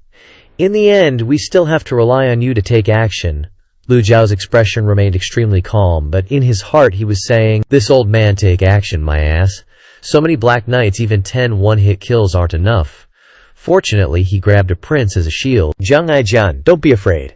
Lu Zhao's old hand grabbed Jiang Aijian's arm, his face kind and gentle, saying, "Yaner, be careful." He immediately pulled out a shiny chicken cleaver with Zhao Yaner. She even made an awkward expression at Jiang Aijian. "You coward, you're shaking like cooked crabs. You're gonna die anyway, what's there to be afraid of?" Instead of waiting for those guys to chop you into 100 pieces, this old lady has a kind heart, only chopping you into 10 pieces. The old man, Pan Li Tian, looked at it and questioned. Hundreds of Black Knights all drew their swords, seemingly seeing the problem. A Black Knight coldly laughed, saying, "Not bad courage, daring to impersonate Grand Maester. Capture them all for me." Hundreds of Black Knights approached together, the atmosphere becoming tense, both sides gathering their strength to launch. Li Jinyi glanced at Jiang Aijian. Leng Luo didn't move, his injuries hadn't healed yet. If he really had to fight the 4 Great Black Knights, he wasn't sure he could gain the upper hand. Xiao Yanher saw this scene, turning her head, panting with anger.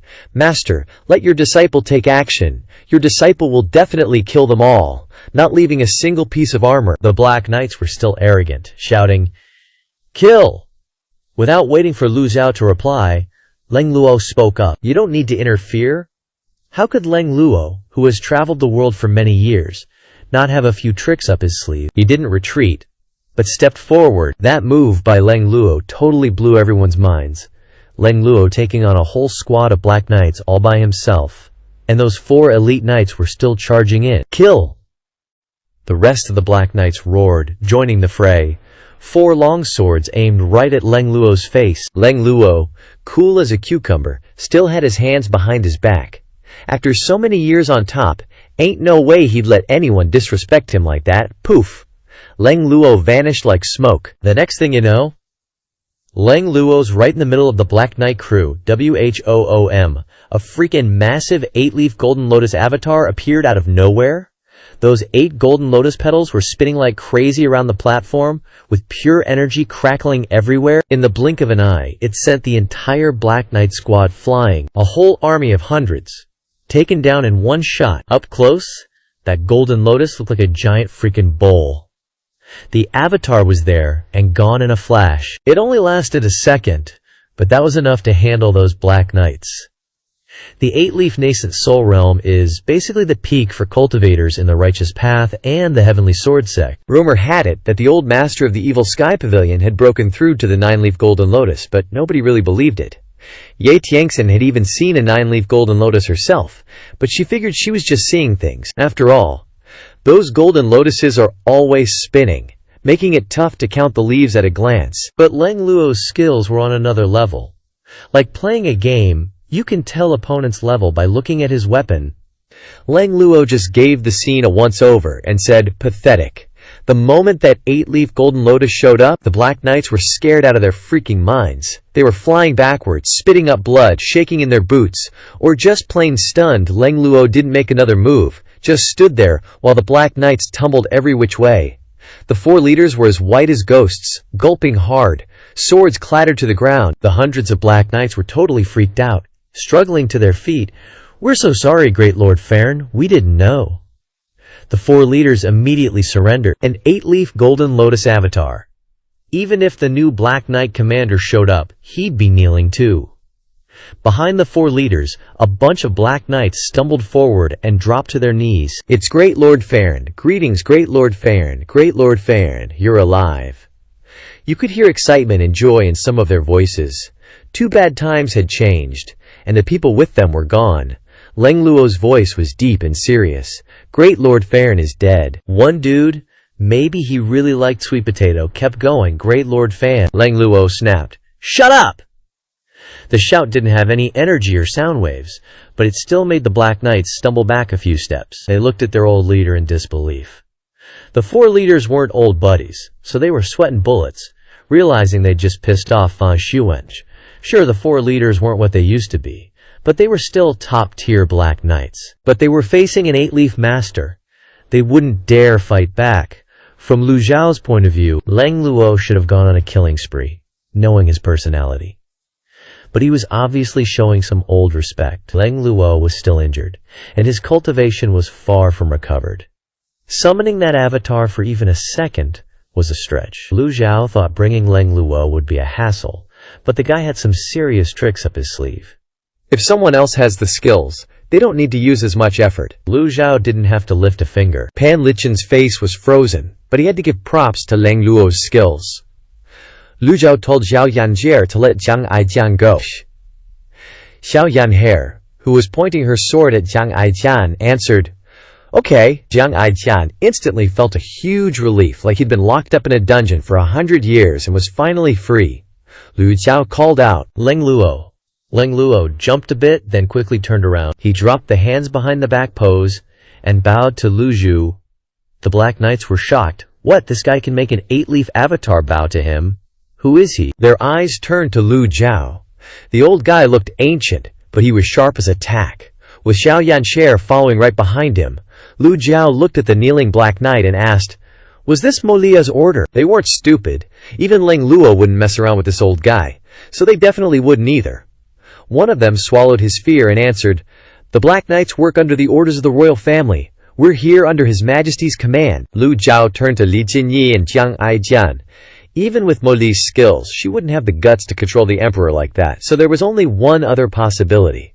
The emperor really didn't want the Serene Wisdom sect to disappear, so he sent Li Jinyi and the Black Knights to help out. With the royal family's resources, they could only send 3 groups. Wei Zhuoyan's army. But he was busy putting down rebellion, so he wouldn't be much of a threat. Plus, Lu Zhao had saved Li Jinyi twice. The current Black Knight team was weak without Fan Xuan, and Leng Luo was here. If the old guys came to help and ran into Leng Luo, they'd have to back down. Peng Bao was with the Imperial Guards, and the royal family wouldn't easily deploy the Imperial Guards. This confirmed Lu Zhao's guess. That evil disciple, Yu Zhenghai, wanted to mess with the emperor. His ambitions were as clear as day. Leng Luzhao told Lu Zhao, "When I was the commander, I was completely controlled, so I have no feelings for the Black Knights anymore. But, in the end, the Black Knights are the Black Knights. There are still many subordinates who fought side by side with him, and if you want to cut ties with the past, you have to cut them thoroughly. Fan Xuan is dead, and he is the one who is alive now." Leng Luo figured everything out. Leng Luo yelled at the Black Knights, "Get lost!" The Black Knights were overjoyed, quickly bowing their heads. "Yes, thank you, Great Lord Fan Xuan." Realizing that he had missed a word and said the wrong thing, the Black Knights changed back. "No, thank you, Great Lord Leng Luo.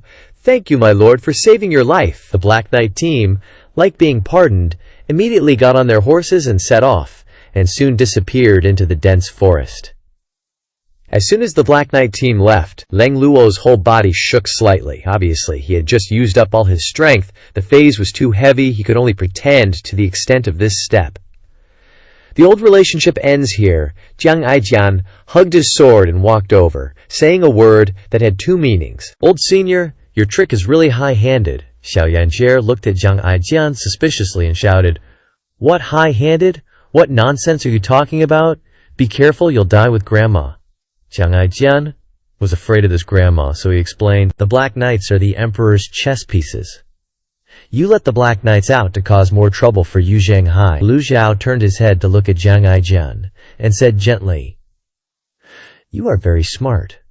Why not come to Evil Sky Pavilion for a cup of tea before leaving? Jiang Aijian seemed to want to be silent when he heard this sentence. Jiang Aijian waved his hands repeatedly. Hold on, I've got things to do, old senior. See ya next time, he said, hastily retreating, afraid Lu Xiao would grab him. Then, he leaped up and darted into the dense forest.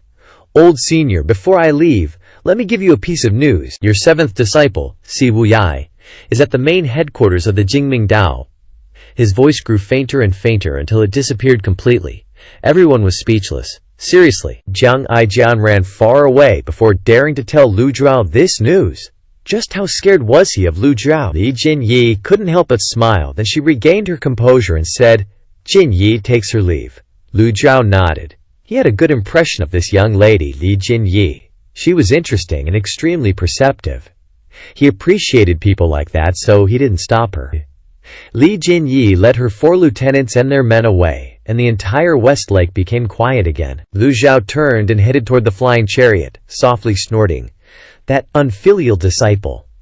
Zhao Yaner trotted after Lu Zhao, asking, Master, where are we going? Lu Zhao coldly replied, The main headquarters of the Jingming Dao. Zhao Yaner jumped for joy and cheered. It seemed like she was happy, as long as she didn't have to go back to the Evil Sky Pavilion. But for Pan Lishan and Leng Luo, was it too early to go to the main headquarters of the Jingming Dao right now? It wasn't because they were afraid of the Jingming Dao. With Mo Qi gone, the Jingming Dao didn't have much strength left. Yu Hongdi and the 7 disciples of Jingming were just at the end of their rope. The main problem was the Nether Sect. The Nether Sect was currently at the main headquarters of the Jingming Dao, and the 4 guardians of the Nether Sect were all renowned as top-tier experts. The sect leader, Yu Zhanghai, was said to be at the same level as the Evil Sky Pavilion's ancestral master. One-on-one was understandable, but now there were so many experts on the other side. How were they going to deal with that? Moreover, the matter with the Golden Court Mountains array had just happened, and the matter of robbing 100 refinements. Shouldn't they be returning to Golden Court Mountain to rest and recover? Whoosh! Lu Zihao flew onto the flying chariot. Seeing the old beggar just standing there, Zhao Yanhe caught on. He doesn't have any cultivation, so how can he fly?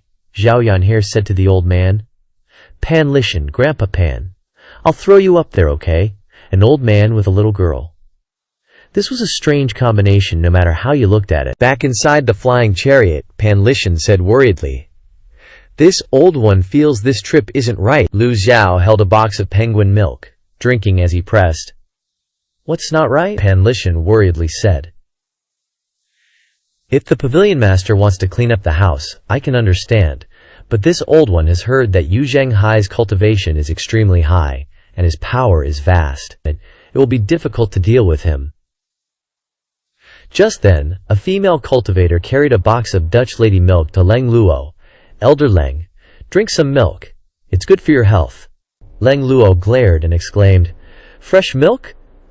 Lu Zhu replied, Old beggar, this seat knows what's in my heart. Leng Luo took a sip of fresh milk and immediately had the energy to sneer at Pan Lishan. You don't want to go back and see the Jingming Dao that much, huh? Using such a flimsy excuse to avoid it? Only you could do that. The female cultivator also carried a box of milk to invite the old beggar Elder Pan. Want some milk? Thank you. I drink too much wine every day. It's good to change it up and drink some fresh milk to cool down. Pan Lishan quickly took the box of milk, then turned to reply to Leng Luo. Old Leng, can't you feel comfortable unless you bully this old one? I, Lao Pan, am teaching you how to face fear, not to just avoid it so stubbornly. The 2 female cultivators heard this and told each other, they can argue even after drinking milk. The female cultivator next to her faintly smiled and replied, "Get used to it. Maybe because we're used to hearing them bicker, everyone ignores them and pretends not to hear anything, just letting them be." The argument had no end in sight. Lu Zhao looked at Pan Zhong, who was on the floor of the flying chariot, and said, "Zhao Yue, you take him back first." Lu Zhao flicked his fingers, and a streak of golden lightning shot down from the sky as Bai Zi came, riding on the clouds. Seeing Bai Zi appear, Pan Lichin immediately stopped arguing with Lang Luo. He spat out all the milk in his mouth. His eyes widened like saucers as he looked at Bai Zhen, who was radiating an auspicious aura. For a cultivator to obtain a legendary level mount in their lifetime was a blessing of 8 lifetimes. Many families, even many cultivation sects, had to go through several generations to have a mount. Unexpectedly, Lu Zhao had summoned 2 mounts in just one day, and they were legendary level mounts. Lang Luo was much calmer. During the battle against the Ten Vu's immortal extermination formation, he had never forgotten the scene of Bai Zhen displaying its divine might. The scene of confronting the Ten Vu's immortal extermination formation was vividly before his eyes. Bai Zhen's divine might almost rotted this old man. Pan Lichin approached and asked Lu Juju, "How did you subdue Bai Zhe?" The records state that Bai Zhe is extremely difficult to tame, and there isn't even a Bai Zhe in the misty forest. Meanwhile, the little girl Xiao Yanhe fed Bai Zhe milk. "Drink milk, so you can grow up faster and play with me more." Lu Zhao stroked his beard and said, "Bai Zhe?" This time, Lu Zhao didn't make anything up, and just shook his head and sighed. "It was just luck. Not worth mentioning," Pan Lichin said. "You're too modest. Being able to subdue Bai Zhe must be a great talent. It's rumored that Bai Zhe can speak human language and understand everything in the world." "Is this true?" Zhao Yanxie replied for her master. "No one knows about that. It hasn't opened its mouth to speak until now. I only know that it's very powerful and can display great divine might, creating auspicious rain to extinguish the Ten Vu's immortal extermination formation." Bai Zhen's abilities are not ordinary. Bai Zhen was still hovering outside the flying chariot. Lu Zhao waved his hand. Zhao Yue gently lifted her hand, and her astral energy gently lifted Pan Zhong, placing him on Bai Zhe's back. "Go!" Swoosh! Bai Zhe sped away at 1,000 bananas per hour. Bai Zhe rode on the clouds, disappearing into the mist in an instant. If only comparing speed, Bai Zhe was even faster than the flying chariot. The only shortcoming was that a mount could only carry a few people. Pan Lichin stared at the disappearing Bai Zhe, sighing for a long time. He didn't say anything, just clasped his hands at Lu Juju. Being this old, it was embarrassing to say any nauseating words of gratitude, so it was better not to say anything. He took a swig from his gourd and sat down on a chair inside the flying chariot, enjoying the scenery while drinking wine. On the flying chariot, Lang Luo teased Pan Lichin. "Old Pan, are you crying?" The old beggar angrily scolded, "Get lost!" Duan Wusheng was still piloting the flying chariot. After weaving and swerving for a while out of boredom, Duan Wusheng turned to ask his master, "Are we really going to the main headquarters of the Jingming Dao?" Lu Zhao looked at Duan Wusheng. "You don't have faith in your teacher. This disciple wouldn't dare. This disciple will steer right away." Lu Zhao glanced at the remaining pile of his item cards.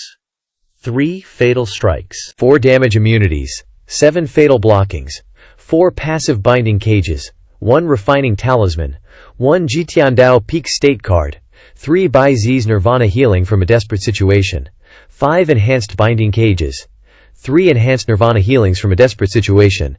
Lu Zhu touched the pile of item cards and thought, "If I could use these item cards to capture those unfilial disciples, the teaching process might be much smoother, at least with the enhanced binding cage." Yu Zhenghai, Yu Shangrong, and Si Wu Yai were all powerhouses. To make them submit, he would have to use force to capture them. Moreover, Lu Zhao still had the peak state card. As long as this card existed, even if there were 10 Yu Zhenghais, Lu Zhao could capture them all. Lu Zhao held the cards in his hand, flipping them back and forth like a god of gamblers. His eyes widened because he didn't know which card to choose. There were too many cards. Whoosh! The flying chariot flew in an arc, looking like a carp leaping over the dragon gate. Heading toward the Jingming Dao, Duan Wusheng continued to weave and swerve and said, "I'm sorry, little junior sister, hold on tight." The little rascal Zhao Yanrare wasn't afraid of these tricks at all. She excitedly replied, It's okay, senior brother, it's fun. The old guys didn't feel as comfortable as she did. The female cultivator said, "Elders, please don't vomit milk." The clever Zhao Yanhair asked loudly, "Master, what are you looking for?" The flying chariot flew faster and faster, leaving a long tail like a shooting star in its wake. The flying chariot gradually stabilized. At the same time, at the main headquarters of the Jingming Dao, from the inside out, the headquarters was covered in bloodstains. Weapons were scattered everywhere, looking messy and miserable. There were signs of great fires burning on every mountain of the Jingming Dao. In the sky, a huge flying chariot was hovering in mid-air. On the headquarters, a group of cultivators was standing neatly, looking to the east. The four at the head wore robes of different colors. After a moment of silence, Yang Yan, the Suzaku hallmaster, couldn't help but say, "Is that old geezer really coming?" Hua Zhongyang looked at him sternly. "Watch your tone. If the sect leader hears you, you'll be severely punished for sure." Bai Yuqing spoke up. "The old senior has already arrived at Sorrowful West Lake, and knowing his temper, Mushi won't escape death. But the reinforcements from the palace will also be a hindrance. There are experts protecting Wei Zhuoyan, so it won't be easy for the old senior to get away." Bai Yuqing lowered her head, a slight smile appearing as she continued, "I'm afraid even in death, Mengqi wouldn't expect that he wouldn't die by the sect leader's hand, but by the old senior's." The four looked at each other for a moment and nodded slightly. Di Qing, from the Xuanwu Hall, spoke. "The sect leader trusts the 7th Mister of the Monkation Pavilion immensely. If the 7th Mister says the old senior will come, then he definitely will." The Suzaku Hall Master, Yang Yan, asked curiously, "Is he that confident?" Hua Zhongyang replied, "Wasn't the last lesson the sect leader taught you enough? Don't underestimate this guy, or any of the Monation Pavilion's disciples for that matter.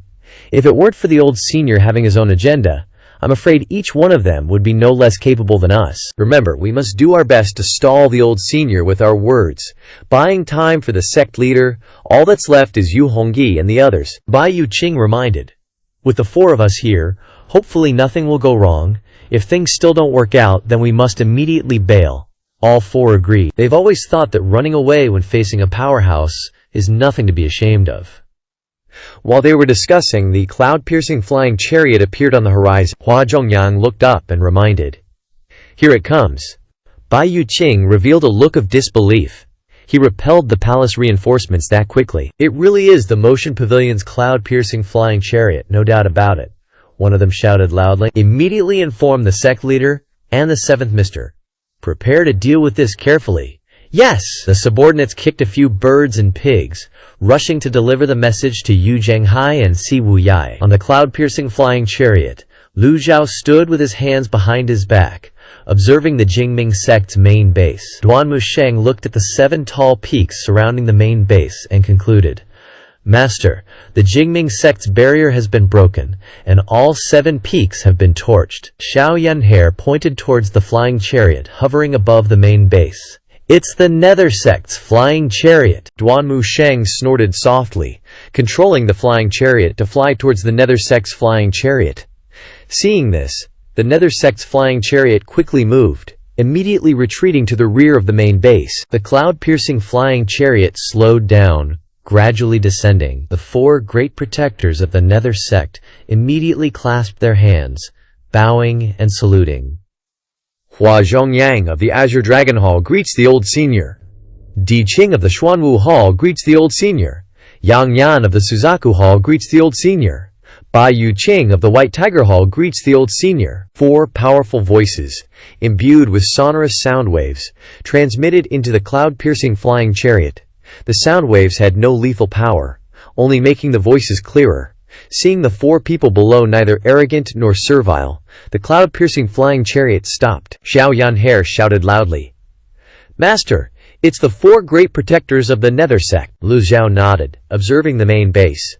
The cloud-piercing flying chariot also hovered above, coldly observing the 4, and said, "Rumor has it that among the 4 great protectors of the Nether sect, 2 are 6-leaf and 2 are 7-leaf cultivators. I wonder if that's true or false."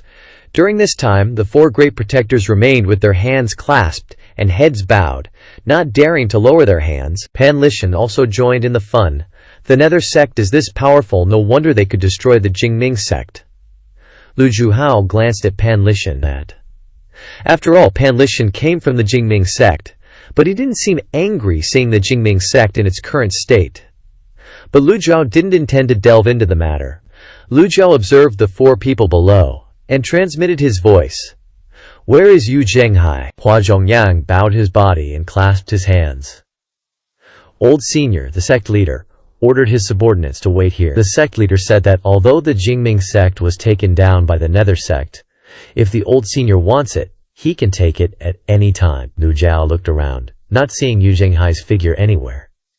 "That unfilial disciple is indeed very cunning," Duan Musheng shouted loudly. "Tell Yu Zhenghai and Siwu Yai to get their asses out here.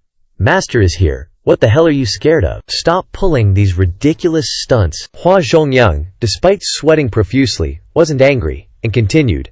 "Third Mister, please calm your anger. The sect leader and the seventh Mister are busy with 100 things, so they can't spare any time right now." Duan Musheng cursed. "Bullshit. Just say you're scared, and stop making such dignified excuses." How shameless. Although Duan Musheng isn't as eloquent as Ming Yin, his skills in cursing people are also top-notch. The group of Hua Zhongyang didn't deny his words. In fact, it was the truth. Otherwise, why would the sect leader tell them to wait here? Hua Zhongyang bowed again. "Old Senior, every word this junior says is true. I wouldn't dare to speak nonsense." He could feel the anger radiating from Lu Zhao. If things continued like this, it was very likely that Lu Zhao would vent his anger on them. The four great protectors were all prepared to escape, and once the Old Senior made a move, they would immediately turn and run. It wouldn't be too difficult for nascent Soul Realm 6-leaf and 7-leaf cultivators to escape. But what they didn't know was that Lu Zhao didn't care about them at all. "Then tell this seat where Yu Zhenghai and Siwu Yai are?" Lu Zhao didn't believe they didn't know. Hearing this difficult question, all four hemmed and hawed without opening their mouths. "This," Lu Zhao growled. Still not going to talk. After a moment, Hua Zhongyang replied, "Old Senior, we are people of the Nether sect. How could we do something so treacherous? Please forgive us." Lu Zhao's gaze fell upon Hua Zhongyang. "Since you refuse to speak, then come back to the motion pavilion with this seat for a trip." Hua Zhongyang's entire body trembled. He subconsciously took a step back, his mind racing, and he quickly said, "Old Senior, please forgive me. This junior is just one of the four protectors, not an important person. Moreover, there are anomalies appearing in the Golden Court Mountains barrier. The Old Senior should be wary of petty people infiltrating it." Bai Yuqing also chimed in. "This junior heard that the son of the Heavenly Sword sects, Luo Jingkong, who is also the sect leader of the Heavenly Sword sect, Luo Chengfeng, died at the hands of the Old Senior." Hua Zhongyang continued. "Luo Jingkong has always been seeking an opportunity to avenge him. The Old Senior must be vigilant." Di Qing of the Xuanwu Hall echoed. "Why should the Old Senior be angry with the sect leader?" The sect leader leaving the Monishan Pavilion was truly a last resort. Hearing these words, the ones who were moved were Zhao Yan'er and Duan Musheng, both of whom were Yu Zhenghai's fellow disciples.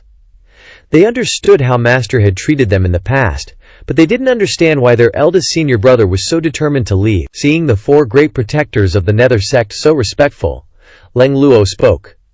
"No matter what, betraying your sect is a great mistake. You four aren't fools. You don't need me to tell you the principles involved. He can hide a few times, but he can't hide forever." The group of Hua Zhongyang didn't know what to say. They all just stood in silence. Just as the four great protectors didn't know how to respond, a deep voice suddenly came from the third peak among the 7 peaks of the Jingming sect. "Master, why do you need to be like this?" The sound waves passed through the forest, through the mountains, as if coming from a very far place. The sound waves reverberated off the cliffs between the main base and the 7 peaks, creating clear echoes, and their conversation was all heard by Yu Zhenghai. Lu Zhao didn't reveal any expression on his face. He just waved his hand and pointed forward. "Unfilial disciple." Yes, Duan Musheng decisively controlled the cloud-piercing flying chariot to fly towards the third peak. The four great protectors exclaimed in shock. They never expected the Old Senior to make this move. The cloud-piercing flying chariot pulled a long tail like a shooting star, and in an instant, it flew in front of the peak. The four great guardians immediately gave chase to the cloud-piercing flying chariot. This third mountain of the Pure Bright Tao was no better than their main headquarters. From top to bottom, it was a complete mess. The basic architectural structures halfway up the mountain had been burned down, and the corpses of pure bright Tao disciples were scattered all over the steppes. Although Pan Lishan felt disgusted by the pure bright Tao, seeing the scene before him, he still sighed. You reap what you sow, you reap what you sow. Lu Zhao didn't have time to pay attention to Pan Lishan. He was seriously searching for the source of the voice. The trees were very lush, almost obscuring his vision. As soon as he saw Yu Zhenghai or Siwu Yai, Lu Zhao wouldn't hesitate to use the enhanced version of the binding cage card. The whole mountain was silent. At this time, the 4 great guardians also flew over, the 4 of them floating in the air next to the flying chariot, almost in a line. Senior, the pure bright Dago not only repeatedly framed the evil sky pavilion, but also conspired to join forces with other righteous factions to wipe out the evil sky pavilion. Now that the sect leader has personally led the underworld church to destroy the pure bright Tao, shouldn't Senior be happy? Hua Zhongyang earnestly advised. Bowing deeply, his words were very sincere, but from beginning to end, Lu Zhao didn't even look at him. Duan Musheng replied, if he really cared about the evil sky pavilion, then let me ask, what was he doing when the 10 great experts besieged Master earlier? When the 10 great experts besieged Golden Court Mountain for the 2nd time, what was he doing again? He not only betrayed the sect, but also deliberately colluded with the famous righteous sects to reveal Master's whereabouts. Betraying the Master and destroying the ancestors, his sins deserved to be punished. Hearing these words, the expressions of the 4 great guardians became extremely awkward. After all, these things were all matters between the Master and disciples of the evil sky pavilion. What did they have to do with the 4 great guardians? Even if it did, they didn't dare to make a move in front of such a powerful expert. Who would dare to cause trouble? What's more, the sect leader had repeatedly told them not to have any intention of touching the evil sky pavilion. The person hiding on the mountain couldn't bear Duan Musheng's words anymore, and finally had to respond. 3rd junior brother, we are all fellow disciples. Why do you only pick on me? Leng Luo looked into the distance, and then spoke. His voice echoed in the air, and at the same time carried a huge wave of primal energy. Obviously Yu Zhenghai was not only in the pure bright Tao, but was also fighting with others. Just then, a roar full of strong fighting intent sounded from the forest. When the roar ended, an earth-shattering explosion rang out from the 3rd mountain. Suddenly a golden light tens of feet high emerged. The golden light spun clockwise, and all the trees in its path were cut off horizontally. The body's Q formed a huge ripple that kept spreading out. The movement was so great that everyone noticed. Leng Luo opened his mouth to guess. Mount Kui Bull? That's the roar of Mount Kui Bull. The little girl, Zhao Yaner, blinked her round eyes like car headlights and looked out. Isn't that the mount of senior brother? Zhao Yaner had only heard rumors.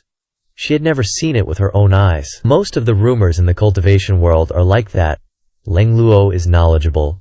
He shouldn't be mistaken. As soon as Duan Musheng saw the golden light, he recognized that it was the famous skill of senior brother Yu Zhenghai, the Xuan Tian stellar light. But because the distance was too far, he couldn't see the figure of the wicked disciple. Duan Musheng controlled the flying chariot to prepare to move.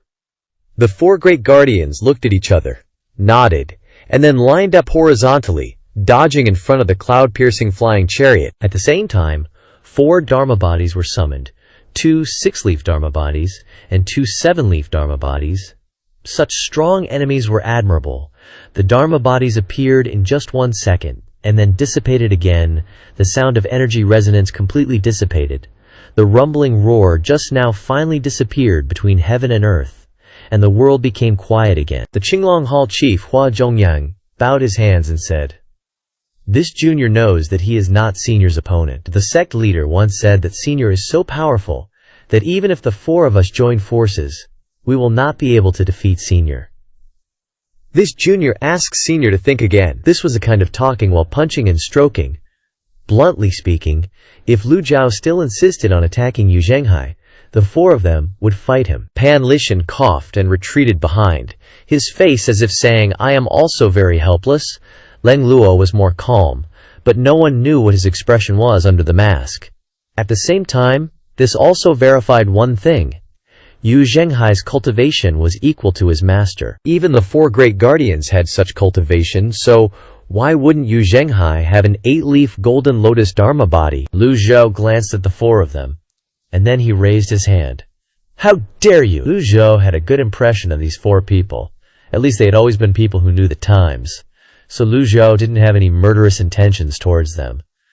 This old master appreciates your courage. For the sake of Daiyunhua, this old master will give you a way out. Lu Zhou took out 4 Thunder Gang cards with an extremely cold gaze. His voice became low and powerful, and his tone was extremely firm. Get out of the way. The 2 words, get out of the way, were transmitted into everyone's ears. Without gorgeous sound waves, without primal energy fluctuations, Lu Zhou was confident enough to repel all 4 of them. If they really wanted to make a move, then the 1% chance of triggering a sure-kill attack would depend on them. Life and death are destined. Hua Zhongyang's whole body contracted, his forehead was covered with sweat, his eyes widened in horror. He didn't have the courage to look directly at Lu Zhou standing on the flying chariot. In the crazy ideological struggle, Hua Zhongyang finally gritted his teeth and made a decision, and then waved his hand and said, "Retreat!" Bai Yuqing couldn't understand, she muttered. Although I don't want to face the founder of the Evil Sky Pavilion, how can we say retreat when the great cause is in front of us? Zuke Hall Chief Yang Yan continued. We must buy time for the sect leader. Yu Hongyi can't resist for long. The defensive restrictions on this 3rd mountain are about to be broken. We can't retreat, Hua Zhongyang said in a deep voice. I repeat again, retreat. The sect leader is not here. I order you on behalf of the sect leader. The other 3 had to bow and take orders. Yes, sir. The 4 quickly stepped aside.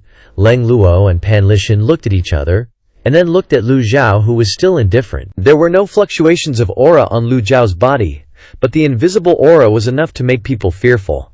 3 inches of ice are not formed in a day of cold weather. Thousands of years have tempered Lu Zhou, helping him to obtain this powerful aura. Lu Zhou just stood there looking into the distance.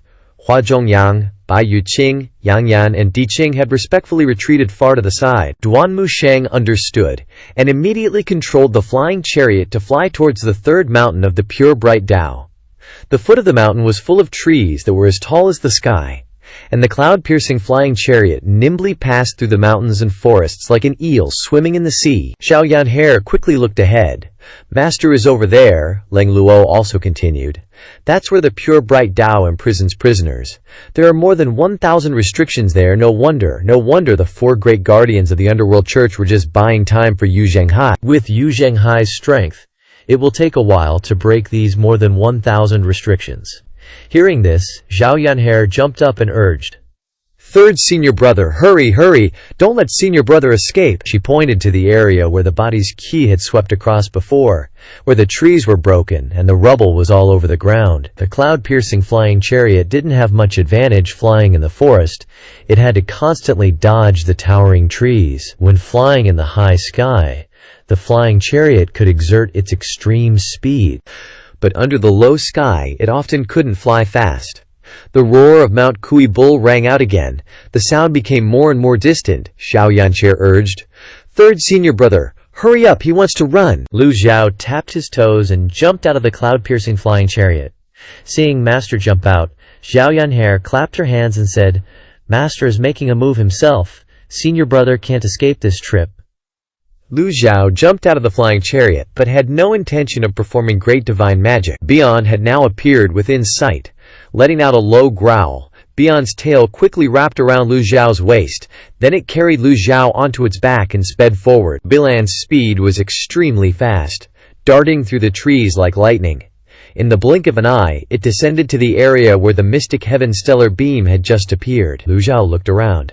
The surrounding trees still held traces of astral energy. Only the great mystic heaven palm could create such devastating power. Lu Zhao walked toward the prison. He saw an entrance beneath the cliff. The 2 pillars outside the entrance were damaged. One had fallen. It was still stained with traces of astral energy. There were obvious bloodstains on the ground. A battle had taken place here. Blocking the way forward were the pure bright Tao's thousands of layers of restrictions. The talismans surrounding the area looked like a spiderweb. There was a crackling sound on the restriction net, like electricity zapping. The extremely strong restrictions were constantly weakening, on the verge of dissipating. "Where's Yu Zhenghai?" Just then, a loud shout rang out. "Hurry!" The roar of Kui Niu echoed nearby. Lu Zhao turned his head, and saw the figure of Kui Niu appearing between the trees. Its entire body was gray. It looked like an ox, but without horns. It shimmered with light. The one sitting on Kui Niu's back must be that traitorous disciple. Lu Zhu didn't hesitate. He flicked his hand slightly, and the enhanced version of the binding cage card instantly flew out. Lu Zhu had never used the enhanced binding cage card before, but in the instant he cast it, he could feel that the energy fluctuations on it were completely different. The enhanced binding cage card had a much stronger energy source and was extremely fast, but its size wasn't as big as he'd imagined. Taoist incantation, binding curse. Lu Zhao was completely speechless. He couldn't understand why the enhanced version wasn't a cage as big as the sky, but instead looked like a Taoist binding curse.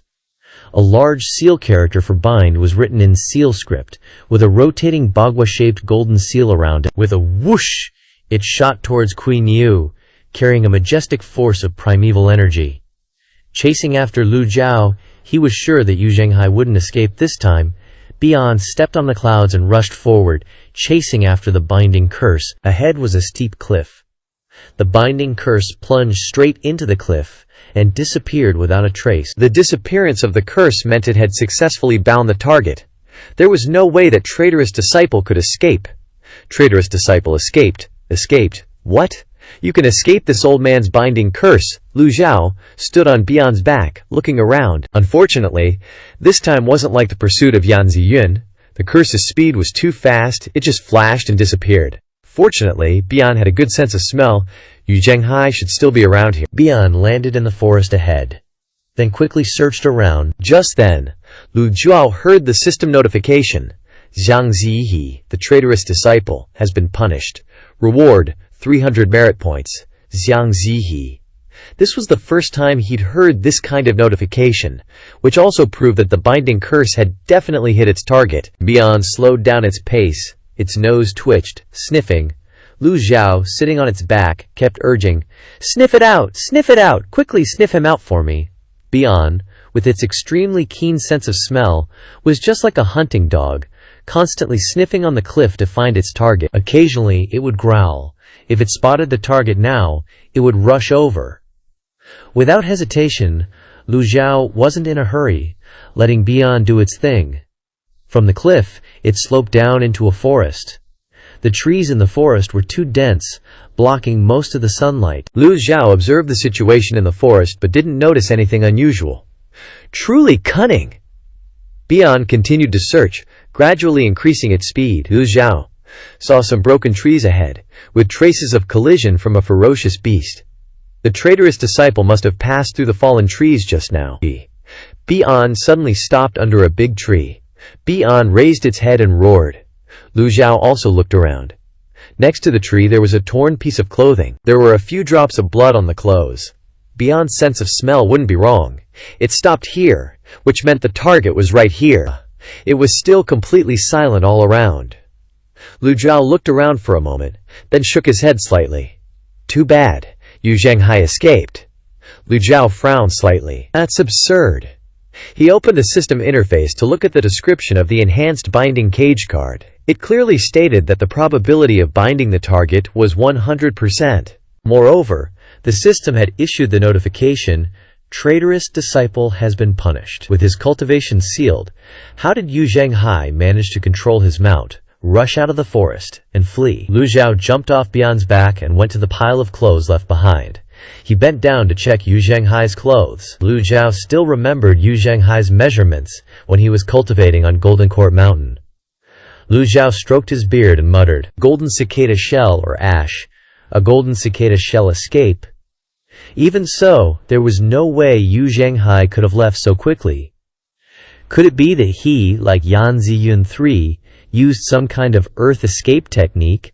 Lu Zhao stopped Bian and jumped down. Lu Zhao raised his hand and shouted, "Quick! Follow the trail!" Streaks of astral energy, like petals, scattered in all directions. These astral energy seals weren't offensive. They were a type of seal used to track cultivators. Also a type of introductory seal for cultivators. This seal was easy to cast and didn't consume much power. Before, when Zhao Yanhe's clansmen were captured, Mu Ronghai used this trick to track the hostages. At the same time, this seal could also find living creatures nearby. Of course, if the target had cultivation, it wouldn't work. The seal would be neutralized by their protective astral energy. But since the effect of the binding cage had been activated, the opponent's cultivation had been completely sealed. In a state without cultivation, he couldn't stop the tracking seal. But the tracking seal was like a soap bubble. After flying a short distance through the dense forest, it gradually disappeared, without any movement, proving that there were living things around. Could it be that Kui Niu carried him away? In the records of various classics, Kui Niu was also a legendary mount. If it flew with all its might, it wouldn't be easy to catch up. It was just that it left here silently without a sound. That was unbelievable. Lu Zhao looked at the bloodstains on the clothes. Yu Zhenghai must have used some kind of spell that didn't require cultivation to control Kui Niu to leave. The Great Flame World, the 100 schools contend. The Confucian, Buddhist, and Taoist, 3 cultivation schools, occupy the mainstream and huge branches, except for witchcraft. This type of spell required a high time requirement. Most people prefer to cultivate Taoist methods. Some cultivators, in addition to using auxiliary tools such as cloud-weaving feather garments, cloud stepping shoes, or heaven-rank weapons, like to cultivate auxiliary Taoist techniques. Lu Zhao circulated his energy. A 5-pointed star-shaped halo appeared in his palm, then grew larger. Traitorous disciple. It seems that after leaving the Evil Sky Pavilion, you've learned quite a few other miscellaneous things. Lu Zhu activated his primeval energy, condensed Quan into astral energy, then flicked his hand. That astral energy circled around and then transformed into a small mystic heaven stellar beam. Although Lu Zhu was only in the divine court realm, he could still cast this kind of refined technique. The mystic heaven stellar beam split into 2, 2 split into 4, 4 split into 8. In the blink of an eye, the trees within 100 meters were chopped down by the astral energy. From above, you could see a bald, circular area of forest. Lu Zhao nodded in satisfaction. As his cultivation gradually recovered, Lu Zhao found it easier and easier to use his disciples' techniques and skills. When he first transmigrated, he couldn't cast his disciples' techniques. When his lifespan was increased, this was also resolved. Although its power wasn't as strong as the nascent soul realm, the scene was still magnificent. At least it could be used to cut down trees. Without cultivation, let's see how long you can hide. Lu Zhu leaped onto Bian's back. His gaze swept over the forest for a moment. Then, Bian obediently followed Lu Zhao's orders, going around to check. Unfortunately, there were still no discoveries, so it could only obediently continue to fly. Lu Zhao didn't think anyone could break the binding curse unless the continuous duration of the binding curse wasn't long. Otherwise, sooner or later, this traitorous disciple would have to beg him to return. Behemoth let out a low growl, then shot towards the 3rd peak of Jingming Dao. The cloud-piercing flying chariot was still waiting there, motionless. Lu Zhao returned to the previous prison. It looked exactly the same, unchanged. He looked towards the thousands of layers of restrictions. The crackling sound continued incessantly. Clearly the restrictions of Jingming Dao were about to collapse. The remaining people in Jingming Dao were probably hiding inside, otherwise Yu Zhenghai wouldn't have bothered using the Great Xuan Heavenly Barrier to forcibly break the restrictions. Lu Zhao deliberately paused to wait a moment. Maybe he could glean some information about Yu Zhenghai from these people. Crack! The thousands of layers of restrictions completely disappeared. Just then, a woman led the way out, holding a long sword in her hand. Behind her, several disciples warily looked around. 14 people stood in 2 crescent-shaped rows, each with wounds on their bodies. The Nether sect retreated. The group's faces were full of doubt, looking left and right. This woman was the only remaining expert of Jingming Dao, Elder Yu Hongyi. Yu Hongyi saw the old man standing on Behemoth's back and hurriedly said, "Everyone, be careful." The Jingming Dao disciples also noticed the old man, the legendary Behemoth mount, was looking menacingly at them.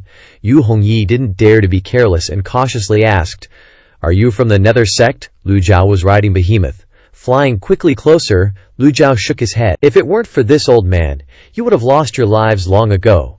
Yu Hongyi understood immediately, and hurriedly bowed. So it was Senior who drove away the great devil Yu Zhenghai. The remaining Jingming Dao disciples also bowed in salute. Thank you, Senior, for your help. We can't repay your great kindness. System notification.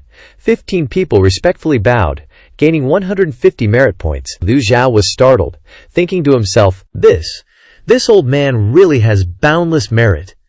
Pity your life and death has nothing to do with this old man. Yu Hongyi sighed, looked around, and shook her head. If it wasn't for Senior's timely arrival, I'm afraid Jingming Dao would have, alas. 2 of the Jingming 7 disciples behind her added, The Nether sect is really too much. Yu Zhenghai has the old devil of the Demon Heaven Pavilion as his backing, so he runs rampant everywhere. Jingming Dao once besieged Golden Court Mountain, so meeting this calamity is only right. Another of the Jingming 7 disciples said with emotion, I don't know if the sect leader is still alive. Don't, Yu Hongyi scolded. Don't mention the sect leader again. If it wasn't for his collusion with forces in the palace, how would Jingming Dao have fallen into this situation? The Jingming 7 disciples all lowered their heads, not daring to speak anymore, no matter what they had survived. Liu Zhao waited for them to calm down before speaking. This old man has something to ask you. Answer truthfully. He pointed at Yu Hongyi. Yu Hongyi pointed at herself, asking doubtfully, Me? She stepped out of the restricted area, instinctively looking around. The place was in an unbearable state of chaos. Black smoke rising from the other peaks. Yu Hongyi's face was extremely unsightly. She endured the pain in her chest, then clasped her hands and said to Lu Shizhu, Please, Senior, ask away. Are you the great elder Yu Hongyi of Jingming Dao? This junior is, Liu Zhao asked. Was the person who fought with you just now the sect leader of the Nether sect, Yu Zhenghai? Yu Hongyi revealed an expression of anger. Even if he turned to ashes, I would recognize him. My Jingming Dao has had several thousand cultivation practitioners. Now we are in this situation. I beg Senior to uphold justice. Liu Zhao was on the verge of laughter, but on the surface remained very calm. You want this old man to uphold justice? Senior was able to repel the devil of the Nether sect. Jingming Dao has encountered this great calamity. Sooner or later, other famous righteous sects will also be eliminated by devils. At that time, the world will be in chaos. The people will suffer. Yu Hongyi knelt down to show her sincerity. Please, Senior, lend us a hand. The other disciples also knelt down, clasping their hands towards Lu Zhu. Although the destruction of Jingming Dao was not caused by Liu Zhao, Yu Zhenghai was ultimately his disciple, and once the news of Jingming Dao's destruction spread, the cultivation world would still place the blame on the Demon Heaven Pavilion. Did they want him to kill himself in front of everyone to uphold justice? Liu Zhao's tone was extremely cold. The Nether sect wants to destroy Jingming Dao is because Jingming Dao sowed the seeds of their own destruction. Yu Hongyi. This old man asks you, what is righteous? What is demonic? Liu Zhao paused slightly, then continued. Practicing demonic arts is righteous. The 2 incidents 30 years ago, Jingming Dao and 7-Star Mountain Villa, were constantly killing each other in order to compete for territory, affecting several thousand commoners within 100 lis. Is that righteous? Did it? He didn't need to say any more. There were countless similar examples. Ultimately, only the fittest could survive. The wise live, and the foolish die. Compared to the Demon Heaven Pavilion, Jingming Dao's actions were the real evil. Yu Hongyi was stunned. If she had been asked this question before, she would have answered without hesitation. Jingming Dao in particular, or the 10 great famous sects in the world in general, are all righteous paths. The Nether sect, Demon Heaven Pavilion, Demon Slaughter sect, and Azure Dragon Society are all demonic paths. But sect leader Mon Shi secretly practiced demonic arts, devouring the blood essence of other cultivators. This is 100 times more evil than the demonic path. For this senior to not kick them while they were down was already very good. Yu Hongyi thought for a long time, gradually feeling ashamed. She softly replied, I have been taught. Liu Zhao stroked his beard and nodded, asking again, Besides Yu Zhenghai, did you see anyone else? Yu Hongyi blushed and nodded. There was also the 7th disciple, Si Wuyai, of the Demon Heaven Pavilion. This person is sinister and cunning, good at using schemes. The Nether sect was able to take control of the 7 peaks of Jingming Dao, all because of this person, adding fuel to the fire. As soon as she said this, the Jingming 7 disciples standing behind her were all burning with anger. This guy is extremely despicable, planting over 100 spies inside Jingming Dao. Such scheming is really hateful. Over 100 people, this Lu Jiao also felt was too exaggerated. Others would be amazing if they could plant 1 or 2 spies. But Si Wuyai could plant over 100. Did he use some weird method of having collaborative spy teams? Yu Hongyi explained. Every year Jingming Dao accepts new disciples. There are many people planted by him. No matter what method Si Wuyai used, to be able to do this is really unfathomable. Lu Zhao asked, "Where is Si Wuyai now?" Yu Hongyi asked back in surprise. "Senior, do you have a feud with the Demon Heaven Pavilion?" Lu Zhao thought for a moment, then replied, "No feud." These words in Yu Hongyi's ears carried a different meaning. No feud meant the relationship wasn't very good.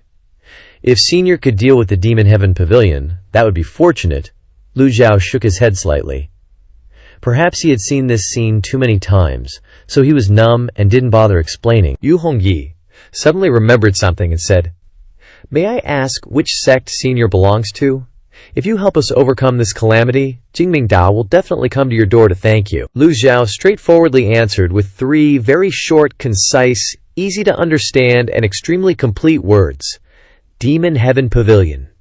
After hearing the old man in front of them say the 3 words Demon Heaven Pavilion, the 2 Jingming 7 disciples behind her were both dumbfounded, blankly saying to each other, "Did the old man say Heaven Above Human Pavilion?" The other one immediately asked, "Are you sure you heard correctly?" Yu Hongyi was also dumbfounded. She thought she didn't hear clearly, so she asked again, "I'm sorry, which sect did Senior just say?" Lu Zhao coldly stood still looking at her. At this moment, the cloud-piercing flying chariot appeared waiting in the forest. It seemed to have waited too long and was impatient, so it slowly flew closer. The Great Xuan Heavenly Barrier had chopped down all the trees within 100 meters, so it was very suitable for the cloud-piercing flying chariot to dock here. All the attention of the Jingming Dao group was focused on the cloud-piercing flying chariot. Yu Hongyi recognized its origins with one glance. She was shocked. "Retreat! Quickly retreat into the prison!" The Jingming 7 disciples also trembled, retreating inside. But when they retreated behind the 2 pillars, they suddenly remembered that the 1,000 layers of restrictions had been destroyed. Charging in now would just be helping someone wipe them all out in one go, wouldn't it? "Old mister, hurry!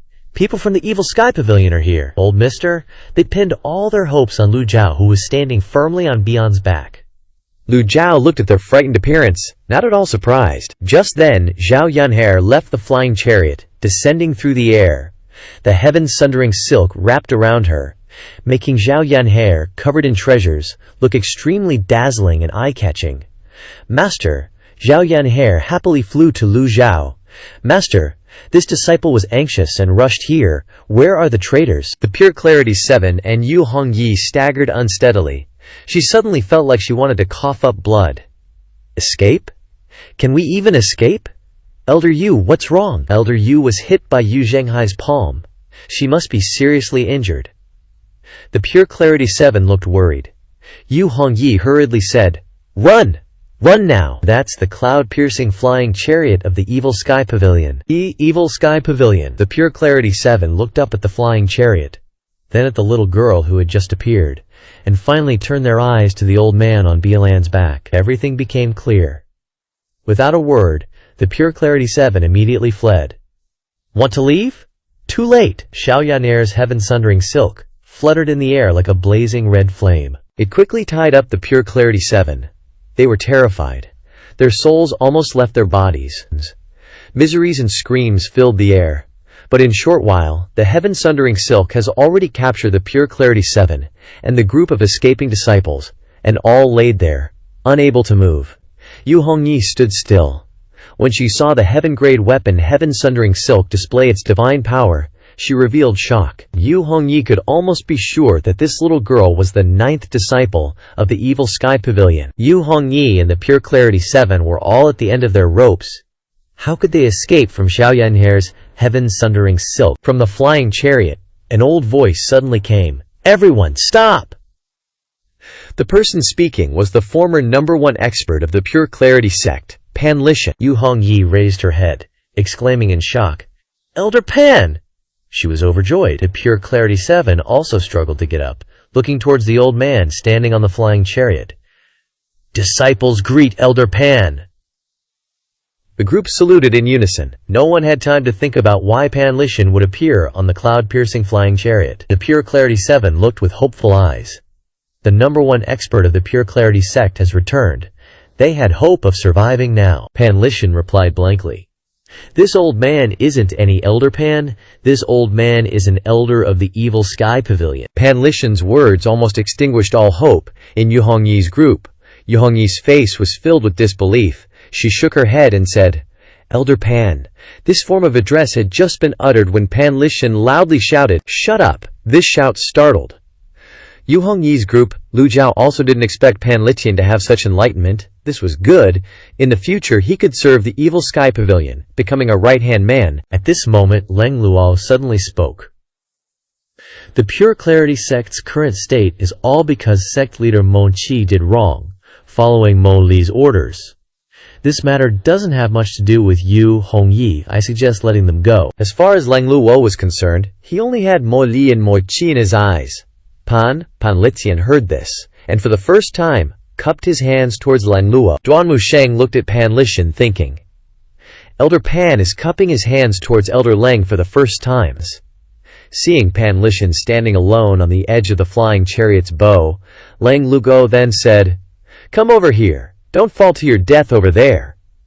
Pan Lishan snorted coldly. The expression on Lu Jiao's face didn't change, but in his heart he grumbled, "Does this old man look like a heinous villain?"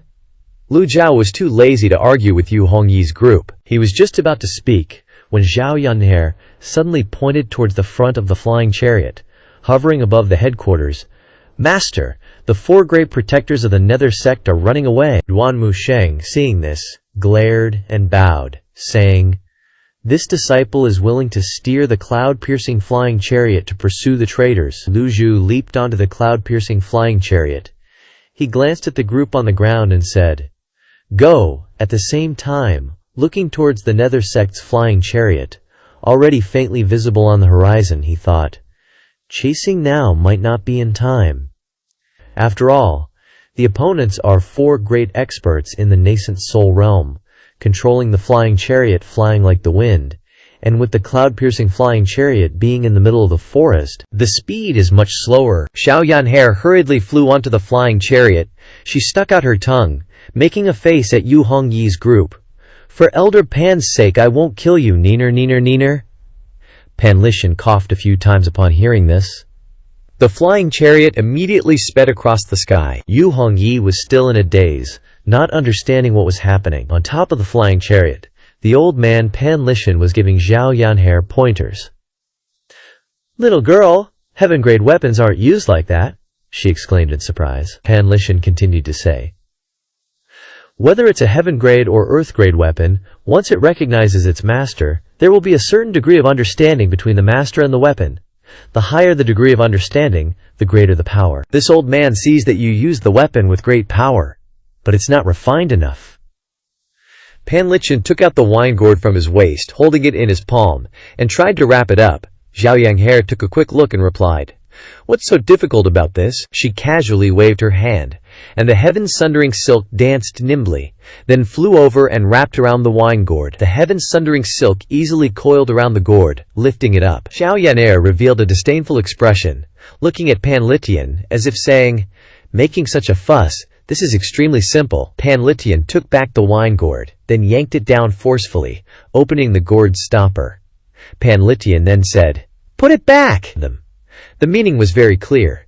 He wanted her to use the heaven-sundering silk to stuff the gourd's stopper into the gourd. Xiao Yan'er controlled the heaven-sundering silk to fly over. Clack.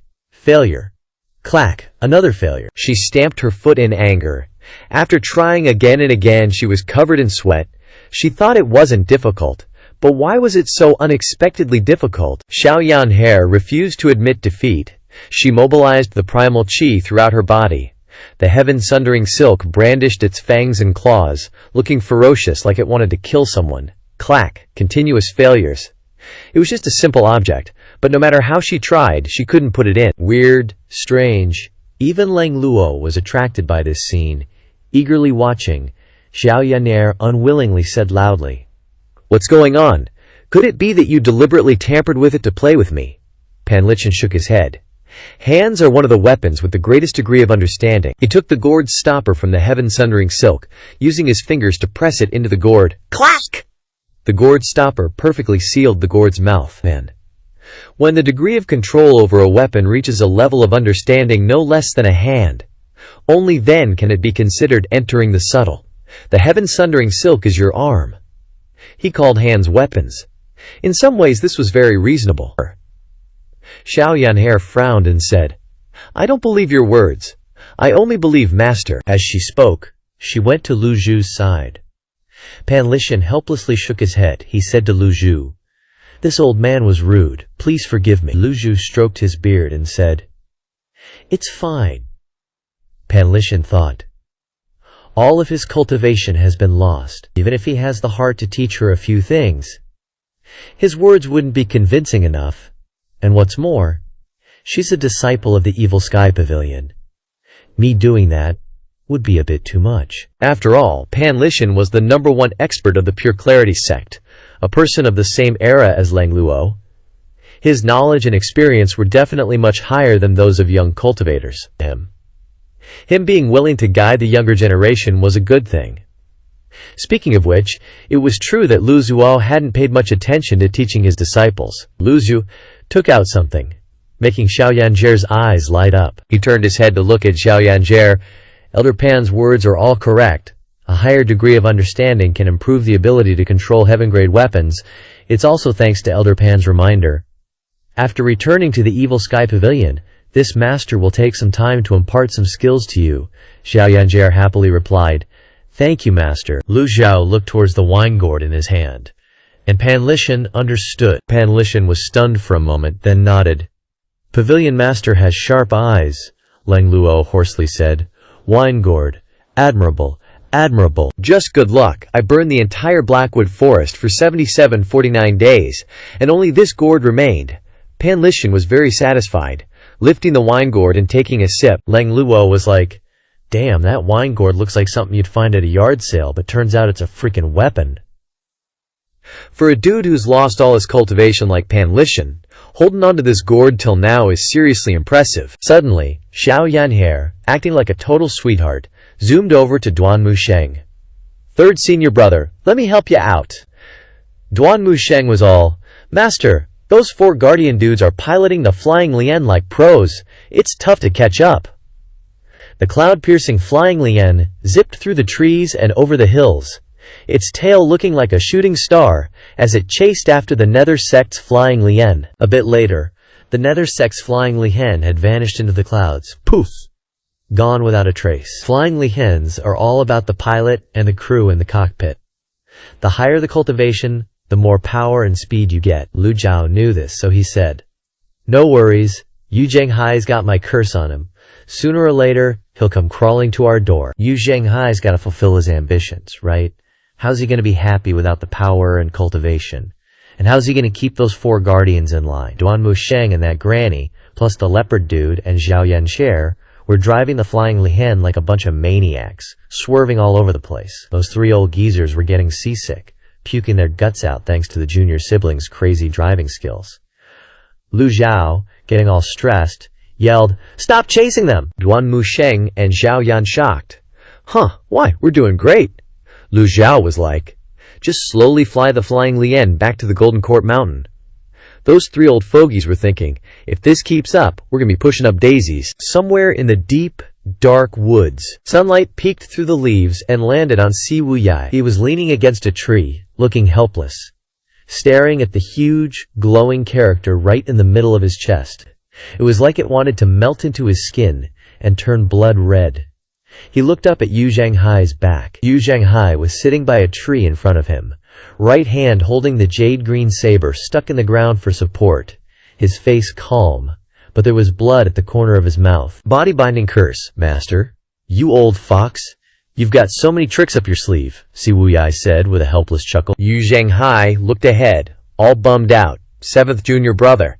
Hearing his senior brother say he was getting a raw deal, Si Wuyai chimed in. No need to be polite between brothers. Blame me for being careless and overconfident. I thought riding Kuyox would draw out Master, so senior brother could finish off Yu Hongyi's bunch. But no, he trailed off. Seems like Si Wuyai didn't have any strength left and drifted off to sleep. Yu Zhenghai clenched his left fist and swung it forward. Boom! A fist-shaped blast of qi shot out, blasting through the towering trees in front of him. Even the nearby rabbits were like, nope, not hungry anymore. It's fine, Yu Zhenghai said, suppressing his inner turmoil. Yu Hongyi and the Pure Clarity 7 are done for. The Pure Clarity sect is only around in name. Now I achieved my goal. No need to worry about it, junior brother. Without your help, I wouldn't have taken down those 7 mountains so quickly. Cough, cough. Si Wuyai coughed a few times. Yu Zhenghai turned to look at him, his face full of confusion. Body-binding curse. Cloud-piercing flying lien. Mounts. Formations. Master's tricks haven't gotten any worse. But he's getting old. Why is he still making trouble? The first half sounded calm, but the second half was low, and you could tell he wasn't happy. Si Wuyai replied, maybe he wants to cultivate the strengths of all the schools to break the secret of eternal life. Hearing the words, eternal life, Yu Zhenghai's left hand clenched, making a cracking sound. He said, if eternal life were real, why hasn't anyone succeeded after all these years? The cultivation world changes, generation after generation. Every generation has geniuses and powerhouses who don't want to be bound by the heavens. Everyone wants to change the ancient truths, but it's easier said than done.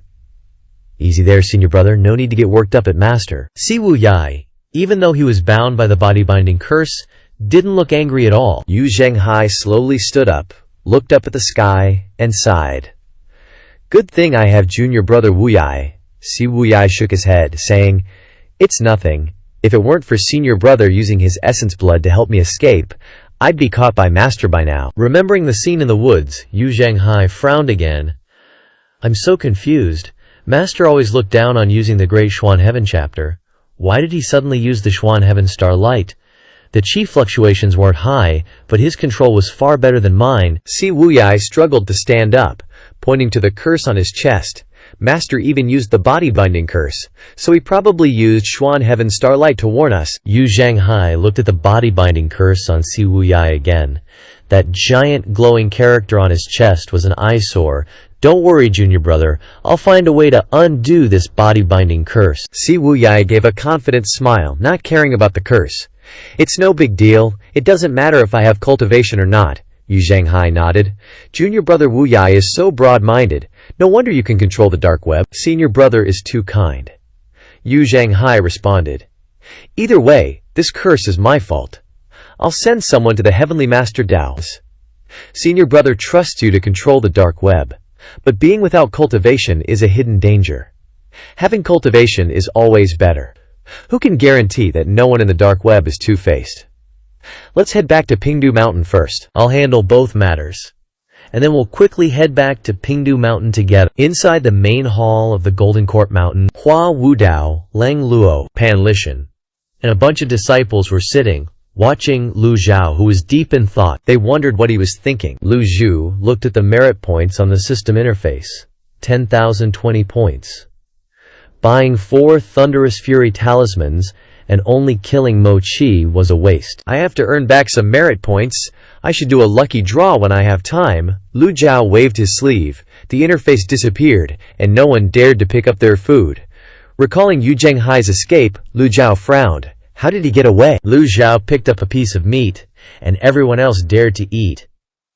Xiao Yanjie stuffed her mouth full, Lu Zhao thought. The effect of the body-binding curse was clearly activated, and I even got merit points for it.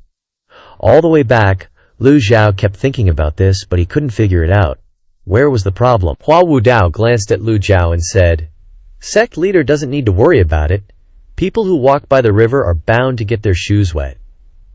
What's more, he stopped mid-sentence, realizing what he was saying was like telling Lu Zhao, what's more, You're getting old, and your disciples are so strong it's not weird that someone got away, Lang Luo thought. Giving advice like that is a death wish. Hua Wudao, knowing his big mouth was in trouble, quickly changed the subject. The food's good. The food's good. Everyone, eat up. Hearing this, Lu Ju looked up. Hua Wudao immediately switched gears. I heard Yu Zhenghai was hit by sect leader's curse. Of course, he'll try every trick in the book to undo it. There are only two ways to undo the body-binding curse. One is to find a powerful curse master at the Heavenly Master Dao, where there are many cultivators skilled in curses. And the other is to come to the Golden Court Mountain. Duan Musheng nodded in agreement. Elder Hua makes sense. Master, let's use this opportunity to camp out at the Celestial Master Dao. Hearing this, everyone looked at Duan Musheng, who blankly asked, Why are you looking at me? They all remained silent. Lu Jiao mused. Celestial Master Dao isn't like Jingming Dao. They don't have many experts like Pan Lishan.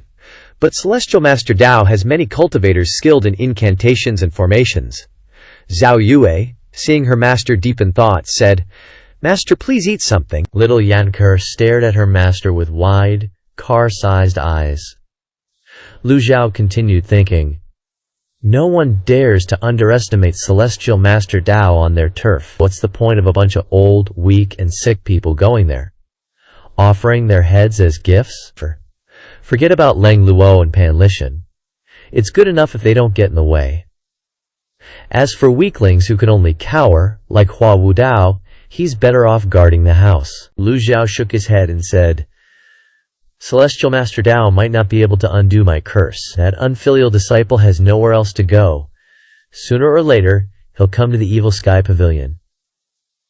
The disciples chorused, We understand. Lu Zhao picked up some food for Zhao Yaner. Eat more meat. Look at your senior sister. She obediently said, Thank you, Master. Lu Zhao looked at Zhao Yu. How is Pan Zhong? Zhao Yu lowered her head and replied, Pan Zhong's injuries have stabilized. He's out of danger, and he'll recover after some rest. Pan Lishan cupped his fist towards Zhao Yu. Thank you. His attitude revealed the relationship between them, and she smiled secretly. Lang Luo curiously asked, I'm very curious, what exactly is the relationship between you and Pan Zhong? Pan Lishan narrowed his eyes at Lang Luo and retorted, What business is it of yours? Judging by age, Pan Zhong is at most 30 years old, considered a youth in the cultivation world. Pan Lishan and Lang Luo are from the same era, having left Jingming Dao hundreds of years ago, so there's no way they could be grandfather and grandson. Just then, Lu Zhao spoke up. I have always been a man of my word. Lu Zhao flicked his hand, and a black brocade box flew over, landing in Pan Lishan's hands. As Pan Lishan received the black box, his old hands trembled slightly. He bowed his head to Lu Zhao without saying anything. 1,000 words couldn't express his gratitude. For many years it wasn't that he didn't want to find the Blackwood Lotus, but because he had lost all his cultivation, obtaining the Blackwood Lotus was harder than reaching the sky. Pan Lishan bowed his head sincerely in thanks. Seeing Pan Lishan so excited, Lang Luo felt very strange. With your status and position, just relying on Jingming Dao, how could you not obtain a piece of the Blackwood Lotus? Pan Lishan shook his head slightly. Lang Luo, if Mo Li destroyed your cultivation, would she give you the Blackwood Lotus? Lang Luo fell silent. Everyone else in the hall was also silent. Pan Lishan cupped his fist and said, This old one takes his leave. Go, Lu Zhao said. Lang Luo also cupped her fist, indicating she wanted to leave. Lu Zhao waved his hand. Go. These two need a lot of time to recover their cultivation. Before that, their use to the Evil Sky Pavilion isn't great. After the two left, Lu Zhao asked, Any news from Ming Shiyin? Zhao Yanher quickly replied, Master, fourth senior brother is really too much this time. He's been gone for so long and hasn't returned. Lu Zhao also found it strange, but the system hadn't given any notifications related to Ming Shiyin. However, Lu Zhao had great faith in Ming Shiyin's survival skills, so he wasn't worried that something would happen to him. Suddenly, Zhu Jifeng entered the hall from outside with a strange expression. Lu Zhu asked, What's the matter? Zhu Jifeng's expression stiffened, paused for a moment, and then continued. Hua Yuexing has returned, and brought back the head of Ye Chengji from the Heaven Sword sect. Although Lu Zhao's face remained unchanged, he was surprised inside. He didn't expect Hua Yuexing to kill an expert from the 10 great sects in order to join the Evil Sky Pavilion. But he was even more surprised that she would choose an expert from the Heaven Sword sect. Lu Zhu looked at Zhu Jifeng. "You're not happy?" Zhu Jifeng's whole body trembled. He hurriedly knelt down. This junior wouldn't dare. This junior only wishes he could stab Luo Changfeng to death himself.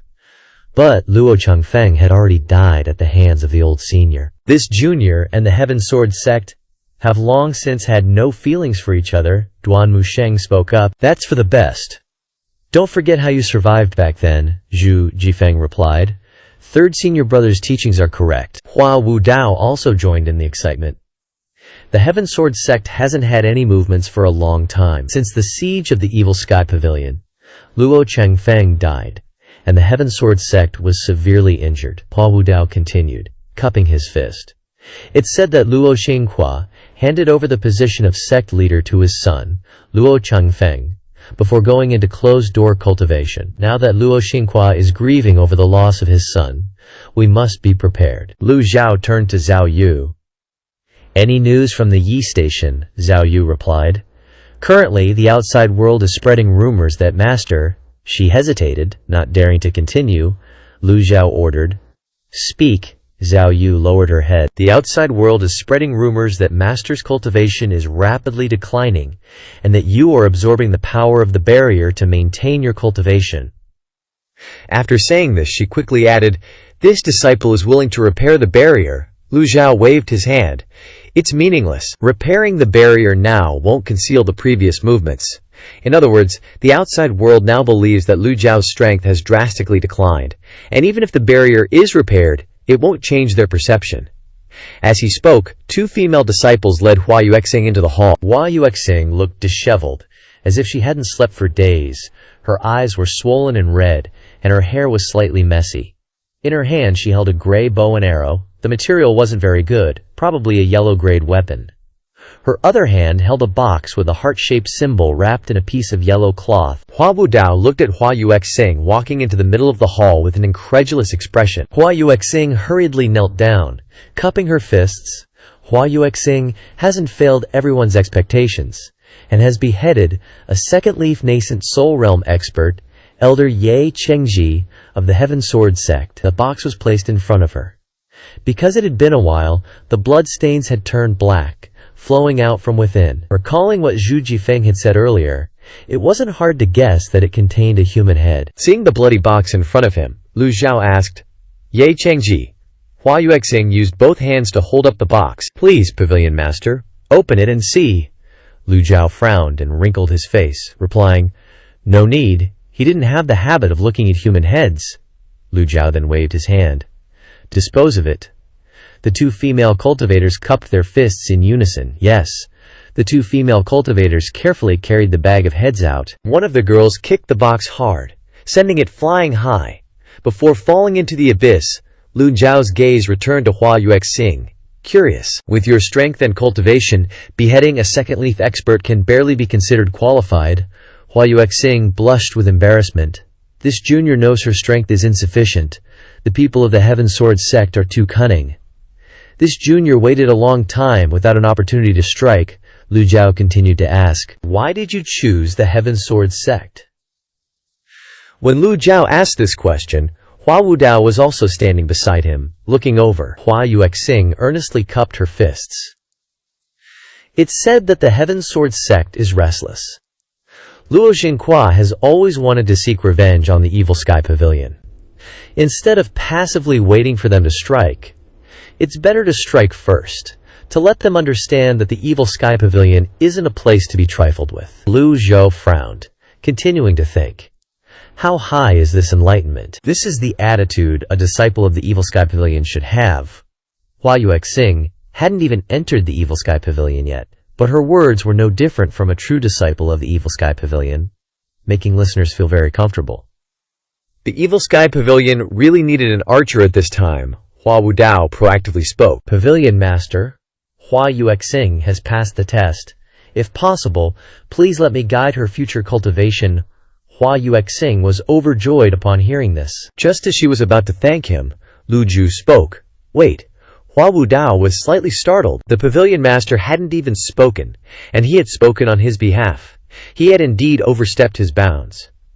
It was due to my impatience. Please forgive me, pavilion master.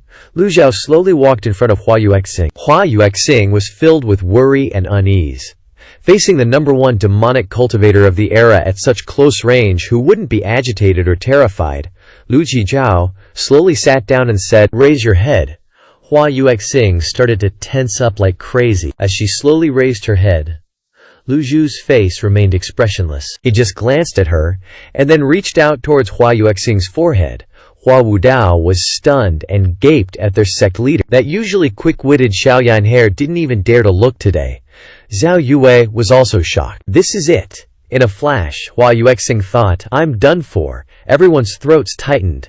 Not daring to watch this scene, even Hua Yuexing closed her eyes. Just when everyone thought Hua Yuexing was about to eat a palm strike, golden light suddenly burst forth from Lu Zhao's palm. Streams of primal qi fell upon her, and golden light of universal salvation enveloped Hua Yuexing's entire body. Hua Yuexing immediately felt her primal qi and injuries recovering at a terrifying speed. After a short while, Hua Yuexing opened her eyes wide and bowed to Lu Zhu. "Thank you, sect leader, for healing me," the system immediately announced. Gained a sincere bow, rewarded 10 merit points. What a pity. If sincere bows could be rewarded with unlimited merit points, that would be amazing. Then he could just grab a wretch like Old 8 and make him kowtow non-stop. 1 kowtow per second, and he could accumulate over 80,000 points in a day. It wouldn't take long for him to have enough points to buy all kinds of dharma bodies and dominate everyone. But hey, even mosquito meat is still meat. Something is better than nothing. What the heck am I daydreaming about? That's clearly impossible. Lu Zhu nodded slightly and said, "Having joined the Evil Sky Pavilion, you must abide by the rules of the Evil Sky Pavilion." Hua Yuexing was overjoyed. This junior understands. Gained a subordinate. Rewarded 1,000 merit points. Lu Zhao turned and walked away, then asked loudly, "How many leaves?" Hua Yuexing said awkwardly, 2. 2 leaves. Only 2 leaves? And she's been hailed as one of the 3 great divine archers of God's capital? That's a little embarrassing. Sensing the strange gazes around her, Hua Yuexing lowered her head, her face flushed red. With her cultivation base, she'd be considered a standout genius in any other sect, cherished like the moon surrounded by stars. When she cultivated in the Luo sect, she was also considered a key genius to be nurtured. But this is the Evil Sky Pavilion. Lu Zhao didn't show any disgust, only said, "Not bad talent. Able to kill Ye Chengji of the same level with a 2-leaf cultivation base. Truly commendable." Hua Yuexing obediently replied, "Thank you for the senior's praise. There are many classics related to archers in the West Pavilion. Everyone in the Evil Sky Pavilion can freely browse them."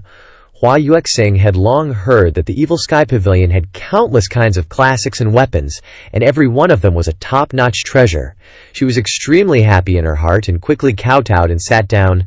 "Thank you, senior," Lu Zhao ordered. "Withdraw, yes." Hua Wudao also cupped his fist to Lu Zhao and left the Evil Sky Pavilion's main hall with Hua Yuexing. Lu Zhao walked back and forth near the throne. He slowly called out, "Zhu Jifeng," was startled and hurriedly bowed. "Yes, sect leader." He hesitated for a moment and then continued, "Since this junior joined the Evil Sky Pavilion, I have never regretted it. This junior only regrets not being able to kill them myself." Feeling a bit dry in his throat after talking so much, Lu Junju lightly sipped a cup of green onion milk tea and said, "Take it. Being released and becoming powerful is what you need to do. Instead of wasting time thinking about meaningless things, you'd be better off going to the West Pavilion to read the classics." Zhu Jifeng nodded in agreement. "This junior understands." Lu Zhu waved his hand slightly. Dismissed. Everyone bowed and left the Evil Sky Pavilion's main hall. At the same time, on Pingdu Mountain in the Underworld Church, Yu Zhenghai stood with his back to the 3 great protectors. Behind him, Hua Zhongyang, Yang Yan, and Di Qing were respectfully bowing. Church leader. This subordinate acted ineffectively and failed to stop the old senior. "Please punish me, church leader." The others all apologized in unison. "Please punish me, church leader. Please punish me." Yu Zhanghai turned around to look at the three protectors. The underworld church has the power it has today because of your great contributions. The three protectors hurriedly cupped their fists. This subordinate dares not take credit, Yu Zhanghai continued slowly. Since I left the evil sky pavilion and established the underworld church, it has all been for the grand cause of the world, and you are my most capable arms. Among everyone in this world, the people I trust the most are the three of you. They didn't even dare to breathe loudly. Yu Zhanghai clasped his hands behind his back and strolled to stand in front of the three protectors. Chief of the Azure Dragon Hall, Hua Zhongyang. Hua Zhongyang knelt on one knee, his head bowed low, his hand clenched into a fist, and pressed against the ground. Hua Zhongyang is willing to be punished. I made the decision on my own initiative on behalf of the church leader. This subordinate's actions have nothing to do with the three of them. As soon as he finished speaking, the chief of the Vermilion Bird Hall, Yang Yan, also knelt on one knee. Brother Zhongyang was also thinking of the big picture. We fully cooperated. If you want to be punished, then this subordinate is willing to be punished together. Next was the Black Tortoise Hall's Di Qing, who also knelt down. Di Qing has nothing to say and is willing to be punished together. All three thought about it, and in the end, the four of them chose to retreat when facing the evil sky pavilion. If they could buy Yu Zhanghai a little more time, he could have destroyed the entire Jingming path. Their goal was the grand cause of the world, not a child's game, and the most taboo thing was to retreat in the face of battle. But Yu Zhanghai patted Hua Zhongyang on the shoulder, helped him up, and said, "You are my capable arms, how could I punish you?" Hua Zhongyang was extremely surprised. Church leader Yu Zhanghai continued, "You did very well in this matter." Hua Zhongyang, Yang Yan, and Di Qing were all confused by Yu Zhanghai's words. All three protectors had the same thought. We gathered all of us here today, aren't we going to be severely punished? Why is the church leader suddenly praising us? This made the three protectors not understand at all.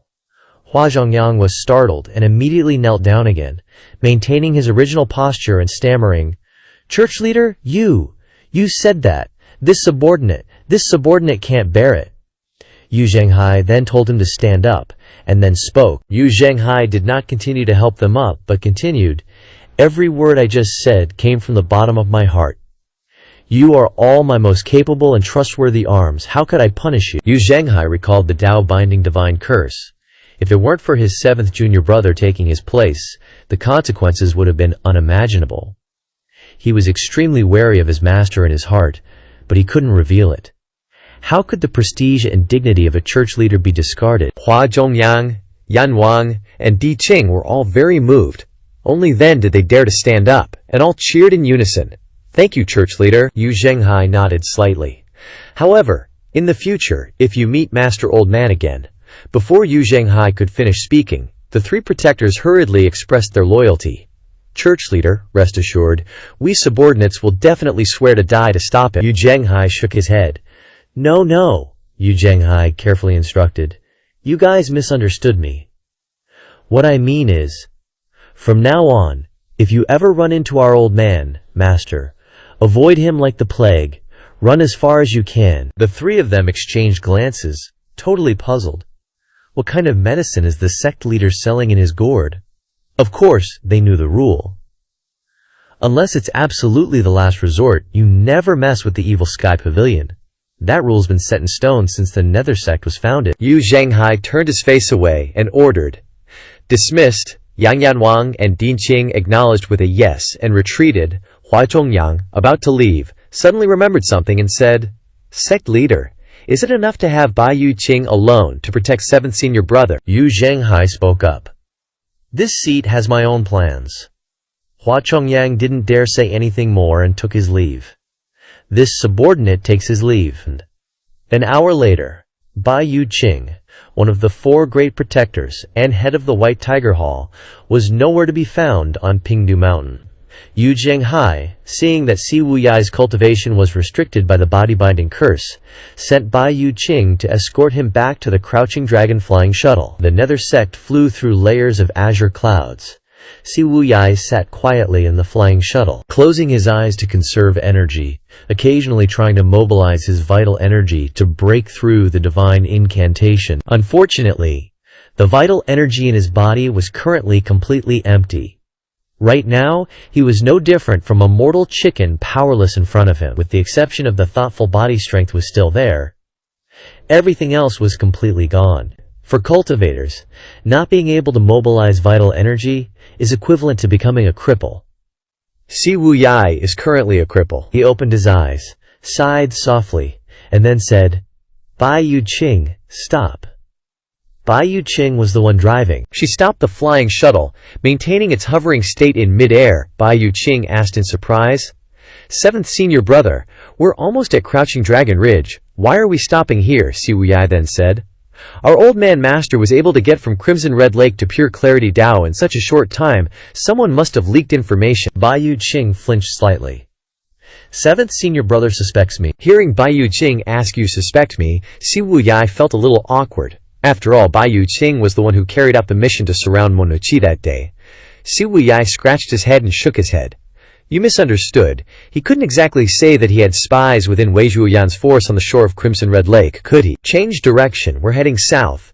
Crouching Dragon Ridge is just a temporary intelligence point used to fool people. 30 miles south is another intelligence base, Huangfeng Mountain. It's very safe there. Bai Yu Qing replied. I've heard that seventh senior brother is more careful than anyone else. It's indeed true, I admire it. With that, she immediately changed direction, controlling the flying shuttle to fly south. A moment later, the flying shuttle slowly descended. Seventh senior brother, we've arrived at Huangfeng Mountain, Bai Yu Qing responded. The flying shuttle almost touched the ground, and then she took the initiative to say, let me help seventh senior brother down. Oh, let's go. The two left the flying shuttle. Inside the conference room at Huangfeng Mountain, Si Wuyai and Bai Yu Qing entered together. Several subordinates were overjoyed. Sect leader, Si Wuyai felt extremely comfortable being back home. Si Wuyai spoke. Thank you, Miss Bai, for escorting me all the way. After returning, please help me thank my eldest senior brother. Bai Yu Qing replied with a smile. Sect leader has instructed that seventh senior brother's cultivation has been lost, so before your cultivation recovers, I will stay by your side to protect your safety. The two looked at each other affectionately. Several subordinates felt weird after witnessing that scene. Isn't this a bit strange? And so, Si Wuyai kept staring at Bai Yu Qing. After a while, Si Wuyai was startled. Then he turned away as if nothing had happened. Please, have a seat, Bai Yu Qing said softly. I've heard that seventh senior brother likes peace and quiet. I won't disturb you much. Just have them arrange a place for me to stay. Bai Yu Qing actively pointed to the covert network members outside and walked away. Several subordinates praised after hearing this sentence. The sect leader is really amazing, able to acquire internal spies and moles at this level. The person next to him gossiped. Do you have any news? Let's exchange some. Another person continued to be nosy and joined the fun. I have, tell me, another person said. Don't talk nonsense. Perhaps Si Wuyai did not object, letting Bai Yu Qing leave the conference room. A person quickly led Bai Yu Qing away. As soon as Bai Yu Qing left, a slight smile appeared on Si Wuyai's face. The subordinate in charge of guarding Huangfeng Mountain stepped forward, took off his mask, and bowed in apology. Sect leader's sudden arrival. This subordinate was slow to welcome you. Please forgive me. It's all right, Si Wuyai instructed the subordinate very carefully. Bai Yu Qing is one of the 4 great protectors of the Nether sect, and also a friend of this sect leader. There must not be any negligence towards her. This subordinate obeys. If there's nothing else, then be dismissed. After being tortured, Si Wuyai was exhausted. He wanted to find a way to break through the body-binding divine curse once again. Suddenly, the subordinate still did not retreat, and continued to say, this subordinate has something to report. Si Wuyai ordered him to speak quickly. At this moment, a very familiar person whispered to several subordinates behind. The sect leader really has a mole on his butt. Several subordinates asked incredulously, is your information accurate? The person delivering the news confirmed, 100% accurate. The subordinate in charge of guarding Huangfeng Mountain then reported to Si Wuyai. A few days ago, a distinguished guest with the surname Ri came to visit Huangfeng Mountain. He wanted to find the sect leader to ask for something. Si Wuyai frowned. A friend with the surname Ri. The thing Si Wuyai disliked the most was sudden, unexpected factors that were beyond his control. The person in charge immediately jumped in shock at the sect leader's questioning. He not only knew the sect leader's identity but also said the password. How could he be fake? Siwu Yai then asked curiously, "Where is he?" "Right here in Huangfeng Mountain, as a guest." For some reason, Siwu Yai suddenly had a bad feeling. Everything seemed too coincidental. At the same time, that strange man said to Siwu Yai's subordinates behind him, "Move aside, I'm leaving." Coming closer was a man wearing strange clothes, with a very long beard on his face, and his hair tied in a bun on top of his head. The robe was in the style of merchants from foreign lands. But that face, it's so familiar. A familiar voice came. "Junior Brother B, long time no see." As soon as that voice came, Siwu Yai shook his head slightly. He already knew who it was. He immediately ordered the subordinate, "I have nothing else for you," dismissed. The subordinate was worried. "Sect leader," Siwu Yai said calmly. "He's a friend of mine, it's all right." The subordinate then obeyed. This subordinate takes his leave. Seeing the man approaching, Siwu Yai was first a little surprised, then immediately regained his composure and said with a smile, "Fourth senior brother, long time no see."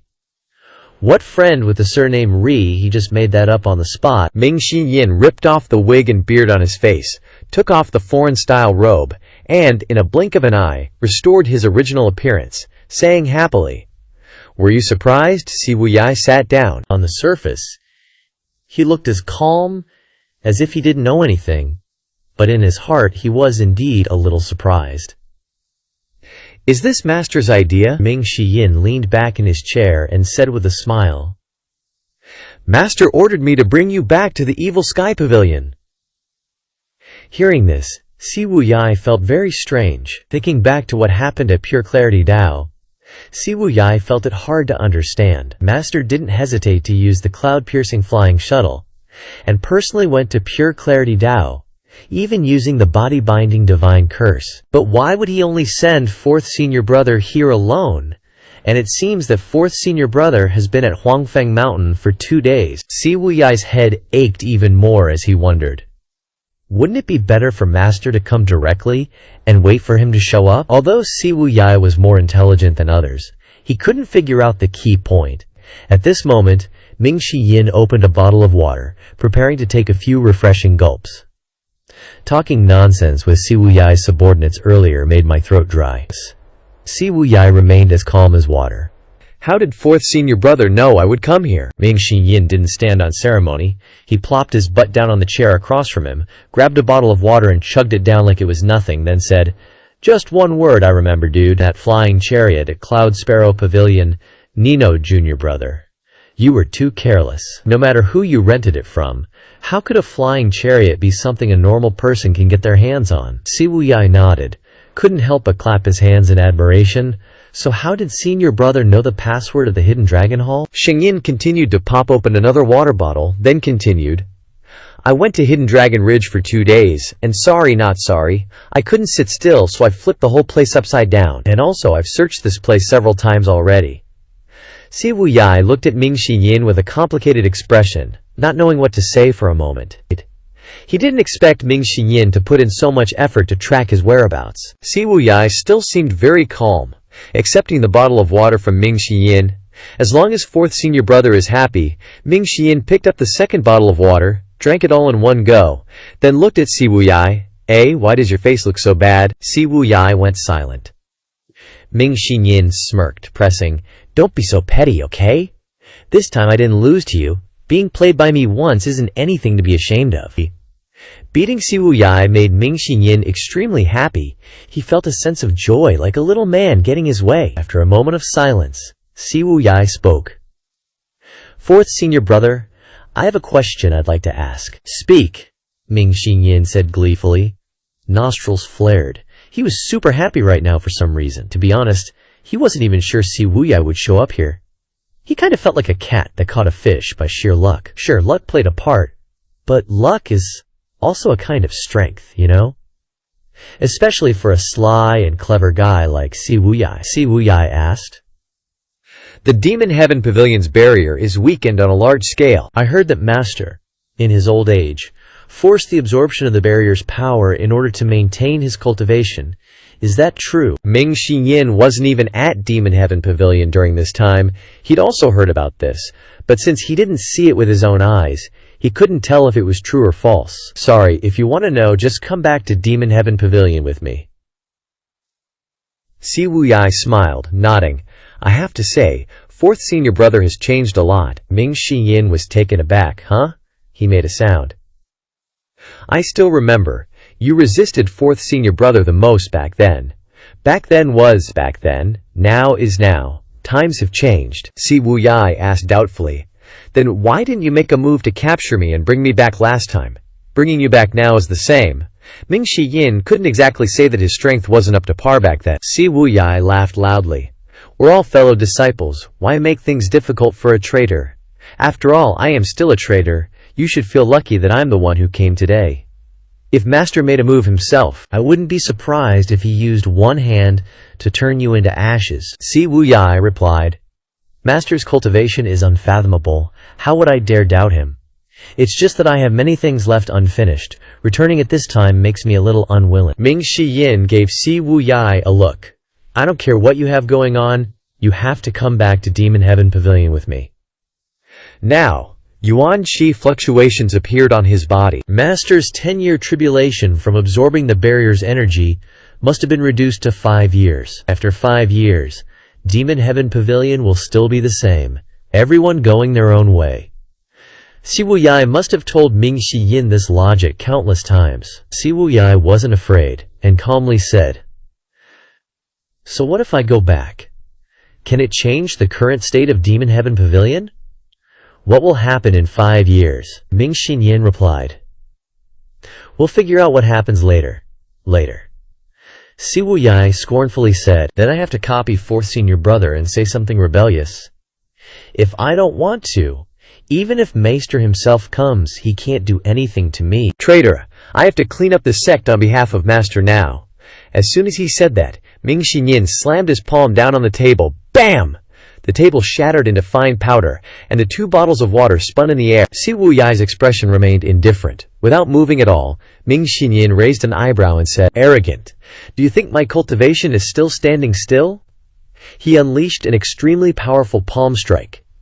To Ming Yin's surprise, the palm imprint hit Si Wuyai's chest directly. Si Wuyai flew backwards, crashing through the wooden door. Huh? Ming Yin questioned. Not understanding, successfully punished Si Wuyai, gaining 200 merit points. Lu Zhao, who was comprehending the heavenly book in the East Pavilion of Demon Heaven Pavilion, was suddenly startled by the system's notification, not understanding what was going on. After carefully considering it, only Ming Yin could have done something like this. Because he was still half asleep, Lu Zhao was also dumbfounded. He forgot that Si Wuyai's cultivation was sealed, and felt strange that Ming Yin's cultivation was only Golden Lotus Opening Leaf. How could he be Si Wuyai's opponent? Forget it, if I can't figure it out, I'll just keep sleeping. Back at Yellow Wind Mountain, Si Wuyai spat out a mouthful of fresh blood. He struggled to support his body and sat up. Ming Yin hurriedly ran towards Si Wuyai, who had been knocked away. He originally thought that he would fight Si Wuyai to a draw, but he didn't expect Si Wuyai to not only not fight back, but also stubbornly take a palm strike from him. After investigating for a while, Ming Yin finally understood. Si Wuyai wasn't hiding his aura, but had his cultivation sealed. Ming Yin sat on one leg, observing Si Wuyai. So you had your cultivation sealed. Even 7th junior brother has a day like this.